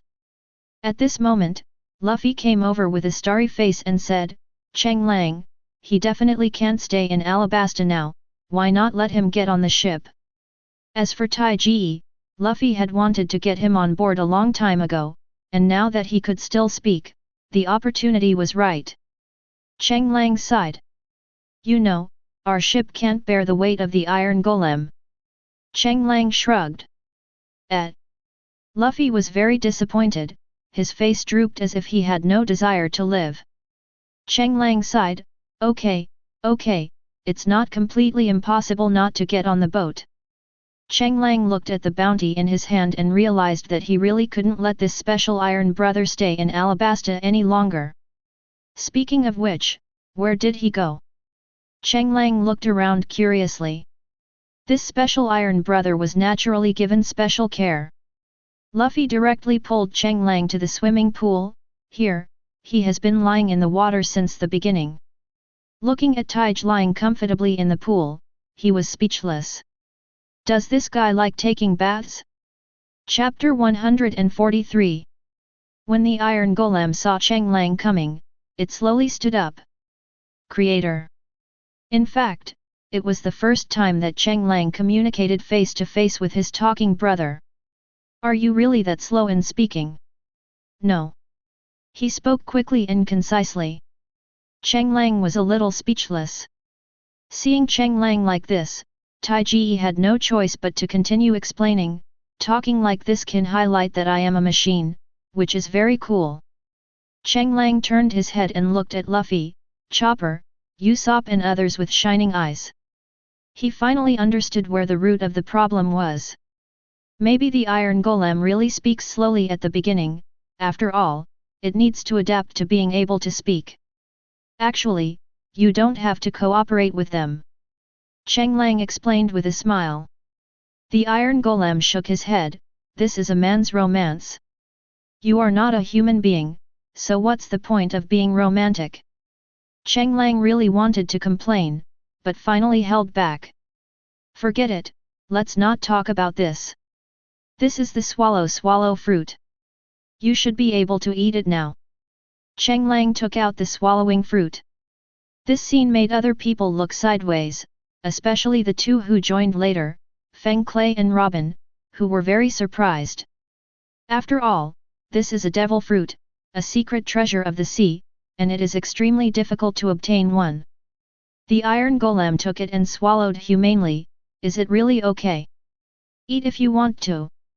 You are not the first one. Gugu who is posing as a duck over there is your predecessor. Cheng Lang pointed at Gugu who was swimming on the water.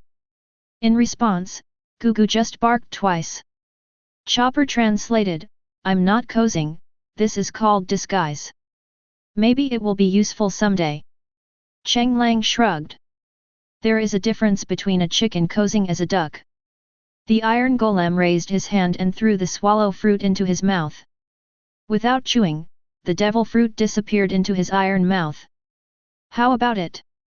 How about it? Luffy and Usopp are very curious. Transform. The iron puppet shouted, and then its face, which was somewhat similar to Cheng Lang's, suddenly opened its jaw and swallowed him whole. As everyone was shocked, only the iron mouth was left of the iron golem. Then there was a period of wriggling, and the iron mouth began to flow like liquid. Just for a moment. A person who looked 90% similar to Cheng Lang appeared in front of everyone. Just one eye looking left and the other looking right shows the difference between him and Cheng Lang. Looks very smart. Actually, you don't have to completely replicate my appearance. Cheng Lang said with a twitching mouth. The iron golem nodded in response, and then its appearance changed, gradually taking shape into the form in Cheng Lang's memory. T800. How, did you know this? Cheng Lang was a little confused. This look was too familiar, just like the Terminator in the movie. The iron golem performed a standard bodybuilding pose, I was born from the soul of the Creator. It is the emotions that the Creator gave me. It is also because of the influx of some of the Creator's thoughts and the Creator's expectations of me that I was born. I have a second form. The iron golem continued to introduce himself with a smile. Oh! Second form! Show it, show it! Sikui!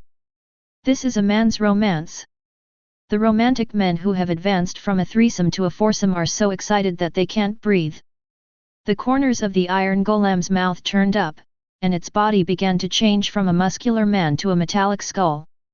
Its eyes glow red, and although its skeleton is human-shaped, the wires and pipes inside its body are simulated vividly.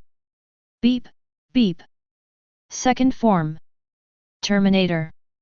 The voice also became low and hoarse from the previous voice, and even the imitation was very lifelike. The girls saw this scene. Nami silently took a sip of her orange drink. What's so shocking about this? Alvita stretched her graceful curves and said, actually, I can still understand the previous form, but I don't quite understand the second form. Mi was thoughtful, maybe you're excited about being able to transform. Weiwei laughed happily. Although she didn't understand, it didn't stop her from joining in the fun with the foursome. Robin didn't have any opinion on this, but her eyes fell on Cheng Lang. The iron golem had just inadvertently revealed important information. The creator's thoughts flowed in, which means that this form had existed in Cheng Lang's mind and seemed very perfect. Cheng Lang was speechless. This guy was really amazing. Could he mutate the iron golem simply by possessing it? Wouldn't that allow him to mass-produce the T-800? That would be pretty cool. He could just wave his hand and unleash a massive army of robots. A wave of omnic crisis will happen directly in the world of One Piece. Let people in other worlds feel the shock of technology. This is much more powerful than cyborgs or something like that. But that's when it happened. The iron golem's body gradually grew fatter, and finally became the original iron golem. Is this the end? Luffy was disappointed. The same goes for others. The iron golem shook his head weakly at this moment. I'm just a little tired, especially after opening the second form. The untimely iron golem's stomach growled. This made everyone stunned. Cheng Lang was also stunned for a long time. No, does the iron golem need to eat? The iron golem scratched its head in embarrassment. Luffy nodded in understanding, casually reaching out to grab the barbecue from the grill. Using your fruit ability is indeed very tiring. Don't hesitate, there's plenty of food. The iron golem looked at the sizzling and fragrant barbecue and shook his head. My body is made of iron, so I can't eat carbon-based food. Luffy tilted his head, clearly not understanding. But Cheng Lang knew it. He casually threw a set of 1,000 iron ingots to the iron golem. The iron golem was delighted to receive the iron ingot. He took out an iron ingot with his iron hand and began to eat it happily. That's it. My food, but creator, you gave me too much. I can't digest it. After eating almost 9 iron ingots, the iron golem could not eat any more and returned the iron ingots to Cheng Lang. Cheng Lang waved his hand and said, you don't have to keep calling me the creator. Just call me Cheng Lang. Hungry, Cheng, can't do it. The creator is the creator, and this cannot be changed. The iron golem seemed to have triggered the underlying logic and was unable to speak directly. Cheng Lang pondered this for a moment, then stopped caring. Since you can speak now, I can't keep calling you iron golem. You can choose a name yourself or I can give you one. Please give it a name, creator. How about calling it 800? Cheng Lang suggested with a smile. The iron golem nodded immediately, as the name was very much in line with his thoughts. We are also very excited about the official name change to 800. Cheng Lang nodded with satisfaction. You should be able to put this set of iron ingots directly into your stomach. There should be a special space inside the swallow fruit. Babai nodded. The ability of the swallow fruit is not only to turn the food it eats into flesh and blood, but also its stomach naturally has enough space, otherwise it would not be able to eat much. The iron golem swallowed 991 iron ingots directly into its stomach. Eat it, and the power will surge forth. Transform. Once again, the 800 transformed into the previous T800. Chapter 144. Cheng Lang was curious when he saw Babai and the foursome going out to play. Naturally, his consciousness had descended upon more than just Babai. In addition, the other 4 iron golems to which he had given orders using his consciousness should also have shown abnormalities. Why didn't the other iron golems mutate? Cheng Lang was puzzled, but then he did what he thought. He possessed the nearest iron golem with his soul. Then he controlled the iron golem and came to the swimming pool. This was resolved. During this period, he had been possessed for more than 5 minutes. However, the iron golem did not change at all. He stood there quietly and diligently, like a sculpture. Cheng Lang came in front of the other party. "Can you speak?" The iron golem shook his head blankly. "Not enough time? Or is it that I don't have enough awareness?" Cheng Lang was puzzled. It was at this time that Babai came in front of Cheng Lang. "Creator, any life you create will only have miraculous effects if it is the first one you possess." Cheng Lang turned his head and looked at the skeleton like Babai, something like an achievement. Babai nodded, obviously he understood what Cheng Lang meant. Cheng Lang immediately thought of another life he could create. Snow Golem. "So? Yes, you can do that." Cheng Lang silently took out the snow blocks and pumpkin heads. Snow golems are created. Although it was not the first time he created one, Cheng Lang was still a little excited when he saw the birth of the snow golem.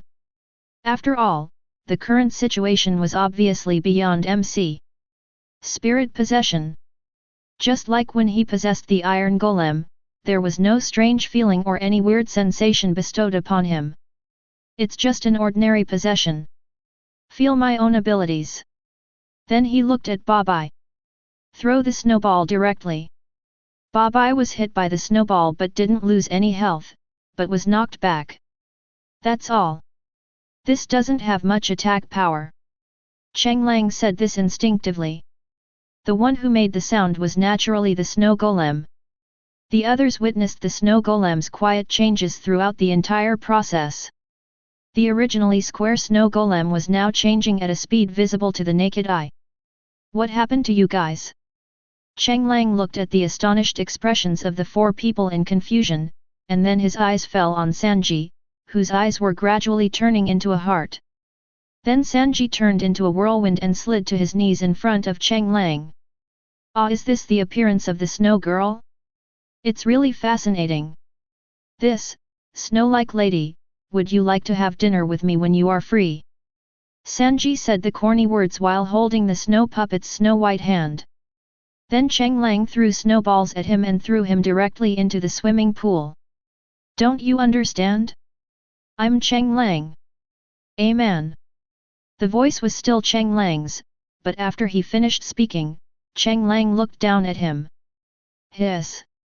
Just now, he instinctively threw a snowball with his hands. Now, looking down, he saw the exquisite curves of her body. That is at this time. Alvida threw a blanket on the snow golem's head. "I didn't expect you to have such a hobby, tisk tisk." Alvida teased with a smile. Cheng Lang was a little confused. Then he couldn't resist his curiosity and directly released the soul possession. The moment of release. The snow golem's lively eyes went blank for a moment. Then it returned to normal. At this moment, her expression was cold, without even a trace of emotion. Seeing Cheng Lang, she simply said in her ethereal voice, "Creator." The voice was flat and without any emotion. At this moment, Cheng Lang blinked and looked at the snow puppet. Then he looked at 800 again. Isn't the difference that big? If Babai had not eaten the swallow fruit, except for his head which was somewhat similar to Cheng Lang, the rest of his body was similar to the iron golem style. But look at the snow golem. The first thing that comes to mind is her snow-white skin, followed by her almost naked figure. The curvy figure is just the basis. She is also exceptionally tall, almost 2 meters. Her long, snow-white legs are just as the name implies, making it impossible to look away. Especially her face, which seems to have a look of contempt in her coldness, giving off a very queenly air. Snow Golem version. Cheng Lang looked into those pale blue eyes. Abstinence, this is an idea that comes to mind involuntarily. I lowered my head to look at my legs, feeling a burning sensation inside. But when I saw those eyes, the heat was extinguished by cold water. Hiss, is this a snow golem? It's me. The voice was also unusually cold and ethereal. Then Cheng Lang seemed to have thought of something and looked down at his feet. Don't get him wrong, he was just curious whether the snow golem would produce a layer of snow. Take a few steps and take a look. The snow golem took 2 steps with its bare snow-white feet, and a layer of snow miraculously formed on the ground. Really? Cheng Lang took out a shovel and shoveled it away. When the snow golem saw this, it seemed to understand. She stepped out of the snow, but this time there was no snow beneath her white jade feet. You can do it. Cheng Lang was surprised. The snow golem nodded, this is my basic ability, it can be turned off. Iron golems eat iron, but what do you eat? Snow? You can actually produce snow yourself, doesn't that mean? Cheng Lang couldn't help but imagine the scene. The snow golem also seemed to feel shy and looked away, but it did not show it on its domineering and abstinent face. It's a little different. I can actually eat normal food. This is thanks to the ability the Creator instilled in me. Now my body is not entirely made of snow. Really? Cheng Lang didn't feel anything about this. After all, he didn't have this kind of thought. The two are communicating. Sanji jumped out of the water. He spun around and returned to the front of the snow golem. Beautiful and sexy lady, what kind of lunch would you like? No hot ones, anything is fine, thank you. The snow golem responded politely, but the expression on his face was still as distant as ever. Not as cool as Yaobai. Luffy gave his comment. Chopper also nodded. Usopp looked into the snow golem's eyes and shuddered involuntarily. I have to say that 800 and this newly appeared snow golem are indeed 2 extreme types. A man who is not only romantic but also passionate. The other one was a woman. Although she looked sexy, one could feel the coldness in her blue eyes. It can directly eliminate the desire to peek. However, the woman was very satisfied with the appearance of the snow golem. Nami came to the side of the snow golem. I didn't feel any coldness, but when I reached out and touched it, I could feel the coldness of the snow golem. It feels like touching an icy water balloon. So smooth and comfortable to the touch. Nami couldn't help but exclaim. Then it was Vivi, Alvida, and Koyami who started to explore. Really? It's so smooth and cool. It will definitely be very comfortable to hug in the summer. Alvida couldn't help but sigh. Mi leaned over to the snow golem and sniffed, it has a faint, sweet fragrance. Cheng Lang looked at the snow puppet that allowed the woman to do whatever she wanted to it. For some reason, he seemed to sense the snow golem's secret joy. It's also inexplicable. By the way, do you have a name you want? Cheng Lang asked curiously. White Cloud. Chapter 145. White Cloud. Cheng Lang touched his chin. Why did this name sound a little familiar? Looking at Baixia's face and her appearance covered with a blanket, Cheng Lang suddenly remembered a scene. In the picture, the girl is holding a pure white knife and wearing a white dress. Punishment. Baixia seemed to understand, and a smile appeared on her expressionless face. Yes, Creator, this is what you gave me. Cheng Lang opened his mouth but no sound came out. Swastika solution, Baixia punishment. The most beautiful Zanpakuto in the Bleach anime. Hiss. Cheng Lang was puzzled. How had he bestowed this ability upon himself? How could he not know about it? If so, wouldn't Baixia be destined to become a swordsman according to the setting? After all, you should use a knife no matter how you think about it, right? Cheng Lang took out the diamond sword. Any ideas? Bai Xia shook her head. You should have another fruit, that's the one I want. Cheng Lang took out the fungus fruit. Do you really need this fruit? Actually, I feel quite weak. Bai Xia nodded seriously, I need it. Cheng Lang didn't hesitate and handed the Junjun fruit to Bai Xia. Bai Xia took it and took a bite. Then the cold expression changed. Then she continued to eat in small bites. Eat all the devil fruits. Looking at Bai Xia, who didn't even frown, Cheng Lang couldn't help but give her a thumbs up. You managed to finish it without showing any emotion. That's amazing. As someone who has eaten a devil fruit in its entirety, he would never eat a second one after suffering that kind of taste. He didn't expect that the other party could finish it so calmly. Cowhide. Bai Xia just gently wiped her lips with her hand. This is the rule, Bai Xia will abide by it. If you don't finish eating the devil fruit, you can't awaken, right? How much do you know, you guy? Cheng Lang laughed. Then Cheng Lang looked at the people in the swimming pool. Boys, Luffy, Zoro, Sanji, Usopp, Cheng Lang, Chopper, and 800 who was born because of creation, 7 people in total. Girls, Nami, Alvida, Koyami, Vivi, Robin, and the newly joined Baixia, a total of 6 people. Shemale, Feng Clay alone. The Straw Hat Pirates have now expanded to 14 members. You should know that in the original work, there were only 10 people in the Straw Hat Pirates when they arrived in the New World to fight Kaido. If things go well later, Frankie, Brook, Jinbe, and 3 others joined. By then, the Straw Hat Pirates will have expanded to 17 members. This number is actually not that large for a pirate group. But a rough calculation shows that adding 3 more would almost double the number of the Straw Hat Pirates. It seems that the Mary needs to be slightly modified, otherwise it may not be big enough. Cheng Lang sighed, but did not pay much attention to it. It was just a modification of the ship. The Mary today is not as small as in the original book.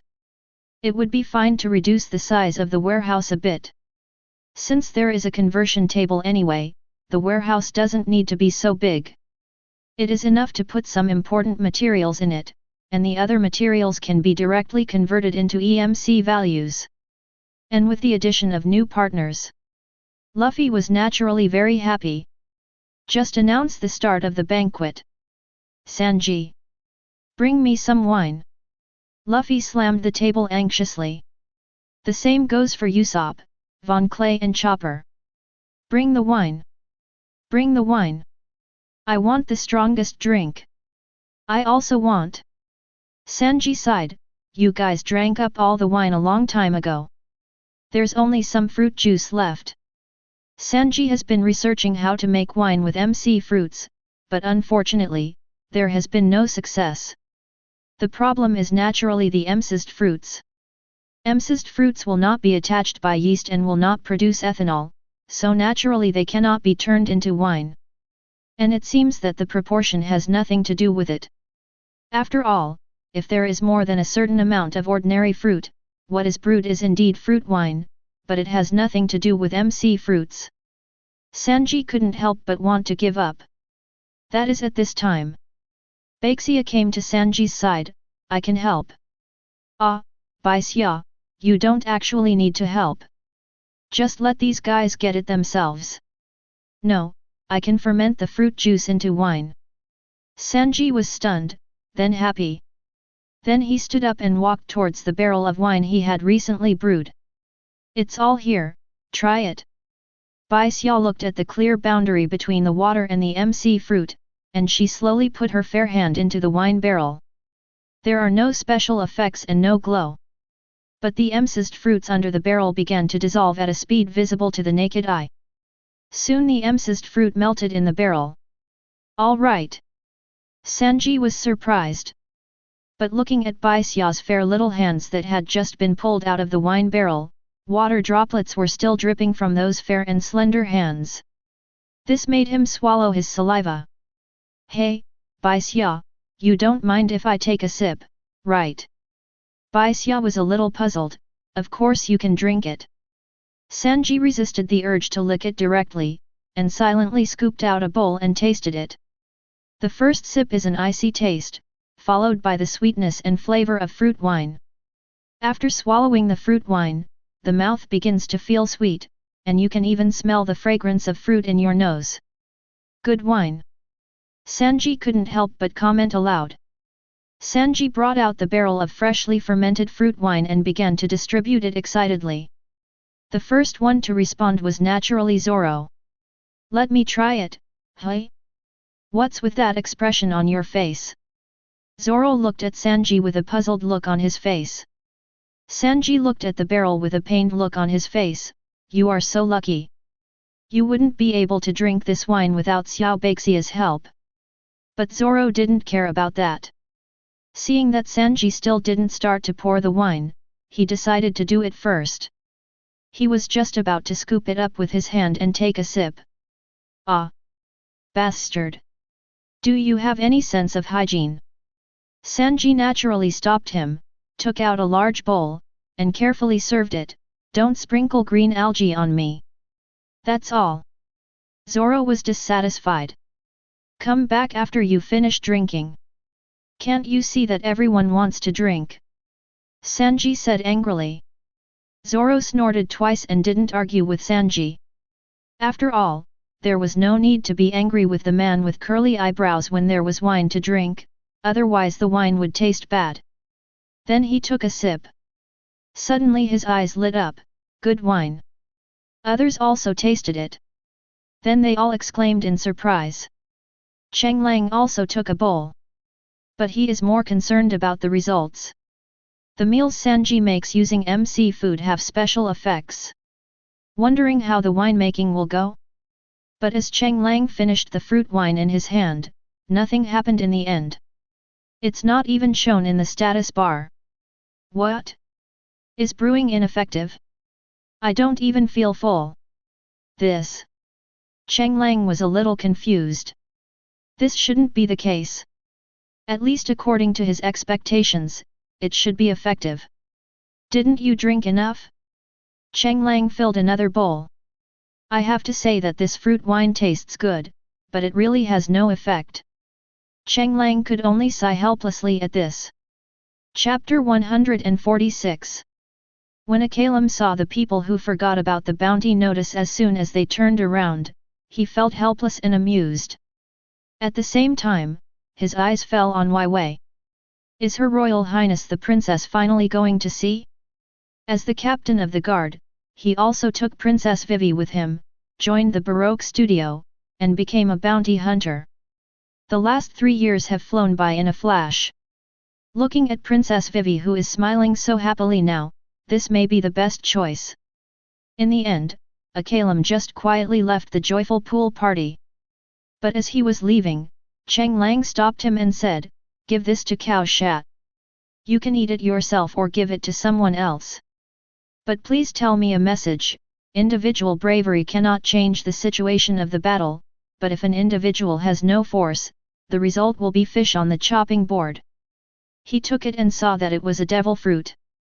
He was a little surprised. This. You should know about the explosion fruit. Akainu thought of Mr. Five and then saw Usopp. He naturally witnessed Usopp's explosion in the swimming pool, but he didn't ask much. We went all the way and soon arrived at the palace. At this moment, Kosha was pulling his hair in distress. It wasn't this troublesome when I was managing 800,000 rebels before. At this moment, Kosha wished he could grow another head. Dealing with the country's affairs, big and small, was much more difficult than he had imagined. And Akainu came to Kosha's side naturally.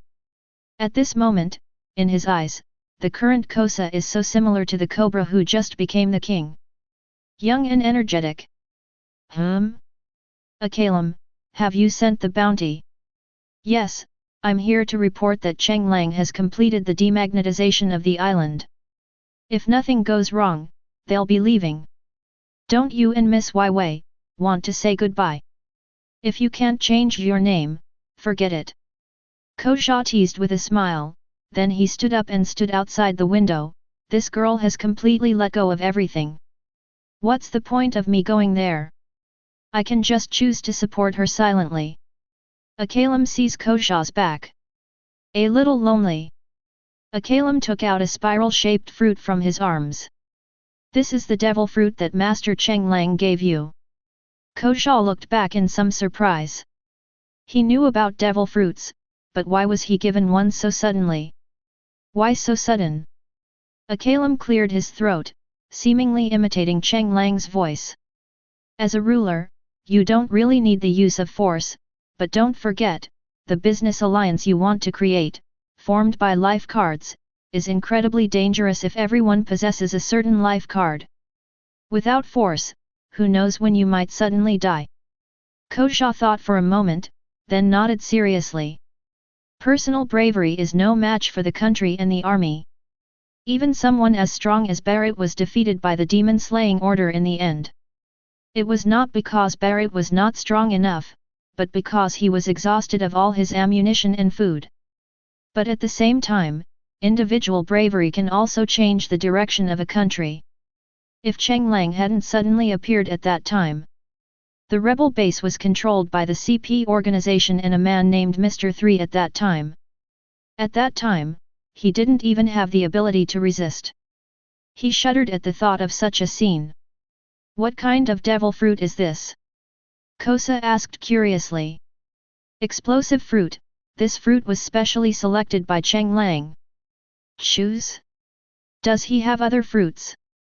Akainu didn't say much, just nodded quietly. This devil fruit is very powerful. If someone gets close to it, it can cause its entire body to explode. Its power is stronger than a cannonball. Eat it and your safety will be guaranteed.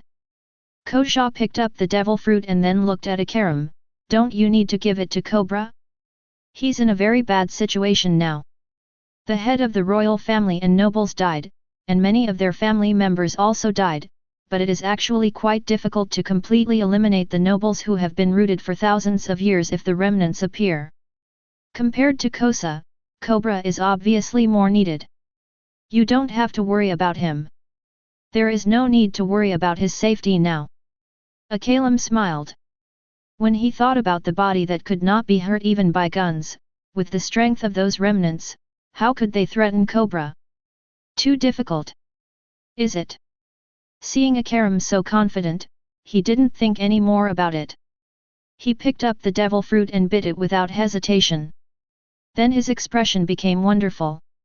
It was at this moment that Akainu's voice sounded like a devil's whisper. Master Cheng Lang said that the devil fruit can only be fully exerted after it is eaten. Kosa swallowed the fruit pulp in his mouth. He was in disbelief. He wanted to eat the whole thing? There is sweat on the forehead. But in the end he still ate all the devil fruits bite by bite. But after eating, Koja's eyes were dull, which was 100 times more uncomfortable than handling government affairs. Then I'll leave first.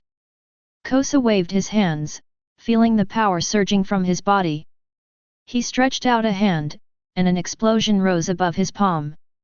Akainu, who hadn't walked far, was not surprised and didn't bother. The first day of Alabastus demagnetization. The world hasn't changed. No one cares either. The first person who discovered and noticed the disorder of the permanent pointer thought that the magnet inside the permanent pointer was broken. Although the permanent pointer is called permanent, it only means that the pointer always points to Alabasta, and it may also break. Naturally, the first ones to feel the inconvenience and notice the real abnormality were the merchants. Alabasta is a country with a large population and frequent trade. Now all the permanent pointers pointing to it are broken. It is not impossible to sail by referring to the nautical chart in the 4 seas, but this is the Grand Line, and you may go astray if you don't check the pointer for half an hour. What's going on? Is Alabasta Island destroyed? A businessman looked at the broken Alabasta pointers in his hand with some confusion. Some people with extensive channels and information immediately began to contact others, and the results were all broken pointers without exception. Panic began to spread. After all, doesn't this prove one thing? Alabasta has disappeared from the Grand Line? This terrifying speculation is spreading. Fortunately, a businessman came out to refute the rumors. It's not that Alabasta has disappeared, but that the island's magnetic force has disappeared due to underwater volcanoes, sandstorms, explosions, and other situations. If you want to do business in Alabasta, you need to get a life card. Hearing that they could still do business, many people felt relieved. More people are worried that this will lead to instability due to the relationship between population mobility and birth, aging, sickness and death. But soon no one cared anymore. After all, Alabasta's life cards have been spread out, and no one knows who the owner of the life cards is, but no one cares, as long as they can do business. Some people who are worried will make life cards on their own and leave them in Alabasta. After all the smart people realized that what happened to Alabasta this time was not a crisis, but an opportunity. An island without magnetism can naturally avoid pirates, and the safety factor soars. Soon, the life cards that were originally distributed in the market began to decrease, and it was even difficult to find a card. When those merchants who were late in getting the news found out, they beat their chests and stamped their feet, and then started buying up the life cards at high prices, even paying a lot of profit. Trade on the Grand Line is quite profitable. Chapter 147. The merchant was the first to notice something was wrong. Following closely behind RCP and the world government. Because the slogans Vivi shouted set a bad precedent. Now I have a different view of the new country, the Republic of Alabasta, especially the intelligence obtained from the CP organization, and this thought has become somewhat out of control. The world government is considering eradicating ideas and extinguishing lights. The 5 elders all voted in favor. It was at this time that the CP department under his command reported that the magnetic force of Alabasta had disappeared. Now if the world government wants to go to Alabasta, they need the guidance of the life card. This caught the 5 elders off guard. The islands on the Grand Line suddenly lost their magnetism? There was only one possibility: the islands were destroyed. It is complete annihilation. This is different from the artillery bombardment of the Demon Slayer order. The land still exists after the bombing, and the magnetism will not disappear. The post-disaster work only needs to camouflage the island, turning everything that once existed into a deserted island. Now it's gone. And they could only think of one that could do it. But if Lord Yim wants to take action, he should also tell them, right? So what happened in Alabasta?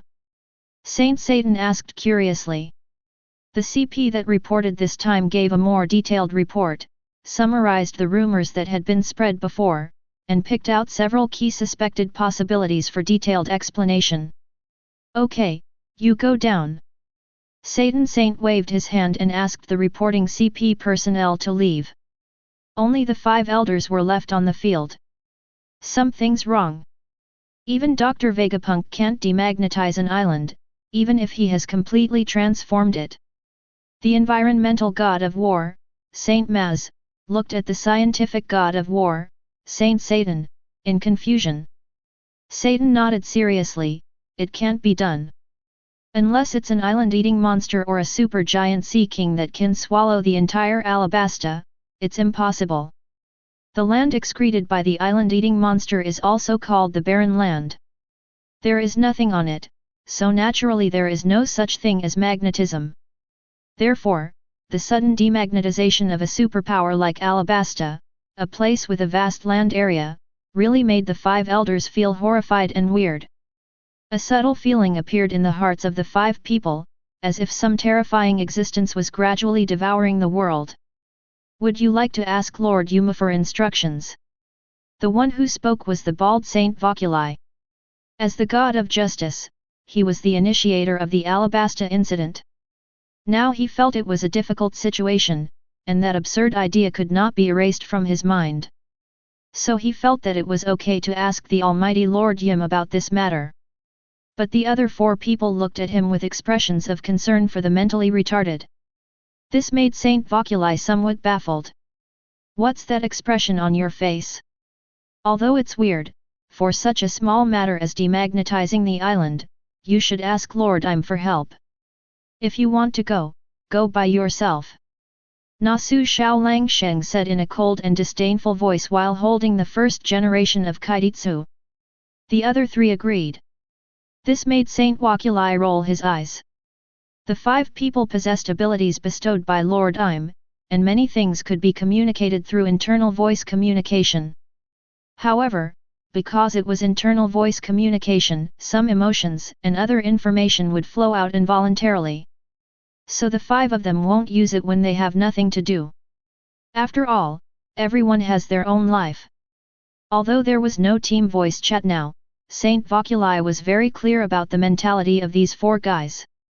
Everyone was very respectful when they asked for advice from Lord Yim, but they were all scared to death, fearing that their abilities would be taken away if they failed to do their job well.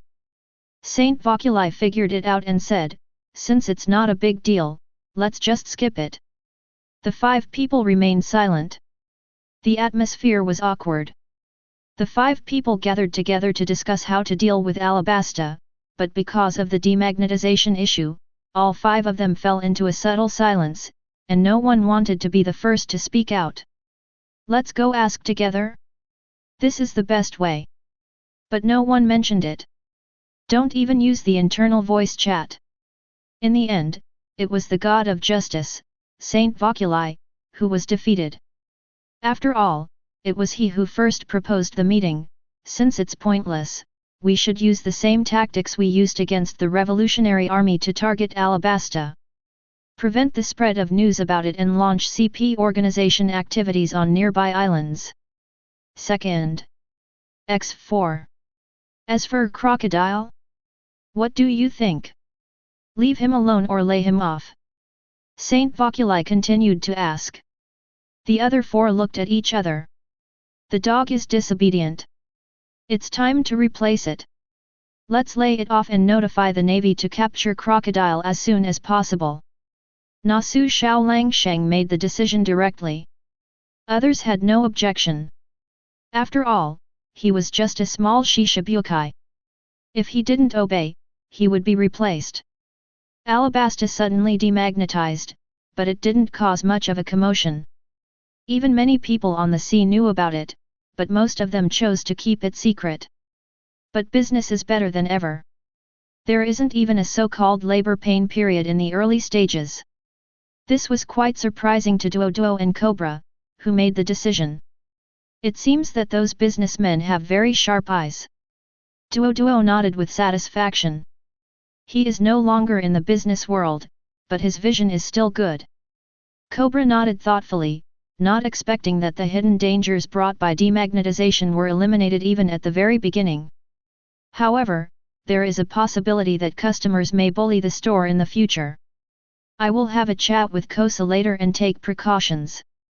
That is at this time. The Straw Hat Pirates arrived in Yoba. At this moment, Joba is no longer a desolate oasis. With Cheng Lang's help in the transformation, the entire Joba has now been completely renewed. Cobra waved immediately after seeing Vivi. Wei came to Cobra and said, "Father, it's almost time, we have to leave." Cobra was not surprised by this. In fact, he had known that this day would come, but when it really came, he couldn't calm down. He almost opened his mouth to speak, but in the end, he just said, "Rest when you're tired. Don't work too hard." Ah! Wei was relieved when she didn't hear her father's words of persuasion to stay. She had originally wanted to just leave without saying goodbye. After all, Wei wasn't sure if she could stick to her determination to go to see if she heard her father's words of persuasion. But Cheng Lang stopped him. "Your father wouldn't necessarily object to you going to sea. Just like you joining the resistance, he might be waiting for your farewell, and he's prepared to part with you." After listening to this, Wei finally decided to come and say goodbye. What she wants is to go to sea without any regrets. The father and daughter's farewell was simple, as if they were going out to dinner with friends. I'll bring some local specialties when I come back. Wai Wei stood on the boat and waved goodbye. Chapter 148. Above Hell. Bedrock Layer. Bai Xia and Ba Bai are following Cheng Lang at this moment. See if you can use the power of the fruit to devour the bedrock. Cheng Lang looked at Ba Bai, expecting his performance. Ba Bai's expression was horrified. Creator, are you telling me to eat bedrock? Seriously? Looking at the other person's expression, Cheng Lang inexplicably recalled a picture. After shaking his head to clear his mind, Cheng Lang said seriously, the swallow fruit can interact with MC blocks. I've seen this before. Now that you've eaten the swallow fruit, theoretically you also have this ability. Ba Bai was lost in thought, but finally looked at the bedrock beneath his feet. He couldn't even find where to put his mouth. How about, let's go down and take a look. I don't know where to start from above the bedrock. Right. A group of people came down. Looking at the unchanging appearance of the bedrock, Ba Bai felt uneasy. The metal mouth began to expand, iron teeth biting into the bedrock. Stab la la. There was a sound of metal rubbing against each other. Flames burst forth. In the end, Ba Bai just opened his mouth silently. The results speak for themselves. Even if he hadn't eaten the swallow fruit, he could still eat iron ingots. He already had a ruthless iron mouth, and after eating the swallow fruit, basically anything could be chewed and eaten by his ruthless iron mouth. But now, seeing this, Cheng Lang didn't mean to blame him and sighed. It seems I've been overthinking it. If the swallow fruit can consume bedrock, your body will evolve from an iron body to a bedrock body. I'm afraid any form of damage will be ineffective against you. However, if you can consume bedrock, that also means you can destroy it yourself. That's a bit contradictory. In fact, Ba Bai was also quite disappointed. After all, he could also feel Cheng Lang's thoughts. Although the items eaten by the swallow fruit only changed the attributes of the ability user for a short period of time, and still relied on physical strength to maintain it. However, for him, as long as he eats the bedrock and has an unlimited supply of iron ingots with Cheng Lang's ability, he can basically maintain the bedrock form indefinitely. Just like now, he always maintains the form of T800. The reason is simple. Only in this way can he get on the boat.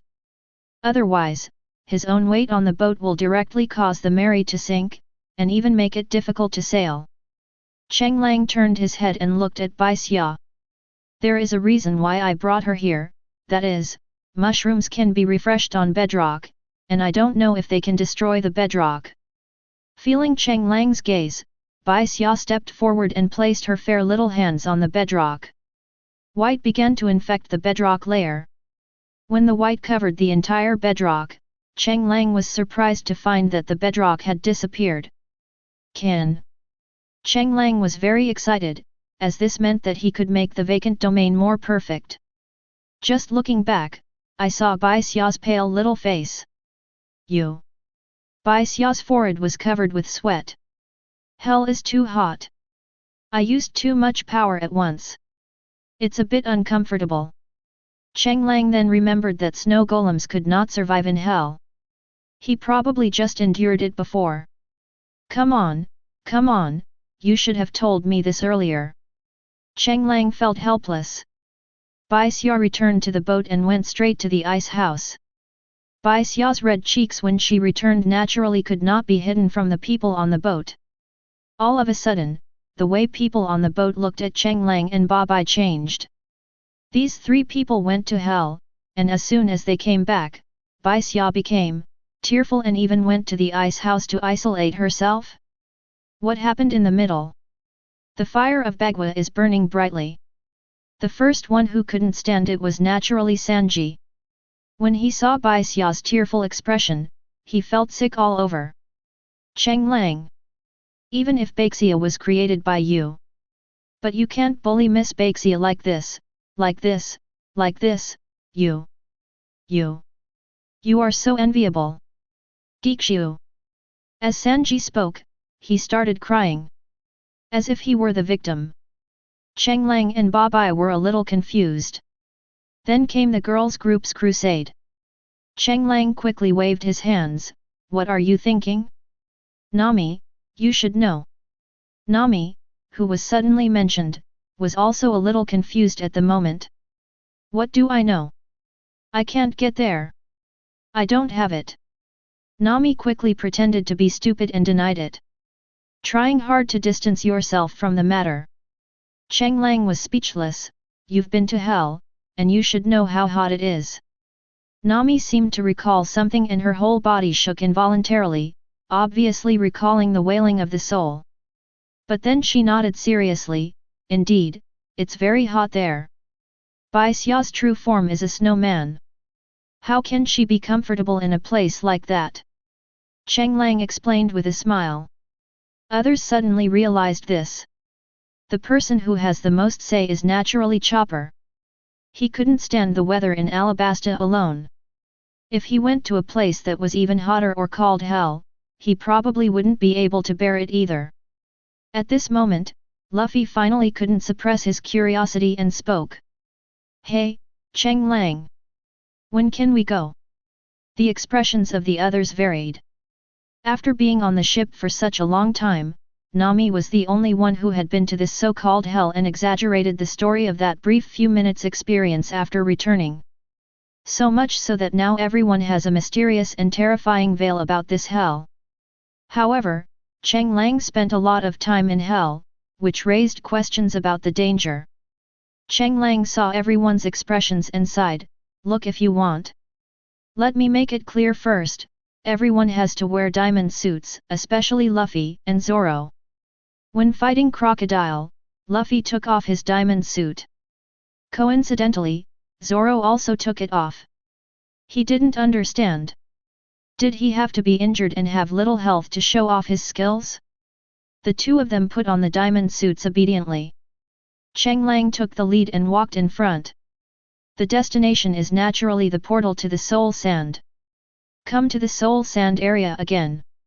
Cheng Lang didn't feel anything. After all, this place was transformed into a square box by him, and it did not change because of the creation of a vacant domain.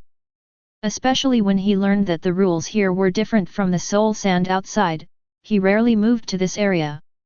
After all, it would be a pity to lose such a novel thing. When all the Straw Hat Pirates arrived, each one is full of curiosity. Is this hell? The first thing Zoro felt was indeed the scorching heat, but after that it was just ordinary.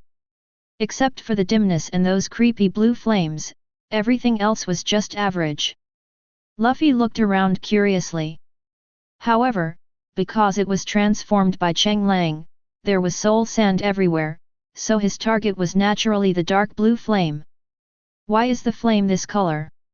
After a brief moment of uneasiness, the others gradually relaxed. After all, it was not as scary as Nami said. Chapter 149. Luffy's reminder made everyone look over. Cheng Lang also noticed it, and then he thought about it. In theory, the flame ignited on the soul sand could not be the same as normal flame. Because it is the fire of the soul. Cheng Lang explained with a smile. Others were somewhat baffled by this. Soul fire? What a novel name! Then Chopper screamed in fear. Yes. Someone. Everyone looked at Chopper and saw him trembling as he hugged Zoro. Who? What is there to be afraid of? Everyone was confused. And Chopper's eyes were filled with tears. Yes, there's a face under my feet. Everyone then turned their attention to their feet. On the soul sand, twisted human faces are wriggling. They seemed to be wailing ferociously, as if venting their endless resentment towards life. The timid Usopp looked into the eyes on the soul sand, as if his soul was seen through. There was a buzzing in his ears, as if the undead were roaring, and the hair on his body stood up, and his legs trembled unconsciously. This. What is this? Others also felt their scalps tingling. What the hell is this? As Nami came in for the third time, she couldn't help but feel cold all over. Cold sweat fell on the soul sand. White smoke splashed up. Don't worry, you are wearing diamond suits, which will isolate you from the harassment of soul sand. Cheng Lang waved his hand to attract everyone's attention. Nami also looked away and said seriously, don't take off the diamond suit, otherwise you will be pulled down by these souls, and then. The sound is very bland. But it made everyone present shudder unconsciously. Is this hell? Robin said this involuntarily. The others nodded in agreement. Okay, this is the most dangerous place, but other places are pretty good. Cheng Lang smiled and dug a hole. A blazing red light shone in. A group of people left the soul sandbox. Luffy rushed out second. This? It's so spacious. Luffy couldn't help but sigh. At this moment, a group of people were standing on a floating island made of soul sand. Above the sky were grey-brown stones, and on the ground were the stone bricks that everyone on the boat had seen. This. Nami was also surprised. Although she had never left the soul sand area, she had paid attention to the area in the distance. That wasn't the case then. It was obvious that Cheng Lang had undergone transformation. You hollowed this place out. Cheng Lang smiled and nodded. After a little modification, it's now completed, halfway. Can I go down? Luffy suggested with a smile. Cheng Lang nodded and said, don't attack those creatures with swords. They won't attack you. Yahoo! After a strange cry, Luffy jumped down. But it is obvious that MC's rules do not work on Luffy. After landing, Luffy ran across the open ground and came to a zombie pigman who was strolling aimlessly. Look around carefully. Hello, do you want to come on my ship and be my partner? Luffy was the first to make the invitation. However, the pigman ignored him and strolled away on his own. Luffy moved closer again. Hello, can you understand me? The pigman still ignored him. Luffy was a little confused about this. The others just stood on the Soul Sand Island and watched quietly. Is it really okay to let Luffy go? Nami was very worried. After all, it was well known that Luffy was an idiot and always made some weird noises. Cheng Lang thought about this for a while, then waved his hand. It's okay even if there is a noise, the creatures below can't cause any harm to Luffy. That is when the words fell. Cheng Lang heard Luffy's strange cry. Everyone looked down. Then I saw a black creature chasing Luffy. Why is Luffy such a troublemaker? Nami held her forehead helplessly. I've told you hell is dangerous, why doesn't this guy listen? Looking at Cheng Lang, hoping that he could solve the problem. Then I saw Cheng Lang shouting over there, Luffy, defeat that black guy. Hey, hey, hey. Didn't you say you wouldn't let Luffy take action? Nami was speechless. Alas, this is different. That thing is called the Enderman, you can also call it Xiao Hei. It is a monster that will be hunted endlessly as long as it makes eye contact with the opponent, so this is not Luffy's problem. When Luffy got the signal that he could take action, he immediately became excited. He was also very curious about facing an unknown opponent. Especially the pure and extreme desire to attack. Rubber jet pistol. The moment the fist was about to reach Xiao Hei disappeared instantly. He actually dodged it. Luffy was surprised, but he didn't care. He then turned his head and looked at Xiao Hei who had just appeared behind him. So fast. I didn't even see your steps. Luffy was very excited, and then he aimed at Kuro very seriously this time. I won't let you get away this time. Rubber jet shotgun. This was created in conjunction with life return and rubber properties. It is essentially a jet pistol, but countless phantoms will appear in the air. But just when the shotgun was about to approach Xiao Hei, even Luffy felt that he was about to be hit, but Xiao Hei still disappeared on the spot. Luffy's eyes were serious. His attack was dodged again. And it disappears at the moment it is about to hit. Luffy turned his head sharply and locked onto Xiao He, who appeared again. Boom! The rubber jet pistol fired again. However, just like before, just when it was about to touch Xiao He, it missed again. At this moment, other people also noticed Xiao He's unusual behavior. This black guy is so fast. Zoro narrowed his eyes and gave his comment. And Sanji nodded seriously. They had seen the seemingly vanishing steps, which were actually a way of moving with explosive leg strength. Fast, but there are still traces. And this black guy left no trace of his actions. It was as if it suddenly appeared somewhere else. Cheng Lang was watching the battle below in surprise. Is Luffy's attack actually counted as a long-range attack? This is Xiao He's underlying code and cannot be attacked remotely. And Luffy's attack was actually counted as a long-range attack. There's something magical about this. After all, Luffy should theoretically be able to attack in close combat. What a strange judgment. Cheng Lang continued to watch curiously. And the more Luffy got slapped in the face, the more excited he became. Then he took a deep breath, puffed himself up into a ball, and then spit out suddenly onto the ground. Luffy flew into the sky. Rubber jet storm. The moment Luffy shouted out his move, Cheng Lang realized something was wrong. Unfortunately, it was too late to stop it. Under the countless fist shadows, Xiao He moved left and right leisurely, and even the people above could see that Xiao He below seemed to have an afterimage. However, even in this situation, Xiao He is still intact. This is impossible! Alvida exclaimed. Luffy's fist exploded at such a speed that no one present believed they could dodge it. Why was the black guy below able to dodge without any pressure? What kind of monster is this? Chapter 150. Fists fell like a storm. Cheng Lang watched as half a brick shattered instantly. Cheng Lang sighed. It's time to come. Even obsidian can't withstand the frequency of Luffy's attacks. Although it is a very slow process to manually make obsidian, it takes 4 minutes and 10 seconds to do it in the game. But Luffy's punch is fast. It's no problem to throw 10 punches in an instant. Besides, the bottom is still half a brick.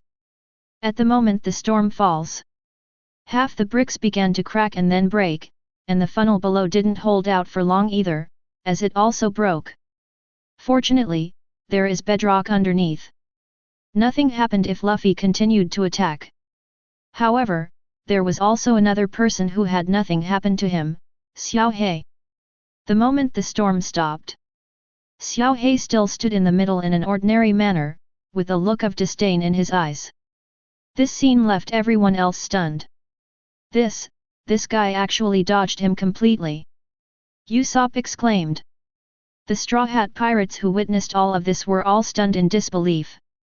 At the same time, the value of Nami's words "hell is dangerous" is increasing infinitely. After all, this is a monster that can even dodge Luffy's storm. Sanji and Zoro looked serious when they saw this. At the same time, Zoro was also eager to try. If he could kill a monster like this, would it mean that his swordsmanship would be improved to a higher level? Luffy, who fell to the ground below, looked more and more excited.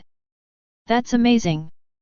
This is the first time I've seen someone who can hide from my storm. Then what's next? I'm going to be serious. The steam around Luffy quietly increased. It's obvious that Luffy is speeding up his body's metabolism to make himself faster and stronger. Shave. Luffy disappeared from the spot in an instant. Rubber jet bazooka. When Luffy's voice fell, he had already appeared in front of Xiao He. Both hands have already reached in front of Xiao He. However, this time, the expected dodge did not happen. After letting out a scream, Xiao He turned into an ender pearl and fell to the ground. Luffy stared blankly at his hands and the ender pearl that fell to the ground. The others also stood there in a daze. If it's not, then it's gone? Everyone blinked their eyes, full of disbelief. The guy just now survived Luffy's violent punches and even looked like he was strolling in the garden without even getting his clothes dirty. How, it's gone just like that. The contrast is so great that it is really hard to grasp. Cheng Lang was not surprised. And Luffy is the one who finds it hard to accept at this moment. He scratched his head, pointed to the ground, and then looked at Cheng Lang in the sky. What? Cheng Lang spread his hands. Then he explained. This creature is called Xiao He. No flying items or ranged attacks can hit him. Usopp caught the blind spot, but Luffy uses his fists, so theoretically it's close combat. Cheng Lang shrugged, that proves that stretching the limbs is a long-range attack. Ah, this. Confused. Cheng Lang threw an ender pearl down. Then we started repairing the ground. Although there are no monsters on the bedrock. But considering the subsequent renovation plan, half bricks and funnels are still needed here. Naturally, Luffy came closer. Cheng Lang explained the previous question again. Luffy found this difficult to accept. After all, he has entered the state, but you say that he is only immune to long-range attacks? At this moment, Luffy was like, I've taken off my pants, and you say I can only watch from a distance. This. Cheng Lang, okay, you know I have magical abilities, this is normal. Luffy's expression was a little tense. Still hesitant to speak. Cheng Lang has already repaired the ground. If you're not satisfied, there's another one over there. Use ranged attacks to attack it. If you can hit it, that's progress. And don't smash the floor. Cheng Lang pointed at the newly spawned Xiao He in the distance and said with a smile. And Luffy looked over. And that little black guy also triggered the hostile state of being stared at. Luffy immediately felt the pure desire to attack. His tense expression instantly turned into a fighting spirit. Cheng Lang shook his head in amusement. He was also curious about what would happen if Xiao He could be hit with a long-range attack. As soon as I turned around, me and his group of people wearing straw hats fell to the ground. Why do you want to try it too? Cheng Lang asked curiously. Then Usopp shook his head repeatedly, but Sanji and Zoro were eager to try. Cheng Lang spread his hands. Go ahead and play if you want. By the way, let me tell you that their attacks are probably origin attacks. Even if you block them, you might get hurt. If you feel like you're dying after being attacked, throw an ender pearl immediately. Cheng Lang smiled and distributed the pearls to everyone present. Then Cheng Lang looked around and found that except for Alvida and me, all the other girls were not there. They went back. Me explained with a smile. Okay, take them back when they've had enough fun. Cheng Lang gave the instructions and went to dig blocks. After all, if he returns to the real world now, these people's pearls will be useless. With Luffy around, I really don't know what kind of accidents might happen. Cheng Lang left. Except for Midge, Usopp and Chopper, everyone else present started to make trouble for Kuro. Fortunately, the monster spawning rate in Hell is still acceptable. Especially after Cheng Lang's transformation, there is basically a fixed platform for spawning monsters. In order to make it easier to kill Xiao He, Cheng Lang also built a soul sand platform before leaving. Because it is not connected to the floating soul sand, this is a normal soul sand block. Ghasts, little whites, and endermen will spawn on it. The ender pearls dropped by the enemies they killed were naturally sucked away by the funnel under the half-brick. When the three spectators saw Sanji take away Xiao He with just 2 or 3 kicks, they also became bolder. Me looked at Alvida with bright eyes.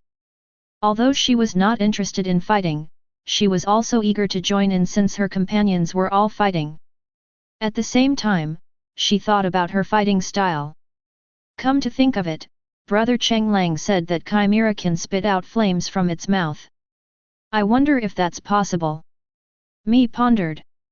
Chopper wiped the sweat from his forehead due to the high temperature. He was a little curious about the original attack that Cheng Lang had mentioned before. He wondered what this kind of injury would look like. Usopp accidentally made eye contact with a little black cat. Ah! Not good. Usopp panicked. But Xiao Hei didn't care about that and teleported to Usopp's side. There was only a loud explosion. Usopp instinctively used his body to explode to avoid damage. Then Xiao Hei turned into an ender pearl with a whoosh and was sucked away by the funnel. Usopp touched himself up and down, then laughed out loud, "That's it. Ha ha ha. I'm still very strong." Usopp was full of confidence. "Damn it. I'm still next to you." Chopper was blown away by the blast. He stood up and gave Usopp a slap in the face.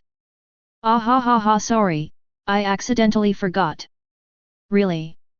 Chopper wiped the sweat from his forehead. He looked at Usopp and then expressed his thoughts. Usopp objected immediately, "You should ask Luffy for a try. He would definitely be happy to give it a try. You don't need to experience it yourself." Chopper shook his head, "This kind of thing still needs to be experienced in person. After all, according to Cheng Lang, this is different from external injuries." Chopper said seriously. Chapter 151. Finally, Chopper transformed into a muscular man and prepared for defense. He looked at a newly born Enderman. After a shrill cry, the Enderman teleported near Chopper. "Coming!" Chopper put his hands in front of his chest and faced Hei's punch head-on. The expected intense pain did not appear. But Chopper clearly felt that something was missing from his body. But not much was lost. And Usopp saw that Chopper was safe and sound, and asked curiously, "How is it?" "It's a strange feeling. I'm trying it out. You take action later." This time, Chopper lowered his hands in defense. Once again attacked by Xiao Hei. This time he felt clearer. This feeling. Boom. Xiao Hei attacked again. Chopper staggered involuntarily. Seeing this, Usopp immediately stepped forward and sent Xiao Hei away with an explosion. "How are you?" Chopper nodded weakly, "Yes, it's the decline of vitality." Usopp was a little confused. And Chopper was excited. The moment he was attacked, he felt his vitality decreasing, and this was not the first time he had experienced this feeling. A long time ago, when the Rambo ball was just developed, he lost control. When he woke up, he didn't have any obvious external injuries, but the feeling of weakness was obvious, and he could feel it very clearly at the time. Now, after being attacked, there are no physical problems, but the vitality has been weakened. Just like the original time, Chopper also confirmed one thing: YMC transformed food can quickly heal injuries without any sequelae, it is the restoration of vitality. At the same time, it also brought new inspiration to Chopper. That is the idea of developing medicines targeting vitality. In fact, Chopper was confused about this. That is Cheng Lang's emphasized medicine. He was interested in studying it at the beginning, but after learning that Cheng Lang's food can quickly recover from injuries, he lost motivation for emphasized medicines. After all, why should he study herbs when food can achieve the same effect? This caused him to feel as if he was dispensable, as he didn't fight and his medical skills were not needed. When he was injured, he just needed to eat some food. Although Cheng Lang said that he had no way to cure the disease, the people on the boat were all as strong as monsters, and no one had ever been sick. As for making potions, he couldn't operate the brewing stand and could only provide ideas. Although this was a help, he felt that he was not helping much. Because of this, Chopper was confused. Now he found out where the supplement brought by MC Food came from, which was the supplement of vitality. Could he then build on this foundation and create something even better? That is, the panacea of his dreams? Chopper's eyes gradually became firm. Although his help was not needed on the ship, his dream was one step closer. "Hello? Chopper, are you okay?" Usopp was a little anxious as he looked at Chopper, whose eyes were dazed after being attacked. Chopper turned back into his small form and said, "It's okay. I was just thinking about what vitality is. Yeah, that's good. At this time, Cheng Lang, who was digging the nether rock, suddenly noticed that something was wrong with the pigmen. Then the pigs all looked in one direction. The one there was, of course, Luffy. Seeing this scene, Cheng Lang shook his head helplessly. He had actually anticipated this when Luffy arrived in Hell. This guy would definitely do something like this. But it doesn't matter. With the diamond set, it's okay even if you get cut a few times. And this can also help yourself at the same time. After all, the vacant domain is half completed, and the refresh frequency of the pigmen is beyond imagination. Now with Luffy attracting hatred, his digging speed can be further improved. But I still tried it out to see if the pigmen would indiscriminately hack at the enemy. But then he helplessly discovered that pigs don't care about those things and will go crazy once hatred is triggered. With a sigh, an ender pearl flew to the floating soul sand island. The pigmen that could be seen with the naked eye began to fall from the cliff like dumplings.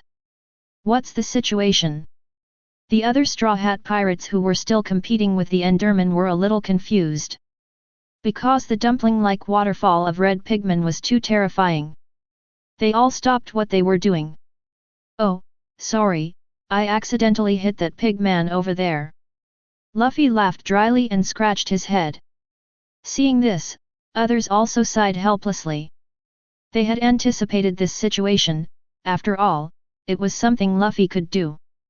Come up. Me transforms into a giant bird and prepares to take off. Everyone landed together.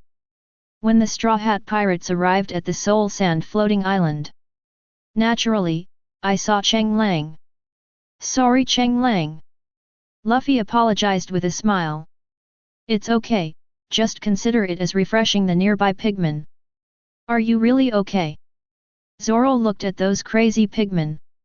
Zoro, who had mastered some observation haki, could clearly feel the countless and pure malice.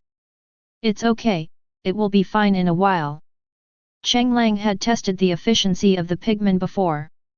After about an hour, when the old batch of pigmen died, the hatred range would become smaller, and finally disappear. You guys go back first.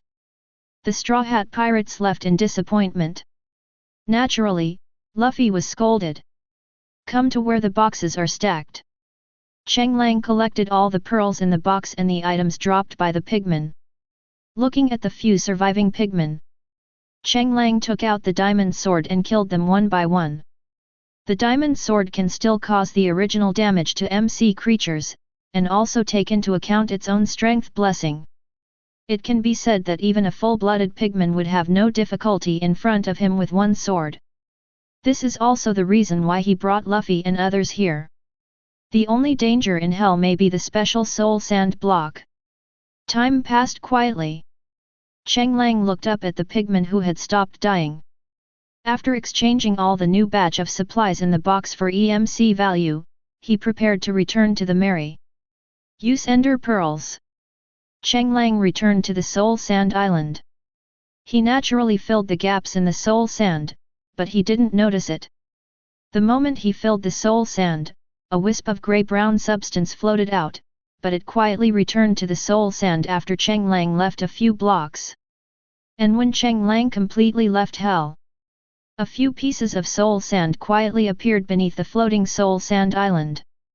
Among the pigmen who had just resurrected in the distance, blue and pink spiral particles quietly emerged from the body of one of them. Those dull eyes became a little more lively.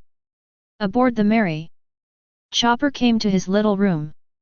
At this moment, there is a brewing table and crucible placed by Cheng Lang in the room. And Chopper came to the crucible. He reached down and pulled down a bottle of health potion from the shelf, the most common version brewed with gas tears. Then Chopper poured the potion over the crucible. Soon the pink potion in the potion bottle quietly flowed out of the bottle. Chapter 152. Watching the pink potion gradually rising in the crucible. An unusual amount was poured out of the small bottle. If it were in the past, Chopper would be surprised and study it for a long time, but now, he is more focused on the next task in his hands. Put a main medicine that replenishes qi and blood before it is emphasized into the pestle and mortar and start pounding the medicine. It is difficult to combine ordinary non-sized medicines and emphasized medicinal materials, just like Sanji's winemaking. The two have clear boundaries, even if Sanji cuts up the emphasized fruits and shaves them in the end. Therefore, if emphasized medicinal herbs want to be effective, they can only be combined with emphasized medicinal herbs. Grind the herbs into powder. Then pour it into the crucible. This is the medicine that Cheng Lang mentioned to Xiao Ba before, and it might be effective. This is what he has been trying to figure out these days. Watch as the powder sinks into the pink potion and disappears. He sighed. He was stuck at this step. Is it impossible for any medicinal herbs to interact with each other? Chopper was a little distressed. He looked at the countless potions Cheng Lang had made using the brewing stand before. Some potions with multiple uses had already been used by Chopper. Taking out the stirring stick, Chopper started stirring, looking forward to the medicinal effects being integrated. Then he took out the bottle and put it into the pink potion. Soon all the potion in the crucible disappeared and returned to the bottle. Just looking at the unchanged potion bottle, he nervously took it to Cheng Lang. Cheng Lang took it and looked at the name. Healing potion. A very ordinary version. Cheng Lang said nothing but shook his head. Chopper sighed, this wasn't the first time. When Cheng Lang saw Chopper like this, he was also thinking. In theory, it shouldn't. After all, a composter is an example. Chopper, have you ever tried any medicine that doesn't use my ability? I've tried it, but it will sink to the bottom and won't even mix with the potion. However, the items transformed by your ability at least seem to be soluble. Chopper sighed. Cheng Lang was also a little worried. Xiao Ba was not disappointed. He looked determined and said, Cheng Lang, let me try again. Cheng Lang naturally had nothing to be disappointed about this. He smiled and nodded, then came to Chopper's exclusive infirmary, opened the box where the herbs were stored, and took out a lot of herbs and ordinary healing potions from the conversion table. He then asked hesitantly, are you sure you don't need anything else? A healing potion will do. Chopper is serious. Cheng Lang didn't say much about this and just put half a box in. It looked like there were only 27 potions in total, but potions could not be stacked. After he finished, Chopper took out a knife and started cutting the emphasized herbs into pieces, as if he was trying to figure out how big the MC herbs would take for the potion to not disappear. This scene looks very familiar. Just like Sanji back then, he has been trying hard to experiment with the proportion of MC fruits and wine, looking forward to fermentation. But in the end, Sanji was able to do it with the help of the fungus fun fruit and baixia, but the fusion of drugs probably cannot be helped by fungi. The only thing left is the swallow fruit, but the swallow fruit is mostly made of metals, and it cannot be synthesized with potions. Cheng Lang couldn't imagine it, and just when he was about to bring it up for Chopper's reference, Chopper seemed to have thought of something. He stared blankly at the brewing table, not even noticing the herbs at his feet. What happened? Cheng Lang was puzzled. Chopper pointed seriously at the blaze powder on the brewing table and turned to look at Cheng Lang. Cheng Lang, is there a possibility that I'm missing the burning step? The herbs have been fused. Under normal circumstances, they would react with the medicine on their own, or even just combine together. However, your ability seems to require you to proceed step by step. Without the blaze powder you mentioned, the potion brewing will cease. So there's no heating involved. That, maybe. Cheng Lang's mind unconsciously recalled some settings about witches, and there was a flame burning under the big crucible. Cheng Lang installed a bonfire under the crucible. When the bonfire interacts with the bathtub, it heats up the water in the bathtub. I don't know if it will work. Light a bonfire. Chopper began to repeat his previous actions. After sprinkling the powder, Cheng Lang and Chopper looked around. Nothing has changed. Indeed, there is no change. Would you like to stir it? Let me try. Chopper began to stir. A magical thing happened. The potion that was supposed to be non-interactive now appeared in a spiral shape. Can? Cheng Lang was a little surprised. Soon Chopper took out the bottle and started filling it with potion. Cheng Lang took out the potion and looked at it. 1. Chi replenishment 1, 0:30. Similar to the potions made by the previous brewing stand. Cheng Lang didn't know how to start. But looking at Chopper's curious eyes, he honestly told what he saw: health restored 1, energy replenished 1 for seconds, almost the same as the brewing stand results. That's enough. Chopper was delighted. From being able to only watch to being able to operate it with his own hands, this was what he wanted most. And the fact that it can be effective means that the quantity of some medicinal materials will be unlimited. He may be able to add some treatment prescriptions so that he can make medicine to cure diseases. And with the help of MC, the effect will be even stronger. Even ordinary prescriptions can be made into special medicines. Chopper was full of confidence, and Cheng Lang didn't bother him. After much consideration, he stacked a large box on top of the box, which contained some of the materials needed for refining medicine, such as hellwort, fluorite powder, golden watermelon, etc. Finally, I placed about 20 golden apples and 1 enchanted golden apple. After he got this thing, he told Chopper about it, and Chopper also ate it. Because he was not injured, Chopper just felt energetic. Maybe now this golden apple can come in handy. Seeing that Chopper had already started to get busy, he didn't disturb him. He left the infirmary silently. As soon as I came out, I bumped into me. What's wrong? Who's sick and in such a hurry? Cheng Lang wondered. After all, Mi Ke is very calm, and this is the first time she has been so flustered. Mi shook his head and said, "Brother Cheng Lang, I came to see you." Mi looked around and didn't see anyone else, then she quickly pulled Cheng Lang away. However, the scene of Myra pulling Cheng Lang away was seen by Alvita, who was passing by. This little girl finally couldn't help it. Alvita was a little surprised, and then she looked at the direction the two were heading with a strange expression. It is the direction of the gate of hell. It still can't be operated on the boat. This. Alvita's expression became strange, and then she slipped and followed. Chapter 153. Above hell, the bedrock layer. Alvita, who had just come out of the hell portal, looked around in surprise. Where is this place? Why is it different from the previous place? Hey! Brother Cheng Lang, come in, I'm ready. What's going on? How did I get in? Where did I get in? Is it developing so fast? Alvita felt her heartbeat quicken. Could it be that this little girl had attacked before her? Looking sideways, I discovered. Koyami's cheeks blushed. Then, Alvita was caught by Cheng Lang. Come out, Alvita, I see you. Cheng Lang looked at the place where Alvita was hiding.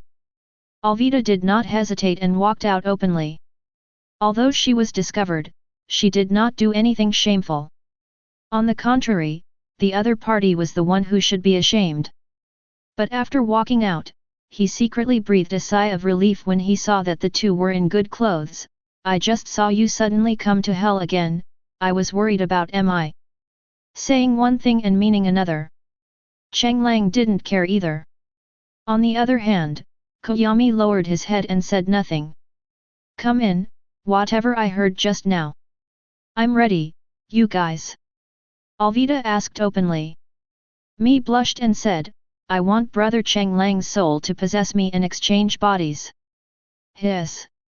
I didn't expect you to be so creative. Alvita couldn't help but gasp. She had only thought about that scene secretly, but this little girl actually put it into action. Cheng Lang understood and rolled his eyes. Koyami blushed to her ears and quickly explained, I want to ask Brother Cheng Lang for help in developing the fruit. After all, although I have been exercising my physique, when it comes to developing the fruit, I don't have any idea right now. Even the fire breathing that brother Cheng Lang mentioned, I still don't know how to do it. I don't want to just be a flying partner, I want to help out a little bit too. Alvida understood, then looked disappointed. That's it, I thought it was something else. It's not that you're disappointed. Cheng Lang complained unconsciously. Alvida came close to Cheng Lang and put one arm around his neck, breathing softly. Of course I'm disappointed that you didn't make a move on my task. Is me's figure not attractive enough? Do you want big sister to help you? Or are you not interested in our bodies? Seeing Alvida suddenly become so proactive, Cheng Lang was a little overwhelmed. You. Seeing Cheng Lang's face turn red, she laughed out loud. Ha ha ha, you guy, you've already seen it, even though you haven't touched it yet, but you're still so shy. Cheng Lang, an experienced person in thought but a novice in action, does find it difficult to cope with women's teasing. Shooting? If it was just Alvida alone, he would take action, but isn't Koyumi here now? Turning my head to look at me, I saw that she shyly covered her eyes, then exposed her fingers as wide as possible.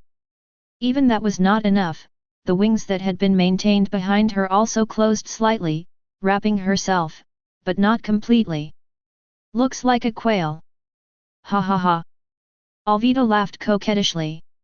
I have to say that Alvida is becoming more and more charming, and every move she makes is sexy and seductive. Cheng Lang turned his head away. Alvida flipped her hair. Actually, even if me hadn't mentioned it, I was planning to ask you for advice.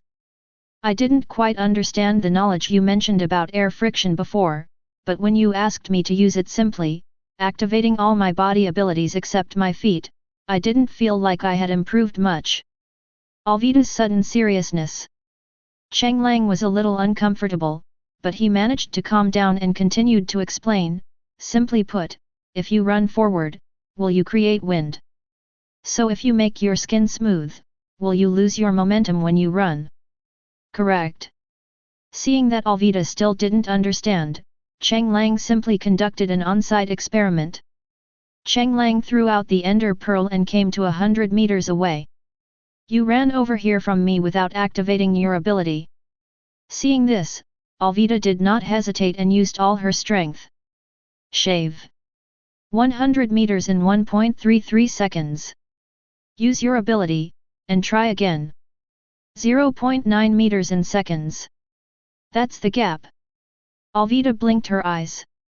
She had never really paid much attention to it, but there really was a difference. Although it's hard to see with the naked eye, there's actually something called air resistance in front of us. The faster you go, the greater the resistance. It seems you don't quite understand. Cheng Lang sighed, but then he found a new explanation. Isn't it slower underwater? Correct. The faster you go and the harder you push, the greater the resistance you feel underwater. They both nodded in unison. The same concept actually applies to air, except that the resistance is much smaller than in water, but it still exists. Especially after breaking the speed of sound, the resistance will skyrocket. Sonic. Another term I haven't heard of. Cheng Lang had no choice but to continue explaining the concepts of the speed of sound and the sound barrier. When you crack a whip, it makes a snapping sound.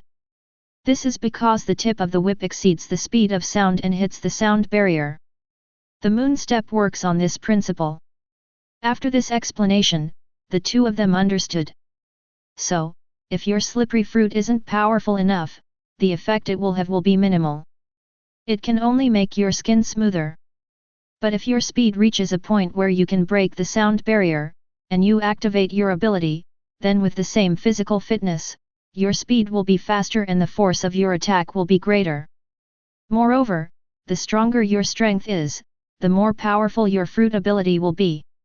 Cheng Lang explained with a smile. After hearing this, Alvida's mouth twitched. If I were that strong, I would be equally strong no matter which fruit I ate. Cheng Lang just spread his hands in response. That being said, if one has the physique of the four emperors' Big Mom, no matter what fruit it is, even the so-called most useless quiet fruit, it will be equally powerful. If it is developed a little bit and the observation haki is made ineffective, the enemy will face a silent massacre. Any fruit can make one become very strong by improving one's personal strength. Alvida frowned. Is there no other development route? Cheng Lang looked Alvida up and down. Actually, it's not impossible. Spirit possession. Feeling that Cheng Lang was about to come in, Alvida did not object and voluntarily gave up control of her body. Alvida's demeanor changed, and then she raised her left foot. You can use it this way. Lanjiao. A slender slash flew out and hit the obsidian pillar directly. Do you feel it? Alvida took back her body and stared blankly at her long legs, looking very surprised. Although she gave up control of her body, she was still able to feel it. He naturally felt everything Cheng Lang did just now by controlling his body. The main thing is that it's that simple. She can complete the storm kick, one of the 6 styles. Chapter 154. The essence of the storm kick is to instantly deliver a slashing blow that can penetrate the void. Using your ability, and using only a tiny portion of your normalization, you can do it. Of course, it also requires coordination of your body's strength. Same body, but Alvida just did a roundhouse kick. Hiss. We have the same body, why are you able to do this? It's a little hard for me to control myself. In response, Cheng Lang simply raised his hands and said, if you're new, practice more. You. Alvida was very angry. But the fact that the other party could do it and she couldn't, made it difficult to refute. When Koyami saw that Alvida was being instructed, she looked at Cheng Lang eagerly. That pitiful little look seemed to be saying, I was here first. In response, Cheng Lang patted the little girl's head and said, if you don't say anything, no one will know what you are thinking. Don't you understand that the crying child gets the milk? Koyami nodded. Then it's my turn, brother Cheng Lang, come in quickly. Listening to the slightly ambiguous words, Cheng Lang sighed and chose to go in directly. You were trying to spit fire before, weren't you? What in your knowledge can spit fire? Koyami thought for a long time and said hesitantly, dragon. Then turn into a dragon. As he spoke, Koyami's body began to change. In an instant, golden light burst out between heaven and earth. Pieces of golden scales burst out with brilliant light like fragments of the scorching sun, and the small body swelled up in the wind, and in the blink of an eye turned into a towering shadow across the sky. Roar! A 5-clawed golden dragon raised its head and roared, its horns like icy jade trees piercing the sky, and the pearl under its jaws swallowed and exhaled the radiance of the sun and moon. Its winding body surged like a gilded river, and its tail swept gently, stirring up countless clouds of flames. The most terrifying thing was the dragon's eyes, which boiled like molten gold, reflecting the blazing flames of the ancient world. As the dragon's whiskers fluttered, even the temperature of the air rose. Lying on the ground, Alvida stared at the scene blankly, her eyes meeting those dragons. A sense of horrifying pressure rose from the bottom of her heart, making her want to bow down in worship involuntarily. This. The dragon's jaw opened slightly, and a red light curtain flashed from its jaw. Roar! A column of flame shot out, illuminating the area several thousand meters ahead with crimson flames. Flames exploded and rose 1,000 meters away. Just when the explosion sounded, the 5-clawed golden dragon's body quickly withered, and its majestic appearance turned into a rice-like appearance in an instant. But at this moment, her legs went soft and she sat on the ground, gasping for breath, her eyes a little blurry.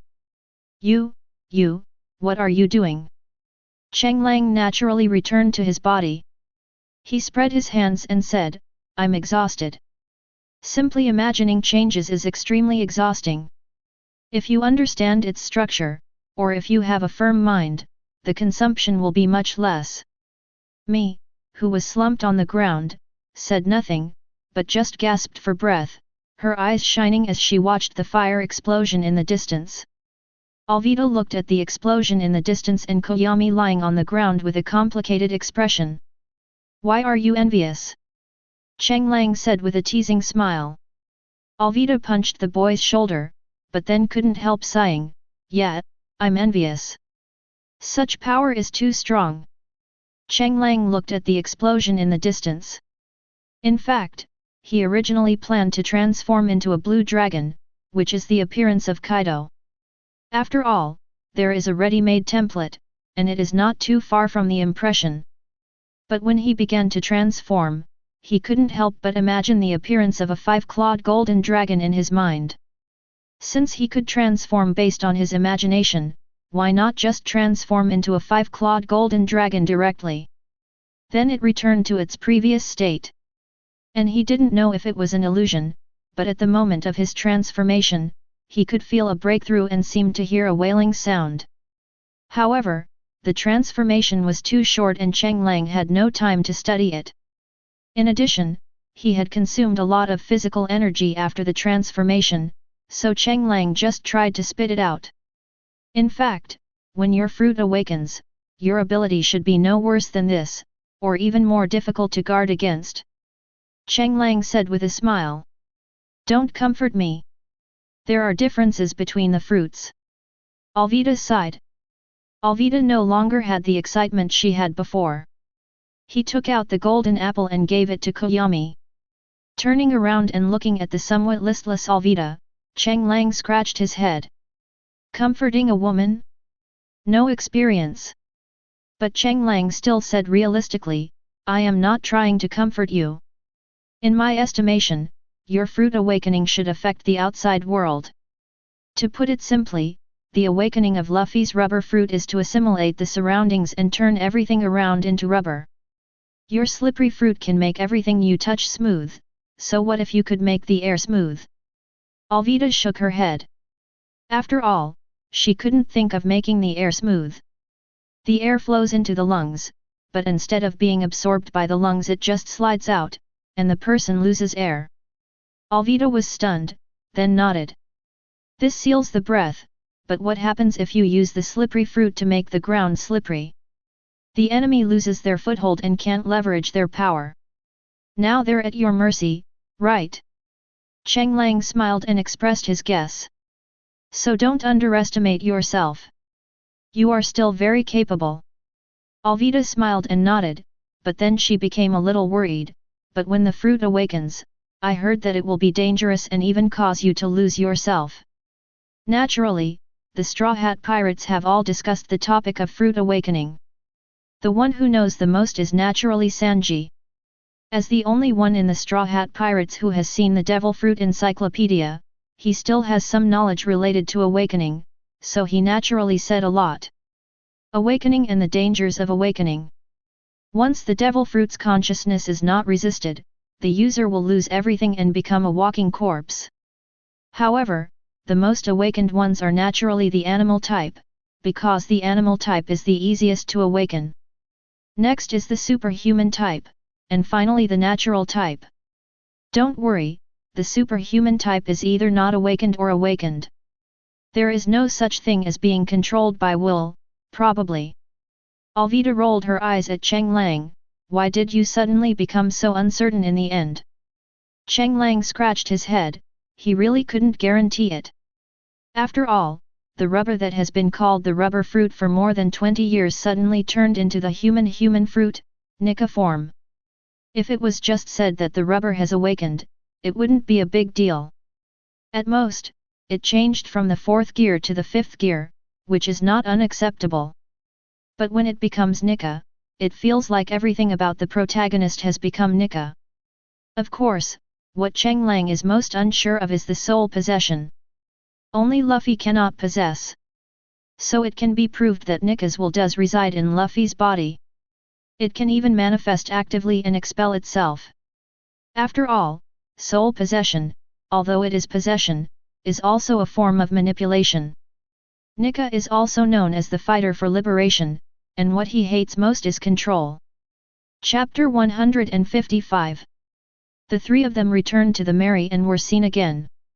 Although Koyami recovered her strength after eating the golden apple, her cheeks were flushed at the moment, and her walking posture was a little awkward, twisting and turning, as if it was difficult for her to control her body. After all, she could not maintain the state of her wings at the moment. And Sanji saw this scene. He rushed up directly. But he was crying, jealousy had already made him split apart. You kid 1%. At %. Speak English. 1% number, percent 23. Cheng Lang was a little puzzled, and pushed Sanji's face away, saying, although I don't know if you misunderstood, me is planning to train his fruit ability. You know I can help develop the fruit ability. However, Sanji was still mumbling something. Cheng Lang looked at the two women helplessly. As a result, me and Alvita were seen talking about something with blushing faces. Then I saw other people looking at me with strange eyes. Hey, hey, hey! What are you looking at? Because you used too much force, now me can't use her abilities normally. Wai Wei said meaningfully. Cheng Lang felt something was wrong, but also felt that nothing was wrong. No, wait, it's not completely wrong. Alvita added fuel to the fire. After seeing something that big, I couldn't control myself either. Hiss. Cheng Lang blinked. No. Although there is some basis in fact, it's not the case. However, what awaited him was Sanji's whole body burning and turning into a demon. At number %, number yuan. It has evolved so completely that it can no longer speak human language. There was a lively and noisy atmosphere on the boat. Mi had to wait 3 full days before he could use his ability again. But this time, she used it extremely smoothly. Compared with before, she can now stack 5 animals, and her physical energy consumption is also drastically reduced. This is probably because the narrow path has been widened into a sunny avenue. Alvita explained with a smile. Mi felt strange about this, as if her fruit ability had taken on the shape of someone else. It just so happens that I find it increasingly convenient to use. Cheng Lang naturally didn't know about this, as it was a private conversation between girls. However, Robin, who has the same fruit ability, is very curious. So you can't turn into the way Cheng Lang manipulated you? Mi nodded but hesitated and shook his head. Everyone is puzzled. Then Mi's body began to deform, but compared to the 5-clawed golden dragon that Cheng Lang transformed into and hovered in the sky, Mi's body now was very mini. The total length is probably only about 2 meters. This is the size I can change to. Nami and Vivi, who had never eaten the fruit, were very confused. And Alvita reached out and touched the dragon horn of the little golden dragon. It doesn't have the majestic and domineering aura of Cheng Lang's transformation, and it doesn't have that kind of oppressive feeling. Although Robin had never seen it with her own eyes, she heard from the two that the 5-clawed golden dragon that Cheng Lang transformed into after possessing him was at least 1,000 meters tall. She had only heard of one such monster before, and that was the strongest creature, Kaido, who breathed out hot air. It should be that the fruit ability has not recovered, otherwise there is no reason. Alvita touched the dragon's head and fell into thought. Actually, this should be due to the blessing of Cheng Lang's ability. Whether it's me or me, after being possessed by Cheng Lang, the power we exerted was enhanced. For example, me was able to transform into a giant dragon, and I. The slippery fruit is actually quite difficult to control accurately. For example, making the skin of the hands or even an entire limb smooth is done piecemeal, but Cheng Lang seems to be able to make his fingernails slippery. This level of control. I can only control my fingers, which requires intense concentration, but Cheng Lang doesn't seem to need it. The others nodded. But soon their eyes fell on Bai Xia. As Cheng Lang's creation, it can also transform into a human form. It is so magical that it makes people remember that Bai Xia is actually Cheng Lang's creation. When Bai Xia saw everyone looking at her, she spread her hands and asked, "Do you know the answer?" "Of course." However, she didn't reveal the answer. She smiled and said, "Is it possible that because there are two people in one body, the fruit's ability has been enhanced in disguise, just like 1 + 1 = 2? Everyone nodded thoughtfully. Seeing that everyone believed her, Bai Xia just drank her cold tea quietly. It was at this moment that Luffy's excited shout reached the girls' dormitory. "I see the island! Yahoo!" After a while, everyone was on the deck.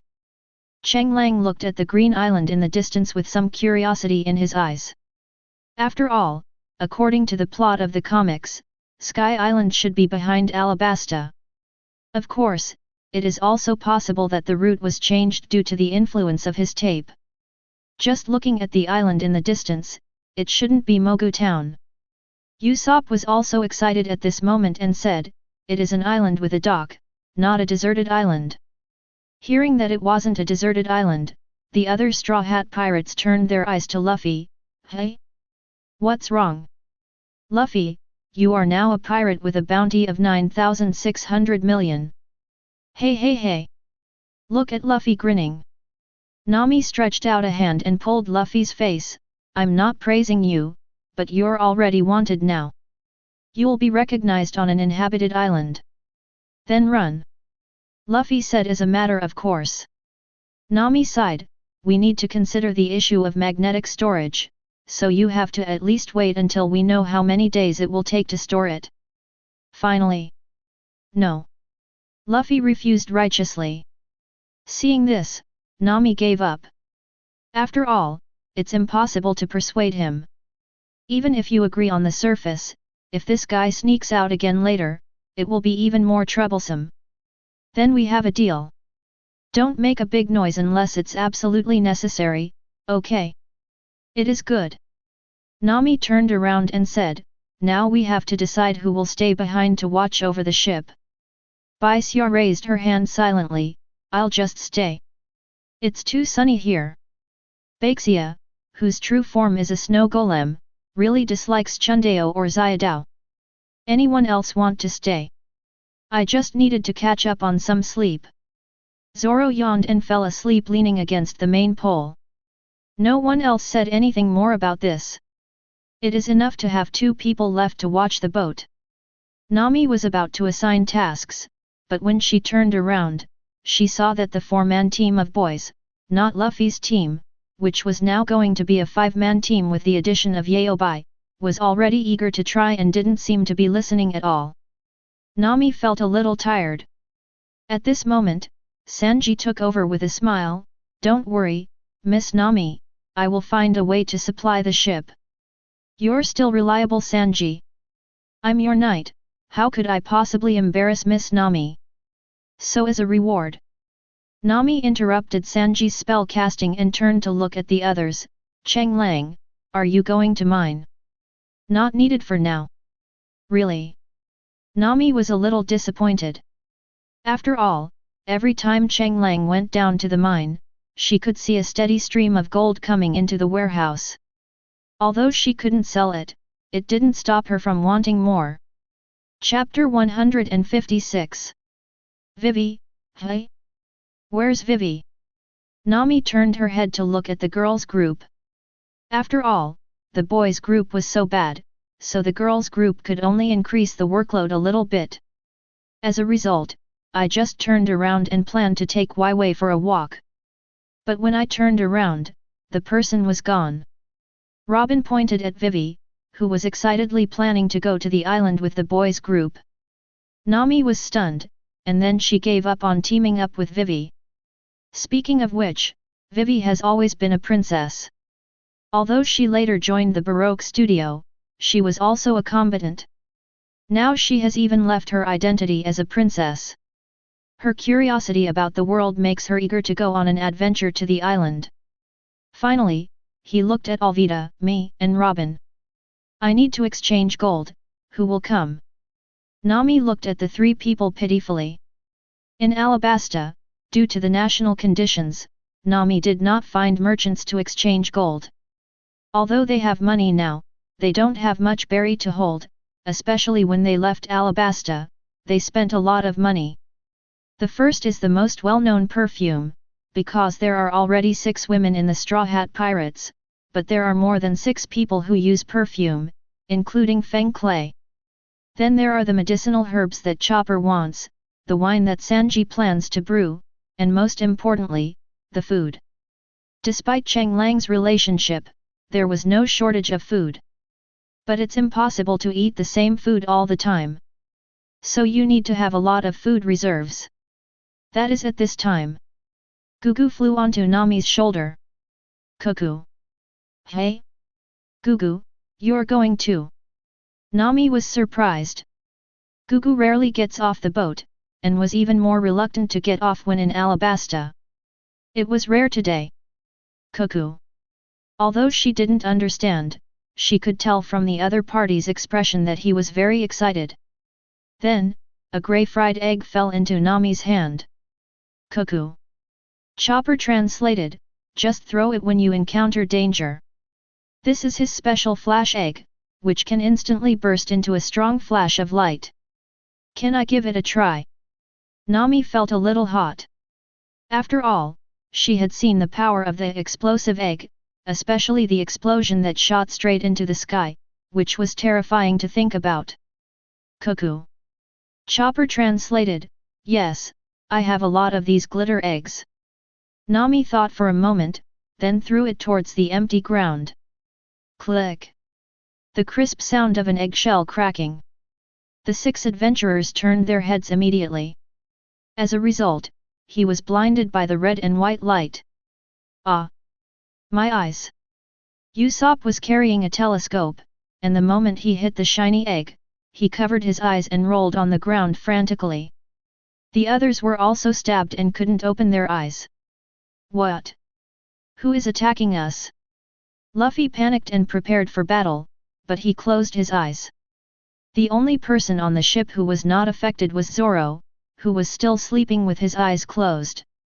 After hearing Luffy's voice, he opened his eyes and saw that everyone on the boat was covering their eyes and crying. Hey? What happened to you guys? Zoro didn't understand. But 10 minutes later, everyone came to their senses. This is too scary. Nami sighed unconsciously. Usopp directly asked Gugu for a dozen or so. This thing is much better than fried eggs. Wait, if you can do it, I should be able to do it too. Usopp then remembered that he was also a user of the explosion fruit. But he racked his brains but couldn't do the operation of Gugu. It was at this moment that Gugu raised his head and chest and made 2 proud cooing sounds. Chopper translated, if you can lay eggs, you can do this too. Usopp was speechless after being criticized, but he was still a little unwilling to accept it.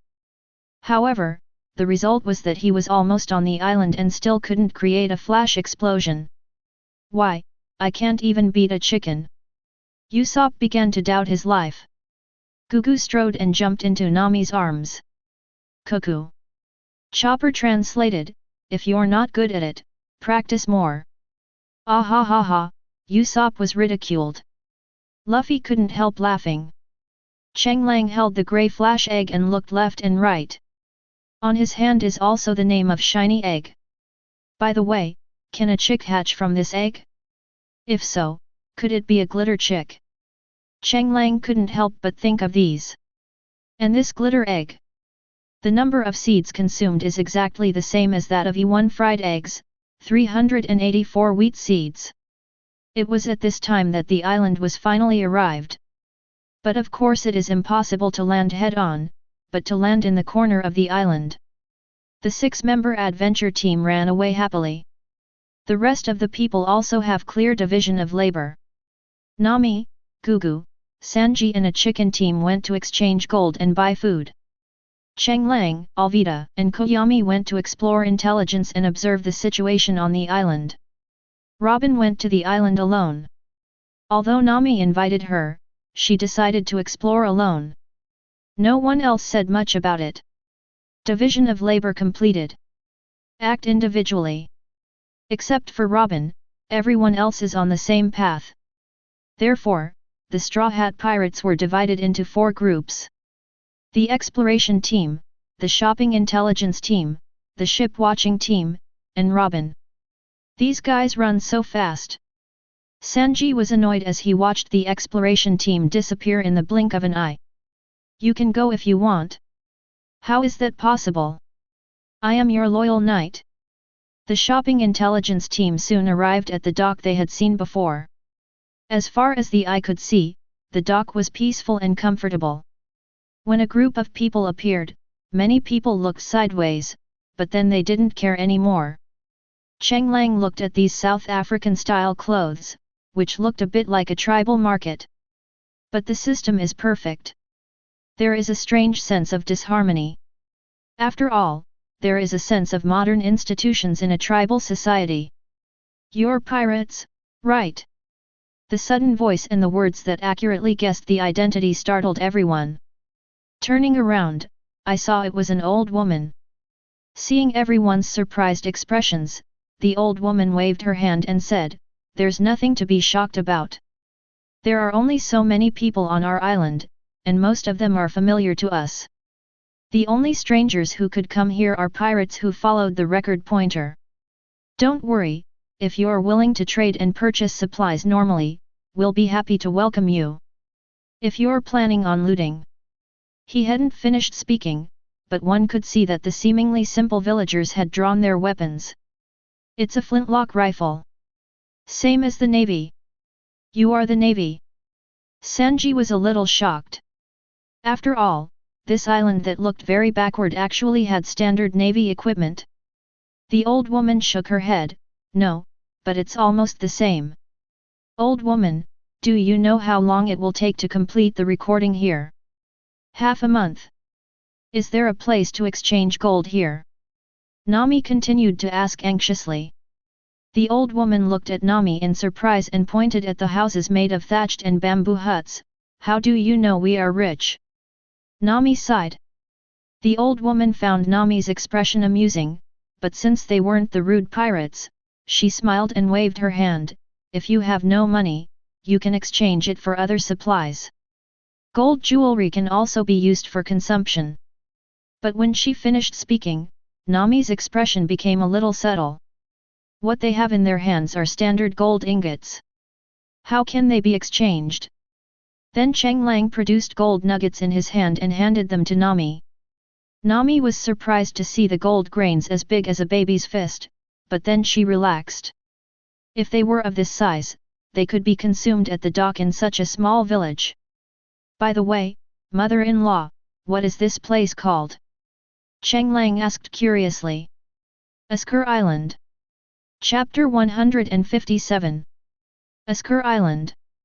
The old woman calmly said the name of the island and then left.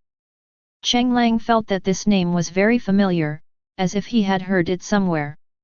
But he couldn't remember it no matter how hard he racked his brains. "You know." Nami looked at Cheng Lang in confusion.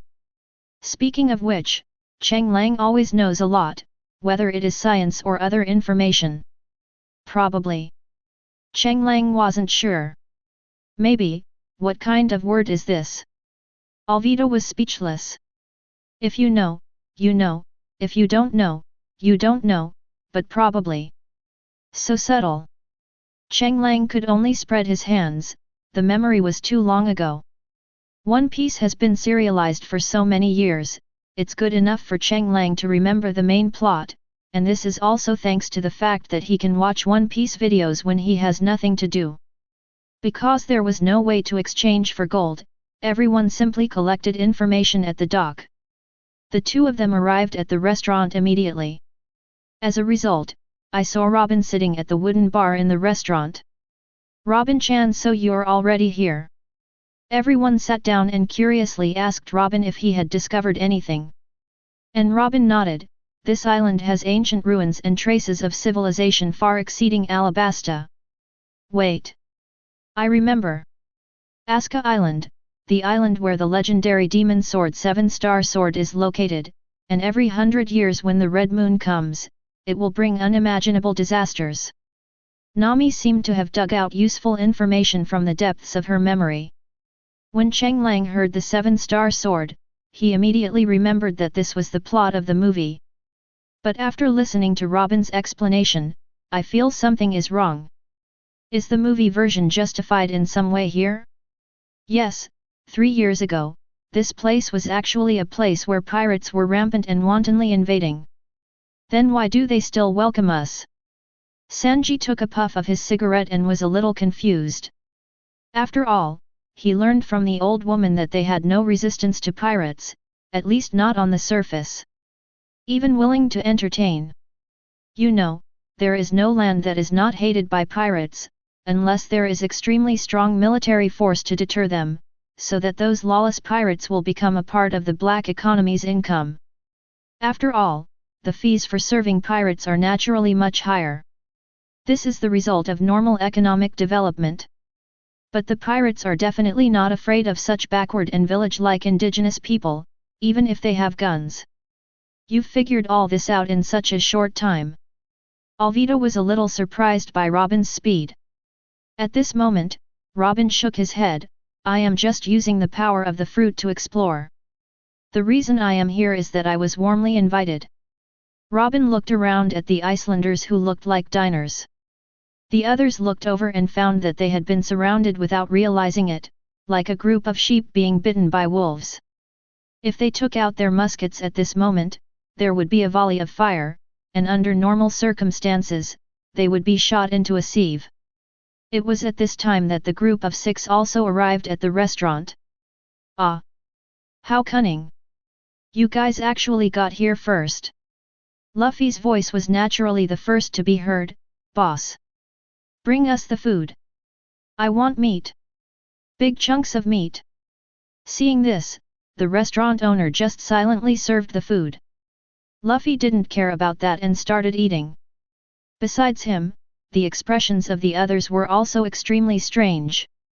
Cheng Lang was not surprised by this, and started eating it. Tasty! Cheng Lang couldn't help but praise. After all, although his cooking skills were not as good as Sanji's, it was indeed rare to be able to eat delicious food on such a backward island, especially the fresh taste and special South African flavor. Luffy and Cheng Lang started eating, and the others started eating without caring. As for the diners who were in charge of guarding, they were a little surprised. Under normal circumstances, these people should have noticed the problem, but they actually ate so happily. Were they really not afraid? If you insist on saying it's scary, there is indeed a creature trembling. That's Gugu. At this moment, it was huddled inside Usopp's bag. But it can understand what Cheng Lang and the others say. It's just a weak and pitiful little chicken. It's not like humans who can wear diamond suits directly. It has a real flesh and blood body, and it will really die if it is hit. I don't know when Babai took out the iron ingot and started eating it by himself. The crunching sound coming from his mouth was so crisp that it made people around him feel creepy. Robin seemed to have discovered something and looked horrified, and cold sweat broke out in his sweat. What happened? Cheng Lang, who was sitting opposite, noticed it immediately. Robin touched his neck, as if wiping sweat. But Cheng Lang saw a white mark appear on Robin's arm. On the Mary. Bai Xia looked at the people who suddenly appeared on the ship. They were all wearing navy uniforms, but their faces were extremely indifferent. Roronoa Zoro, we are here to pick you up. A short boy wearing a navy cap looked at Zoro with a smile. Do we know each other? He said, give this to you and you will know. The young man pulled out a novice sword in the style of a JT from his waist and threw it to Zoro. Zoro raised a brow, but still looked at it, and then his expression became strange. Where is he? Please. The boy smiled. Zoro stood up and prepared to leave. Bai Xia looked at Soran and asked coldly, are you leaving just like that? I'll just meet some acquaintances. I'll be back before evening. Zoro explained and followed the group. Bai Xia watched quietly, then she sighed and shook her head. Although Yaobai and Baixia received the gift from Cheng Lang, they were only given the memory related to their own attributes, and did not receive the future plot of One Piece. Besides, Zoro said he was going to meet someone he knew, so there was no need for her to stop him. Most of the people left, but 4 men in naval uniforms remained. "Aren't you leaving?" Looking at the 4 sailors standing guard on the ship, Bai Xia was a little confused. The 4 marines all turned to look at Bai Xia. There was no desire for the beauty in their eyes. Instead, their eyes were filled with cruelty and coldness. "Living spirit sacrifice blade, you might be a good choice." Bai Xia still had no expression on her face, but a layer of white quietly appeared under her feet. But the other party's next sentence made her stunned. "So if you still want to live, leave now." There seemed to be a struggle in the cruel and cold eyes of the other 3 people, but it soon turned into indifference. "The festival is coming soon." After saying that, the 4 of them left. Chapter 158. Bai Xia was alone on the boat, and at this moment she took out the Den Den Mushi. The Straw Hat Pirates are no longer the poor pirates in the original work. Things like Den Den Mushi are naturally equipped. Then she made a phone call. "Bulu Bulu." "What happened?" The voice was Nami's. Looking at the Den Den Mushi imitating Nami's face and smacking its lips, but not making any sound, it was obviously eating. Zoro was taken away by a group of strangers, but they looked very familiar to him. "What's the situation? Nami seems a little weird. Was Zoro taken away? Does that person who is directionally challenged actually know someone on the Grand Line? Did he say when he would be back?" "Well, I told you to be back before tonight, but, they said the festival is about to start, and there's this topic of sacrificing the living being to the blade." As soon as he finished speaking, there seemed to be a noise on the other end of the phone. Bai Xia was a little confused, and then a gunshot was heard from the phone. The call was hung up. Bai Xia looked at the Den Den Mushi, then turned her head to the right, where gunshots were heard. The distance between the Mary and the port is not very far. But there was only one gunshot, and then there was an eerie silence. Inside the restaurant. "Oh my god, why did they suddenly start shooting? I was so scared." Nami patted her chest and then looked at the residents who had been knocked down in an instant. "Damn it! Damn pirates!" A resident looked at the Straw Hat Pirates angrily. Alvida spread her hands and said, "That's normal. As a pirate, there is basically no possibility of being welcomed on any island as long as it is not a pirate island. The casual attitude just now is unreasonable in itself." Luffy bit the bony meat with a confused look in his eyes. "Uncle, why did you suddenly attack us? Need I say this? You are pirates. What's wrong with attacking pirates?" The restaurant owner who was knocked to the ground on the other side wiped the blood from the corner of his mouth. "Oh. That's right." Luffy laughed carelessly. The other Straw Hat Pirates nodded in agreement. There is indeed nothing wrong with attacking pirates. These words made the restaurant owner stunned for a moment, and then he looked at the Straw Hat Pirates with a complicated look. "You guys, are not going to continue?" The restaurant owner looked at the young men lying around him. They were the young and strong combat team in the tribe who had been taught how to use muskets, but they all fell down at the first sight. The strength of this group of people is simply terrifying. Now the other party continued to sit down and eat and drink, which made him a little unbelievable. "You attacked the pirates, and we fought back. But since you didn't poison the food, let's forget about this matter." Cheng Lang waved his hand. If the food is poisonous, Cheng Lang will be able to detect it immediately. After all, as long as the food he eats is poisonous, it will be reflected in the status bar. And he ate so much without any problem, so it was obvious that there was nothing wrong with the food. This explains a lot of problems. The restaurant owner had a complicated expression. At this moment, the expressions of the young men lying on the ground also became strange, looking at the Straw Hat Pirates who were eating and drinking. Finally, the restaurant owner sighed and seemed to give up. "You guys should leave the island now." Everyone looked sideways. The restaurant owner looked at the young men around him. Just as he was about to speak, the old woman who had revealed everyone's identities came out. Let me, an old woman, be the bad guy, and you guys sort it out. The restaurant owner remained silent, while the other young men also quietly stood up and cleaned up the damaged tables, chairs, and benches. The old woman looked at the Straw Hat Pirates and said, "The companion you took away must be a famous swordsman, right?" "Indeed." The old woman tapped her hunched waist. "Little girl, you mentioned the demon sword 7-star sword just now, right? Do you know the legend of the 7-star sword?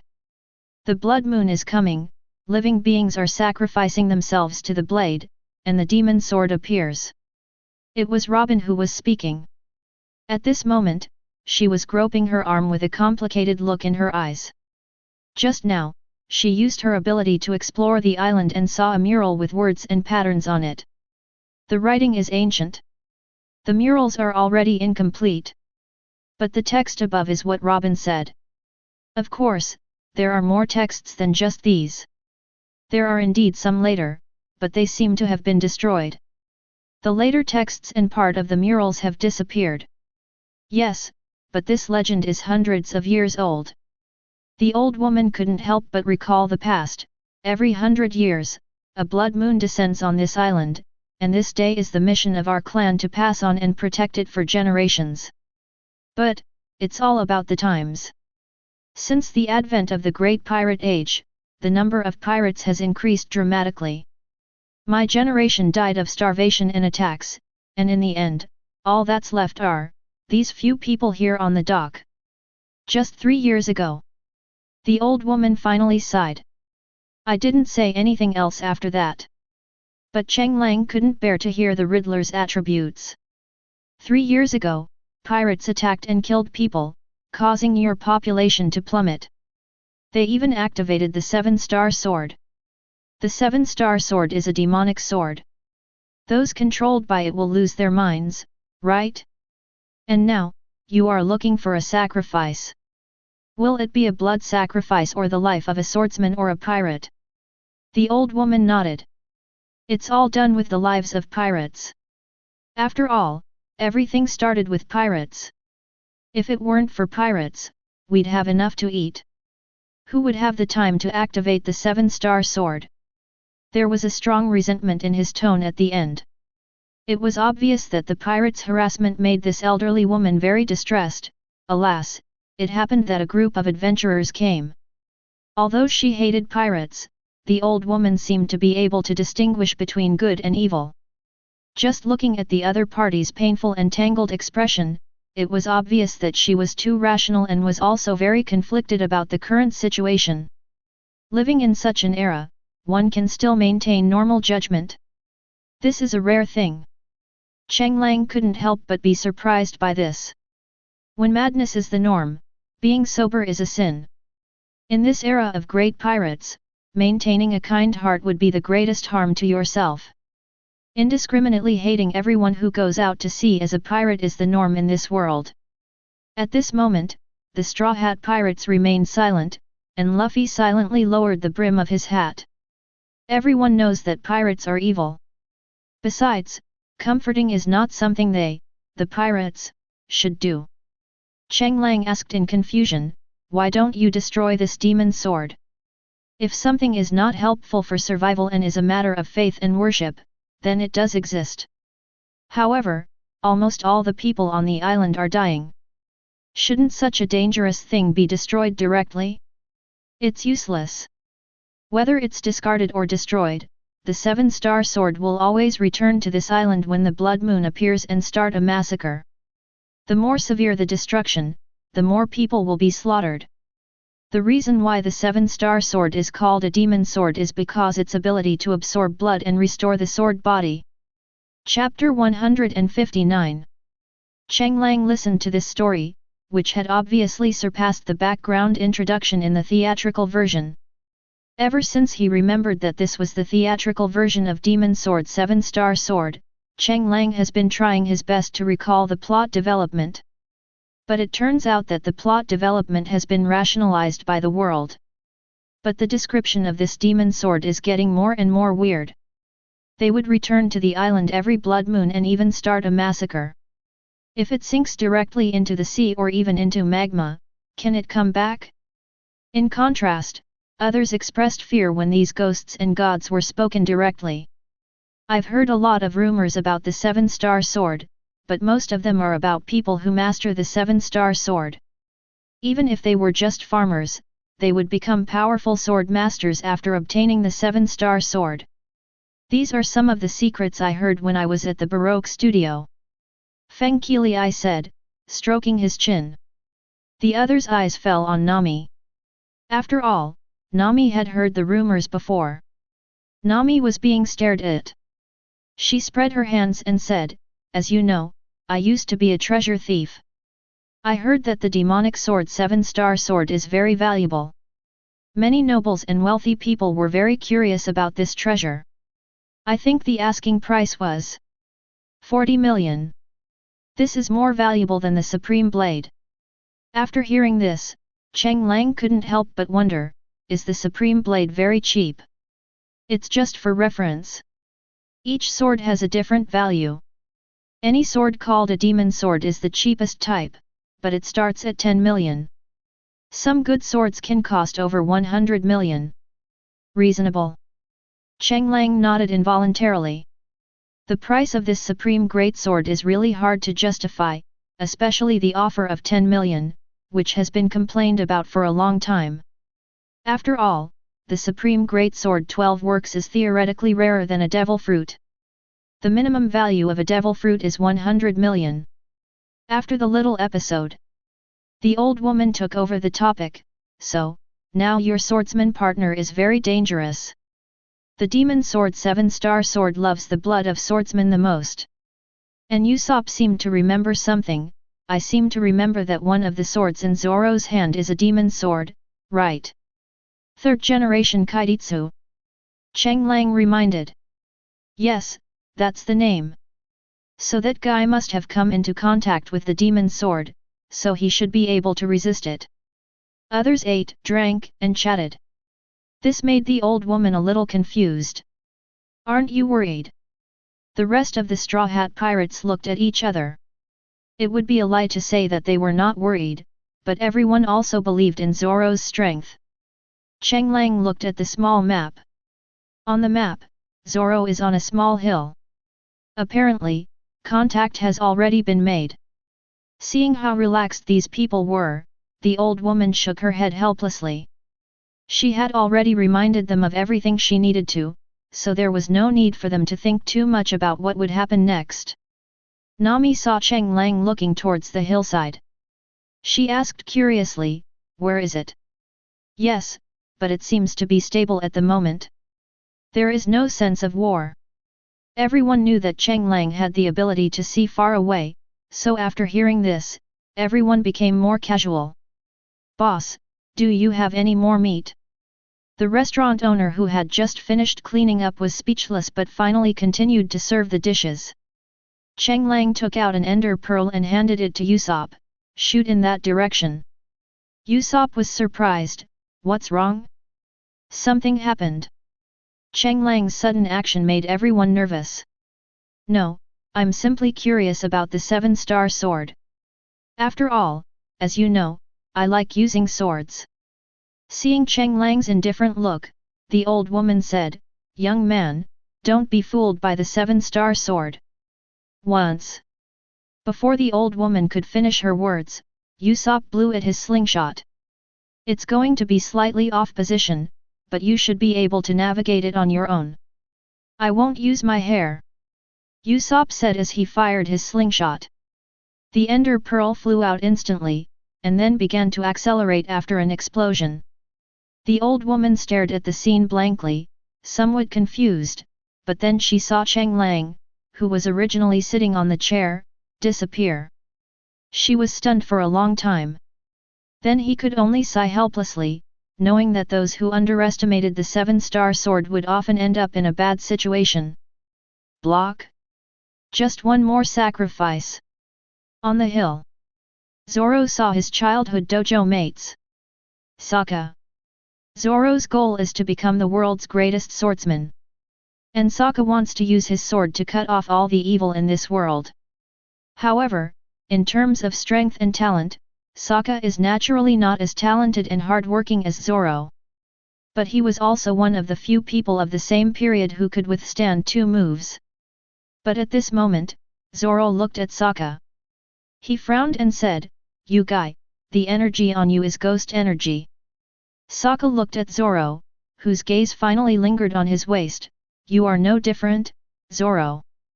Zoro touched his 3rd generation Kaititsuo and said, "We must distinguish between controlling and being controlled." Sarkar witnessed all this. He waved his hand, "Forget it, I don't want to argue with you now." Looking at the free-spirited Sokka, Zoro felt his heart relax a little, and then his eyes fell on the other's arm. "Is your injury healed?" "Well, it's thanks to the 7-star sword. Otherwise, it would have been really difficult to recover." Zoro didn't ask how to get better. There are too many magical things in this world, such as Cheng Lang. If he came now, he would probably be able to help Sokka recover quickly. "Would you like a drink?" The simplest and purest invitation between men. Sarkar didn't refuse. If the two were the same as when they first set out to sea. "Ha ha ha, I didn't expect you to become a pirate." Sokka patted Zoro's shoulder with a smile. Zoro pointed at the people dressed as Navy and said, "You became a Navy, but it also suits your ideal." "I didn't become a Marine." Zoro put down his wine glass and looked at the Navy around him who were standing guard in surprise. "You know what, Zoro, there is no such thing as justice in this world." As if drunk, Sokka punched the stone table hard with such force that cracks appeared on the table. Zoro watched quietly. "After I got injured, I also wanted to join the Navy. After all, there's a user of the bandage fruit in the Navy. I heard his ability can heal injured limbs." Sokka said, looking at his hands, and then smiled sarcastically, "The fruit ability does have an effect, but it has nothing to do with us, the idiots." Zoro was puzzled. "You came to the Grand Line and became a Navy of the headquarters, right? This shouldn't be a small Navy anymore." "Haha, you're overthinking it. I want to become a Navy officer in the East China Sea." "How could that be possible? Those are only given to people with connections. Besides, I joined the Navy because I was injured." Chapter 160. "So I went to the Grand Line, ready to sign up at the headquarters on my own, but the Navy of the Grand Line was even more disgusting than I imagined," Sokka said to himself. Zoro listened quietly, watching the ghost energy emanating from the other person's body become increasingly strong. He frowned. "What happened? Do you know how merits are calculated in the Navy?" "Do not know. Millionaire pirates, tens of millions of pirates, and pirate minions, each level of pirate receives different merits.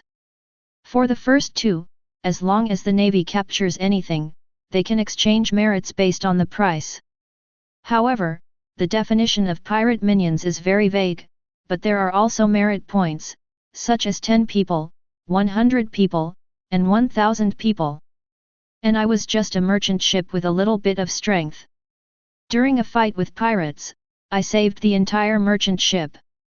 But then the Navy came and took full control of the pirates. I don't mind that actually. But I was just one man short of 100 pirates, and the owner of the merchant ship, because the pirates had damaged his cargo and didn't want to pay my bodyguard fee, simply classified me as a pirate. Haha, I'm a swordsman who fought bloody battles to protect his merchant ship, but I was labeled a pirate in a few words. And these damn Navy didn't even investigate, and directly treated me as a pirate even though I was still injured. What happened afterwards, het?" Sokka talked about his past, and Zoro frowned as he listened to the extremely strong ghost aura on the other person's body. After taking a sip of wine, Sokka seemed to suppress his emotions. "After being imprisoned, I found a chance to escape and ended up on this island. I thought my life would end here, but..." Sokka reached for the 7-star sword at his waist. There was fanaticism in his eyes. "Do you know what it feels like to lose everything and then have it all again?" Zoro put down his glass silently. His companion's experience left him speechless. What about them? They're the Navy. They even chased me to the island to capture me.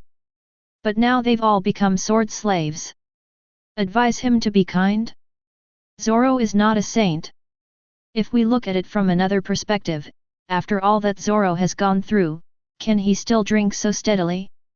What would have happened to him if he had not been rescued by Luffy at that time? Once he thought about this, he silently let out a breath of foul air. What about this kid? Zoro looked at the kid sitting quietly beside him. His name is Duma. He's from this island. It's thanks to him that I was able to survive the shipwreck and meet Maya. Forget it, why am I telling you all that? Let's drink. Sokka filled his glass with wine and took a big gulp. Seeing this, Zoro naturally didn't want to spoil the fun and just took a sip. So, you didn't just come to me to catch up, right? Zoro asked the question. Sokka looked at Zoro seriously and said, Zoro, have you heard of the legend of the seven-star sword? No. Seeing Zoro being so frank, Sokka was not surprised. He pointed at the Sandai Kaititsu on Zoro's waist and asked, isn't the power of the demon sword very useful? Indeed. Sokka seemed to have found a like-minded comrade. He reached for the seven-star sword at his waist and said, the power of this sword surpasses even that of your demonic sword. If it were fully unleashed, its power could transform an ordinary person into a great swordsman, or even surpass him. As fellow demon sword users, I believe we should collaborate. It's almost tonight, the day the blood moon descends. If we work together to completely liberate the seven-star sword, its power will be fully unleashed. Sokka's eyes were fanatical, and even glowed purple. Zoro looked at Sokka's current state and said calmly, you are too seriously infected by the ghost energy. But Sokka didn't care and said, so what? Power has a price. Now I am just infected by the ghost energy, but I am still me. I am the user of the seven-star sword, and that is enough. Zoro frowned. Was Sokka still himself in this state? Was he wielding the seven-star sword, or was he being used by the seven-star sword? Silently, he looked at the Sandai Kaititsu on his waist. The danger of ghost energy is greater than he imagined. In comparison, the third generation of Kaititsu is just a doll. At this moment, Zoro heard an explosion. He turned his head and found that an ender pearl had just fallen not far away, and Cheng Lang's figure appeared. He wasn't surprised either. Sokka, he is my partner. Zoro just explained, and saw Sokka had already drawn the seven-star sword. Sokka. Zoro looked at the other person in confusion. At this moment, Cheng Lang also noticed this scene, and he felt a little strange. Just now, the moment he arrived, all the people who were not originally hostile targets instantly became hostile. Between lightning and stone, Sokka had disappeared from the spot. There was a crisp sound of metal collision, and Sokka clashed head-on with the seven-star sword and the diamond sword. So impatient. Zoro was puzzled when he saw this. Wait, Cheng Lang, Sokka is in a very strange state. I know. He is now under the custody of the seven-star sword. Cheng Lang twisted his wrist, trying to escape the collision of force and power. After all, Cheng Lang is not afraid of the continuous power competition, but the surrounding navy is attacking him at this moment. He is not afraid because he has a diamond suit, but the problem is that he doesn't want to get hurt. Although the opponent was taken over by the seven-star sword and looked like a human machine, his swordsmanship was extremely superb. Cheng Lang's little trick did not succeed. Cheng Lang gritted his teeth and suddenly exerted force. Sokka was directly knocked back dozens of meters by the huge force. Really? I don't know why this happened, but I can't just stand by and watch my friends get attacked like this. Zoro silently drew out his three swords and prepared to fight. However, Cheng Lang looked at Sokka and said, his target is me. Why don't you leave it to me? I want to test out my recent achievements while I'm at it. After hearing this, Zoro hesitated for a moment, but looking at Sokka's current state, there was no one else in his eyes. Okay, but he was my former classmate. Don't worry, don't forget the effects of my milk. After hearing this, Zoro no longer hesitated and took on the attacks from the Navy minions, but at the moment of contact, he frowned. The strength of these guys is increasing little by little. Especially the ghost energy on his body was also increasing. Cheng Lang looked at Sokka with narrowed eyes. Although the other party looked dazed, as if he was stunned by the ghost energy, his body posture and strength changed little by little in coordination with his movements. It's really a world of difference from the movie version. Compared to the movie version where the man and the sword are assimilated and become one, this situation, which is like being possessed, is normal. Chapter 161. Although the definition between swords and knives is very vague in the world of pirates, for example, those who use knives can be called great swordsmen. But that doesn't mean knives and swords are the same. The knife focuses more on chopping. The sword is a double-edged sword with blades on both sides. Although it can be used for slashing, stabbing is the sword's stronger point than slashing. At the same time, because of its double-edged nature, it is naturally more flexible than a knife, so in a collision of power, the sword does not have an advantage. At this moment, Cheng Lang frowned as he looked at Sokka, who was possessed by ghost spirit.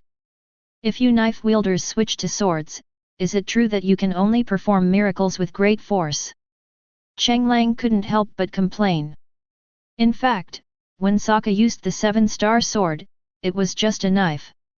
There was no skill involved at all, and it was powerful enough to send bricks flying. Naturally, Sokka couldn't reply to him. At this moment, his eyes were purple, staring straight at Cheng Lang, and he increased the strength of his hands. The 7-star sword and the diamond sword collided again. Sparks flew. Cheng Lang frowned. The opponent's strength was gradually increasing, as if he was gradually unlocking his own power. And with every collision, Cheng Lang felt the difference in the opponent's strength. It seems like he is learning how to use the sword bit by bit, or is gradually finding the way to use the sword. Cheng Lang was also happy to see this, and even a little excited. Not only can he enjoy the battle, but he can also learn more skills. But I felt my knuckles were numb from the shock. Cheng Lang couldn't help but feel worried. Although he wanted to see what the opponent would look like in the end, if he continued in his current state, he might not be able to hold on until the opponent used his full strength. Although I don't really want to use the power of the fruit, a pure sword competition requires me to have sufficient strength. Cheng Lang's arms suddenly swelled, and his strength increased instantly. Originally, Sokka had the advantage in strength, but at this moment he was chopped dozens of meters away again. During this gap, Cheng Lang took out the golden apple and started eating it. Then he took out a bottle of potion with 2 levels of strength and 1 level of vitality. Get in good shape. Cheng Lang breathed a sigh of relief. Feel the power surging from within the body. This was his first time using a potion, and not to mention the feeling of the sudden surge in strength was truly mesmerizing. Coming! Boom! Gravel was flying on the ground. Ding! When Cheng Lang appeared again, he had already come to Sokka's side, and the diamond sword in his hand struck out in the form of a stab. Although Sokka did not see Cheng Lang's attack, the 7-star sword blocked Cheng Lang's attack path horizontally. The strong wind seemed to have just reacted and slowly stirred up the wind and waves. With Cheng Lang and Sokka as the center, the air wave was spreading rapidly. The weeds on the ground were pressed down. Zoro, who was fighting Duma, also noticed it. He turned his head and saw this scene, and couldn't help but sigh. Cheng Lang's talent is better than he imagined. At the beginning, Cheng Lang was just an ordinary person who couldn't even hold the sword and exert force correctly. Even when he was in Ziluabia village, his physical strength and reaction were actually very poor. If it weren't for his special fruit ability, he would probably have been seriously injured by the cat claw blade. But how long has it been? Not only the reaction speed but also the strength is improved. The most important thing is that he mastered swordsmanship very quickly. He understood things very quickly and there were many things that he didn't need to be taught a second time. This guy is really a monster. If I don't work harder, I will be surpassed. Zoro felt a sense of crisis. Although Duma was also eroded by the ghost energy, he gradually regained his sanity at this moment, but his body did not stop attacking. Your companion is in danger. Zoro blocked Duma's attack with his two swords, but he just replied non-committally, that guy didn't use his full strength. The words haki and chi were proposed by Cheng Lang. Now he could feel that Cheng Lang had not used haki yet. It was a pure battle of strength and skill, and of course, it was partially enhanced by the ability of the fruit. Duma remained silent. He was eroded by the ghostly energy. At the same time, as the seven-star sword was gradually unsealed, the power and senses he gained became more obvious. However, he was not continuously eroded by the ghost energy, and even the power of the ghost energy was gradually weakening. This was an important reason why he was able to regain his sanity. At the same time, he also felt the feeling coming from the seven-star sword. This feeling made him feel threatened by the existence of Cheng Lang, even terrified. But he couldn't explain the origin of this feeling, and even suspected it was an illusion. That is at this time. Sokka's sword-holding posture changed. The sword in his hand was no longer used as a knife, and the force was no longer direct. Cheng Lang noticed the change immediately. The strength that he used to suppress his opponent was instantly reduced a lot. This is to unload the force and transfer your own power. Cheng Lang was excited and stared at the other person intently. Live up! The figure was like a poisonous snake, and the diamond sword was stuck to the seven-star sword. This time it was his turn to suppress with pure force. At this moment, Sokka was like a master who had been immersed in kendo for many years. Facing powerful enemies, he was at ease. The seven-star sword wavered gently, and sword shadows appeared one after another. With just a twist of his wrist, the opponent reduced the force by 30%. But this was not the end. The removed force was not transferred to the empty space. Sokka turned around and returned the 30% force plus his full strength to Cheng Lang. And the target was directly at Cheng Lang's throat. Speed, skill, and strength were fully demonstrated at this moment. If it were someone else, they might have been beheaded by a single sword strike. But the person he met was Cheng Lang. The sharp edge of the seven-star sword was pressed against Cheng Lang's neck. Can't make any progress. Is this swordsmanship? It's so elegant and gorgeous. Cheng Lang didn't care about the seven-star sword on his neck at all. His eyes were fanatical. It's not that he didn't react to Sokka's action just now, but even if he reacted, he couldn't exert the strength to twist his body or even block it. Under normal circumstances, he would be able to react and block. However, the opponent's sword not only borrowed his strength but also used the excess force to move his center of gravity, making it impossible for him to stabilize quickly and then turn around to block. This is the triple application of skill, strength, and speed. It's called swordsmanship. Sokka's purple eyes also widened quietly. Obviously, he did not cut off Cheng Lang's head with one sword. He was also surprised. He took a leap and created some distance between them, looking at Cheng Lang with burning eyes. Cheng Lang was a little surprised. Could it be that the other party had regained his sanity? Cheng Lang just looked at the other party's sword-holding posture and the gradually rising seven-star sword. What finally appeared before Cheng Lang was the standard starting stance of a Western sword. The body is slightly tilted.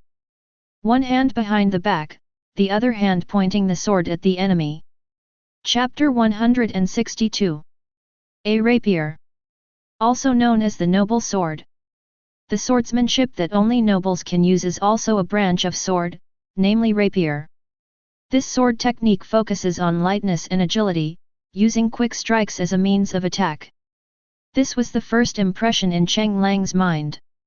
But this kind of swordsmanship, is it something that Shimotsuki Kojiro would teach? It's even said that the samurai of Wano country should only have one weapon choice. That's the knife.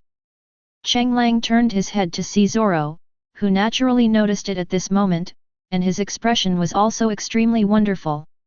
Obviously this is not the swordsmanship that Sokka should master. Cheng Lang looked at the seven-star sword with burning eyes. At this moment, the seven-star sword is still full of ghostly aura.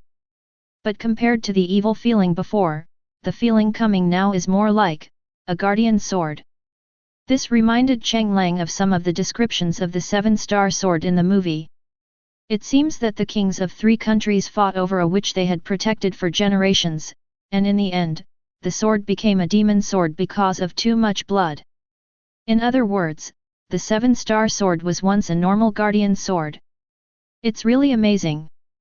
Cheng Lang seemed to have figured out a lot of key points. From the initial clash of power to the current master of swordsmanship. Is this how one improves, by being infected by ghost energy and becoming a great swordsman? Has the world rationalized it into what it is now? That is at this time. Sokka moved, and the seven-star sword in his hand slashed down. The purple-black flying slash came straight towards Cheng Lang. Cheng Lang was not surprised by this. Being a great swordsman, it was natural that he could not fail to perform the flying slash. At this moment, he was also ready to try the so-called flying slash. Ever since the full-strength attack on Drum Island, he has been studying the flying slash. It's actually not difficult to do. In essence, it is no different from Lan Jiao, but with an added sense of dominance. It allows flying slashes to cut farther and with greater force. But before on Magnetic Drum Island, he exploded with pure power. The flying slash looks powerful, but it's not good in terms of killing power. Cheng Lang said with a smile, and the diamond sword in his hand was quietly covered with domineering aura. Cheng Lang swung out a pale blue slash. The collision of the flying slashes caused a loud noise in the air, and the ground shattered into pieces due to the slashes of the two. Boom! The flying slashes collided but ended up staggering. It turned into a sword mark running across the middle of the two people, like the boundary in a tug-of-war game. The difference is clear. Sokka was surrounded by ghostly energy and his hair was fluttering wildly. On the other hand, Cheng Lang was calm and there was nothing unusual about him. He just stood there normally. Time is running out. If this is all you can do, you will lose. Cheng Lang looked at the status bar and saw that the recharge time was about to end. This energy replenishment can not only make your body full of vitality but also restore your blue bar, that is, the amount of domineering aura. If you are not strong, the domineering aura will overflow. Cheng Lang saw that Sokka didn't move at all and didn't seem to react, but Cheng Lang didn't care about that. He held the sword with both hands. His eyes were solemn, he mobilized his domineering aura, and also used the return of life to concentrate his strength on one point. The pitch-black armed color domineering wrapped around the diamond sword, and purple-black lightning burst out in the air. This scene shocked everyone present. Zoro was even more surprised and unconsciously attracted by this scene. Sokka also seemed to sense the danger, and the seven-star sword burst out with even stronger ghost energy that swept towards Sokka. The ground under Cheng Lang's feet began to crack with his feet as the center. Call. A heavy exhalation sound came from Cheng Lang's mouth. There seems to be thunder. I haven't named this move yet. After all, I'm not proficient in it yet, so I'll just call it an ordinary stab. The words fell. Cheng Lang disappeared. The ground seemed to be a little slow to react. The rubble flew everywhere, and the ground piled up backwards due to Cheng Lang's violent trampling, directly forming a small slope of earth. Ding! The sword tips collided violently like Mars hitting the earth. A deafening sonic boom suddenly erupted during the collision like a volcanic eruption.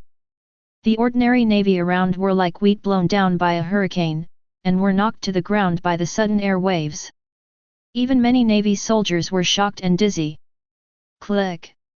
Click! The sound of countless stones breaking reached everyone's ears. When everyone reacted, only Cheng Lang was still standing there.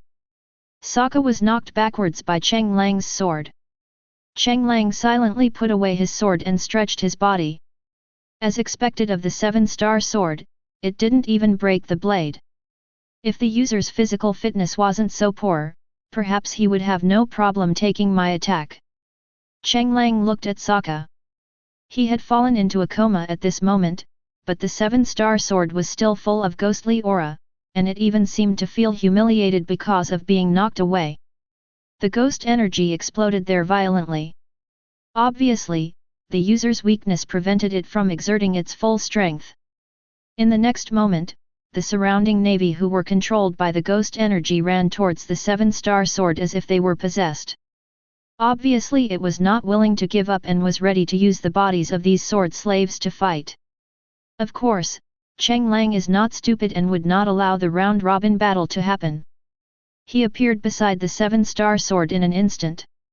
He crouched down and tried to grab the 7-star sword. Zoro noticed and tried to stop it, but it was too late. Cheng Lang had already grabbed the 7-star sword with one hand. The overwhelming ghost energy seemed to have found an outlet and was madly trying to pour into Cheng Lang's body. She wanted to control the man in front of her. Unfortunately, it chose the wrong opponent. The 7-star sword disappeared in Cheng Lang's hands. And those ghostly auras?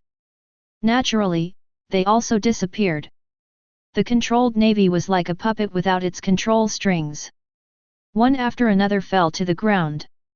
Duma, who was also observing, also felt the disappearance of the ghost energy that continuously supported him in fighting. Suddenly, all his strength disappeared from his body.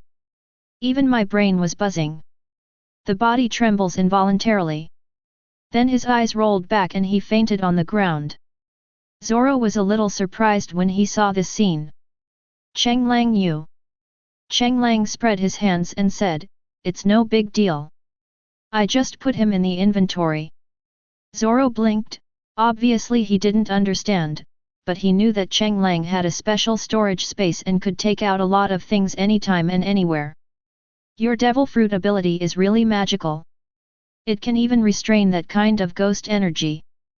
Zoro didn't bother with those things. He came to Sokka. At this moment, Sokka had lost the blessing of ghost energy and even looked thin and withered, especially his injured hand, which was obviously not healed. However, with the blessing of ghost energy, he was able to fight like that. Cheng! Just as Zoro was about to offer to help with the treatment, he saw a golden apple and a bucket of milk flying in front of him. He took it in a hurry. Zoro didn't say anything more and began to treat his former classmate. Chapter 163. In the end, Cheng Lang returned to the dock alone, and then brought a group of people to the hill. When Luffy and his crew arrived, everything was naturally over. It was only when the people at the dock saw what was happening at the scene and those unconscious people. They were shocked, as if this place had been destroyed by a large beast. Especially the cut mark that runs across the center of the field. Instinctively, everyone thought it was the work of the 7-star sword. But he saw Sokka lying on the ground, not knowing whether he was dead or alive. And the navy. Many residents on the island gasped in shock, and even trembled unconsciously, especially the young and middle-aged men who attacked the Straw Hat pirates. At this moment, cold sweat was dripping down their foreheads. Did they just attack these guys? If they had been serious at that time, they would have become a mess now, right? I swallowed involuntarily. The look he gave Cheng Lang was not right. The old woman stared blankly at the scene before her. As the previous witch, she was well aware of the terrifying 7-star sword, but she looked left and right and couldn't find the 7-star sword that made people love and hate it. She was a little panicked at this moment. This. The old woman stared at the scene blankly. The current witch, Maya, rushed out from the crowd and rushed straight towards Sokka. Sokka! Sokka! Maya shook Sokka in a panic, while Zoro looked thoughtfully at the woman who suddenly appeared with a strange expression, but then he smiled and comforted her, "Don't worry, she is not dead." Maya naturally noticed the even breathing and the strong heartbeat. "Feel at peace." Only then did she lower her head a little embarrassedly, "Sorry." Zoro smiled and waved his hand, "This boy is still so popular with women." Maya's pretty face turned red. Then the old woman came to Sokka in a hurry and looked left and right. He even began to turn Sokka's body with difficulty. "Mother-in-law. Where's the 7-star sword?" Maya only realized this at this moment. She looked around but still couldn't find it. Zoro was somewhat puzzled by the other party's attitude. But he didn't say anything. After all, he wouldn't be stupid enough to reveal his companion's abilities to strangers. Cheng Lang walked up to the old woman and asked, "Do you still need this 7-star sword?" The old woman was silent, but then her expression returned to normal. "This is our clan's mission. If we allow the 7-star sword to disappear, it might be unsealed again when the blood moon appears tonight. By then, the island will be flooded with blood." Looking at the old man's calm face, Cheng Lang smiled and said without hesitation, "It's okay then. I destroyed it completely.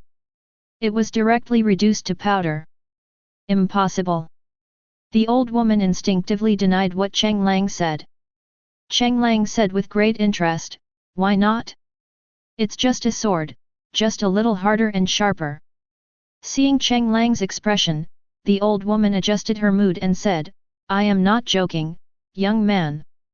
The 7-star sword is very dangerous. It is impossible to destroy it. Even if it is just a broken blade, it can slowly recover. So please give it to me." Cheng Lang looked directly into the other person's eyes. "I am a person with special abilities," Cheng Lang said as he took out a shovel and dug a hole in the ground.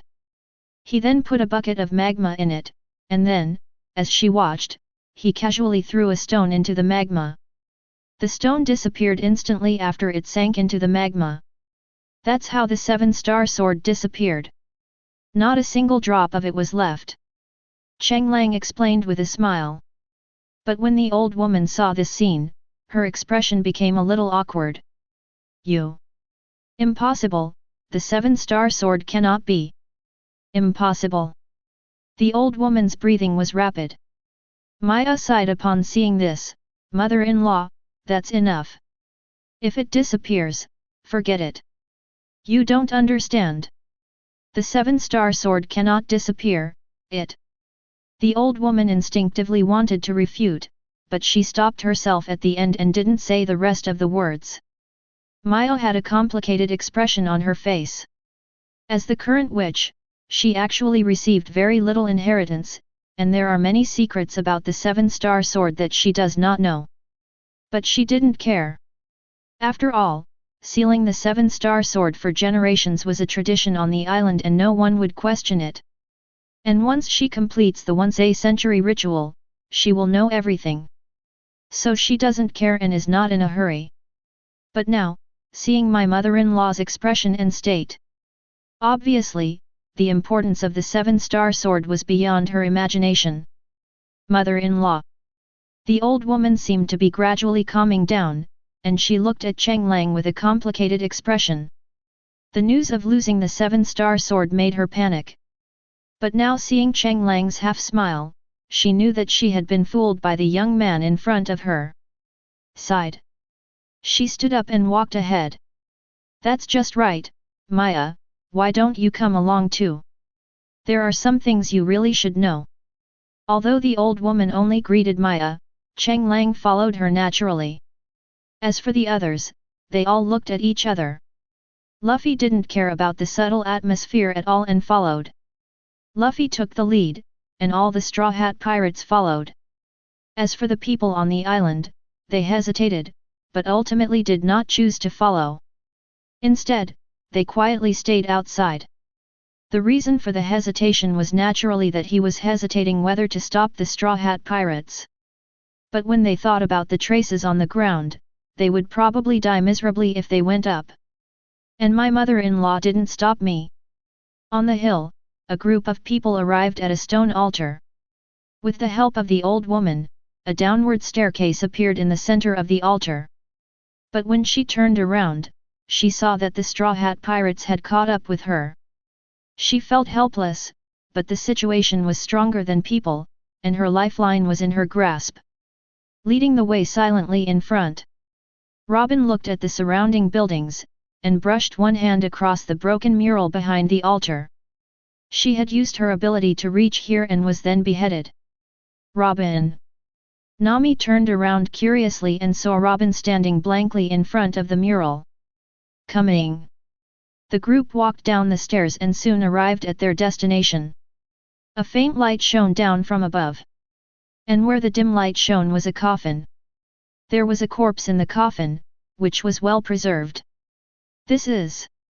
She was once the king of Asuka. She?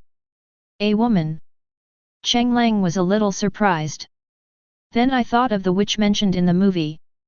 The old woman ignored Cheng Lang and continued her story.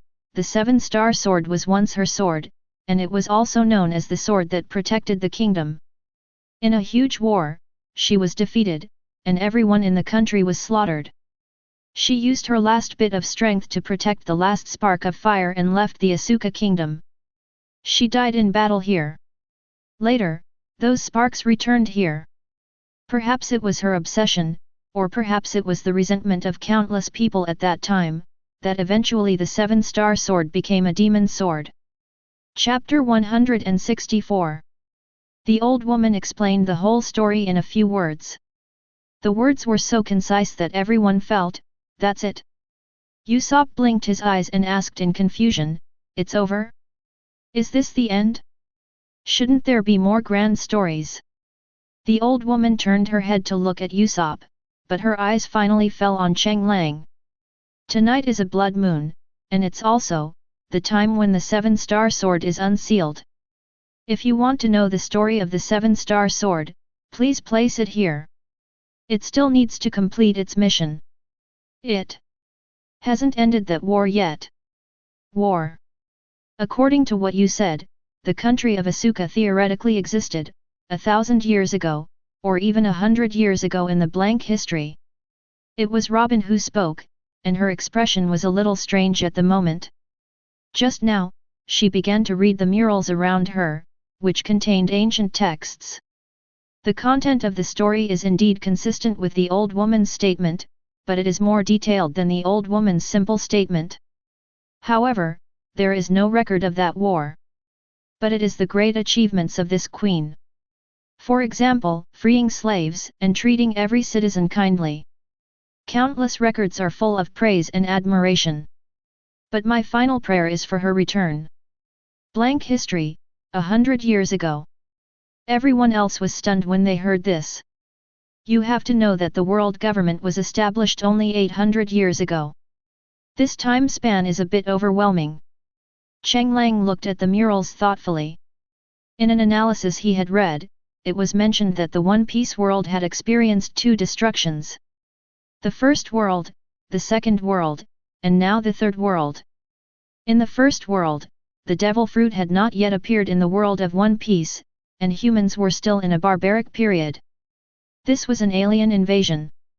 Of course, it would be more accurate to say that it was a deal with the people on Earth, allowing them to mine energy, and the aliens provided technology.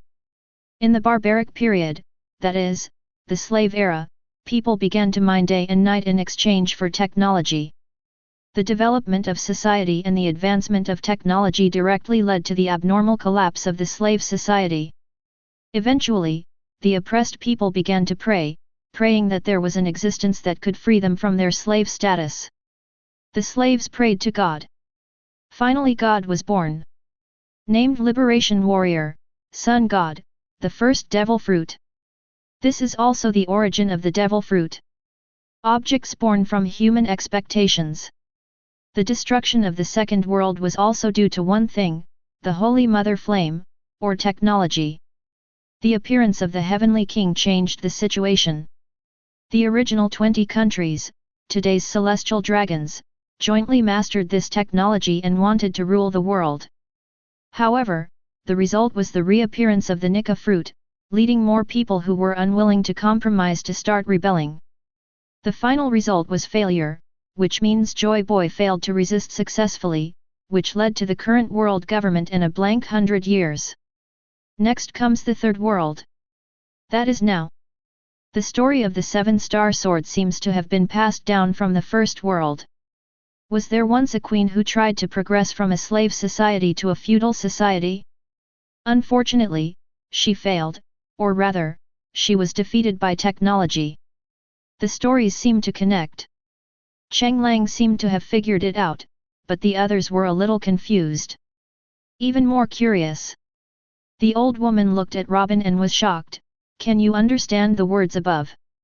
Well, there are many praises and great achievements of the Queen, but there doesn't seem to be any mention of the war. Robin asked seriously. The old woman sighed and said, of course it is impossible to record it. After all, the Queen only saved a group of women and children. How could they know what the war was about or even what it was fought for? But if you put the 7-star sword in the coffin, you will know. The old woman's eyes fell on Cheng Lang. She was sure that the person in front of her could not easily destroy the 7-star sword. Cheng Lang shook his head helplessly and then switched to the 7-star sword. But this time the 7-star sword was very quiet, not as violent as before. He was quite surprised by this. The old woman was relieved to see the complete 7-star sword. As long as it was still there, it was fine. Come to think of it, I also have a question. Why did it intend to attack me when it saw me? Cheng Lang was very concerned about this issue. After all, before he arrived, he saw Soran talking and laughing with his good friend of the same period. As a result, as soon as he arrived, the 7-star sword seemed to be stimulated and went berserk. It could even unseal itself, releasing more ghost energy and controlling Sokka in reverse. The old woman looked at Cheng Lang strangely, and then without saying anything, she took the 7-star sword and placed it steadily on the corpse. It's almost time. The old woman looked up at the gap through which the light shone. The light disappeared visibly, and was replaced by a ray of red moonlight. The 7-star sword lying in the coffin exuded a ghostly blue aura. Under the illumination of the dark blue ghostly aura, the bones in the coffin actually began to grow flesh and blood, transforming into a lifelike woman. Her long black hair was spread out on the ground like a waterfall. Her fair hands were placed on her lower abdomen, and her face looked peaceful, like a sleeping girl. This. Everyone present was shocked. What was going on? A corpse transformed into a stunningly beautiful woman over 2 meters tall. Cheng Lang was also surprised when he saw this scene. What was going on? Resurrected. Chopper lay on the coffin in shock, his eyes full of shock and curiosity about this resurrection technology. It's not resurrection, it's just an illusion. But, if you want to know everything, just touch it with your hands, and you will know everything. The old woman explained lightly. Then he urged Maya. This is what witches need to go through. Cheng Lang reached out and touched it without hesitation. But his hand passed through the shadow, but the shadow seemed to hate him extremely and avoided his hand directly. However, the hands of the others could touch the shadow steadily, and their eyes turned purple and became dazed. Cheng Lang looked at his hands and then at the others. No, you are discriminating against me. Why can't I touch it? Cheng Lang looked at Babai. He could do anything at this moment. The old woman also looked at Cheng Lang in surprise. She was a little puzzled. You were not accepted. What do you mean by accept? No. Why can't I accept it? Cheng Lang was furious. I pulled my hand back and put it down when the opportunity arose, but the result was the same. You. Cheng Lang didn't believe it and touched the 7-star sword directly. Wait now, no. Ah. The old woman hurriedly tried to stop him. If anyone directly touched the sword under the blood moon, he would most likely be stunned by the ghost energy or even be doomed forever. However, Cheng Lang finally got in as he wished. Chapter 165. After a familiar feeling of distortion, Cheng Lang blinked. What's the situation? Crossed? This was Cheng Lang's first reaction. He wanted to look around, but nothing happened. Cheng Lang was shocked to find that he could not move his body. Cheng Lang was a little shocked, and then he started to move. How about it? The voice is a nice female voice. Cheng Lang felt very strange, as if the sound was made by himself. Then a man ran in from outside. King, they demand that we hand over 100,000 young men within 10 days, otherwise they will destroy us. Impossible. The queen's voice was filled with anger, and the aura of the king quietly dissipated. Cheng Lang could also clearly feel the queen's anger.